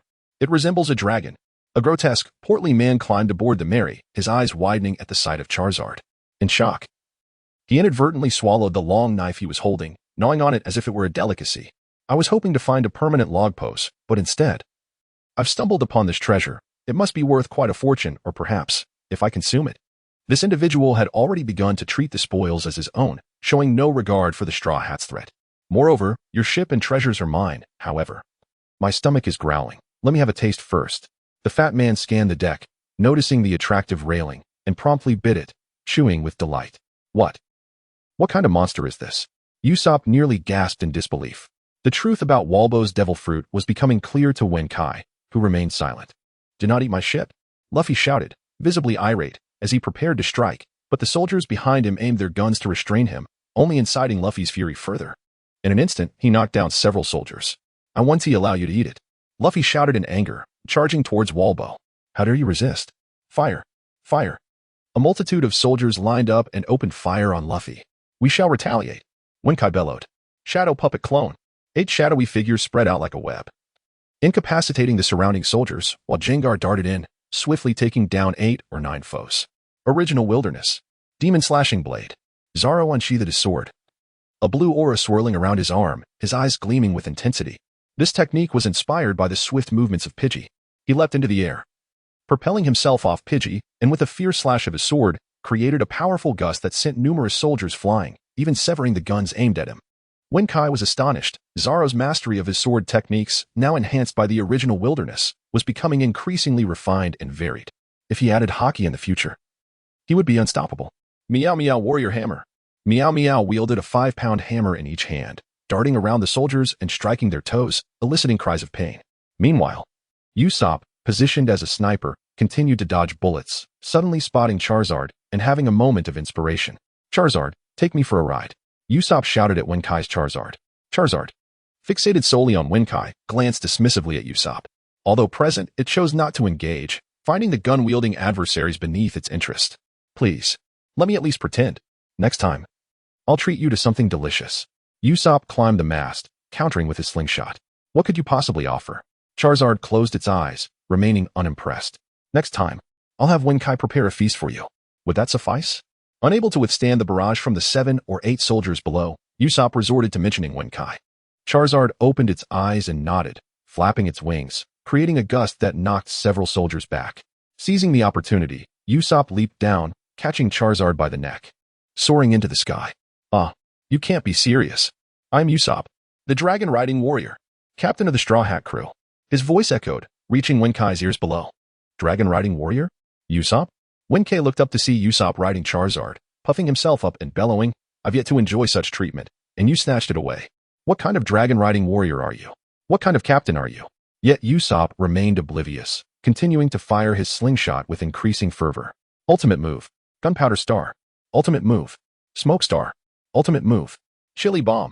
Though unsure of the damage inflicted, Usopp relished the chaos, causing Walbo's crew to become unsettled and their morale to wane. As for Luffy, he found himself engulfed by Walbo, who left only his hands exposed, discovering that he could not chew the rubbery flesh. Combined with the effects of the soft earth ability, Walbo found it somewhat sticky. Get lost. Do not harm the Mary. Luffy's arms stretched to their maximum, striking Walbo with all his might, sending him crashing away. This left his crew in disbelief, and with their captain down. They lost all will the fight and fled in panic. Get out of here. Don't let me catch you, Usopp. Usopp reigned supreme in the air, shouting at the retreating King Bully. This brief skirmish concluded with a resounding victory for the Straw Hat crew. Chapter 68. The third ability, Water Ballistics. After the unexpected assault by Walpo, despite the Straw Hat crew's victory, the deck of the Mary was ultimately damaged. With nightfall approaching, the crew decided to anchor and take a moment to repair the ship. Nami's fever had been temporarily subdued by Chansey, but the root cause of her ailment remained unidentified, confirming it was indeed a viral infection. That night, Sanji stood guard while the others slept by Nami's side, primarily to ensure her safety. At dawn, although the sea was calm, the temperature inexplicably plummeted, becoming frigid, and Sanji found himself curled up on the lookout. He had already heard the sound of hammering on the deck. As he lowered his blanket and looked up, he saw Usopp and Wenko repairing the sections that had been gnawed by Walpo. You two are up quite early, Sanji remarked with a smile as he lit a cigarette. Yes, this area has a leak that needs immediate attention, Wenko responded. By the way, Wenko, how's your injury? Usopp, wearing goggles, inquired with curiosity. Wenko remained silent. The wound on his chest had not fully healed, though it was improving. Given that Luffy was often unreliable, Nami was unwell, and Vivi, although intelligent, struggled to command respect. The first mate Wenko had to take charge of the ship's affairs. The surrounding waters grew increasingly tranquil. Just then, Vivi emerged, leaning against the railing with a serious expression. To be honest, it truly is. Usopp scanned the horizon, feeling that aside from the cooler weather, the seas were indeed much calmer than those they had previously navigated. There must be Winter Island nearby, which explains this serenity. Vivi's eyes sparkled with insight. Winter Island? What is that? Usopp asked, perplexed, while Wenko, having only a vague understanding from the original text, was equally baffled. Vivi cleared her throat and began to explain. In meteorology, the islands of the Grand Line are categorized into 4 types: spring islands, summer islands, autumn islands, and winter islands. Each island experiences its own seasons. Wenko and the others nodded in agreement. It was essential for everyone to possess some maritime knowledge, especially when it came to the Grand Line. As Wenko was about to pose another question to Vivi, the warehouse manager's transmission arrived just in time, interrupting him. He then decided to focus on resolving matters concerning the warehouse manager first. Ding. Time-limited mission 1. Ensure the safety of the entire ship is complete. Reward. Learn a water-type move of the specified level from the Pokémon Squirtle. The reward will still be in a 3-choice format. Will the user claim the reward? Water-type moves. Surely, they will be invaluable in future battles. Claiming the reward was an urgent decision. The warehouse manager then presented the 3 skills exclusive to Squirtle, akin to dealing cards. Please select one skill from these 3 water-type skills, and the warehouse will derive and create an enhanced move suitable for the user. Wenko focused intently on the options. 1. Water Gun. A powerful jet of water directed at the opponent. Drawback. Low damage, may only serve to disrupt the opponent. 2. Withdraw. Retreat into the shell to protect the body, thereby enhancing defense. Drawback. Requires a certain medium. External influences can be significant. 3. Water Tail. Attacks the opponent with a sweeping tail like crashing waves. Drawback. Without a tail, this skill cannot be executed. How unfortunate. Wenko sighed with a bitter smile. Squirtle was not weak, and its moves were quite promising, yet none of these options seemed appealing. Warehouse Manager. I suspect you are trying to deceive me. The task rewards do not match the task's difficulty. The system randomly generated just these 3, if you do not select. I will retract the offer, and there will be no future opportunities. The warehouse manager replied somewhat displeased. Stop fooling around. I will choose. Water Gun. Wenko decided swiftly, as the first option appeared more practical than the second. Ding. Water gun selected. Infusing the user with the enhanced skill, Water Ballistics. A junior combat technique derived from water pathways. Junior combat technique? Well, I suppose I can make do with it. In an instant. A warm current flowed gently into his bloodstream and then to his brain, imparting the knowledge and techniques for water ballistics. After glancing through the introduction, Winko realized that this combat skill was quite formidable. Water ballistics absorbs water vapor from the air, condensing it into various forms of water guns, and violently shoots jets of water at the opponent. Note, the form of the water gun is determined by the user's imagination, though damage may vary. Formed by the user's imagination. Winko pondered, suddenly struck by inspiration. Could I perhaps condense bullets from my previous world? He tentatively asked the warehouse manager. Theoretically, that should be possible, but it is limited to guns, and the condensed water guns would lack significant power. Aha. This ability could indeed be remarkable. Winko was elated. He still recalled a few firearms from his previous life, such as the water gun Barrett, even if it lacked power. Its practicality was undeniable. This turn of events seemed fortuitous. Just as he was lost in thought, he heard Sanji's voice echoing from above. Hey, look. There really is an island ahead. Have we arrived? Winko's heart raced as he looked up to see the drum-shaped island, filled with excitement. Winter Island, the former medical powerhouse. Nami would be saved. An island? Is it true? We really discovered an island? Oh, it truly is. It's white. It must be a snow island. Luffy burst through the door, rushing outside, thrilled at the sight of the drum-shaped landmass. The ship continued its course, entering a realm of pure whiteness. And everyone donned warm coats, surveying their surroundings. There is so much snow. I'm so happy. Initially clad only in a vest, Winko, concerned about Luffy's potential frostbite, had crafted a special white coat for him. In 10 degree below zero weather, Winko could still endure thanks to the warmth of the coat. The Mary sailed into an inner river, anchoring in a region where a waterfall flowed. At this moment, the warehouse manager issued another time-limited mission. Ding. Announcing time-limited mission 1. Ensure Nami's safety by personally carrying her to the witch method, on foot, and you must guarantee her safe delivery. Reward, 1 random Pokémon-type Devil Fruit. Penalty, retract 10 random Pokémon. Damn. On foot. Winko had considered having Charizard transport Nami, but realized that the system had anticipated his thoughts. What exactly is this Pokémon-type Devil Fruit? I'll tell you after you complete the task. It is a product simulated by the warehouse in this world, and it is an existence you cannot afford from a level 4 shop. You must acquire it. The warehouse manager's voice carried a hint of amusement. All right then. This journey is bound to be exhausting. Chapter 69, landing on Drum Island as the Mary docked. The Straw Hat crew prepared to split into groups to search for a doctor, only to be suddenly surrounded by figures lurking around the island. Pirates are not welcome here. The townsfolk, clad in thick winter clothing, brandished rifles and eyed the crew warily, just as Winko had exited his thoughts after reviewing the given mission. He found himself in a precarious situation, his expression darkening. Little did he expect that this island harbored such hostility, and the atmosphere was palpably tense. From behind, Usopp pulled out his slingshot and coldly addressed his companions. Filthy pirates. You'd best get lost. Our island does not welcome you. A figure emerged from the crowd of townsfolk, commanding the Straw Hats to leave in a stern voice. No, we are here to find a doctor. We have a patient on our ship, Luffy shouted, prioritizing the safety of his crew above all else. In response, the townsfolk opened fire, wounding Vivi, igniting a powder keg of fury within the Straw Hat crew. Luffy, lowering his hat, was filled with murderous intent. Unexpectedly, Vivi knelt down, shocking the crew with an unanticipated resolution to the crisis. And even more surprising was Luffy's immediate response to kneel as well. Wonka's expression turned grave. This caused him to momentarily question his own tolerance and compassion. Yet none of that mattered now. The pressing concern was to address Nami's predicament. Ultimately, the townsfolk acquiesced to the Straw Hats' request, agreeing to guide them to a doctor. I'll carry Nami. After assisting Nami into warm clothing, Wonka hoisted her onto his back and headed towards the ship. The others exchanged glances, then followed the leader of the townsfolk to seek out the doctor, leaving Zoro and Monday to guard the ship. We only have one doctor, and she is the witch.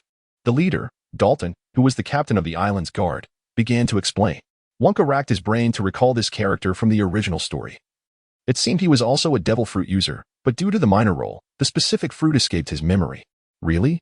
What a peculiar island, Sanji remarked, smoking a cigarette as he trailed behind. This island currently lacks a name, Dalton replied in a grave tone. They continued on, encountering bizarre creatures such as the Yeti crab, which fascinated the Straw Hat crew. Wonka observed the Yeti crab standing an impressive 4 meters tall, truly formidable compared to the bears from his own world. Their journey led them to their temporary destination, the village's grand horn. Dalton recounted the tale of the witch, Dr. Kareha, and her residents. Upon hearing that she resided in a castle atop Drum Mountain, the crew's expressions turned solemn. You can't be serious. Climbing to such heights. Usopp asked incredulously, confirming multiple times. And trusting a 140-year-old woman to treat her? Is that even feasible? Sanji questioned, now visibly doubtful. No. Nami is in peril if we delay any longer. Vivi fretted, aware that while Chansey was stabilizing Nami's rising temperature, her feverish state could prove fatal to an ordinary person. Then we shall ascend the mountain to find the doctor. No objections, Wonka, Sanji. Luffy declared resolutely, deciding that he, Wonka, and Sanji would escort Nami up the mountain. Sanji extinguished his cigarette, falling silent as he gazed at the swirling snow. Wonka too remained quiet. He was prepared for the ascent, driven not by duty but by his concern for Nami. After several hours of preparation, the trio set off. Wonka insisted on carrying the feverish Nami, with Luffy leading the way, Wonka in the middle, and Sanji bringing up the rear. The three figures gradually vanished into the howling blizzard, blending with the white surroundings. They must reach safety. Vivi and the others remained behind, silently wishing for their safe passage. As they trekked onward, Wonka found himself slightly winded, his stamina not matching that of Luffy and Sanji, compounded by his earlier injuries. Each step added layers of sweat beneath his winter coat. Carrying Nami, she breathed heavily, striving to maintain her composure against the fever. If you feel too fatigued, you can rest for a bit, Wonka suggested gently. Nami did not respond but tightened her grip around him. Wonka, be careful, Nami warned, sensing danger nearby. Sanji spotted a flash of white blending with the snow, his vision keen, not inferior to Usopp's. Suddenly, a massive creature, nearly 2 meters tall, charged at them. Its sharp teeth menacing. Wonka turned pale. No way. A carnivorous rabbit, he exclaimed. But it doesn't look like the one from the original story. He needn't worry. Rabbit, begone. Sanji soothed Wonka and swiftly kicked the giant rabbit away. However, the journey was fraught with peril as more rabbits appeared, each larger than the last. Some even measuring 4 meters in size, rushing toward them like a tidal wave. Gum gum. Gatling. Luffy unleashed his full assault. Mutton chop tornado. Sanji kicked with all his might, sending clouds of snow swirling. Despite toppling countless rabbits, their resilience was astonishing, as they kept rising again and again. Damn it. There are too many. We must flee. Sanji led the way, Wonka closely following, while Luffy provided cover fire from behind to ensure the team's safety. Perhaps misfortune indeed comes in waves, as the trio seemed on the verge of escaping the rabbit's onslaught when ominous rumbling sounds began to echo around them, signaling imminent danger. We don't have time. Wonka, hurry and escape with Nami. Sanji urged, his expression grave as he realized an avalanche was approaching. Wonka couldn't help but feel his luck had run out, yet he pressed on, though fatigue weighed heavily upon him, and Nami's condition was deteriorating. This avalanche is unlike anything in the original story, Wonka thought, his previous plans now needing execution. Warehouse. Deploy the level 4 potion for the Onyx, granting it 50% of its advanced abilities. Ding. Beginning to infuse Onyx with the 50% advanced ability potion. The user may utilize 7 techniques and possesses a humanoid form, including Rock Slide, Harden, Bind, Rock Polish, Screech, Sand Tomb, and Dig. Does the user accept? Accept. Transform quickly. A surge of light enveloped him, his bones creaking as they restructured, causing him to break out in a sweat. Sanji and Luffy stared in awe as Wonka underwent this transformation, while Nami, unable to move, merely opened her eyes. This is Wonka, the embodiment of light. At that moment, Wonka's form was enveloped in a rocky exterior, resembling a colossal boulder, with a 2-meter-long serpentine tail that still ached from the transformation. His eyes turned jet black, and a single gray horn protruded from his forehead, adding an air of ancient majesty. Unlike the Whaley Whale, the 50% effect allowed Wonka to truly grasp the transformation. So this is the Onyx form. The transformation took mere seconds. Yet the avalanche was already upon them. Dig. Wonka wrapped his tail around Luffy and Sanji, propelling himself downward, swiftly carving out a large hole. As they entered, the avalanche descended upon them. After burrowing further, the cacophony gradually subsided. The avalanche had passed. Chapter 70. The Solitary Journey of Chimney Mountain. Nami's heartfelt confession after the initial avalanche had ceased, the spread of snow had even affected the villages below. Following the calm, the ground began to sink gradually. Boom. With a resounding crash, a gray figure burst forth from the snow. That was perilously close. It turned out to be Wenku, who had emerged from beneath the snow, having evaded the avalanche's onslaught through his ability to dig. Observing the surrounding area devoid of any trees, cold sweat trickled down Wenku's brow. Unlike in the anime, the force of nature in reality is indeed formidable. Had he been struck by the avalanche, he would have sustained serious injuries. It seemed safe now. Sanji and Luffy would not encounter any misfortune due to this avalanche. Winka smiled, gently placing Luffy and the others down, and turned to face the two of them. What the heck? Winka's eyes widened in disbelief. What happened to you two? Why are your eyes closed? He leaned in to check for their breaths, relieved to find they were still alive. However, shaking them vigorously revealed they remained unconscious. Wake up, both of you. Ugh, don't leave me here all alone. No matter how he called, they did not stir. Winka pinched Luffy's cheek, stretching it like a rubber band, yet he still did not wake. You idiot. You usually have such tenacity for life. Why are you like this now? Are you messing with me? Winka shook Luffy frantically, but the lad remained unresponsive. Damn it. I even made you a padded coat. Is this how you repay me? This plot is truly off. Wasn't Sanji the only one injured? Having dodged the avalanche, the situation had taken a turn for the worse. Why is Luffy down as well? There's no choice. Here we go. Winka sighed, his form swelling to more than twice its size, his skin taking on a rugged, ancient appearance. With no other option, he burst forth, having survived the avalanche's tide, yet unexpectedly found both Sanji and Luffy injured simultaneously. He had to transport all three of them to the witch. Fortunately, in his great rock serpent form, he was brimming with strength, more than capable of carrying three individuals. Winka hoisted Sanji over his shoulder, wrapped his tail around Luffy, and carried Nami on his back, making his way towards Chimney Mountain Castle. Along the journey, Winka discovered several large rabbits buried in the snow. Out of compassion, he unearthed them, choosing to let bygones be bygones. These white carnivorous creatures now gathered together, looked at Winka with less ferocity and more warmth. Continuing onward, he distanced himself from the site of the avalanche, and soon the number of ancient trees began to increase. Phew, that was quite the ordeal. Finally, he reached the foot of Chimney Mountain, just one step away from success. Winka exclaimed, lifting his gaze to the towering peak. Winka, a faint call came from his shoulder. Huh? Sanji, you're awake. How do you feel? Winka asked in surprise. My body hurts. I think I was crushed by debris. Sanji replied weakly. Winka realized he had underestimated the situation. He had tried to widen the tunnel, yet compression had still occurred, likely the reason for Sanji and Luffy's unconsciousness. You should rest now. With me here, I will definitely get you to the doctor, Winka reassured him, a gentle smile on his face, his grip on Sanji's hand unwavering. Sanji managed a faint smile before closing his eyes again to sleep, trusting Winka completely. As the evening deepened, the snowstorm intensified. This will not do. Winka couldn't recall how Luffy ascended in the original story, but the sun was setting, and the storm was growing fiercer. The snow was too thick. He couldn't wander aimlessly. He needed to find a place to rest for the night and set off early in the morning. Rock chisel. At that moment, Winka's right fist transformed into a stone axe, striking the nearby ancient trees with all his might, splitting two trunks with a resounding crack.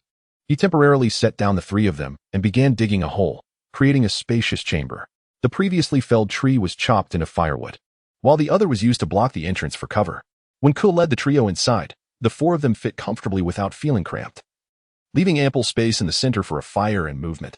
After cutting the wood into several pieces, he gathered them into a small pile, summoning the wind speed dog to help ignite a flame.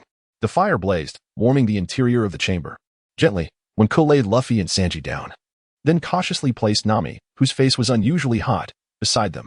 He sat down momentarily, only for the young girl to suddenly open her eyes. Nami struggled to sit up, clinging to Winka, her words a blur as she sought comfort in him. She had fought to maintain her consciousness throughout, aware of the turmoil around her. Winka, I like you. I want to be with you. If I die this time, I fear I may never have the chance to say this. Winka remained still, a wave of melancholy washing over him, rendered speechless. He had contemplated this, especially since Nami's affection had reached a level of 90, a realization that had momentarily flustered him. Yet, after all they had endured, he too had developed a fondness for her. After all, human emotions are not merely data. Numbers are but measures of sentiment. Stop joking around, girl. You need to rest. I'll stand guard for you all. Winka thought it was merely fevered rambling, but Nami nestled into his embrace, her eyes meeting his with hope. As she began to confess, I'm not joking. I'm very much awake. Winka, ever since you defeated Arlong, no, maybe even earlier, you have captivated me deeply. The Straw Hat crew, to this day, your contributions are evident to all. Winka listened quietly as Nami poured out her heart. Initially, I thought you were just a pirate, to be honest. I never liked pirates at all. However, the Straw Hat crew is a remarkable exception. Each person aboard is striving for their dreams. And you, after your last injury, you truly frightened me. Do you know how desperate I felt at that moment? You seemed like someone who didn't belong to this world. From the beginning until now. I cannot see through you. But none of that matters. I don't care what you have or who you are. Because reality has compelled me to like you. Nami, fighting dizziness and exhaustion, was determined to express her innermost feelings. When Ku's expression softened, he truly could not fathom how Nami's affection stirred something within him. Did that fluttering sensation indicate that he too held feelings for her? So, when Ku, I know that if I die, I will never have the chance to say this again. I like you. What do you mean to me? How do you feel? Do you like me? As Nami spoke, her head grew heavier, the words she had long wished to articulate spilling forth. The little girl was drenched in cold sweat, her trembling voice unyielding. What a girl she is. Wenku, you have no right to let her down. Only after making a firm decision did Wenku finally open his heart. Stop saying foolish things. As long as you're okay, we can be together. Wenku gently combed through Nami's orange hair, replacing her hat. This means, you promise me. Wenku, is this real? Truly? Nami's voice trembled, gradually fading as disbelief washed over her. Could it be that Wenku truly wanted to be with her? Sleep now, girl. I promise you. But you must hold on. Do not perish. Wenku patted her head, allowing her to rest. Nami complied, curling up and gradually drifting off to sleep. A faint smile gracing her lips, as if all her ailments were but fleeting clouds. Wenku cast several logs into the fire and, after observing that neither Luffy nor Sanji had encountered any trouble, he momentarily felt a sense of relief. Concerned that the howling wind and swirling snow might lower the temperature within their refuge, he seated himself at the cave's entrance, transforming into a great rock serpent to effectively seal the opening with his body.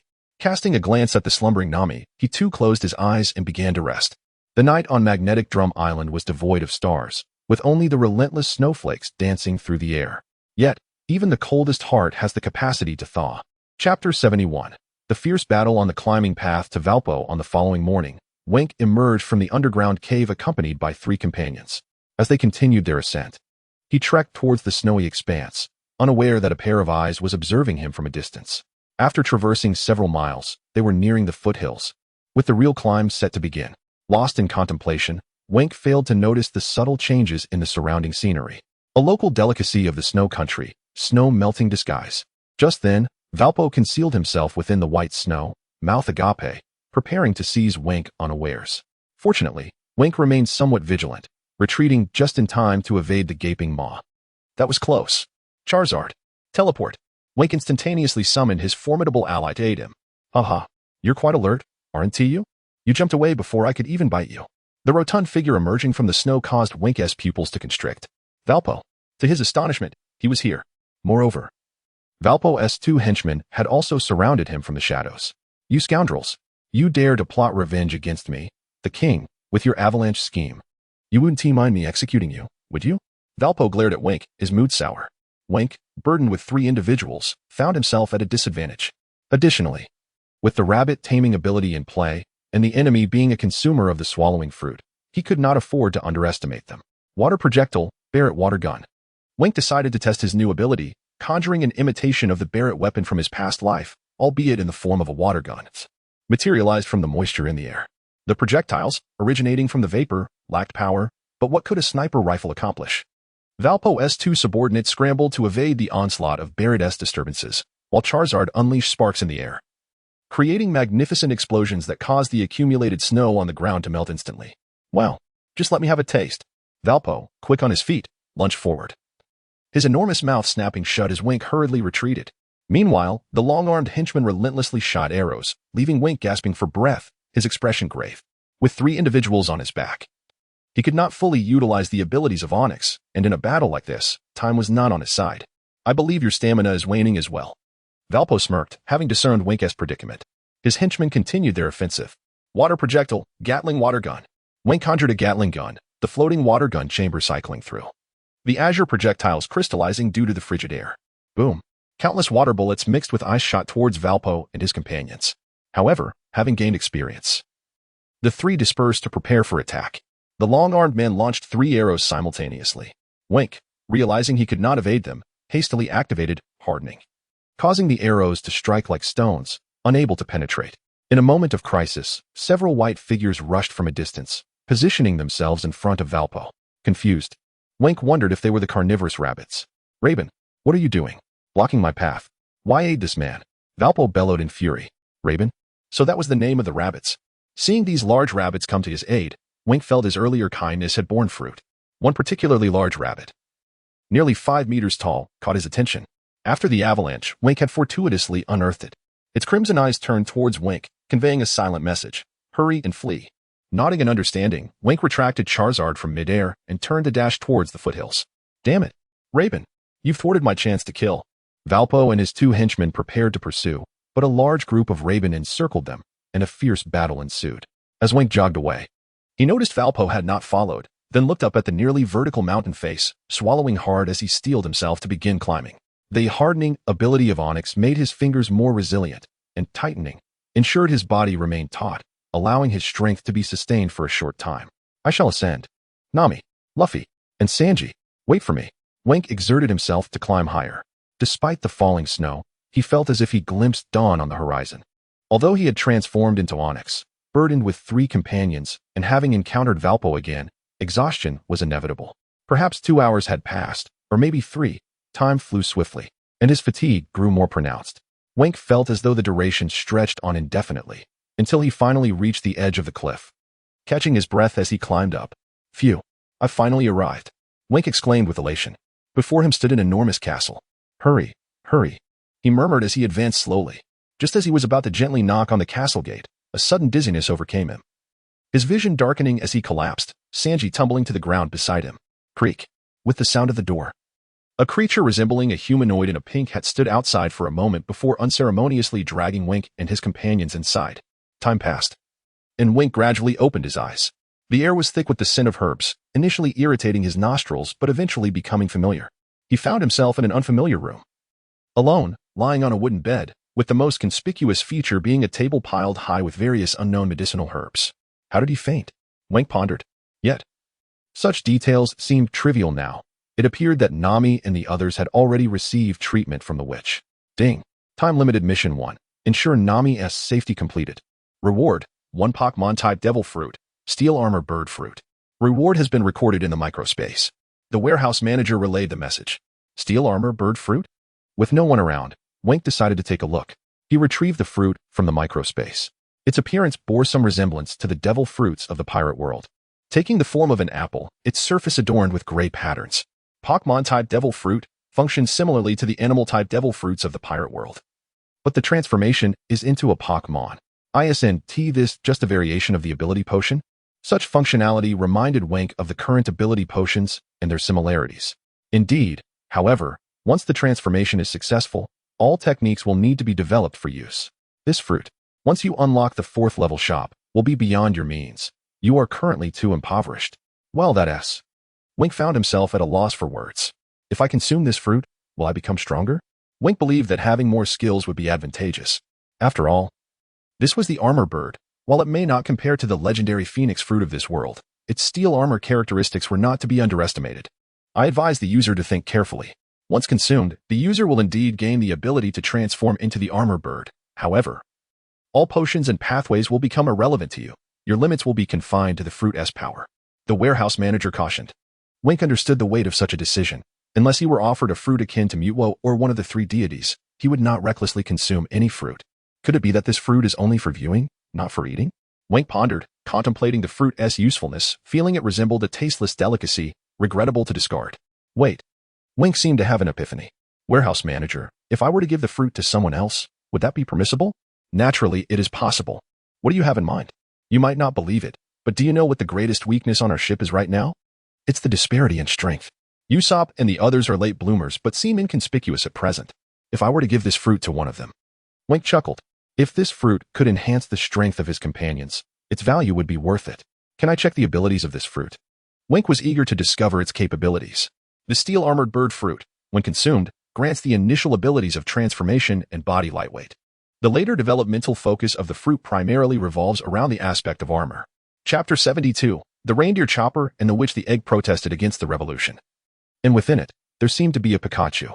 The steel armor bird fruit, when consumed, grants the initial abilities of transformation and body lightweight, with its later development primarily focused on armor. When connoted, this fruit was indeed remarkable. Subsequently, he withdrew his thoughts and returned the fruit to the miniature space. Rising to his feet, he felt a slight soreness in his legs, realizing he had reverted from the great rock snake form. Approaching the table, Wink noticed that all the herbs were neatly arranged, clearly indicating that their owner possessed a meticulous mind. Gurgle. Wenku patted his stomach. Ever since consuming the great rock snake potion, his hunger had intensified. Coupled with the earlier mountain climbing and battles, he felt ravenous. Perhaps he should step outside to find something to eat. As he prepared to push the door open, he found it mysteriously swinging ajar. A small figure, less than a meter tall, entered, carrying some herbs. Wenku's eyes brightened as he recognized this to be the renowned Chopper. "Ah, you're awake," Chopper exclaimed, startled, and promptly sat down on the floor. "Yes, I'm feeling much better, thank you." "Wow, you are incredibly adorable." Wenku squatted down to pinch Chopper's cheeks, eliciting a look of dissatisfaction from the little reindeer. However, Chopper gazed at Wenku, feeling inexplicably at ease with him. This man had scaled 5,000 meters while carrying 3 others on his back, a truly impressive feat by the way. "What is your name, little cutie?" Wenku inquired with a smile. I'm not little cutie. I'm Chopper." The small reindeer replied assertively while scratching his head. Compared to the earlier 2 humans, this one was significantly gentler, causing Chopper to shiver at the memory of their unpleasant faces. "All right, Chopper, I'll be taking a stroll. You can go play," Wenku said with a smile as he walked away, leaving Chopper in a state of confusion. Wasn't this his home? Why did it feel more like Wenku's? Not pondering much further, Chopper turned and unexpectedly ran into Luffy. "Deer meat. I want deer meat," Luffy shouted. Of course. Wenku could not hear this commotion, as he was now facing a woman he had never encountered before, who was sharing afternoon tea with Sanji. "Well, this old lady is quite fashionable. With so few people in this castle, I can almost confirm she is the infamous witch," he thought. Despite the numerous wrinkles beneath her sunglasses, Korea's silver hair and alluring figure made her appear far younger than her actual age of over 140 years. "Wenku, you're up. Come over for tea and chat with the old lady," Sanji urged as he beckoned Wenku to join them. With a resigned smile, Wenku pulled out a chair and sat down. "Hey, watch your words." He had barely sat down when he witnessed Sanji's head crashing through the wall in an instant. "What speed?" Wenku thought, cold sweat trickling down his back. "You're quite extraordinary," Koreha remarked, her gaze fixed on the stunned Wenku, a smirk forming at the corners of her mouth. "I heard Chopper say I should call you Dr. Doriel?" Wenku cautiously inquired, hesitant to address her as old lady due to the stories of those who had been kicked for such disrespect. "Oh, so Chopper has mentioned me," Korea chuckled. "Young man, would you like to know my secret to eternal youth?" She appeared to be in a good mood, casually posing the question to Wenku. However, he understood that her temperament was unpredictable. It was best not to provoke her, lest he suffer dire consequences. In light of this, Wenku decided to ask more serious questions. "Dr. Koreha, how's the orange-haired girl I brought back?" "Oh, you must be referring to Nami. She has been bitten by a certain insect, which has led to a viral infection," Korea explained, addressing Wenku's concerns. It was a Cascaccia, a parasite residing in the humid, high-temperature forests, which was toxic. Being stung could result in various symptoms, not merely a fever. Wenku fell silent, realizing why even the Chansey could not treat her. So, this was the 5-day illness, 5 days of incubation, followed by a critical outbreak period. If Nami had been delayed for even a day longer, she would have been doomed. Korea spoke of this as though it were a trivial matter. Yet it sent shockwaves through Wenku and the now standing Sanji. "Consider yourselves fortunate," she continued. "It will take at least 3 days to cure the illness. Can you wait that long?" Her gaze was primarily focused on Wenku, and upon receiving his nod of agreement, she diverted her attention. "May I see Nami?" Wenku asked. Of course, Koreha replied, her wise eyes concealed beneath her sunglasses. As he was about to proceed, a message suddenly arrived from the little world. "Oh no. Wenku, your spirit egg has gone rogue. You need to check on it." The warehouse keeper was typically aware of Wenku's name, only switching to it under special circumstances. "What is happening?" Wenku thought, leaning against the corridor wall as he entered the little world. Upon entry, his eyes nearly popped out. The little world was in chaos, with lightning flashing and thunder rumbling as if it were in a tempest, wreaking havoc throughout. "What on earth is going on?" Wenku questioned in disbelief. "It's all due to that egg of yours. Hurry and calm it down," the warehouse keeper instructed. Wenku was genuinely bewildered, dodging the erratic bolts of lightning when he saw that Labu had been injured, and the other Pokémon also bore various wounds, except for the level 5 Jengar and Charizard, who were unfazed by such trivialities. This infuriated Wenku. Why should so many of his Pokémon suffer? This was not how it should be for his prized egg. He located his base's lair, and the lightning was emanating from there. Suddenly, an egg flew out. Yes, it was indeed flying, before diving right into Wenku's arms. However, at that moment, the spirit egg was still discharging small bolts of electricity. A golden current coursed through Wenku's body, causing a paralyzing shock that startled him. Bang! A mild dizziness accompanied the explosion, and Wenku felt smoke rising from his skin. Enough with the electricity. Wenku exclaimed, coughing up black smoke. He looked down at the trembling egg in his embrace, unable to muster any anger. Ah, here you are playing the victim again, but I can see through your little act. Wenku sighed softly. It truly misses you. Thinking you were ignoring it, so it instigated this little protest to test your limits. The warehouse keeper chuckled wryly. If it weren't for you being Pikachu, who would believe this? You're the one causing all this chaos. Wenku glanced around the little world, which had been ravaged by golden lightning. Users need not worry. As long as life persists, the little world will gradually restore itself, the warehouse keeper reassured him. Wenku reluctantly looked at the spirit egg. All right, you've won your little revolution. It seems I must keep you close and not let you roam free. Chapter 73. Promises made will not be broken. In the midst of a fierce struggle, Valpo found himself back in possession of the spirit egg, which Wenku had carefully transported. Clutching the egg in both hands, Wenku gently placed it into his pouch. Since acquiring the spirit egg, he had carried it with him, and the egg had grown accustomed to the warmth of the pouch. Standing quietly behind Nami, Wenku observed as the orange-haired girl busied herself with something, seemingly unaware of his presence. What could she be up to? He refrained from interrupting her, choosing instead to remain still. Warehouse master, could you check Nami's feelings towards me? Ding. Currently, the affection meter indicates Nami's feelings for Wenku at 99. Please endeavor to maintain this level, as reaching 100 will guarantee her unwavering loyalty. As expected, Wenku withdrew his thoughts, still quietly watching Nami. The two of them seemingly frozen in time. Ah, you two are here. Unexpectedly, Chopper rushed in through the front door, startled by the raucous antics of Luffy and Sanji. And upon seeing Nami, he quickly retreated. Nami paused for a moment, puzzled by the mention of two people. Turning around, she beheld the figure she had longed for, Wenku. You're awake, Nami exclaimed with a smile. Yes, I came to see how you were faring, Wenku replied, stepping closer and gently placing his hand on her forehead. Well, it seems you're no longer burning up. In Nami. Her cheeks flushed, her tone softened. What is it, girl? Wenku noticed the needlework in her hands, his eyes widening in surprise. Nami was also adept at needlework? It's not finished yet. Don't look. Nami shyly withdrew her sewing, reminiscent of the expression she wore when she had asked Kureha for help. Wenku shrugged, indicating he didn't mind. You promised, remember? From now on, you will be my man and must take responsibility for me. Don't abandon me, Nami said, her gaze fixed intently on Wenku, the remnants of her recent illness evident in her bloodshot eyes. I haven't done anything wrong yet, have I? Wenku replied with a wry smile. However, since Nami had voiced such sentiments, he felt compelled to respond seriously. In truth, he held deep affection for Nami. Their experiences over the past 6 months had surpassed those of his previous 20 years, and her allure was undeniable. If you are willing, I too desire to embark on adventures with you in this world. The promise made that night shall not be broken. All right, Wenku. Nami beamed, leaving him momentarily spellbound, yearning to draw nearer. Bang! We're back. The old lady is coming. The front door was flung open with great force. To their surprise, Luffy and Sanji had returned, with Kureha closely behind, startling Wenku and prompting him to create some distance to alleviate the awkwardness. After Kureha had given Luffy and Sanji a thorough reprimanding, they finally settled down. When Luffy expressed his desire to invite Chopper onto the ship, Kureha shook her head with a bitter smile, recounting Chopper's tragic childhood. The tale of Dr. Hiralik and Chopper's cherry blossom oath stirred a complex mix of emotions within Wenku and Nami, revealing a previously unknown chapter in the little reindeer's life. As the group chatted, the sound of hurried footsteps drew closer. Not good. Dr. Dorial, Valpo is back. It turned out to be Chopper, transformed back into his reindeer form. Running back to warn them. Is that so? Kureha chuckled softly, casting a relaxed glance at Wenku. Nami, you stay here. The three of us will accompany the doctor to investigate, Wenku instructed Luffy and Sanji. As they made their way outside, Wenku noticed Luffy was not wearing a warm coat and inwardly chastised him, finding a cotton coat to dress him in. You're becoming less capable of taking care of yourself, Luffy. Luffy stood there, hands on his hips, laughing heartily as he patiently waited for Wenku to adjust his clothing. All right, let us set off. Wenku smiled at the group.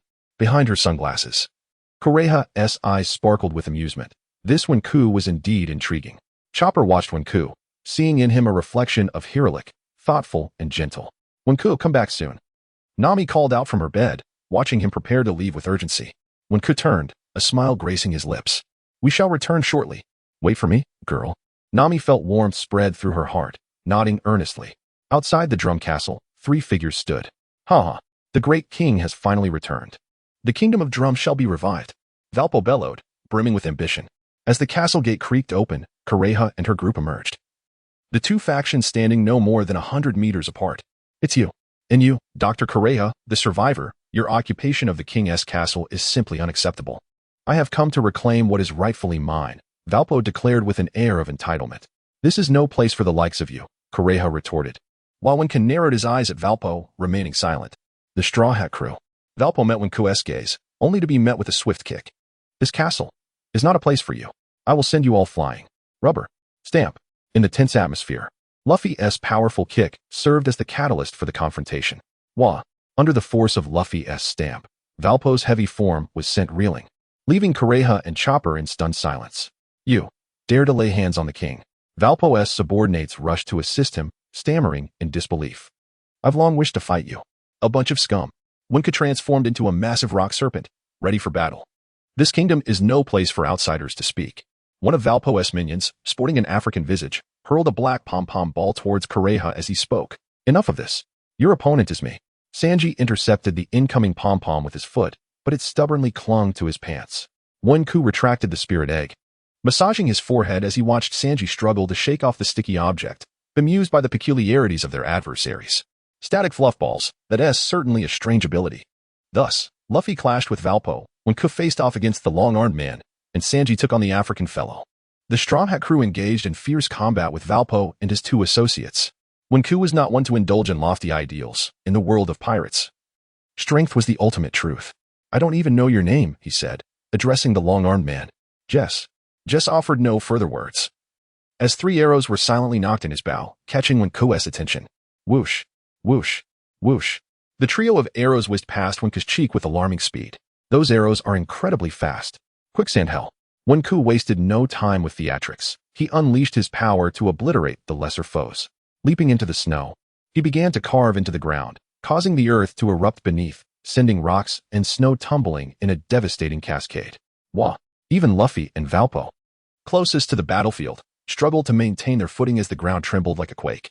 A devil fruit user, Jess exclaimed, bewildered as the sound of chaos grew nearer. Boom! In an instant, Jess found himself plummeting as the ground gave way beneath him, revealing a terrifying sight of swirling earth and snow that ensnared him like quicksand. Help me! Save me! His cries for help prompted the African man to leap into action, using the static fluff ball to hoist Jess back up. The two gazed at the swirling quicksand below, their hearts filled with astonishment. They noticed Wenku waving at them from a distance. Jess and the African man exchanged glances, wondering if Wenku was indeed the fabled wielder of the nature-type devil fruit. Chapter 74. The intense castle battle of the 7 segments of Chopper, setting aside the tumultuous situation on Wenku's side for the moment. The other side, where Walpo had commenced showcasing the remarkable capabilities of the Munch Munch fruit, was equally compelling. The Munch Munch factory. Anything I consume becomes my blood and flesh. Straw Hat, you shall surely perish today. Walpo's form grotesquely expanded, resembling a colossal house nearly 4 meters high, instilling fear in all who beheld it. How impressive.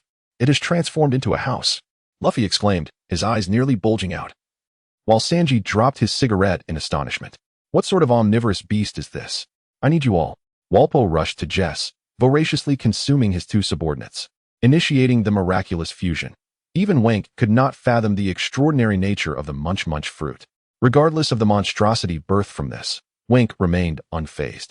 Chopper gulped nervously, his eyes widening as he observed the iron door on Walpo's belly slowly creaking open, accompanied by the sound of footsteps, heralding the emergence of a towering figure. 2 meters tall. That is. Sanji's expression turned grave. Ha! Behold the miraculous fusion.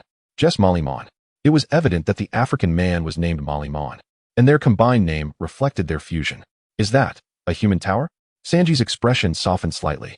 How astonishing. Only Luffy continued to shout excitedly, causing Wenku a considerable headache. The first article of the Constitution of the Kingdom of Magnet Drum states that any violation of the king's orders results in death. This is the law of the land, for this nation is mine. Walpo, with bloodshot eyes, proclaimed his supreme authority. Moreover, that Quack's banner is planted atop my castle, which vexes me greatly. Bring it down. Walpo raised his right hand, transformed into a massive cannon, and aimed it at the flag fluttering above the castle. Boom. The flag exploded into a cloud of smoke, fragments scattering through the air, leaving Chopper wide-eyed. I shall not permit you to destroy that Jolly Roger. Chopper immediately transformed into his beast form, charging towards Walpo, but a moment of mercy led him to abandon the attack, only to be blasted away by Walpo's cannon. Ding. Time-limited mission issued. Assist Straw Hat Luffy in defeating Walpo. Note: Luffy must be the one to defeat him. Reward: 1 level 4 Pokémon. Penalty: randomly retract 3 level 3 Pokémon. The message from the warehouse Lord echoed. Upon regaining his composure, Wink saw Chopper engaged in battle with Jess Mollymon. While Luffy faced Walpo. My name is Tony Chopper. Allow me to showcase my achievements. Though Chopper bore some minor injuries, he was largely unscathed. Little Chopper produced a yellow pill, momentarily catching Wink's attention. The bouncing ball, a short-duration pill with a 3-minute effect. It is Chopper's exclusive concoction, temporarily granting enhanced weight. Jumping ability, for strength, arm strength, intellect, horn strength, and leg power. It is also a medium for his 7 transformations. I shall defeat you within 3 minutes. Chopper chewed the pill. Just you wait. Furball fire arrow. Jess Mollymon, armed with bows in both hands, fired flaming arrows towards Chopper in an instant. Leg strength transformation. Leg enhancement. Chopper swiftly morphed into his reindeer form, darting towards the fused figure at full speed. Jess Mollymon, dismissive. Regarded Chopper as merely a Zoan-type devil fruit user with abilities comparable to Dalton, yet he was gravely mistaken. Weight transformation. Weight enhancement. Chopper shifted to his hybrid form, causing the fused figure to lower its guard, preparing to swiftly overpower Chopper. Super Big Fur Ball. For great clubs. Jess Mollymon produced a large club from each of his 4 hands, grandly named. Jumping transformation. Jump enhancement.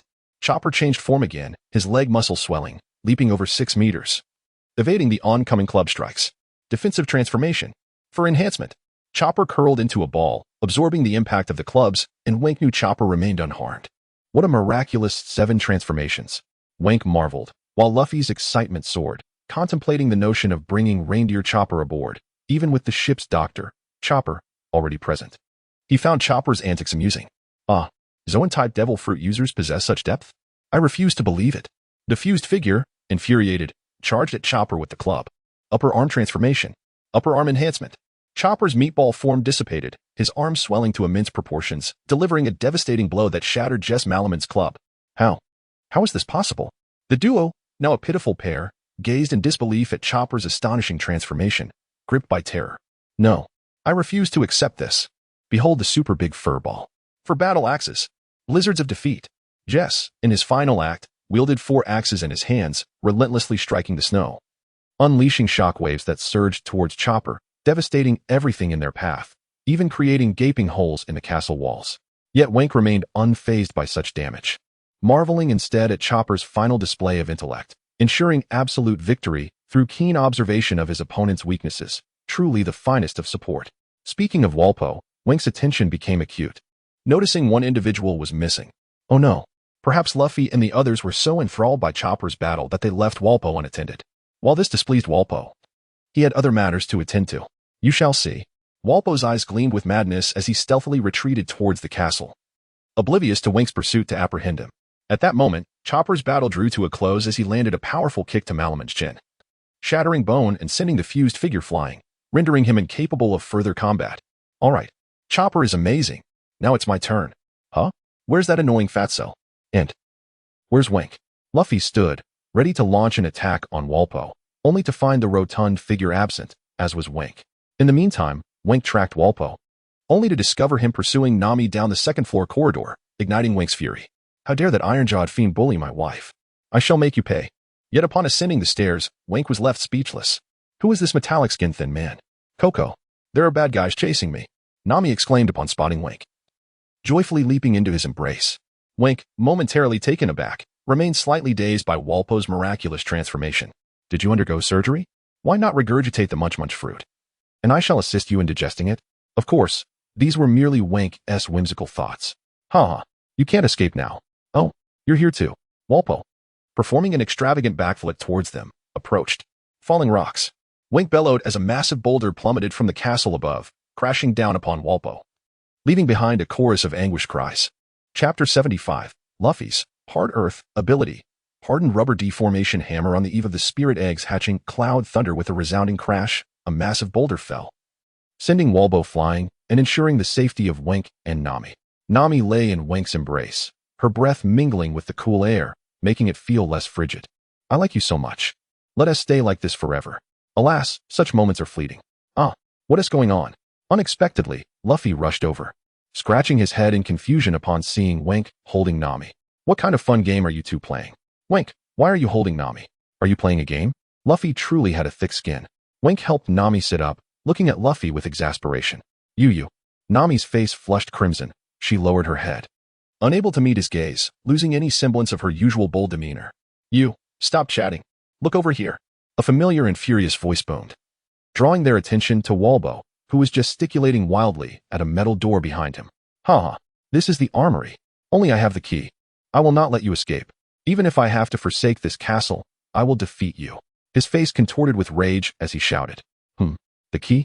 Is this what you mean? Nami queried, producing a metal key from her pocket, leaving Walbo dumbfounded. I have other methods. He then dashed up the stairs. Luffy, determined to confront his adversary, pursued him relentlessly. Just Luffy is enough, Wink thought confidently, aware of Luffy's unwavering resolve, albeit he could be a bit slow-witted at times. Miss Nami, are you all right? The night has arrived. Sanji also made his entrance, casting a gaze at Nami. If not for Nami's intervention, Wink would have sent him flying with a punch.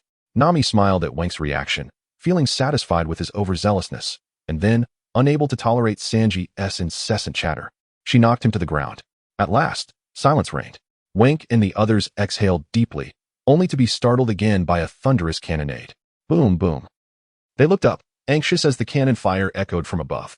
Meanwhile, at the highest point of the castle, in a grand display of chaos, Walbo was unleashing his shotgun cannon upon Luffy, causing severe damage to the upper tower. Yet, Luffy stood unfazed. As 7 cannonballs soared toward him, he stretched his left arm, declaring, rubber. Net. Added softening. Rubber body. A soft purple gas enveloped him, rendering his body as pliable as mud. The cannonballs struck his arm, embedding themselves at the elbow joint, immobilized. How is this possible? Walbo's eyes were bloodshot, disbelief etched on his face. Was Luffy a rubber man or a mud man? Let me show you my new move. After expelling the cannonballs, Luffy's left arm began to twist and rotate, contorting into a spiral shape, surrounded by deeper purple gas. Oh, why torture yourself like this? Walbo questioned, puzzled. Hardened rubber deformation hammer. Luffy's twisted hand began to soften into a malleable form, continuously changing shape before gradually hardening into a colossal hammer, his fingers seemingly melting away. You're even more of a monster than I am. Walbo was taken aback, having never heard of a rubber man transforming his arm in such a manner. Thanks to the stinky mud-s teachings, I have encountered hard earth. Take this, you pest. Luffy leaped into the air, wielding the massive hammer with agility and force, smashing the cannon into scrap metal. Before Walbo could process the event, Luffy swung again, landing a strike on Walbo's face, sending a spray of blood flying. Crack. Such a sound could only indicate a fractured cheekbone. One last strike. Rubber. Rocket cannon. Luffy's right hand was equally engaged, delivering enough force to send Walbo flying. Bang. I'll let you be the king. Now release me. The white voice diminished into the distance as Walbo soared into the clouds, never to be seen again. The scene of Walbo crashing through the castle's spire was witnessed by Chopper and the others outside. It's over, finally. Tears welled in Chopper's eyes. Indeed, it is over. Kureha leaned against the castle wall, a gentle smile gracing her lips. The dark reign of Walbo, the king of the magnetic drum island, had come to an end. Ding. Time-limited Mission 1. Assist the Straw Hat Crew-S Luffy in defeating Walbo. Completed. Reward. 1 level 4 Pokémon. Will the user draw? Wink and the others, still on the first floor of the castle, heard the news of the mission's completion, and Wink let out a sigh of relief. Not yet. I don't need to draw the reward immediately. Wink thought it prudent to delay. As shortly after the mission update, a new message arrived from the warehouse. Wink, you better stay in the small world for half a day. Don't come out. For your spirit egg is about to hatch. Wink's eyes widened in astonishment, his pupils constricting. This was a significant concern for him. And now it was finally time for the results to emerge. I'm heading in right away. He informed Nami briefly and then distanced himself from the crowd. Returning to the Mary. Once in his room, he sat cross-legged, entering the small world. Indeed, in the current small world, the thunder and lightning crackled ominously. While the other Pokémon had learned their lesson, all hiding in a cave. Rabbit, too large to fit entirely, managed to squeeze in half its body. Fortunate that the lightning did not strike it. I'm sorry for making you suffer here because of this egg. Wink spoke with deep remorse to Rabbit. Rabbit nudged him, indicating it was unbothered. Wink patted it before heading towards the nest. However, the nest was utterly destroyed, the spirit egg adorned in gold, seemingly suspended in midair, as if delicate golden clouds were holding it aloft, creating an illusion of levitation. Golden arcs of electricity continuously folded and intertwined, leaving Wenk in awe. The hatching time of the spirit egg is imminent. The birth attribute is an electric-type Pokémon, Cloud Thunder, a level 7 entity. The warehouse's excitement was palpable. After all, there were only a handful of level 7 Pokémon, and their rarity was matched only by their strength. Who could it be? Wenk gazed at the spirit egg beneath the Cloud Thunder, sensing a powerful presence within, reminiscent of a storm brewing. The only electric-type Pokémon that could exude such an aura, aside from Zapdos, was Pikachu. But was it the one belonging to Ash? This left him perplexed. With thunderclouds rolling, half of the small world basked in brilliant sunshine while the other half was shrouded in darkness. Wenk calmed Rabbit and the others, silently awaiting the emergence of the spirit egg Pokémon. For this would be his very first level 7 Pokémon. Moreover, his attachment to this spirit egg was profound. He had been like a caretaker for over half a month. It was akin to having a child. Chapter 76. The hatching Pikachu beneath the clouds and thunder of the spirit egg. Wenku awaited patiently. As time passed, the golden clouds grew ever larger, and the spirit egg trembled incessantly. The moment of hatching is near. Wenku remained calm, for this was his very first level 7 Pokémon. Crack. Crack. The sound of the golden eggshell gradually breaking was distinctly audible. Pika. Pika. As more of the shell fell away. A creature within arched its back, its entire body shimmering in gold. Your calls are so adorable. A smile graced Wenku's face. Indeed, it was you. As the creature emerged, the clouds and thunder slowly dissipated. Pika. Pikachu. Before Wenku's eyes appeared a Pikachu of moderate size, its fur a brilliant golden hue. Beneath long ears were a pair of jet black eyes, and on its cheeks rested 2 round, red electric pouches. Its tail, shaped like a serrated lightning bolt, swayed energetically. Ding. A Pokémon of unknown level, Pikachu, has been born, naturally possessing the Z-move, Volt Tackle. Further moves may be developed by the user over time. The storage also provides the skill, Human Speech. Additionally, a Super Gigantamax transformation mode has been unlocked. It seems the storage has bestowed a great benefit. Ah, the electric rodent. Wenku pondered, yet he did not quite comprehend the meaning of this unknown level. Because this Pikachu's strength is highly unstable. It may be as weak as a level 1 Pokémon at times, yet at its peak, it can rival a level 7 Pokémon. Hence it is temporarily classified as unknown level. Pika. Pika. Pikachu. The little rodent swiftly propelled itself with its hind legs, expertly landing on Wenku's left shoulder, its tiny claws gripping his clothing to avoid falling. Did Masters you transcend time and space to gift you to me? Wenku wished to cradle the Pikachu for a closer look. Don't provoke me, or I'll zap you. It seemed to say, as the Pikachu, having mastered human speech, appeared to express its displeasure at Wenku's lack of attention in recent days, teaching him a small lesson. A surge of golden electricity shot from his shoulder, coursing through Wenku's body with incredible speed, instantly alleviating his headache. Bang. A slight dizziness accompanied the jolt, with smoke rising from his skin. Puff. Thank you, Pikachu. Wenku coughed out a puff of black smoke, feeling rejuvenated. Such a phenomenon could only be referred to as electric therapy. Humph. You better treat me well from now on. Pika. Pikachu. The little rodent sat regally on Wenku's shoulder. Wenku chuckled, cradling Pikachu in his arms, preparing to return to the world of pirates. Wenku, I consent to share half of my affection with Nami. I'll take a stroll first, without interrupting you all, said Pikachu, grinning mischievously as it tiptoed away. Wenku sighed, finding the little creature too cheeky, filled with gossip. He then withdrew his focus, teleporting the small Pikachu back. I'm not going anywhere from now on. Your shoulder is my special seat, Pikachu stated, hands on its hips with a sense of entitlement. Very well. I shall heed your wishes. Wenku nodded, mimicking Master Ji's demeanor. Upon exiting the cabin, Wenku allowed Pikachu to acclimate to the surroundings of the Mary, while he made his way to the deck, where he beheld a miraculous sight above Drum Island. The snowy landscape of Drum harmonized beautifully with the cherry blossoms, creating a stunning contrast. May the cherry blossoms bloom all over the mountains of Drum Island. Impressive, Mr. Hilyalik. Haha. Wenku, what are you doing standing there? Let us go drink. Just as Wenku was lost in thought, Sanji approached with a bottle of alcohol, his face lighting up upon seeing Wenku, pulling him along to partake in merriment. Big brother, weren't you about to relieve yourself? Sanji, overjoyed, forgot his prior intentions as Wenku watched Luffy and the others drink and dance in celebration of Chopper's arrival, shaking his head in bemusement. Then let us have fun. Let us dance. Wenku noticed the shy Chopper and pulled him along, joining Luffy and the others in their revelry, enjoying the festivities. As the moments passed, night soon fell. Haha. Today we truly drank to our heart's content. Wenku made his way back toward the cabin after filling others' cups, the night enveloping him as he noticed a long shadow standing at the cabin door. Who could it be? It's me. I've been waiting for you. I want to discuss something.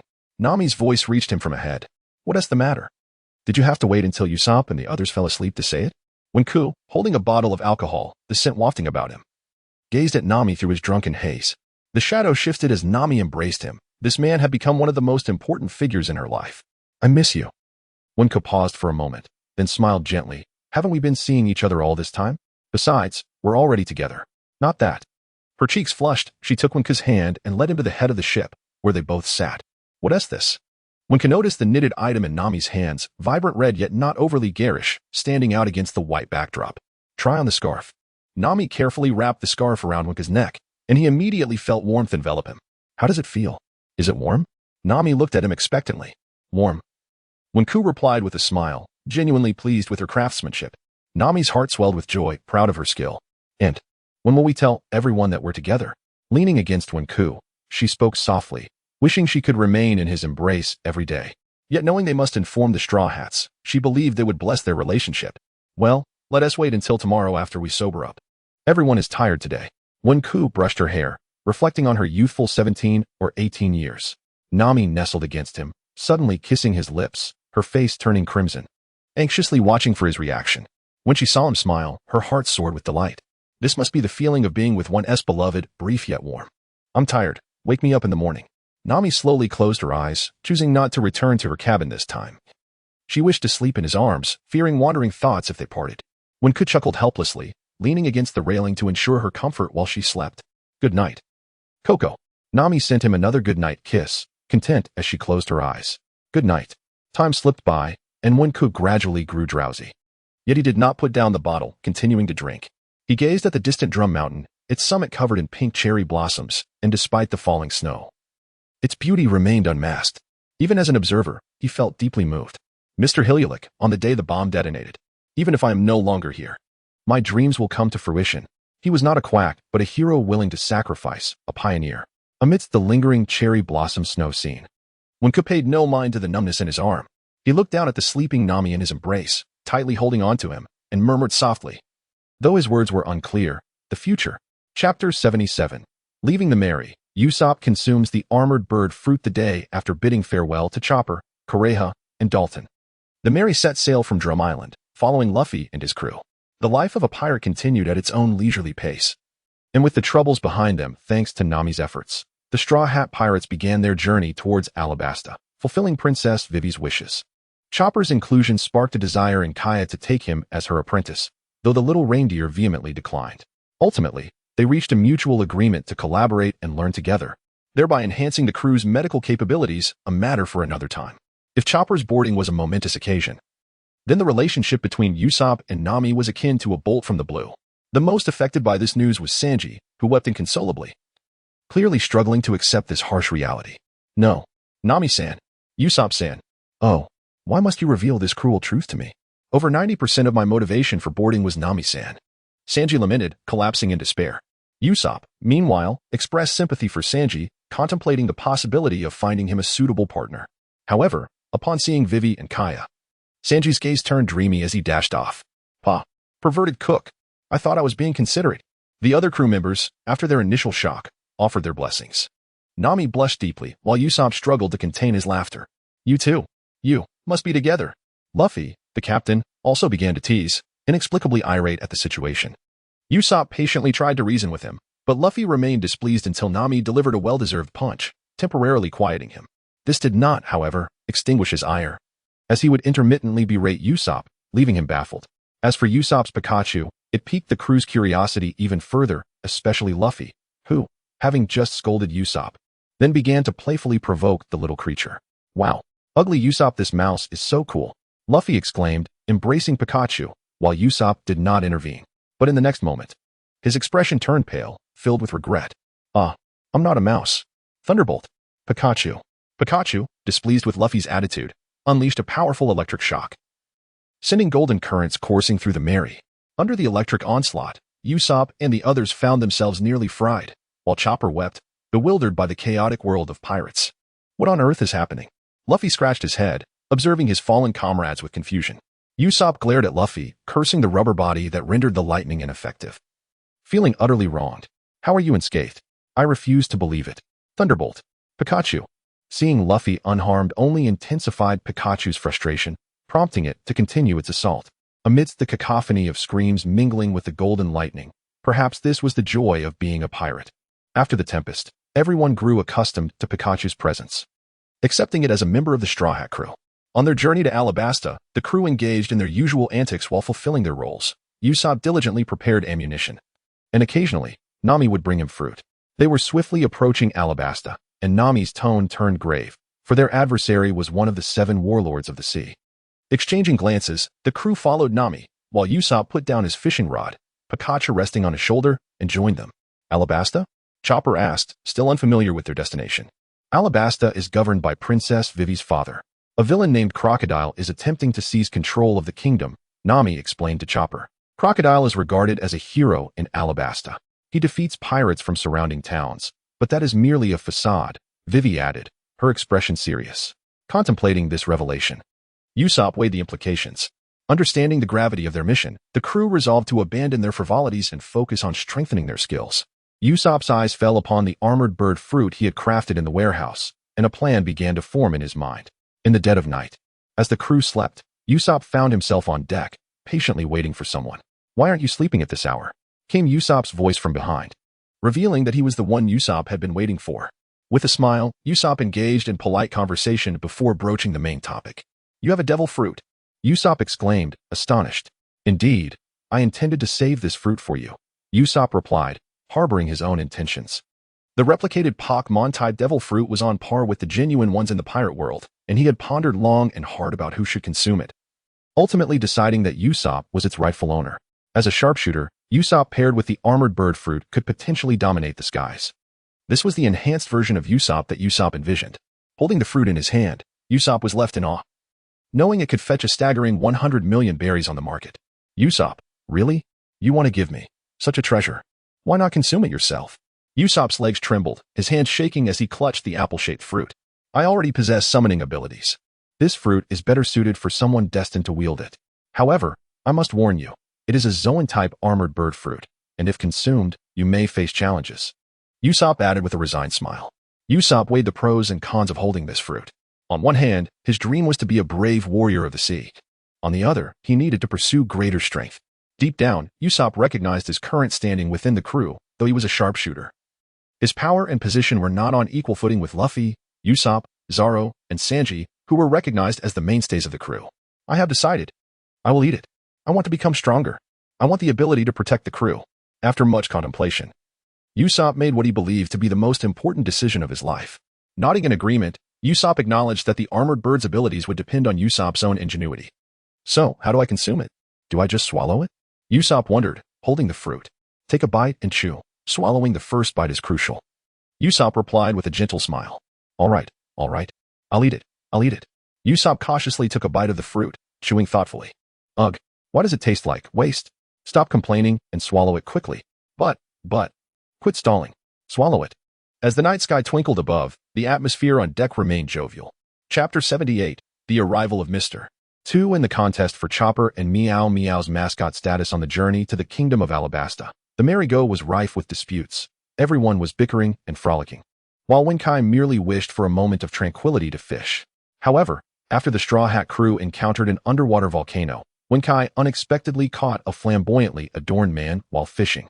Stunned, Winkai observed the man, who was dripping with seawater and gazing back at him with a bewildered expression. To alleviate the awkwardness, Winkai pulled him aboard and scrutinized the slender figure. "Are you human? Well, I inexplicably boarded your ship. I am immensely grateful for your kindness. Otherwise, I would have drowned in the water." The oddly dressed man knelt to express his gratitude. "Wait, which part of the story is this from?" Winkai struggled to recall and decided to lead him to meet the Straw Hat crew. The crew gathered around the man, examining him closely. "Winkai mentioned you can't swim, right?" Luffy asked, scratching his head. "Indeed, I am a landlubber, having consumed a devil fruit," the man replied, shaking his head. He then showcased his fruit's abilities, transforming his face and body to mimic the members of the Straw Hat crew. Winkai's eyes widened as he suddenly remembered. "It was you, Mr. Two Bonclay, the mimicry fruit. How marvelous. After consumption, one can transform into any individual they have previously encountered, while the left hand can revert to its original form. Furthermore, It possesses the ability to store memories, allowing one to imitate any object they have touched in the past. Thankfully, this individual turned out to be a good person. Otherwise, the world would be a perilous place. Bon Clay displayed various transformations, ultimately becoming Nami and teasingly lifting her clothing, only to receive a thorough beating from her. Nami's expression, filled with mortification and fury, suggested she wished to disappear into the ground. When Kai approached to comfort her, and she gradually calmed down. "How impressive!" Luffy exclaimed, eager to praise the novelty, prompting Bon Clay to lead him in a ballet dance. Usopp, wishing to join, hesitated only when Winkai beckoned him elsewhere. Winkai took Usopp to another part of the deck, where they discovered Chopper and Meow Meow. Compared to Bon Clay dancing with Luffy, it seemed something significant was about to unfold here. Winkai and Usopp silently watched as Chopper and Meow Meow exchanged glances, both remaining motionless. "By the way, Usopp, how do you feel after consuming the fruit?" Winkai inquired, having come here to pose this question. "Well, how should I put it? There's a change in my body, a power yet to be discovered. And truly, Winkai, I owe you my gratitude." Usopp smiled at Winkai. Winkai felt exasperated. They were all brothers on the ship, and there was no need for such formality. Of course, within this harmonious atmosphere, there were blemishes, such as the sudden, loud quarrel between Chopper and Meow Meow. Meow Meow hadn't appeared when Chopper boarded, as their timings had clashed. But now that they met, I tell you, I am the mascot here. That scoundrel captain brought a reindeer aboard to steal my spot. As an elder, I will not permit such a thing. Meow Meow exclaimed, its claws bared in a mock display of ferocity toward Chopper. This only intensified Winkai and Usopp's feeling that a storm was brewing. "Do you two really need to take this so seriously?" "Yes, we do," Meow Meow retorted, sizing up Chopper with disdain. "Okay, you look decent, but you still can't compare to me. Idiot. I am the ship's doctor, not some mascot." Chopper shot back, quite displeased with the wild cat. Regardless of whether they were good or bad cats, must they flaunt a gold coin on their heads? Has the world of pirates begun to showcase wealth in such a manner? Enough already. Arguing is futile. You both need to demonstrate your worth through action. Pika. Pika. Suddenly, Winkai's Pikachu leaped onto the ground and approached the two lively characters. "Hello, big brother." "Hello, big brother."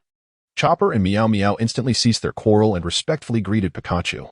Naturally, they refrained from fighting after receiving a jolt of electricity. They would be left incapacitated. Moreover, both Chopper and Meow Meow were genuinely intimidated by Pikachu's terrifying electric shock. Among all aboard, only Luffy, Winkai, and Nami could contend with it. For the rest, avoiding Pikachu was the best course of action. There's no need for such formality. I find your dispute quite intriguing. Why not have a battle? The victor shall claim the position of mascot. Pika, Pika. Winkai and Usopp exchanged glances, while Meow Meow and Chopper scratched their heads in silence. "What's wrong? Have you lost your courage?" Pikachu stood with hands on its hips, gazing sternly at them. "I refuse. I am the ship's doctor and will not contest for a mascot." Chopper replied, feeling that competing for a mascot was far too childish. "Huh. I see you're just scared, as timid as Usopp." Meow Meow arrogantly raised its head, even taking a jab at Usopp. "Huh. Ahem." Usopp felt exceedingly embarrassed as the acknowledged truth was casually stated by a meerkat, causing him some discomfort, and he silently vowed to earn their respect. "Fine. Let us duel. If I don't teach you a lesson, I, Chopper, am not a member of this crew," Chopper declared, infuriated, and prepared to show what he was made of. "Prepare yourself." King Meow Meow's wild scratching. "Who was afraid of you? I don't even need to eat a rumble ball to handle you." Chopper transformed into his beast form, towering over Meow Meow. "You are a mountain. Today, I shall scratch you." Meow Meow, conflicted, almost forgot about Chopper's devil fruit powers, but King Meow Meow was not to be underestimated. Donning protective goggles and wielding a small hammer, it launched a relentless attack. Eventually, they became entangled in a struggle, causing Winkai and Usopp to nearly doze off, while Pikachu watched with keen interest. "Why don't you two take one as the left mascot and the other as the right mascot?" Winkai sighed, feeling overwhelmed with confusion. Only Nami, Vivi, Monday, and Kaya remained on the upper deck, observing the commotion on both sides. One side was joyfully dancing, while the other was deeply engrossed in combat. Such a lively scene. Nami occasionally cast glances at Winkai, her radiant smile unwavering. Meanwhile, Vivi watched Nami, secretly amused. At that moment, Monday's eyes glistened with unshed tears, struggling to accept Winkai's choice but ultimately wishing them a lifetime of happiness. Kaya cradled her happily, her gaze frequently drifting toward Usopp. Regardless of who he was the best in her eyes. Thus, the entire merry-go was enveloped in a state of joy. Chapter 79. Arrival in Alabasta, the third hidden mission, the final point of 9. The mascot battle between the two little ones escalated in intensity. ultimately being subdued by Wenku. However, Meow Meow and Chopper remained obstinate, unwilling to yield to one another. It was only after Wenku delivered a sharp reprimand that they finally ceased their disputes and held hands in peace. Meanwhile, Little Phone had located the organization and departed from the Mary, unbeknownst to him that his target was just a breath away. Nami and Wenku's relationship continued to flourish, much to the delight and perhaps discomfort of the Straw Hat crew, as Sanji often wept bitterly at night, his fragile heart evidently wounded by Nami's affections. Yet, the very next day, he would return to harass Vivi and the others. On Monday, Nami concealed her feelings for Wenku, refraining from any public mention. While Wenku regarded Black Sister as a younger sibling, she accepted this brotherly bond, allowing her to enjoy his care without crossing any unspoken boundaries, resulting in mutual satisfaction.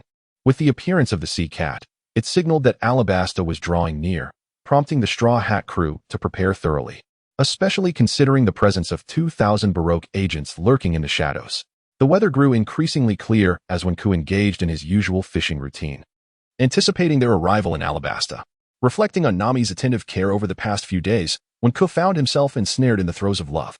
He entrusted her with the Giant Vine and Venusaur for her protection, providing her with 3 Pokémon, including the previously gifted Squirtle, to ensure her safety.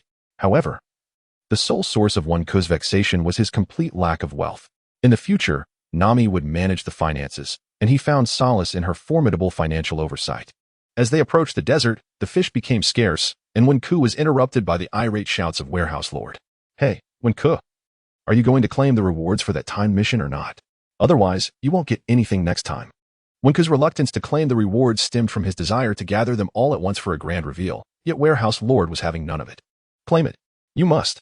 Wenku chuckled in response. "Ding. Timed mission 1. Please assist the Straw Hat crew in defeating Walpole with Luffy to complete. Reward, level 4 Pokémon Masked Ninja. The reward has been transmitted to the small world." Masked Ninja? Wenku vaguely recalled it originating from the Hoenn region but lacked further details. He would summon it when the time was right. On the foredeck, Vivi and Nami engaged in light conversation. "Nami, is Wenku as good as he seems?" Vivi teased. "He is the best person in the world." Nami's cheeks flushed at the mere thought of Wenku, a sweet smile gracing her lips. Feeling shy in front of others, she shifted the topic to their future plans. "Do you have a way to prevent the rebellion?" Nami gazed at the Mary, ever closer to the Desert Kingdom. Vivi hesitated, understanding the weight of Nami's inquiry. For she was a princess. "There is a method, but I cannot guarantee its success. I only hope the rebellion does not occur prematurely." Vivi's expression turned grave. Seeing her like that, Nami refrained from pressing further. Surely, Vivi had her own ways to quell the turmoil. The Mary traversed the sea currents, drawing closer to the land, which prompted the Straw Hats to gather. Vivi's eyes sparkled with excitement. "Alabasta, we have finally arrived." Vast stretches of dunes sprawled out before them, with scorching sands beneath their feet, enveloping them in this warm world. Wenku compared it to the Arab nations of his past life. The desert's sweltering climate formed the essence of this place. "Narahara is a coastal town in our kingdom," Vivi explained, familiar with her nation's towns. This particular town held a respectable reputation throughout the kingdom. Nahara. Wenku squinted at the town, realizing they still had some distance to the palace. At that moment, Pikachu perched on his shoulder, curiously observing the novel desert scenery. Karu turned to survey their surroundings, suddenly spotting a familiar sailboat, its emblem unmistakable. "Ah, ah, ah." The crew was drawn to Karu's exclamations, following the sound to see the docked vessel, signifying the return of the previously defeated Mr. 3 to Narahara. "What? This guy is still alive?" Usopp inquired, bewildered. "This is bad. If he's here, we'll easily be recognized." Zoro expressed his concerns, with Vivi and Karu sharing his apprehension. "Once we disembark, do not act recklessly." Nami recognized the gravity of the situation and warned everyone. This time, with the entire crew disembarking, caution was paramount. Except for Luffy, who was engrossed in picking his nose, Nami's warning seemed to enter one ear and exit the other. The food shortage on the ship had left the captain ravenous. The Mary docked along the coastline, and the crew disembarked together, with Luffy dashing ahead, unable to contain his excitement. Restaurant. Restaurant. I want to eat." Luffy sprinted towards the town, leaving the rest behind. "Shouldn't we go after him?" Chopper asked. Considering that he was the captain of their ship, "Luffy won't come to harm. There's no need to worry. He'll find his way back eventually," Zoro replied nonchalantly. Wenku remained silent, pondering whether the directionally challenged captain would truly return. He then summoned the King's Swallow, hoping it would follow Luffy to ensure his safety. "Well, the ground is so hot." Meow Meow yelped as its paws scorched, immediately climbing onto Usopp's head. "Is it really that hot? The ground doesn't seem too bad." Usopp scratched his head, acknowledging that while the sand was indeed warm, it hardly warranted such a reaction. It's scorching hot. If it's too hot for you, just stay on the ship. Meow Meow protested. Not a chance. All right, enough of the noise. Let's head into the city, when Ku sighed. Watching as Usopp and Meow Meow bickered once more, feeling a headache coming on from their childish antics. They then entered the city, where Vivi observed the bustling crowds. The lively streets teeming with life. The atmosphere remained relatively calm, indicating that the chaos from the rebels had yet to reach this area. When Nami inquired about their next steps, Vivi hesitated before revealing her plan. To the northwest of this town lies an oasis called Yuba, which serves as the stronghold for the rebel army. I intend to head there to prevent the uprising, but when Ku, hands clasped behind his back, was aware that the Straw Hat crew needed to traverse the desert to reach Yuba. Thus, we must gather water and food, along with some supplies. To ensure we can cross the desert, Nami assessed the situation. Concerned that Mr. 3 and his associates might recognize them, she suggested that Sanji and Chopper, who had never met them, venture to the market for provisions. As when Ku accompanied the group, Warehouse Lord sent another task notification. Upon reviewing it, he discovered yet another long-awaited hidden mission. Ding. Issuing timed mission 1. Gold level hidden mission 9. Final point, please capture one desert lizard. Ensure its integrity is at least 95%. Reward. 1 Pokémon evolution opportunity. 1 ability awakening agent. Penalty. Revocation of all Pokémon. Warehouse Lord, what does final point mean? The final point refers to the conclusion of task divisions. It signifies that this gold-level hidden mission comprises 9 segments, of which you have completed 2. The rewards for completion are substantial. I encourage you to persevere. What is an ability awakening agent? When Ku inquired, puzzled. I will explain it once you complete the task. It is an item that users of the 4th level shop cannot afford, Warehouse Lord replied. When Ku felt dissatisfied with Warehouse Lord's response, yet he recognized the necessity of his labor. Where should I look for the lizard? When Ku pondered, uncertain. Yet, as the saying goes, where their essay will, their essay way, what is meant to come will surely arrive. Chapter 80. Fire Fist Ace and the joint battle against Smoker. With a clear understanding of the task at hand, the group was prepared to fulfill their mission. However, the notorious Baroque Works agents, leveraging the heroic reputation of Crocodile, had spread their influence throughout the kingdom of Alabasta, inevitably complicating their undertaking. While Wink chose to accompany the main force in search of the troublemaker Luffy, Sanji returned, laden with supplies, to reunite with everyone. They began donning traditional Alabasta attire. And soon after, Chopper returned as well. Ah, the dancing girl, Wink exclaimed, his eyes widening at Nami's stunning figure. Nami blushed. While she had no qualms about flaunting such revealing clothing for her man, she couldn't help but question, what exactly are you staring at? In a fit of jealousy, Nami delivered a punch that sent the bloodied Sanji flying, intolerant of his blatant disregard for Wink's presence. Somehow, Sanji managed to rise from the ground, showering compliments on Vivi and Kaya while simultaneously mocking Zoro and Usopp's attire. Hey Sanji, why not compliment my sister? Isn't she a woman? Wink chuckled from the side, prompting Sanji to nervously scrutinize the muscular Monday. Am I beautiful, Sanji? Monday asked, slapping Sanji on the shoulder. Not beautiful, too ugly. Beautiful. Despite his stammering, a well-placed uppercut from the dark-skinned girl nearly dislocated Sanji's jaw, sending him crashing to the ground. Observing Chopper's feeble state, Wink inquired about the cause. Discovering that Chopper's sensitive nose could not tolerate the overwhelming scent of perfume. After a moment's contemplation, Wink fashioned a makeshift mask from the previously used belly pouch, gently securing it on Chopper's face, which provided him some relief. Seeing Wink's thoughtful gesture, Nami decided to forego the perfume, taking Wink's hand and requesting a mask for herself as she continued to torment Sanji. With their procurement of supplies complete, the group prepared to set off for Yuba and embark on their desert journey. However, Luffy was still absent, leaving them to search and wait. After giving Pikachu a sip of water, Wink racked his brain to recall what Luffy was likely doing at this moment, presumably encountering his brother Ace and crossing paths with Smoker. But he decided it was best to simply wait patiently. Meanwhile, Old Wu and the others were out searching when they stumbled upon unexpected guests, the Navy. Alarmed, they hurried back to relay the news. The Navy? Wink's expression turned serious.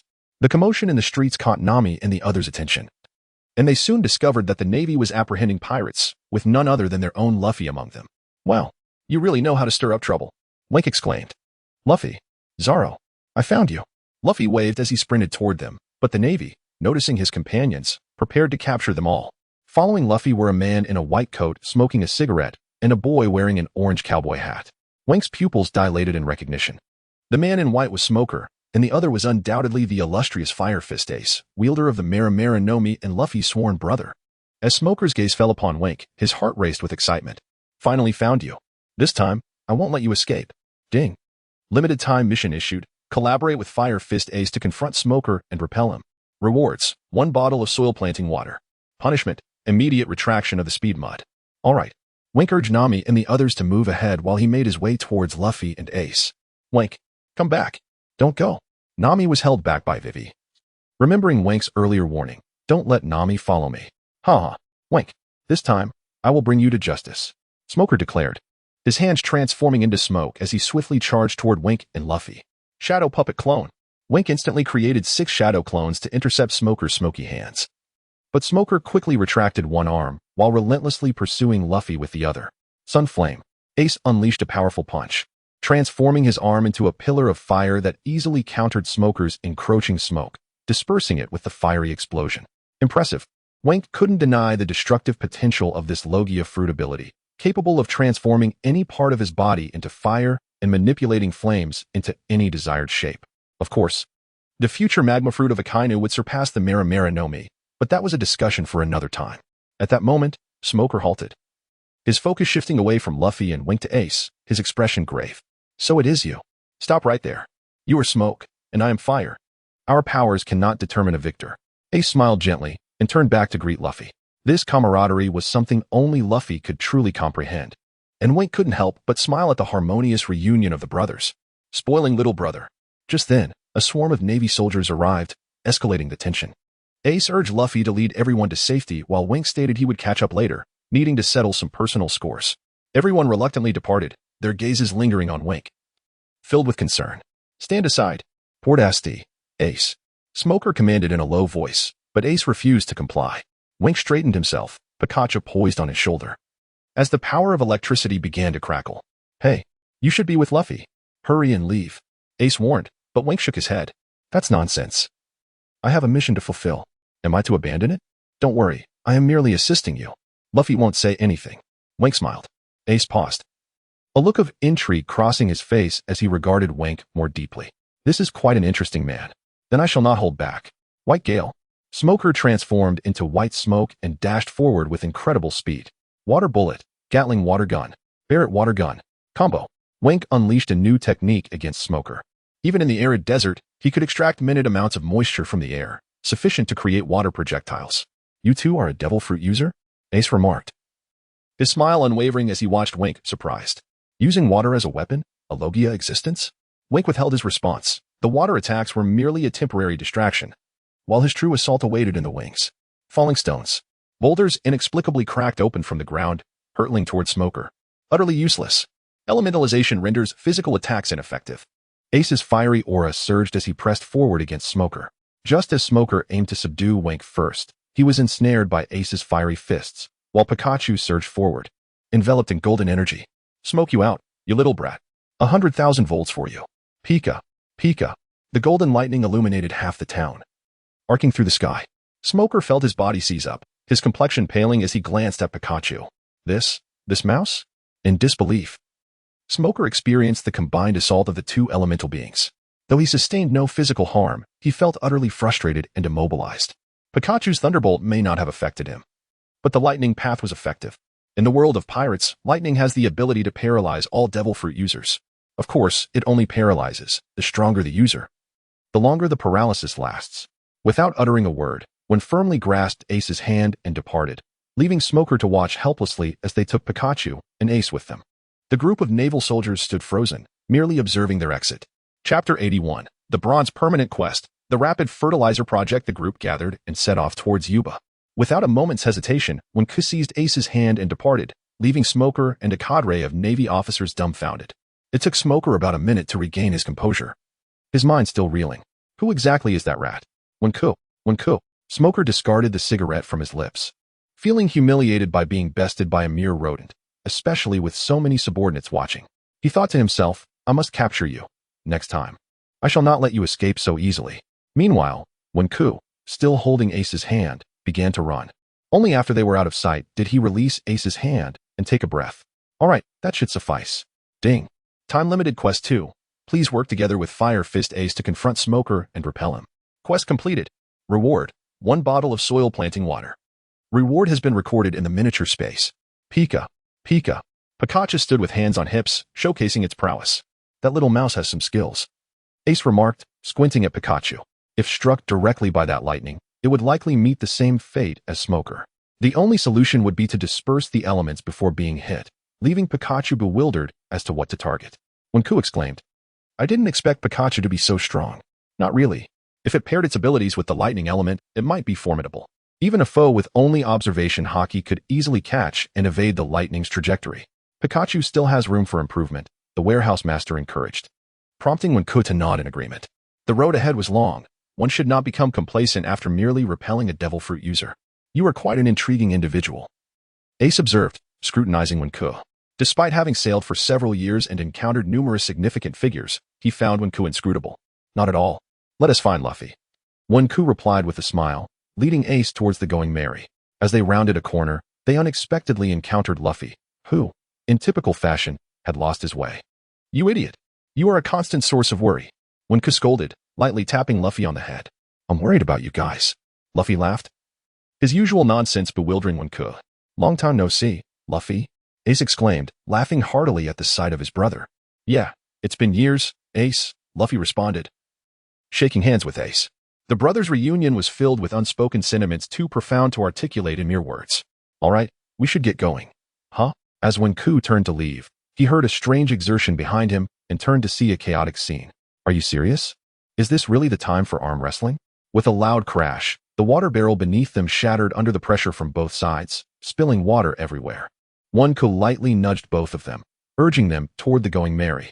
Along the way, Ace shared some updates with Luffy and Wenku. First, he had joined Whitebeard's crew. Second, he had come to Alabasta in pursuit of a man named Blackbeard. Wenku nodded, noting that this was consistent with the original story. As the three continued their journey, Wenku became curious about the soil planting water and inquired with the warehouse master. Soil planting water is a high-quality item that can be sold for 7,000 Poké dollars in stores. Its sole effect is to guarantee a 98% survival rate for plants grown with fertilizer in various regions. In other words, it is the best supplement for your existing rapid fertilizer. 98. Wenku exclaimed, if 100 saplings were planted in the desert, only 2 would perish.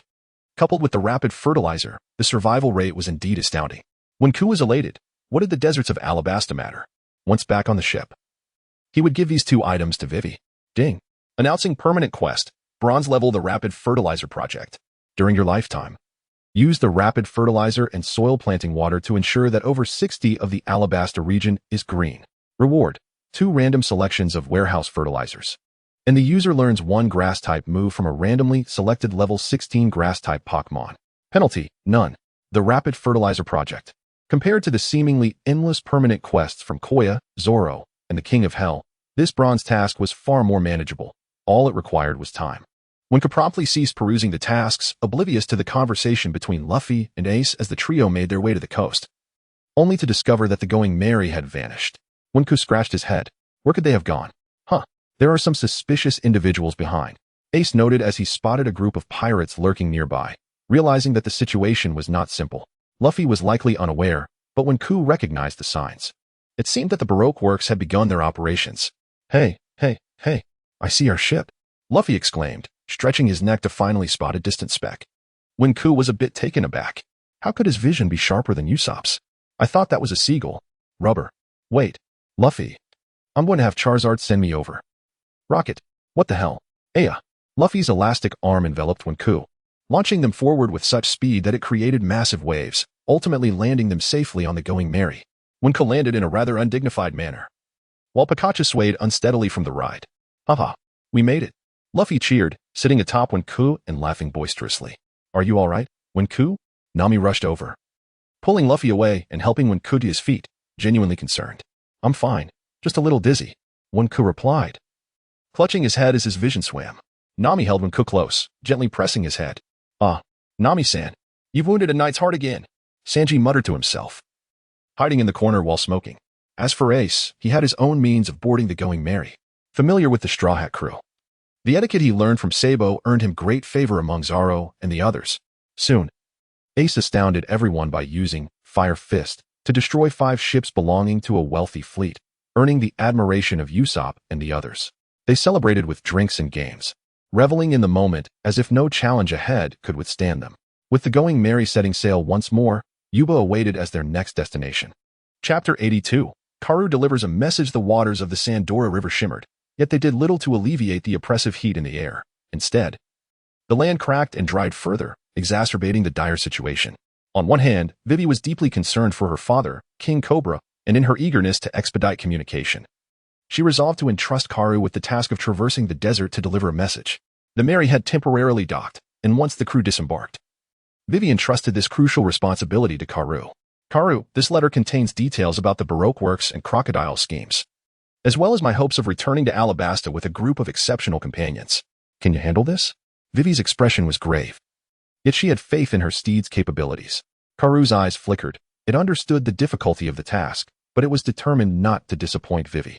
Wink contemplated for a moment, recognizing that Karu's safety was paramount. He then summoned the Mole King from his miniature world. Vivi, since Karu will be crossing the desert alone, it may encounter sand bandits. I have sent the Mole King to accompany Karu for its protection, Wink said as he approached Vivi. Ah, that is truly wonderful. Vivi accepted the arrangement with delight. The journey was arduous, and with Wink's Pokémon aiding them, Karu's safety would be significantly enhanced. The crew watched them depart, filled with confidence. Karu was swift and strong, and the Mole King was adept at burrowing for water underground. Each possessed unique strengths that complemented one another beautifully. The crew collectively boarded the ship, and the Mary continued its voyage. Yuba served as the base of the rebel army, and Wink understood the challenges that lay ahead. Moreover, the transformation into a giant snake was nearing its expiration. The potion's effects, sustained for a month, had reached the 18th day, leaving less than half a month for the giant snake form. The ship relied heavily on favorable conditions. During calm winds, its speed was notably slow, and the time for maintaining the transformation was fleeting. However, Wink was unfazed by the giant snake's predicament, as he was preoccupied with creating garments for the woman he cherished. As they prepared to cross the scorching desert, Vivi and the 4 girls needed to don long robes to minimize their skin's exposure to the sun. The garment that Nami wore had been meticulously designed and tailored by Wink, resembling a Cheongsam from a past life while still incorporating local styles. This made Nami feel immensely happy. Her skills and craftsmanship shone through for Wink, and Vivi and the others looked on with a hint of envy, which only served to please Nami further. Sanji, the culinary expert, had nefarious intentions as he produced 2 outfits for Vivi and Kaya that were modest yet revealing at the chest, prompting Usopp to give him a thrashing. Wink's attire also featured elements inspired by ancient designs from television shows of his previous life, earning him praises from Luffy and resulting in him acquiring the title of Master Tailor aboard the ship. After a day's sailing, they finally reached their destination, ready to anchor and begin their desert journey. However, a group of peculiar creatures hindered the Straw Hat crew at the shore. These little beings, resembling turtles, raised their arms as if showcasing their muscles. Are those seals? Luffy scratched his head, gazing at the strange creatures below. Ah, those are Kung Fu manatees, Vivi exclaimed, leaving everyone puzzled, including Wink, who had only vague recollections of the Kung Fu manatees. Roar. One of the manatees waved at Luffy and the others, their expressions uniformly stern. If you wish to come ashore, defeat me. If you are afraid, return to the other side, cowards. Chopper translated, while Meow Meow felt incensed at being overshadowed by Chopper. Notification. Limited time quest 3. Defeat 10 Kung Fu manatees and register this species in the Pokémon mini-world. Reward. Level 3 Pokémon Weezing with 50 ability intermediate potion. Penalty. Randomly withdraw 3 Pokémon. The system chimed in with a timely message. As Wink finished reading the quest, he was taken aback to see Usopp confidently disembark, only to be utterly defeated moments later. Oh no. Usopp. The manatees are formidable. Vivi had not finished her warning when Usopp was knocked down in 3 seconds. Pathetic? Usopp barely had time to utilize his fruit abilities. The speed of the manatee's punches was indeed astonishing. Ha! Usopp, what happened to your face? Luffy laughed heartily, standing atop a defeated manatee. This won't do. I'm going down too. Wink leaped off the ship without hesitation, and Nami did not stop him. Zoro and the others watched in bewilderment as the manatee that had just been defeated by Luffy stood up and bowed to him, finding the situation strange. It was customary for Kung Fu manatees to bow to the victor in defeat, which Vivi explained. Roar. Shadow Puppet Clone. Water Bullet. Barret Water Gun. Wink, having jumped ship, utilized his shadow clones and water bullets to successfully capture 10 manatees. The 10 Kung Fu manatees lined up beside him, and after completing his task, Wink turned to Luffy in astonishment. My goodness, he has over 40 manatees at his feet. How could he be so much faster? Luffy continued to cheerfully show off, practicing punches as the manatees mimicked him with enthusiasm. Wink sighed and chose not to focus on Luffy, but instead squatted down to observe his 10 manatees. Feeling a sense of satisfaction, these 10 little manatees would gradually learn skills in the mini-world, and he believed they would be of great assistance in the future. Not content, Wink assigned them names, Manatee 1, Manatee 2, and so forth, dubbing them the 10 Manatee Brothers. The brothers saluted Wink, accepting him as their master. We are to traverse the desert. You cannot accompany me, but I have a way to take you to a new world. After reassuring the 10 Manatee Brothers, Wink transported them to the Pokémon mini-world. Ace stood aboard the ship, lowering his cowboy hat and fixating his gaze on Wink. He watched as the 10 Kung Fu manatees vanished, further convinced of Wink's extraordinary abilities. However, Nami and the others were accustomed to Wink capturing rare creatures. A well-known fact among the crew. Notification. Limited time quest 3 completed. Reward. Level 3 Pokémon Weezing with 50 ability intermediate potion has been registered in the miniaturized space. 10. Not too many, not too few. A perfect completion of the task. In the future, these 10 Kung Fu manatees would undoubtedly contribute significantly to Wink. But that would be a tale for another time. With the manatee challenge behind them, the crew prepared to disembark and commence their journey. Usopp, still nursing his face, stood up as Wink observed the situation with Luffy, troubled by the overwhelming number of manatees he had captured. Wink's spatial capacity was insufficient to accommodate over 40 manatees, and Nami forbade Luffy from bringing them along. As everyone pondered the dilemma, Chopper proposed a solution, sacrificing some food to prevent the manatees from following them into the desert. The crew advanced into the desert, where the scorching ground was laden with golden sands, devoid of any signs of human presence. Yet, to reach Yuba, they had no choice but to cross the vast expanse. Chapter 83.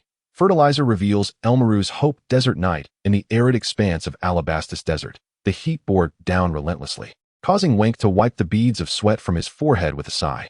This was his first venture across such a barren landscape. The heat was unbearable.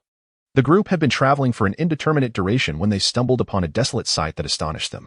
Before their eyes lay the remnants of crumbling walls, with the surrounding sand swept away by the wind, revealing the vestiges of a once thriving city that could not disguise its desolation. The fall of civilization lay silent, lost within the annals of history. Is this Yuba? Zoro was the first to speak, his companion, the BB bird, surveying the area as well. This is not Yuba. This is Elmeru, once known as the City of Green, Vivi remarked gravely, leading the discussion on the reasons behind this city's decline. As she elaborated, the group listened with patience. It turned out that the Baroque works had sown discord among the populace, leading to their distrust of the king, which culminated in the city's ruin. Silence fell among the listeners as they reflected on the vile tactics of Baroque works, reinforcing their resolve to defeat them and save Alabasta. As they walked, the howling winds through the ruins created an eerie atmosphere that made Usopp and the others anxious. Ace, seasoned and knowledgeable, offered an explanation. This howling, it resembles the weeping of Elmeru, he said. The winds, carrying grains of sand, assaulted the straw hats, and Wink shielded Nami, who found herself momentarily blinded by the sand. Once the conditions improved slightly, they surveyed their surroundings, and Vivi knelt down, having discovered a skull. We are born in a great desert nation, fighting against nature for generations, yet those who survive endure such misery. What right do they have to do this? Vivi wept bitterly. The decline of civilization, fueled by suspicion and war, could obliterate all that was once great. In a fit of anger, Luffy smashed a crumbling wall, expressing his discontent with Crocodile, while the others remained silent. Wink, observing the scene, recalled the quick fertilizer project and murmured to himself, perhaps Elmeru can still be saved. What? Everyone, including Vivi and Ace, turned to Wink, who took a deep breath. Never mind, he said, for aside from Ace, the crew had witnessed Wink's ability to summon objects from thin air, a manifestation of his spatial manipulation. He retrieved bags of quick fertilizer and planting water from his miniature space, the weight of the fertilizer startling the group. While he held a large bottle of planting water in his hands, what can you do with just this bottle? Wink realized, for the first time, how little the 7,000 berry item actually was. Fool, half a drop is sufficient to grow a tree. This contains over 100,000 drops. Moreover, with simple dilution, we can create millions. Given the vastness of Alabasta, utilizing these properly could easily restore 60% of the oases. Wink explained with a nod, smiling at the astonished faces around him. The ability to conjure substances left Ace perplexed, yet oddly relieved. His nature would not allow him to harbor suspicion. This was the respect owed to a friend. Wink, what are these? Nami was the first to inquire. Wink elaborated on the uses of the two items, deliberately omitting certain sensitive data and details about the Warehouse King. Well, does that mean quick fertilizer and planting water could fundamentally resolve Alabastus' desertification issues? Nami's eyes sparkled with hope as she awaited Wink's final confirmation. Wink nodded, and the group erupted in cheers. Elmaru is saved. Suddenly, the ominous winds seemed to recede, leaving only the tranquil remnants of the city. Luffy laughed heartily. Throughout their journey, Wink's importance had grown immeasurable in Luffy's heart. To create the impossible was why Luffy would always trust him, even miss him. Nami's eyes shone with admiration. Wink had truly become her man, his presence illuminating not just her life but also that of others. Ace smiled, having developed a fondness for Wink over the past few days. Since meeting Luffy and Sabo, he felt a renewed desire for camaraderie. This man's every action inspired unwavering confidence. Vivi wept tears of joy, declaring, Alabasta is saved. Usopp and Zoro gazed at Wink. Their expressions relaxed. Time and again, Wink had found innovative solutions to their problems, and they never questioned the origins of the items he produced because they trusted him unconditionally. Wink then retracted the items, intending to present them to Vivi after the Straw Hats defeated Crocodile. Each heart swelled with excitement. Nami grasped Wink's hand, her eyes brimming with pride as she gazed at him. She would not inquire about the origins of his treasures. She chose to believe in him unconditionally. The group continued onward, the distant Elmaru fading from view. Yet one day, a new king would lead the people to rebuild the once great city of Green. At that time, how could civilization be allowed to vanish? The arid climate continued to worsen, exacerbating the temperatures in the desert regions. The Straw Hats had long since departed Elmaru, journeying toward Yuba, unaware of how many more miles lay ahead. These sand dunes are endless. I thought deserts were as flat as sea level. Usopp panted as he struggled to climb a dune, utterly exhausted. The heat was relentless. Wink's cracked lips bore testament to his dehydration, while Pikachu, donning a little hat, lay limply on Wink's shoulder. Only Vivi, having grown up in this climate, was slightly more acclimated to the heat than the others. This is a historic, ancient desert region. Some dunes exceed 300 meters in height. Vivi sighed, explaining her earlier warnings for everyone to prepare for hardship. Due to the scarcity of water, disputes arose over rations among Luffy and Sanji, which left Wink and Ace exchanging concerned glances, silently acknowledging their worries. They trekked further for another day, and as night fell, the group had to ration their food in small portions due to their numbers, causing Luffy considerable discomfort. After some thought, Wink decided to share half of his dinner with Luffy. Are you an idiot? You don't have enough for yourself and still feed this glutton?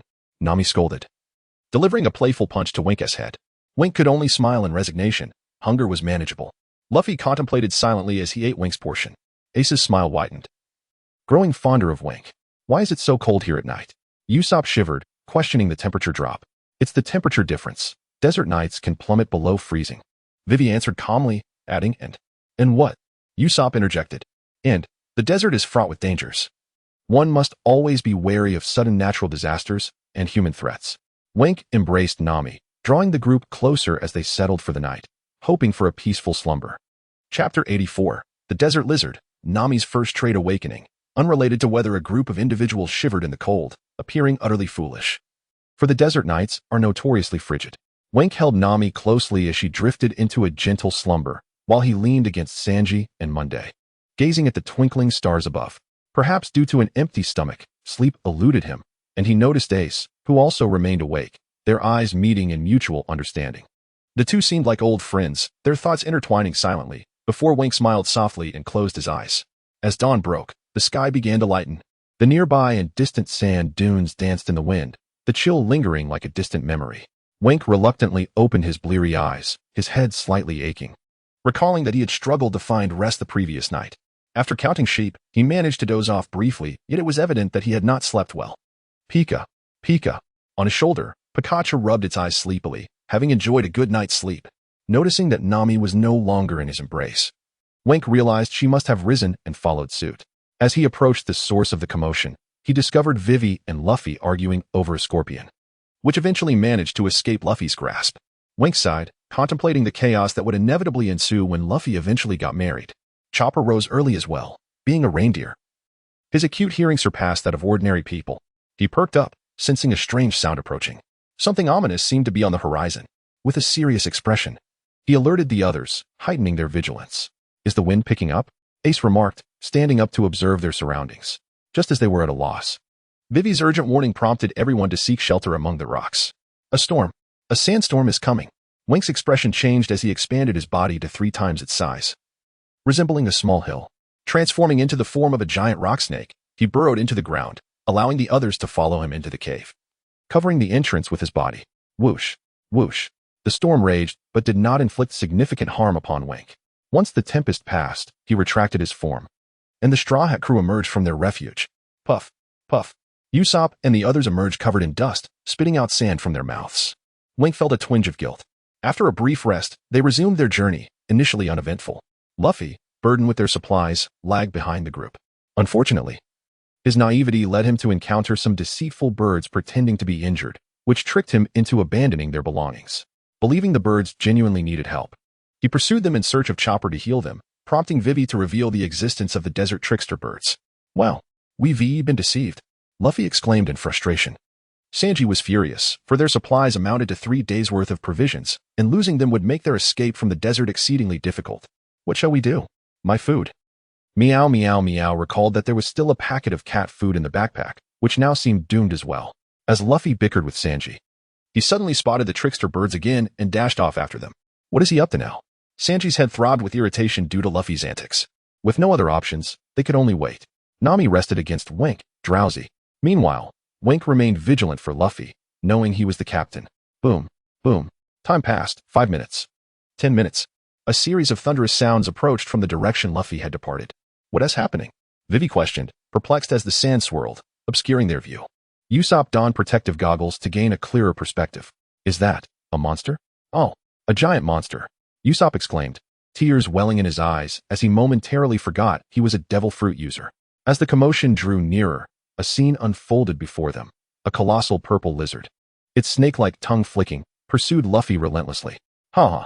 Sanji, I've brought back meat, Luffy shouted, riding a camel, seemingly unperturbed by the danger. Instead, he welcomed the challenge as prey approached. Wink's eyes brightened. Was that not a giant lizard? Huh. My hidden quest has finally materialized. Luffy, bring it over here. Over here. Wink shouted, sprinting towards him. Ah, Wink, I'm back. Luffy beamed, his eyes glistening with delight at the sight of so much meat. Huh. Stay back. Pika. Pika. Wink called out a warning to Luffy, while Pikachu leaped into action, charging towards the giant lizard. Thunderbolt. Pika. Pika. A powerful golden lightning bolt surged forth, striking with precision and enveloping the lizard in a crackling embrace. The acrid scent of charred scales wafted through the air. But Wink intervened before it could escalate further. The lizard collapsed, convulsing, its purple scales singed black. Pikachu, having ceased its electrical assault, scampered back to Wink, seeking comfort. The task required a delicate balance, as Wink aimed to preserve the life of the giant lizard. I don't care. I'm capturing this lizard. Luffy, you all go find other meat. Wink called out to the approaching Sanji and the others, promptly teleporting the giant lizard away. Ugh, Wink, you are so domineering. Sanji fumed, though Luffy, realizing it was Wink's wish, was less upset. Ah! From behind, they heard Vivi and the others scream in alarm. Sensing trouble, Sanji rushed back, while Wink remained still, intent on claiming his hidden quest reward. Ding! The user has captured 1 desert giant lizard. Current pet world capacity, 88,100. Ding! Timed quest 1, golden level hidden quest 9, final point. Capture 1 desert giant lizard completed. Reward, 1 Pokémon evolution opportunity, 1 trait awakening agent. The evolution has been stored for the user, and the trait awakening agent has been placed in the microspace. Now, you must tell me what a trait awakening agent is. Trait awakening agent. This allows a designated individual or creature to acquire 1 random trait associated with Pokémon, linking it to their daily life. Note, this trait can be awakened multiple times like an ability, but cannot exceed 3 awakenings in total. They are referred to as the first trait, second trait, and third trait. Trait awakening cannot coexist with Pokémon-type devil fruits. The warehouse master succinctly explained. A trait awakening agent, 1 trait, designated for an individual, linked to daily life, rather than using it for himself. Wink wished to bestow it upon Nami, as she currently lacked a weather staff and her strength was comparatively weak, ranking lowest within their team. Even with Squirtle and the others assisting her, it was still insufficient. Insufficient? Then let us remedy that. Warehouse master, please directly apply the trait awakening agent to Nami. No further discussion. Wink was resolute in his intention to care for Nami. Ding. The trait awakening agent is being injected into Nami's body, awakening her first trait. The warehouse master began the analysis. Wink waited patiently. Dear girl, I will ensure that you grow stronger. Ding. Nami's first trait awakening successful, unrelated to weather. Introduced in the 3rd generation. Effect, exclusive title for the Pirate King's Navigator. Weather sensitivity is enhanced by 20%, granting opponents a 70% chance of losing their meteorological observational abilities. Furthermore, an innate understanding of weather will allow for a more perfected control over it later on. Chapter 85. The 4 girls were captured. Usopp causes a ruckus on the desert pirate ship after the characteristic awakening agent granted Nami her first trait. When Ku withdrew her focus with satisfaction and approached Nami and the others, only to discover that they had just experienced a skirmish of their own, having slain another desert lizard. Although their belongings remained elusive, the large lizard provided enough sustenance for the group. It was fortunate that the rocks in this area served as natural grills. Sanji skewered the lizard meat with wooden sticks and placed it on the heated rocks, allowing it to cook slowly. As for the camel that Luffy had brought along, Chopper recognized it from a previous encounter when it had unwittingly wandered into a rebel base while they were procuring supplies. The camel had helped Chopper escape, thus earning its gratitude. However, being a saddle-wearing camel, it was not pleased to be mounted by Luffy and his crew. Prompting Chopper to translate, "I am a free-spirited macho camel. I appreciate your help in my time of need, and while I can bear riders, I do not carry men." When Ku chuckled softly, the camel had a distinct personality and a rather humorous disposition. "Not carrying us? A good thrashing will make it comply." Just as Sanji and Luffy finished their skewers, they began to pummel the camel, causing it to collapse in a comical display. However, the camel quickly regained its composure and refused to yield to Luffy and the others, resulting in another round of beatings. Kaya, feeling pity for the creature, gently patted it, causing the camel's eyes to sparkle with infatuation reminiscent of Sanji's charm. Nami observed Wenku's amusement and remarked that it seemed the girls had a camel to ride, prompting a resigned smile from Wenku. "Let us just call it Eyelash then." Nami, along with Vivi and Kaya, approached the camel, but despite the extra weight, the macho camel attempted to gallop away with all 3 girls on its back. "Wait, flirtatious camel, why not include my sister? You seem to enjoy carrying women. One more 1T hurt, just a bit more effort for you." Wenku shouted from behind as Eyelash glanced back at the lonely Monday, its expression shifting. "Hurry up, let me ride." Just as the black girl reached for the camel, she noticed Eyelash lowering its head, appearing despondent. It seemed the camel could no longer bear the extra weight. Nami hesitated, wanting to dismount and let Monday take her place, but the camel was unwilling to budge, practically rolling over in refusal. "Come on." The black girl realized the futility of her efforts and urged Nami to mount the camel instead, while she opted to hold the lead rope. "What a flirtatious camel." When Ku shook her head, both amused and exasperated, Luffy and the others trailed behind Nami, continuing their banter about the camel's flirtatious nature. As they progressed, Eyelash quickened its pace under the burden of the 3 girls, forcing the reluctant black girl to match its speed. Meanwhile, the men, initially able to keep up, were delayed when Luffy, succumbing to thirst, munched on a nearby cactus, behaving erratically until Chopper put him to sleep with a tranquilizer, which cost them valuable time. With the delay, the camel's footprints ahead were soon obscured by the sand, leaving Wenku and the others directionless and unable to locate Nami and the others. Ace is missing too. Meow, who had followed closely, reported that Ace was nowhere to be found, leaving the group bewildered. Wenku wore a grave expression, contemplating the dire implications of losing someone in the desert, especially given their current scarcity of food and water. "Let us not dwell on it. We must head towards Yuba. If they notice we haven't followed, they should reach Yuba first," Wenku suggested, and the group reluctantly resigned themselves to the situation, taking one step at a time. "Why has he gotten heavier again?" Wenku mused, beads of sweat forming on her brow after only a short while of carrying Luffy. Zoro remained silent, equally burdened. Before long, the troublemaker Luffy began to stir, and once he regained consciousness, the group, including Wenku, punished him for his antics. Boom, boom, boom. "Wait, I hear something," Usopp exclaimed, having caught the sound of a distant rumble. Though he initially thought it was a sandstorm, his instincts told him otherwise. Wenku halted, and the group collectively moved toward the source of the noise. Upon reaching the crest of a sand dune, they scanned the surroundings, and the rumbling sound grew closer. In an instant, a pirate ship emerged from the sands, traveling a considerable distance. "A ship can traverse the sand?" Wenku gasped in astonishment. Usopp remained silent, peering through his makeshift telescope, and spotted Nami and the others bound on the ship. "Nami and the 4 girls are captured," Usopp shouted. "What?" The group was incredulous, yet they knew they had to rescue them. "Water. I need water." Luffy, ever the impulsive one, sprang into action, extending his rubber arm to snag the ship's mast, yanking it away and breaking their wooden mast in the process. You fool. Usopp, transform and scout ahead. Wenko facepalmed and began running toward the ship, her anxiety mounting, calling out to Usopp beside her. All right. Usopp had longed to test his abilities, and this was his chance at a combat debut. When he had shared this transformation with the Straw Hats, it had startled everyone, as Usopp became the third Devil Fruit user on the ship, following Luffy and Chopper, which filled him with pride. His transformed body gleamed like silver armor, wings nearly a meter long fluttered from his back, tinged with crimson. Usopp's face elongated, his nose forming a beak, and sharp teeth peered from his mouth. His arms remained humanoid, while his legs morphed into massive claws, making him significantly larger than usual. Await my triumphant return, he declared, activating his ability, Lightweight Body. This allowed him to shed unnecessary mass, such as air, fat, and heat, significantly enhancing his speed while lightening his weight. With powerful wing beats, Usopp soared into the air, quickly reaching the ship. As he flew over, those on the ship looked up in astonishment. Usopp, Nami called out in delight, recognizing his bird form. Listen up, you scoundrels on the ship. I advise you not to provoke my wrath. I am here solely to rescue those bound beside me. If you resist, my armored Usopp will have you bleeding rivers. Usopp glared menacingly at the hulking, dark-faced giant next to Luffy. This giant, bare-chested with stubble, appeared menacing. And upon noticing the lack of response from his crew, Usopp took to the skies, launching a distant attack on the giant. Rapid change, Smoke Star. With his body lightened, Usopp ascended higher, wielding his slingshot to shoot downward. The smoke bombs he released enveloped the ship, creating chaos in conjunction with the swirling sands. Stop it, Usopp. Luffy and Nami shouted, covering their mouths and noses while sneezing uncontrollably, urging Usopp from above to cease his assault. We, the Sand Pirates of Bururu, have a saying, but I won't share it since you seem rather fierce.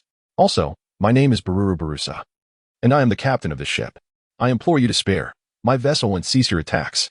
Bururu Barusa stammered amidst sneezes, conceding to Usopp's power. Although this captain possesses a fierce appearance, his tone exudes a charming sincerity and warmth. Usopp, having thoroughly enjoyed the commotion, eagerly awaited the dissipating smoke to revert to his human form and descend onto the deck. Meanwhile, Wenko and the others had also boarded the ship. Barabarusha promptly commanded his crew to untie the ropes binding Nami and the other three girls, marking a reconciliation between the parties. Your Captain Usopp is truly remarkable. I, as a mere sand pirate captain, feel utterly inadequate, Barabarusha remarked, gesturing toward Usopp as he addressed Wenko and the others. Captain, Wenko and his companions were taken aback, wondering what extravagant claims Usopp had made this time. Chapter 86, The Timber Mission and the Fierce La Sha, newly acquired grass-type ability, Floating Mist. Spike Barrier. After the reconciliation between Barabarusza and the Straw Hat crew, the group engaged in conversation with Captain Barabarusza. It was revealed that they had captured Nami and her companions solely for the sake of camel eyelashes, intending to feast upon them. When a subordinate mentioned the absence of timber to repair the mast, everyone turned to Luffy, leaving him scratching his head in confusion. The crew wept bitterly, for without wood to mend the mast, their vessel would move sluggishly, making it nearly impossible to reach the nearest village in a timely manner, putting their lives at risk. The only hope lay in the Melia's oasis, which surely harbored timber. If they could procure some wood from there, salvation might still be within reach. Barabarusza pondered for a moment before conceiving a plan for their escape. Where shall I go? Luffy boldly volunteered, realizing it was his fault the mast was damaged. And he felt a sense of responsibility. Barabarusza warned that the journey might be perilous due to shifting sands. However, Luffy remained undeterred, and Wink believed that with caution, they would face no significant issues. Ding. Limited time mission 4. Timber retrieval. Go to the Melia's oasis to collect a specified amount of timber. Reward. Learn one grass-type move of level 3 grass-type Pokémon, still a 3-choice template. Penalty. All existing grass-type Pokémon of the user will be revoked. With the task assigned, it was imperative for them to proceed. I'll accompany Luffy, Wink suggested, though Nami was the first to oppose. Yet, Luffy's enthusiasm distracted her, and with Wink's insistence, Nami reluctantly agreed, reminding Wink to be cautious at every turn. Bang, bang, bang, with 3 small boats landing. The sand sled became an ideal vehicle for transporting timber. Luffy and Wink struck the specially designed sand sleds, whose lightweight hulls and sails were commonly used by sand pirates to navigate desert terrains. Sabah and La Sha will accompany you to the Melia's oasis. La Sha is our crew's foremost expert in operating the sand sleds. You two will pair up. What are your plans? Barabarusza addressed Luffy and Wink. Where's La Sha? Wink pondered when suddenly, a metallic dart whizzed past him. He ducked with a start, beads of cold sweat forming. Who did that? He exclaimed, peering in the direction of the dart. A short-haired girl, sporting a small umbrella, performed a backflip off the ship and landed before Wink, deftly retrieving the dart embedded in the wooden boat. Without a glance at Wink, she demanded that Vivi and Monday join them. It was evident that this wild yet exquisite girl was La Sha. So we are to be four? Wink confirmed repeatedly. Vivi wore a serious expression, while Monday, being partly from Alabasta and having previously undertaken missions in the desert, had some familiarity with the sand sleds. Indeed, it will be me and Sabah, that straw hat and that woman, you and that dark-skinned girl. La Sha had already organized the groups. Wink's head throbbed. What a perplexing situation. Yet, for the sake of the mission, he acquiesced. Meanwhile, Monday was elated at the prospect of spending time with Wink, filling her with joy. Enough. If you have any ill intentions, don't blame me for telling your wife Pikachu feigned a threat, while Wink watched in despair as Pikachu allied with Nami. Did he truly have ulterior motives towards Monday? He could only wonder what Nami thought of the situation. Unbeknownst to the dark-skinned girl, she had long settled into the sand sled, eagerly awaiting Wink. As the groups finalized their arrangements, the six set off in the sled, much to the spectators' intrigue. There were several instances when Vivi and Monday struggled to steer, nearly capsizing the vessel, but as they grew more accustomed to the sand sled, they gradually maintained a steady pace. However, La Sha seemed to harbor some ulterior motives, abruptly changing speed to collide with Vivi and Luffy's sled, causing Vivi's group to tumble into the quicksand below. Wink's pupils dilated, narrowing his eyes at the short-haired girl. Trouble. Vivi and the others have fallen into the quicksand. Monday's face turned grave, while Wink's worry deepened. If La Sha dared to harm Luffy and Vivi in any way, he would not let her escape unscathed. He could not tolerate any deliberate assault on his companions. Just as their concern peaked, Luffy, utilizing his stretching arms, successfully extricated himself from the quicksand, relieving Wink and the others. After the six paused for rest, they learned that La Sha was once a friend of Vivi's, their childhood bond having been severed by time. La Sha had awaited Vivi's return, hoping for the king's rescue, but alas, Wink fell silent, his grievances toward the short-haired girl dissipating. He understood the torment of waiting, the powerlessness it entailed. I'm sorry, Vivi wept once more, grasping that no amount of tears could restore the vanishing oasis. Once they resumed their journey, they arrived at their destination only to find that the verdant forest had nearly vanished. Vast stretches of yellow sand now concealed the ground, reminiscent of El Malu, leaving behind only traces of a once thriving city. Is there any hope for this country? La Sha murmured, gazing at the desolation. There is hope. This country must be saved. Vivi fervently embraced La Sha, her resolve unwavering. Because there is Luffy, there is Wink, there is the Straw Hat crew. Crocodile will surely fail, Baroque will falter, and Alabasta will be saved. Amidst the ruins of the oasis, the group stumbled upon scattered timber, loading it onto the sand sled for their return journey. As Wink glanced back at the ruins, he sighed inwardly, hoping that one day, through the nurturing of soil and the planting of water, these lost oases might once again flourish. Ding. Limited time mission 4. Timber retrieval completed. Reward. Learn one grass-type move of level 3 grass-type Pokémon, Spiky Ball Cactus.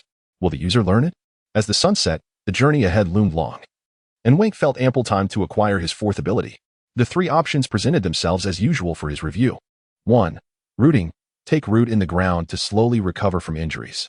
Drawback. The caster cannot move while rooted. 2. Cotton Puff. Adhere soft, cotton-like spores to the opponent, thereby reducing their speed. Drawback. None. 3. Spiked Arm. Swing your spiked arm fiercely to attack, with a chance to cause recoil. Drawback. None. Well, this selection is quite promising. Wink mused, intrigued by the three skills before him.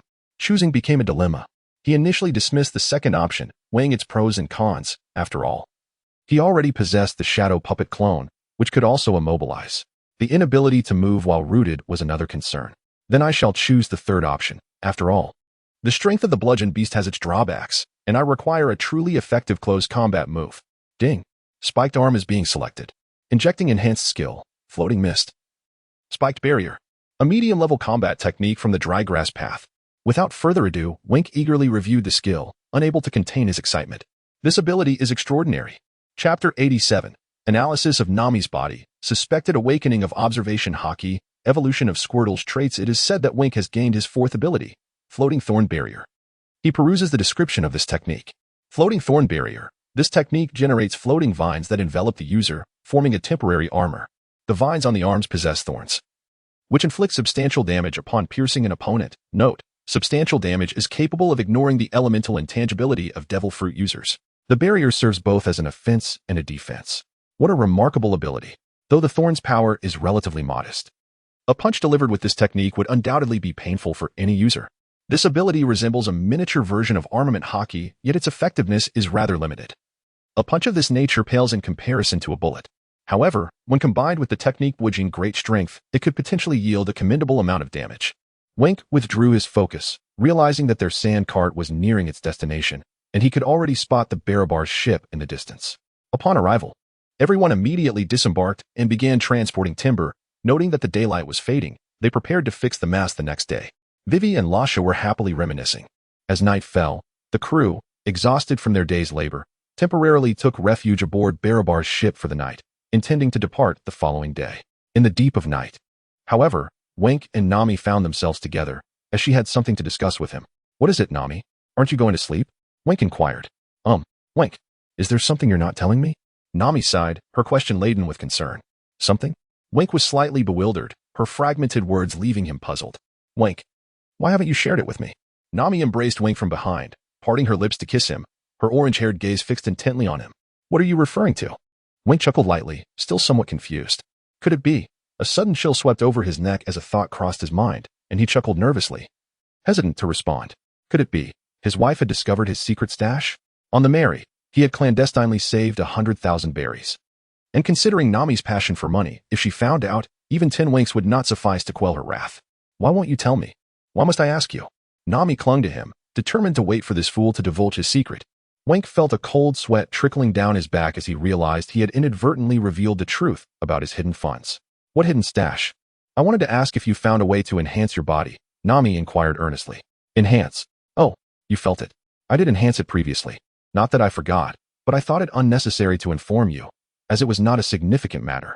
Wink, noticing Nami's skeptical expression, began to channel Usopp, fabricating a story that it was a mutual exchange of abilities, claiming he had shared a portion of his power with her. Of course, he couldn't reveal the existence of his stash. Initially, Nami was astonished, but as she reflected on Wink's knack for creating the impossible, she soon felt reassured. It turned out that earlier in the afternoon, she had been able to clearly discern the climatic distribution over hundreds of miles, and could even faintly sense the presence of nearby creatures through climate analysis. What? Wink was left speechless. To be frank, this seemed somewhat dubious, yet upon further contemplation, it still hinted at the possibility of awakening observation haki. So soon? It felt rather premature. After all, they were merely in the second arc of Alabasta. That won't happen. She has merely increased the likelihood of awakening. But it primarily stems from her traits, the warehouse master interjected with an explanation. Wink nodded, only for Nami to deliver another astonishing revelation that left him quite unsettled. "What? Squirtle has evolved? When did this happen?" Wink exclaimed in disbelief. "Just earlier this afternoon while you were fetching timber, the little guy evolved inexplicably. But just look at it now, it appears much more mature. Don't believe me? I'll show you." Nami, sensing Wink's skepticism, tossed out a Pokeball, revealing a brand new Pokémon before him. Unlike Squirtle, this one exhibited a deep indigo hue, adorned with wing-like furry ears atop its head. Its eyes were a rich brown, each side bearing small tusks, and its tail swayed like waves in the ocean. Wink squinted, confirming once more. Indeed, it was Squirtle's evolved form, the second-level Pokémon, Wartortle. But why? Is evolution possible through ordinary living? Wink found it hard to believe. There must be some underlying reason for Squirtle's evolution. Wartortle leaped onto Nami's shoulder, settling down to rest, having formed a bond with both Wink and Nami as its loyal companions. "Wink? Hey, are you all right? Wake up," Nami exclaimed. Noticing Wink's dazed expression, thinking he had been startled, she repeatedly slapped his face, while in truth, he was engaged in a conversation with the warehouse master. Warehouse master. What exactly prompted Squirtle's evolution? It is primarily due to Nami. She is considered half of Squirtle's owner, which you already know. Wink was aware of this fact. Remember the dreams that Zoro and Luffy had? This is a manner in which Pokémon accept external influences. Nami's affinity for water-type elements has increased, benefiting from her connection with Squirtle. Affinity for water-type elements? Affinity is determined by traits. A human with a water-type trait can share elemental attributes with nearby water-type Pokémon, thereby increasing the chances of evolution, the warehouse master patiently explained, leaving Wink with a vague understanding. In summary, it was a fortunate turn of events. Wink considered this unexpected delight, affirming that placing the Pokémon with Nami was indeed the right choice. As he withdrew from his thoughts, a sudden sharp pain radiated through his cheeks, accompanied by a burning sensation that left him speechless. "Ah, what happened?" Wink touched his cheeks, discovering one side swollen, the other even more so. He had been thoroughly slapped. "Ouch. You nearly scared me to death. Nami tightly embraced Wink, who trembled as he pointed at her in disbelief. My dear, why did you strike me so ruthlessly? Oh dear. Wink, I thought you were in a daze and had lost your mind, so I resorted to such measures. Nami's face turned crimson as she realized her actions had been excessively harsh. Nearby, Pikachu rolled on the ground, clutching its belly, nearly dying of laughter at Wink's comically swollen face. You know, this will come back to haunt you. Wink felt utterly miserable from being slapped and the earlier revelation of his hidden stash. All right, I admit it was my fault, dear husband. Let me kiss you. Kiss, does that feel better? Without a second thought, Nami pressed her lips against his swollen cheek, her complexion pale, resembling a child caught in wrongdoing, completely shedding her usual domineering demeanor. Seeing Nami in such a state, in reality, she had a habit of playing the soft card. Wink reluctantly forgave her. Speaking of the hidden stash. Oh, I'm not the stingy type. You know how much I adore you. Observing Wink's demeanor, Nami felt a pang of sympathy and chose to drop the matter of the hidden funds. However, next time, please inform me before making any purchases. If I find out you're hiding money again, you know me. I can't predict what extreme measures I might resort to. Nami nestled into Wink's embrace, offering a gentle warning. Alas, this night, the stars shine brilliantly, yet when Ku wears a face marred by turmoil, burdened with sorrow, marking yet another sleepless night. Attached, a detailed introduction to the book system The World of Pirates. 1. Haki, Observation Haki. This ability allows one to profoundly sense the presence and strength of others. Upon mastering this power, one can discern the location, number, and anticipated actions of foes beyond their line of sight. In the Sky Island, this phenomenon is referred to as the Heart Network. Armament Haki. This enhances personal defense. Functioning akin to an invisible armor, it can also evolve into an offensive capability, enabling confrontation with Devil Fruit users and even allowing contact with the tangible forms of natural-type Devil Fruit users. In Wano country, this is known as flowing cherry blossoms. Use methods: hardening, wrapping, external projection, and internal destruction. Conqueror's Haki. This can intimidate or even incapacitate foes through sheer willpower, though poor control may inadvertently affect those nearby. Conversely, should one attain a higher mastery of this Haki, it can instill a formidable pressure. This ability is a gift possessed by one among millions, signifying a royal quality to rise above others. Unlike the former two, Conqueror's Haki cannot be honed through training. Its enhancement relies solely on the personal growth of the user. Levels, divided into beginner, intermediate, and advanced. 2. Devil Fruits. Abilities are classified into 3 main categories: Paramecia, Zoan, including 2 rare subtypes, Mythical and Ancient. Paramecia Devil Fruits. These grant the consumer unique capabilities. Notable characters: Luffy, Buggy, Magellan, etc. Zoan Devil Fruits. This category is divided into 3 types: Ordinary, Ancient, and Mythical, encompassing transformations into human, beast, and hybrid forms. Notable characters: Chopper, Dalton, Sengoku, etc. Logia Devil Fruits. Their defining characteristic is the ability to elementalize one's body, rendering physical attacks ineffective. Only Armament Haki, Sea Prism Stone, and the Dark Fruit can interact with the tangible forms of Logia users. Notable characters: Smoker, Ace, Enel, etc. 3. Additional system of this book. Detailed introduction. Meridian pathways, based on the 17 attributes of Pokémon, including water, normal, fire, flying, bug, grass, steel, fighting, ground, poison, electric, rock, ice, dragon, dark, psychic, and ghost. This is a gaseous aura that envelopes the practitioner, allowing them to execute moves associated with various Pokémon attributes. This signifies the ability of humans to perform Pokémon techniques. Based on this attribute classification, there are 12 primary meridians and 31 submeridians. 12 primary meridians, from strongest to weakest: Life Path, Creation Path, Nirvana Path, Dragon Path, Thunder Path, Fairy Path, Wilderness Path, Water Path, Poison Earth Path, Fire Path, Dark Path, Brawl Path. 31 submeridians, from strongest to weakest: Water, Splitting Water, Wave Surge, Normal, Time, Space, Fire, Flame, Underworld, Flying, Bird Flight, Swift Bird, Bug, Nest Bug, Human Bug, Grass, Drought Grass, Wave Grass, Steel, Extended Steel, Source Steel, Fighting, Frenzied Fight, Chaotic Blade, Ground, Earth, Rock Soil, Poison, Deadly Poison, Electric, Lightning, Resounding Echo, Rock, Hard Stone, Ice, Spring Ice, Frozen Seal, Dragon, Giant Dragon, Evil Dragon, Dark, Demon. Malevolence, Psychic, Psychic Ability, Ghost, Shadow, Blood Sucking. As of now, Luffy has acquired the Poison Earth path, Zoro the Wilderness path. While the protagonist's 4 primary abilities, Shadow Puppet Clone, emanate from the Shadow path, Fist of Might, from the Frenzied Fight path, Water Bullet path, from the Water path, and Floating Mist, Spiked Barrier, from the Drought Grass path. Chapter 89. Ancient Ruins, the Historical Repository and the Layout of the Junkie Opportunity.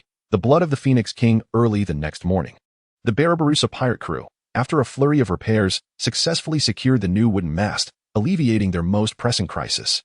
Subsequently, the Straw Hat crew bid farewell to Barbarossa and Lasha, with Vivi vowing to fulfill her promises to Lasha one by one. Trusting Vivi, Lasha chose to wait patiently for the rebirth of her nation. The group then continued their journey, heading towards a village named Waterwell to replenish their supplies. As directed by Captain Baru, along the way, they encountered Ace, who had just come from Waterwell. From Ace, they learned that a fraudulent rebel named Camus was boasting shamelessly, nearly causing Usopp to lose his footing in disbelief. What? Is there someone who can boast more than I can? No way, I must confront him. The others were exasperated by Usopp's inflated ego, especially now that he possessed a devil fruit power. Later, Vivi requested Luffy to probe into Camus' character to ascertain whether he had the local populace's welfare at heart. Unexpectedly, the Straw Hat crew's inquiry revealed Camus' true spirit. Although he lacked heroic prowess, he harbored a child's dream of protecting the villagers. While his deceitful actions were indefensible, his willingness to sacrifice for the villagers was commendable. After resolving matters with Camus, the crew pressed onward towards Yuba. On the way, Ace encountered a man wearing a scorpion hat who claimed he wanted to capture him, but his intentions were far more complex.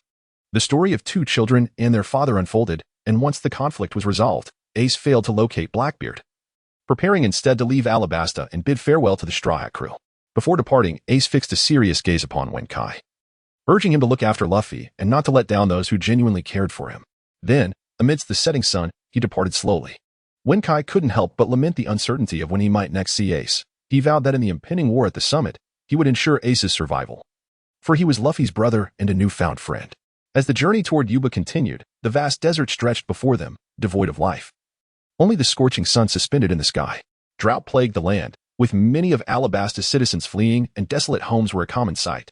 Wenkai, feeling parched and somewhat disoriented, unexpectedly experienced a mirage, causing him, Luffy, Zoro, and Chopper to lose track of Nami once more. Why am I lost to? Wenkai pondered. Perhaps it was the heat. The group rested in an unnamed valley, exhausted. Wenkai and Zoro plopped down. Suddenly, the ground beneath them gave way, and they fell into a pit, leaving only BB Bird to squawk in terror above. After the fall, Wenkai felt a throbbing in his head, gazing at the vast emptiness around him, shocked. What on earth is this place? Zoro stood up, scanning the surroundings in confusion. They wandered about until they halted before a strange stone tablet. What peculiar inscriptions, Zoro remarked, yet Wenkai felt increasingly uneasy as he examined the tablet. Is this the historical text? He ruminated, faintly recalling the original tale of Alabasta, where Luffy, Zoro, and Chopper had fallen into a mysterious pit in the desert, which indeed housed a fragment of historical text. Upon closer inspection, the inscriptions appeared jumbled and obscure, reminiscent of the diary fragments he had previously acquired. Could they not write properly for 100 years? What secrets are they fervently protecting? It seemed they would need to wait for Robin to decipher the ancient script, as archaeology was her forte. Ding. Limited time Mission 5. Explore the ruins, discover a piece of historical text, and according to the repository's instructions, stack the scattered stones. Reward: a drop of the Phoenix King's blood, level 6 Pokémon, penalty, none. At this time, Chopper and Luffy had also descended, ignoring Wenkai as they examined their surroundings. Alright, now the user is requested to follow the repository's instructions and find the stones in this ancient site. Are you out of your mind? Picking up stones. What kind of task is this? Wenkai's mood soured. Reluctantly, he obeyed the repository's command and began searching for stones to gather. Pikachu proved reliable when it mattered, assisting Wenkai in stacking stones. Meanwhile, the historical text lay nearby, adding to the absurdity of the situation. Time passed, and Wenkai finally dusted himself off, wiping sweat from his brow. Phew, that was exhausting. But thankfully, I finished. Following the repository's guidance, he had located all 108 uniquely shaped stones buried at the ruins. Please assemble these stones.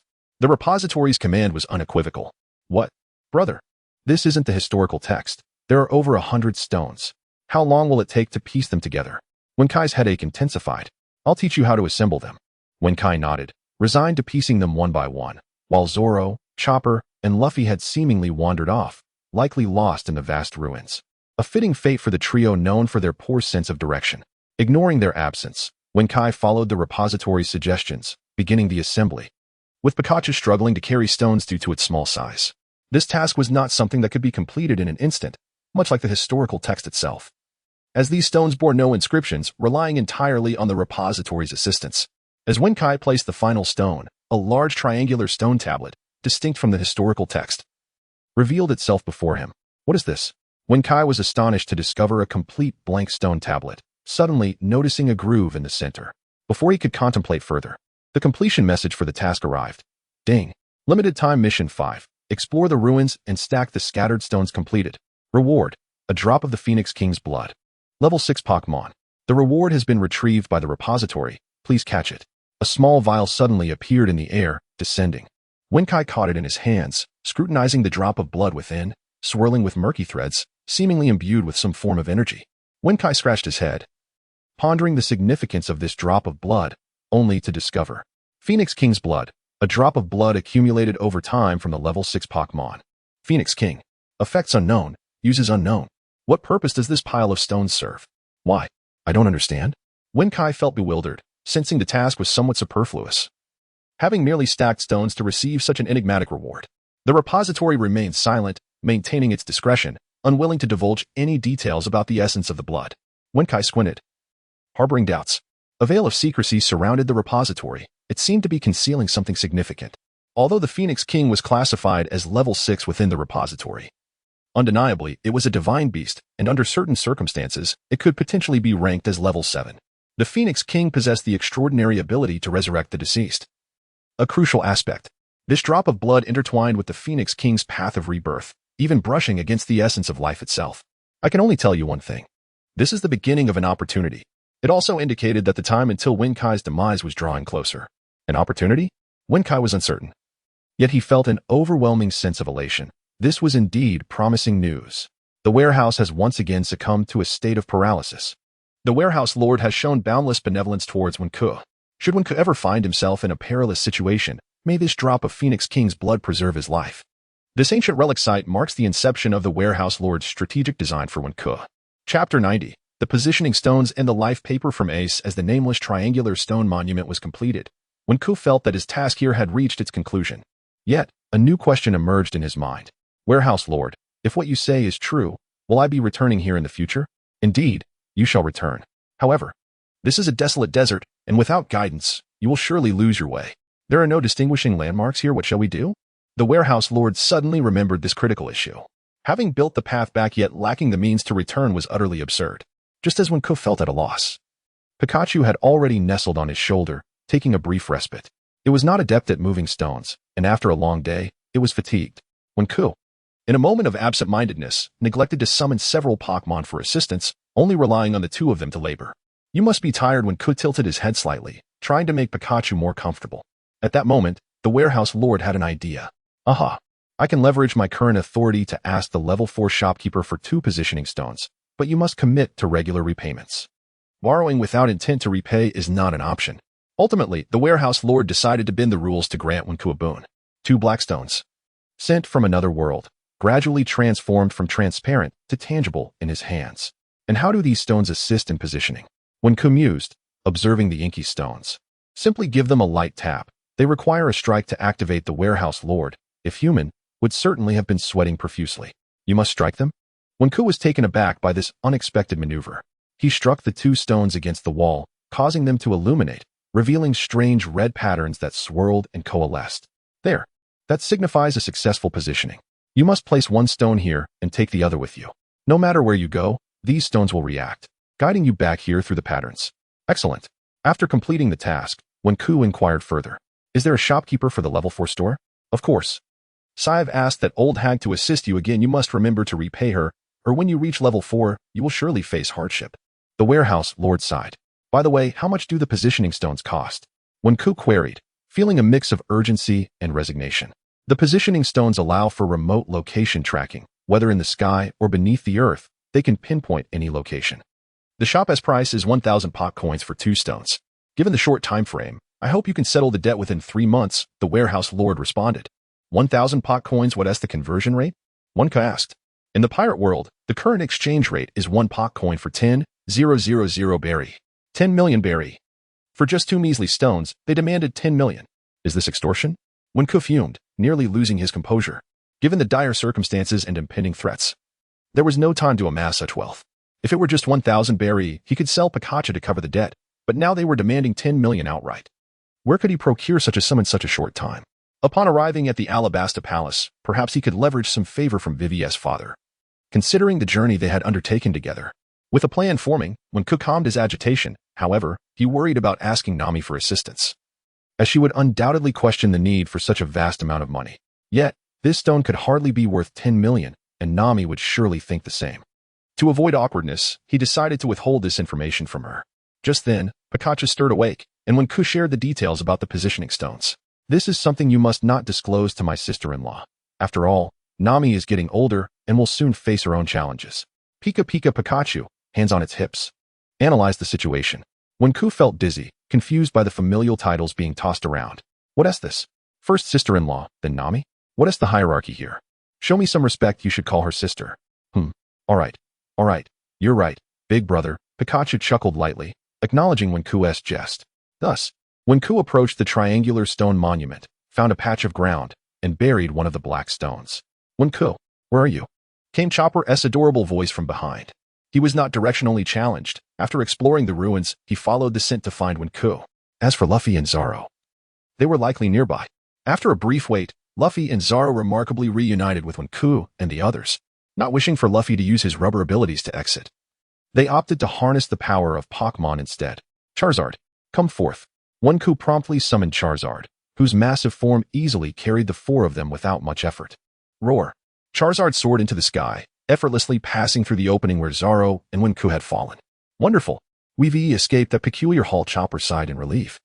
Ha, finally out of danger. Luffy laughed heartily, gazing at the diminishing opening below. Charizard, I know you despise the desert climate. Even if I plead, please endure a little longer and help us locate Nami and the others. I beg of you. Wenku gently stroked Charizard, hoping it would take a look from above. Roar. Roar. Charizard's expression brightened, its affection for Wenku evident. Let us not ask too many questions. It's simply love. The reason they had utilized Charizard earlier was due to its fire attribute being ill-suited for the desert's heat, which could lead to rapid dehydration. Roar. Roar. After a brief flight, Charizard's keen eyes finally spotted several small black dots moving slowly across the sea of sand, though it was clearly struggling. Observing Charizard nearing exhaustion, Wenku quickly instructed it to descend. After the 4 dismounted, he returned Charizard to the small world. We shall pursue eastward. We will catch up to Nami and the others, Wenku announced to Luffy and the others. And they immediately set off in pursuit of the main group. After roughly an hour, they caught up with Nami and the others, reuniting the Straw Hat crew once more. However, the journey through the desert had taken its toll, and exhaustion marked everyone's faces, heavily influenced by the harsh weather. Wenku, look at this paper. Luffy pulled a blank sheet from his pocket, showing it to Wenku. This was a parting gift from Ace before he embarked on his journey. The others gathered around, curious, but after passing it around, they found nothing remarkable, almost losing an eye in the process. Wenku's expression turned grave. Among them, only he, the traveler from another world, understood its significance. This was no ordinary paper. It was the life paper, resistant to both water and fire. The paper was crafted with the host's nails mixed into its material, symbolizing the vitality of the owner. Typically, individuals would tear it and give it to loved ones or friends who were about to part, and the torn pieces would attract each other. Treasure it well, Luffy. This is a gift from Ace, a token of his concern for you. Wenku smiled, choosing to remain silent about its deeper meaning, leaving everyone else in a state of confusion. Brother Ace, not letting you perish is the best outcome for you both. Chapter 91. The decline of Yuba. As the training camp advanced, the air in the desert was thick and heavy, rendering time almost unrecognizable. The Straw Hat crew had journeyed from their original town into the vast desert, losing count of the days that had passed. However, Wayne could at least estimate the duration based on the time left for his transformation into Onyx, which was roughly 9 days, indicating they had traversed the desert for almost a week.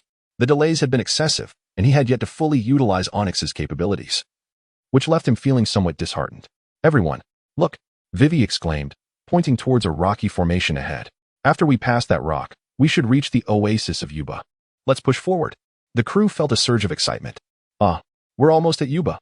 Luffy shouted joyfully, akin to a child. and Wink felt a wave of relief wash over him. They had finally arrived. However, upon crossing the rocks and approaching, it became evident that this was not a cause for celebration. Vivi's pupils constricted as she beheld the devastation. The once vibrant city of Yuba had fallen victim to a sandstorm. The landscape was engulfed in yellow sand, devoid of greenery. A stark contrast to the former glory of the oasis. The fierce winds whipped up the sand, nearly obscuring the small town. And the crew struggled to see their surroundings as their eyes were stung by the gritty particles. No one could ascertain how much sand had been blown about in that moment. Eventually, the winds subsided, allowing the group to regain their vision. How could this have happened? Vivi's heart was heavy with sorrow at the sight of the once-cherished oasis reduced to such a state. "Oh my, it's dreadful here. No different from that Elmaru place," Zoro remarked sternly, while Pidgey shielded its eyes with its wings, unwilling to witness the desolation. "Isn't this the city of the oasis, Miss Vivi?" Sanji asked, bewildered, as it starkly contrasted with what Vivi had described. Vivi found the situation hard to fathom but remained composed, theorizing that the current state of Yuba was due to the elevation of the land caused by shifting sands. Wink fell silent, feeling a profound sadness at this outcome. Even with the power of Onyx, he couldn't guarantee the restoration of a green oasis. Crunch, crunch. They heard the sound of shoveling sand beneath them. A man stood with his back to them, diligently shoveling sand.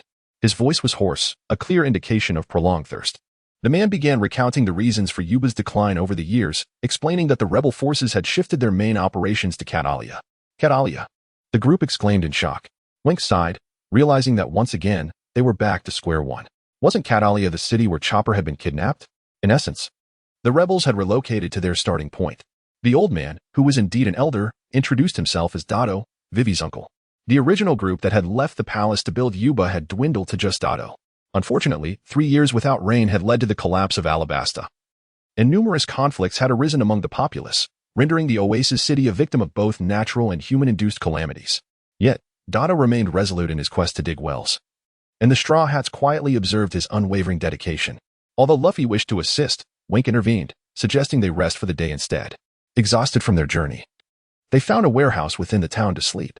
Nami, overwhelmed with fatigue, quickly drifted off to sleep, a hint of a smile gracing her lips as she seemed to dream of something sweet. After covering Nami and the others with blankets, Wink stepped out to join Dado. Dado continued to shovel sand, his movements repetitive. "Let me help you, old man," Wink offered, feeling that he could put his onyx form to good use rather than letting it go to waste. Young man, you want to help me? Perhaps you should just get some rest." "Oh wait, don't dig there. How are you going to help?" A monster." Without further ado, Wink transformed and burrowed into the ground, startling Dado. It was the elder's first encounter with such a serpentine creature, and one could only imagine the strain on his heart. Wink quickly dug down several meters until he encountered moist soil, remarkably deep. It would be a challenge to insert a well pump, let alone use a shovel, a testament to Dado's tenacity. Once he had completed his task, Wink emerged from the ground, reverting to his human form, leaving Dado wide-eyed and speechless. "Are you truly that frightened of me, old man? Surely your country has others who can transform. My presence isn't unique," Wink chuckled. "Well, that's true, but..." Dado hesitated. "Oh well, I've already dug the hole for you. Why not take a look? I'm off to sleep now. I'm completely exhausted," Wink said before turning to leave. Dado wanted to speak further, but seeing Wink depart, he held his silence. Wink returned to the warehouse, finding a pile of dry grass in a corner where he lay down. At that moment, a new message from the training camp arrived. Beep. The third phase of the training camp has commenced. Will the user choose to participate? Warning. This mode resembles the second phase with the Stone Men but is significantly more challenging and carries certain risks. If the user lacks confidence, it is advised not to attempt it. The training camp? It had been quite some time since Wink had tossed Pokémon in for training. He hadn't anticipated a new challenge today. He recalled that during the second phase, he had battled 3 Stone Men with tenfold enhancements in strength, speed, and defense. That harrowing hour was still vivid in his memory. After gaining strength, the second phase had become somewhat manageable. What kind of adversaries would he face in this third phase? Please specify 6 Pokémon from your current collection for upgrade training to enhance their traits and flexibility in energy manipulation. Specify 6? Indeed, choose your 6 favorites. Soon there will be a chaotic battle. After a moment of contemplation, Wink selected Charizard, Gengar, Venusaur, Heracross, Arcanine, and Scyther, deciding to give Pikachu a rest today. The 6 Pokémon stood proud and eager. Apart from Charizard, the other 5 had been dormant for some time, and their spirits ignited with the prospect of returning to battle. As the scene shifted, Wink and his 6 Pokémon found themselves on a series of elevated platforms. shrouded in mist, with no clear path ahead.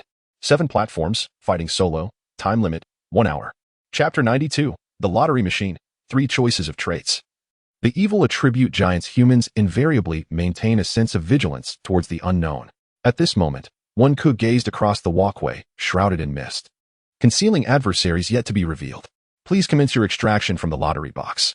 Suddenly, a crimson lottery machine materialized out of thin air, filled with nearly 100 orbs of various sizes, each a riot of colors, but devoid of any markings. What is this lottery box? Rewards are being issued even before the contest has begun? Wenku was perplexed. This lottery box contains nearly 100 Pokémon traits from various regions. Draw 3. Conquer the training camp, and you shall be granted one from your selection. Offer a sweet date before delivering a blow. Have you not heard of reverse encouragement? Wenku chuckled softly, contemplating how the storage lord certainly knew how to entertain, albeit it also subtly indicated the challenge of this training, as even the storage lord issued rewards to bolster morale. Thus, he decided to take a chance and test his luck. With a trio of swift motions, 3 balls emerged from the lottery machine, hovering in the air above Wenku's head, their surfaces gradually revealing common words. The first green ball manifested chlorophyll. The second blue ball showcased moist body, and the third yellow ball displayed lightning rod.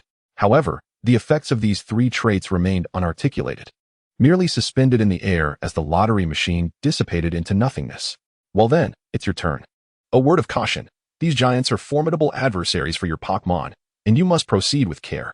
To perish in the training camp carries grave consequences.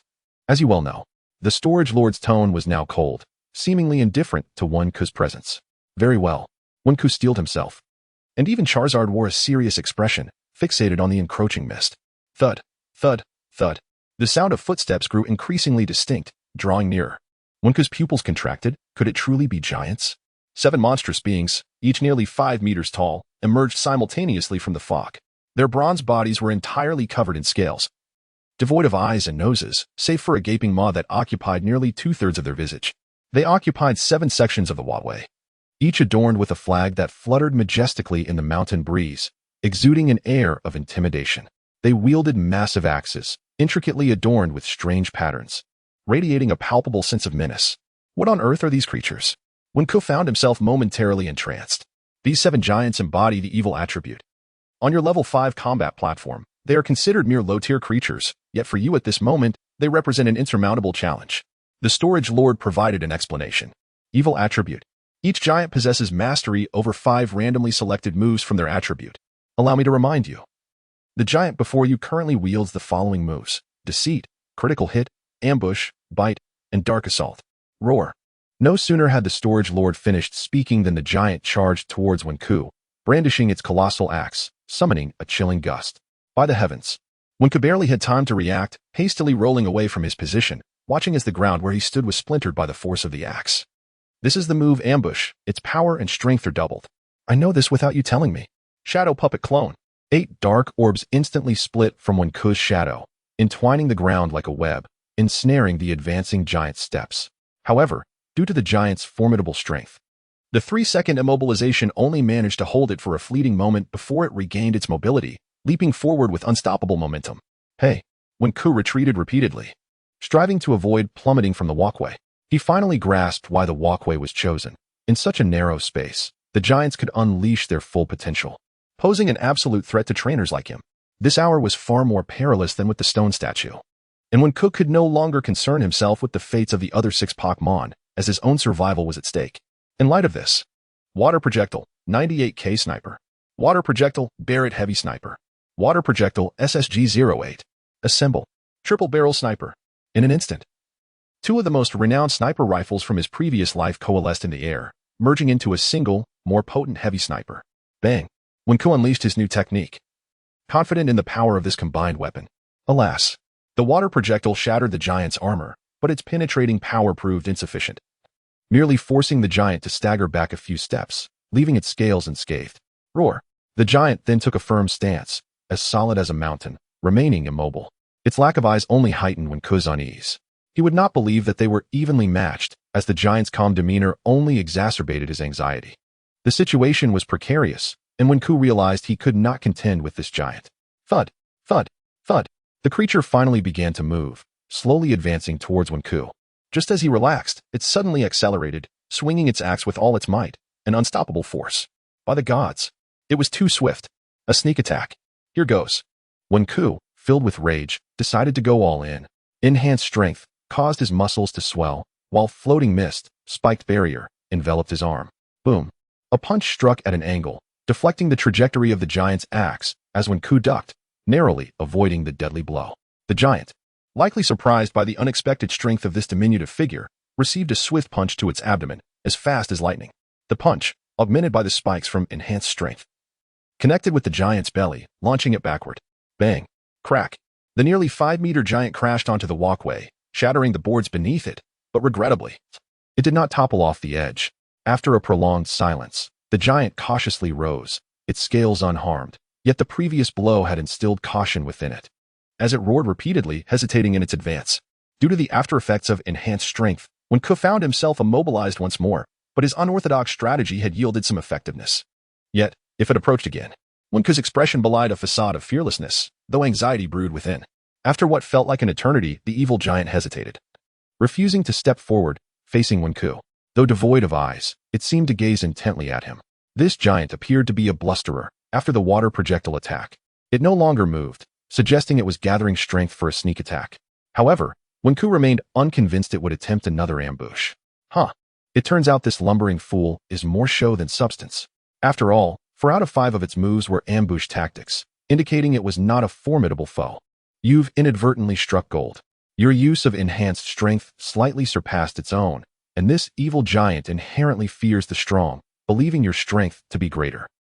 Who would have thought, you clever child, it has turned coward, the storage lord remarked with a hint of admiration. Consequently, when Ku turned his gaze to the other 6 directions, observing that his Pokémon were also performing admirably, Charizard dominated the skies, effortlessly defeating the evil giant. Venusaur ensnared the evil giant with Seed Bomb, binding it like a sack. Herdier executed a swift tactical maneuver, expertly outmaneuvering the evil giant with its agility. Gengar, employing Song of Death and Dark Shadow, managed to mislead the evil giant, causing it to attack incorrectly and waste precious time. Heracross displayed tremendous ferocity, charging forth with Horn Attack, successfully sending the giant sprawling several times. Scyther presented a greater challenge, yet through the combination of Swords Dance and Energy Flow, it managed to hold its ground. Ding! An hour has passed, and the users, along with their 6 Pokémon, have successfully completed the training camp upgrade. As the sound of the time notification echoed, when Ku felt it was a melody from the heavens. Chapter 93, Nami's Love Bite, Divergence between Straw Hats and Vivi. Journey to Rainland. As the training camp drew to a close, when Ku was permitted to return to the world of pirates with 6 Pokémon, and as long as they were unharmed, it would be a resounding success. Alongside them, he also acquired 3 special ability orbs: Chlorophyll, Hydration, and Lightning Rod. Their effects were as follows. Chlorophyll. In sunny weather, it absorbs sunlight energy, ensuring a speed increase of over double. Hydration. In rainy weather, an injured body gradually heals in water. Lightning Rod attracts lightning to oneself without harm, instead accumulating the feedback of electrical power, which can be released in a powerful burst when maximized. The first 2 were too heavily influenced by weather conditions, making the choice of Lightning Rod an obvious one. So when Ku promptly took the yellow orb, he decided to set it aside for now. Ding! You have selected Lightning Rod. The 3rd phase of the training camp is now complete. The other 6 Pokémon will be teleported back to the pet world. Thank you for your hard work. When Ku embraced each of his 6 Pokémon, of course, Charizard was too large, so he merely hugged its leg. They were all then teleported back to the small world, and when Ku's consciousness also withdrew, he glanced at the sleeping Pikachu beside him and smiled faintly, though he wondered about the sweat on his back. Maintaining a state of inattention will automatically trigger corresponding reactions in the body, explained the warehouse spirit. When Ku nodded slightly, feeling utterly exhausted, and closed his eyes to succumb to deep slumber. In the early morning, it was Pikachu who roused when Ku, who rubbed his eyes to find Nami's joyful face before him. Hey, you're awake. Nami licked her lips, her cheeks slightly flushed. Yes, I'm awake. Huh? When Ku scratched his head, feeling something damp on his neck. Nami, noticing, handed him a small mirror, and upon looking, he was taken aback. Too large. Light purple hickeys were clearly visible, with saliva still lingering on them. This is a love bite, he exclaimed. How long did you nibble on me to leave such marks? But you woke up late today. If you had risen earlier, you wouldn't have had to endure this. What? I've sworn to everyone that you belong to me. Is that wrong? No one can take you away. Do you dislike it? Well, not really. My goodness, when Ku surveyed the warehouse, noticing it was empty, it seemed that Luffy and the others had all gone out. The large purple marks on his neck made him feel somewhat shy. I'll nibble on you every day. If you don't love me, then I won't nibble anymore, and don't talk to me again. You can choose between being a stranger or a lover. It's up to you. Nami's fierce demeanor had vanished, and her nickname was Little Wildcat. In the pirate world, where norms were more relaxed, many women were both beautiful and spirited. At this moment, Nami resembled a small cat, nestled against Ku, her delicate hands wrapped around his waist, both feeling quite comfortable in the makeshift bed of hay. Well, it is a bit sudden, but it's fine as long as you like it. Go ahead and nibble, Ku said gently, brushing Nami's hair. As long as principles were upheld, he could fully embrace everything about Nami. This made her blush even more, solidifying her belief that Ku was her one and only in life. At this age, around 17 or 18, girls often experience their first stirrings of love. And Nami was blossoming beautifully. Just as the two were engrossed in their tender moment, faint sounds echoed from outside the door. Pikachu, sensing something amiss, cautiously tiptoed toward the exit. Pika? Pika? Pika. Peering out, Pikachu was met with Meowth's large face. Too close. Ah, you scared me, Meowth exclaimed, fleeing in a panic. It had been glancing around nervously. If it weren't for its guilty conscience, it wouldn't have acted so hastily. Boss, there's a cat eavesdropping. It's that Meowth, Pikachu reported, hands on its hips, returning angrily. Enough, they're just Pokémon. What is there to be upset about? All right, Nami, we should get going. Ku helped Nami up, wrapping her scarf around his own neck. Hand in hand, they made their way outside. The sun shone brightly, and the heat was palpable. Ku spotted their comrades and led Nami over. As they approached, he noticed the playful expressions on their faces. What were you two doing in the warehouse? Vivi inquired with a mischievous smile. Nami's face flushed bright red, resembling a ripe pomegranate. While Ku broke out in a cold sweat, this was hard to answer. Tell us, where did you kiss him? Usopp shouted, eager to stir the pot. Both Ku and Nami's expressions changed dramatically upon seeing Meowth hiding behind Usopp, their eyes filled with fury. Before Ku could rush over, Nami had already charged at Meowth, delivering a good thrashing, along with Usopp for good measure. Cries of distress echoed as Sanji, from somewhere, produced a small cloth to dab at his nose, tears in his eyes. Nami-san, you've really done it now. The knight is truly heartbroken. Only Luffy and Zoro exchanged bewildered glances, utterly lost in the conversation. Indeed, they were in a world of oblivious men. After venting her frustration, Nami finally released Usopp and Meowth, and just as everyone prepared to head back, Old Man Dado offered Ku a cup of underground water as a token of gratitude for his help in digging. Thus, the Straw Hat crew continued their journey. Though a core member had developed a conflict, Luffy decided to sit down midway, refusing to continue. Vivi and the others looked back at Luffy, puzzled. Only Ku understood. It was the moment when Luffy would display his profound wisdom. Luffy? What's wrong? Vivi asked, dismounting her camel to approach. Usually stubborn and somewhat foolish, Luffy nonetheless exuded an undeniable charm, evident in many situations. He was a complex being, simple-minded, yet capable of deep thought. No wonder he would one day become the Pirate King. I'm done, Luffy declared resolutely. Luffy, what do you mean? Vivi was still confused. Luffy, we don't have time for your mood swings. Let us get moving. Usopp echoed, equally bewildered. The rebel leader was Kusha, Vivi's childhood friend, and she remained optimistic about quelling the rebellion. Thus, returning to find Kusha might still offer a chance for salvation. As for Luffy's sudden change of heart, Usopp and the others were genuinely perplexed, while Ku merely smiled. My goal is to defeat Crocodile, even if we return to stop the rebellion. Will that truly thwart Crocodile? Therefore, reaching Caterlia would be utterly pointless. Luffy unusually showed an ability to analyze the situation. When nodded, his insight striking at the heart of the matter. Subsequently, Vivi and Luffy argued, but in the end, she chose to trust him. The group reached a consensus to head toward Rainland, where Crocodile was known to appear, and continued their advance. Chapter 94, The Unseen Timed Mission Evil. A reunion with Smoker. The group journeyed northward, penetrating the rain base in search of the mastermind Crocodile. The rift between Vivi and Luffy was but a trifling matter. They quickly reconciled and moved on. Although the journey to the rain base would only take a day, it proved to be a grueling one. Naya, the mischievous cat, seeing Usopp refusing to share his water, resorted to hammering his toes with a small mallet, leaving Usopp in tears. You little rascal. Next time, I'll take the gold coins off your head and sell them. Usopp, already fatigued, became even more exasperated by Naya's antics. Fine, Naya, let me send you back there. While Ku refrained from mentioning the specifics, Naya understood perfectly. Thanks, Captain. And you too. Thirst will be your demise, Longnose. Naya was sent back by Wenku, leaving Usopp feeling a twinge of envy. Wenku was deep in thought. He contemplated whom to bestow the lightning rod upon, realizing that it might not be particularly useful for Luffy due to his rubber body. After much deliberation, he deemed Nami to be the most suitable recipient. After all, she would soon wield the weather staff, and the lightning rod ability could both protect her from electric shocks and enhance her attacks. Thus, he requested the warehouse keeper to transfer the lightning rod to Nami. Ding! The ability orb is being infused into Nami's body, awakening her second ability.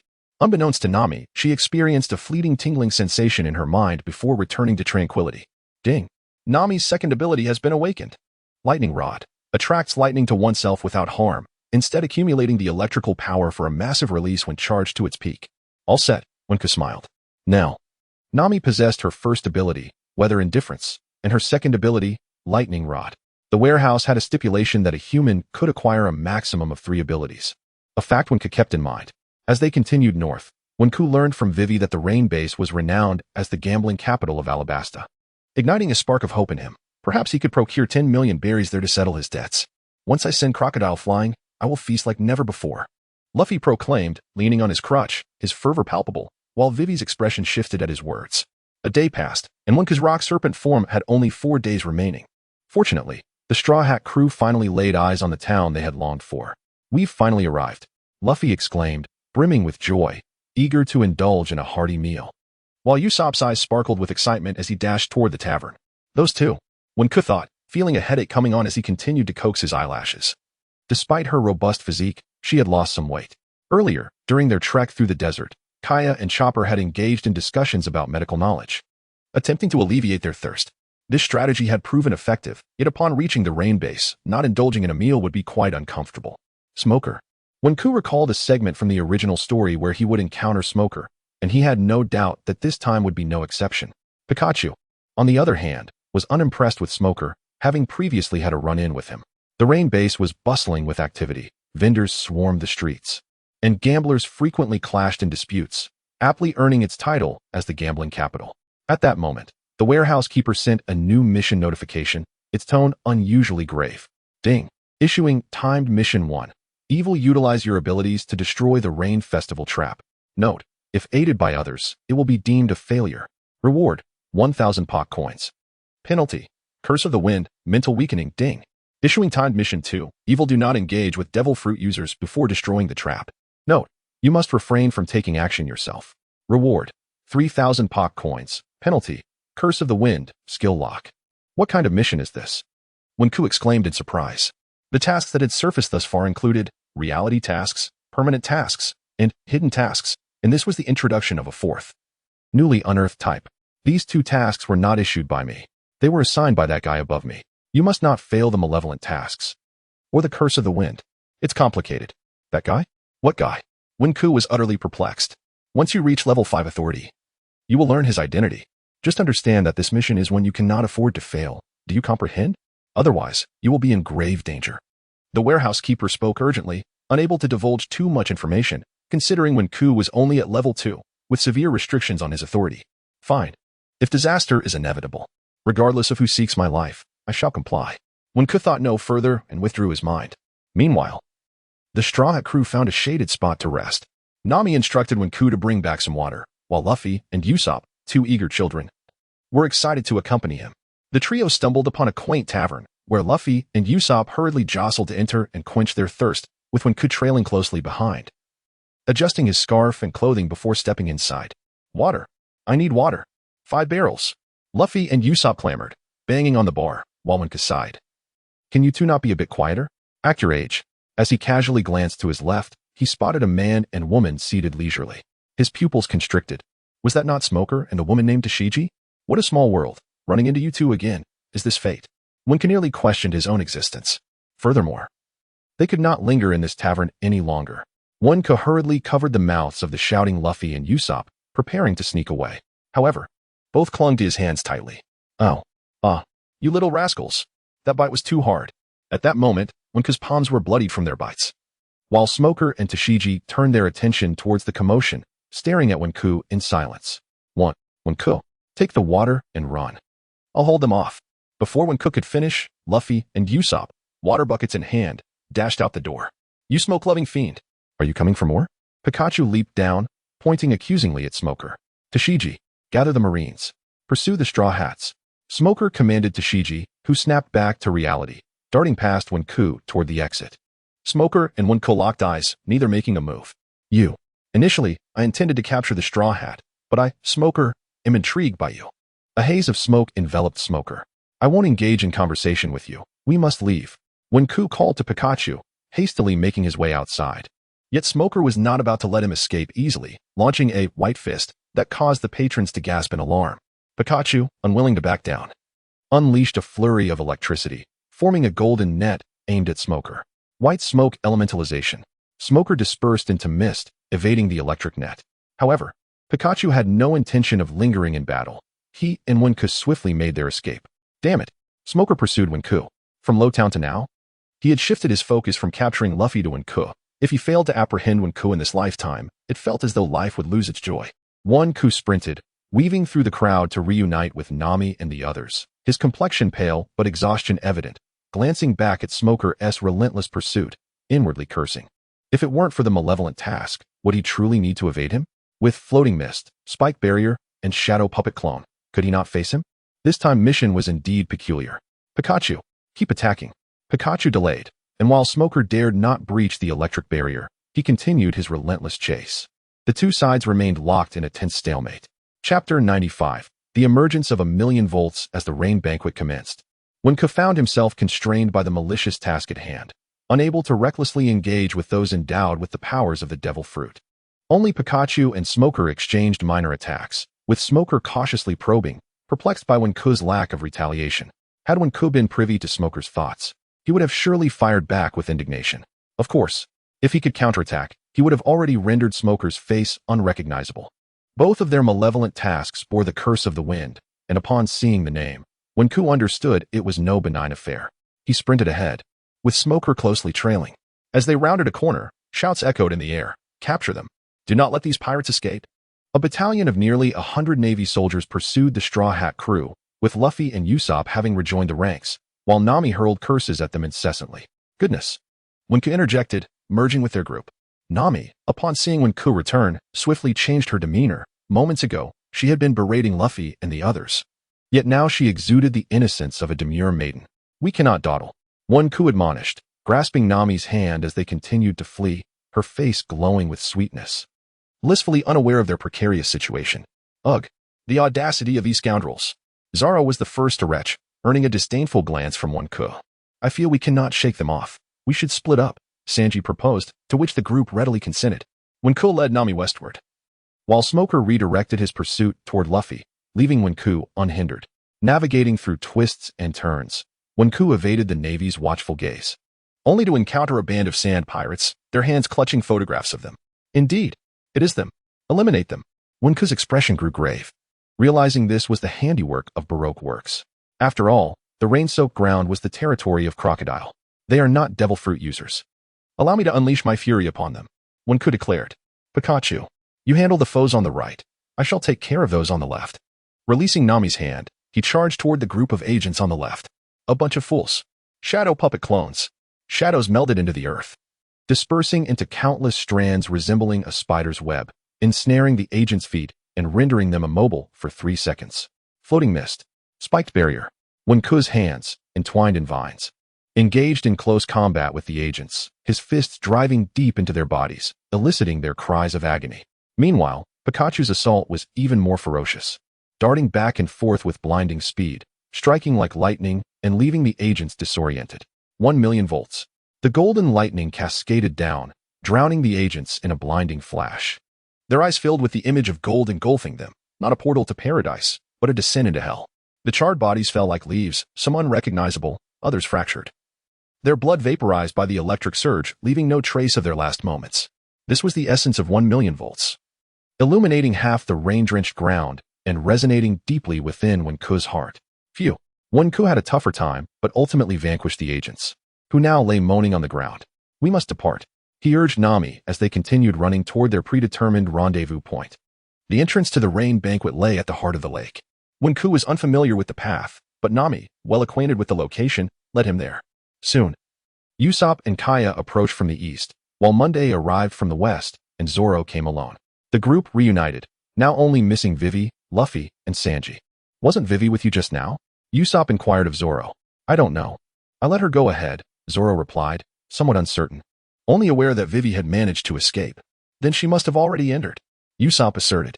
Winka frowned but understood Vivi's predicament, choosing not to dwell on it. Aha. I'm here. Hurry inside. Luffy's voice echoed from behind them. As they turned, they spotted Luffy alongside Smoker. That smoke user is here too. Usopp felt a twinge of apprehension. Winka cast a sidelong glance at him. Come on, brother. You are a devil fruit user, at full strength. Even a bird of armor shouldn't falter against the smoke fruit, right? Let us go. One Cub beckoned the group, with Pikachu hopping back onto his shoulder.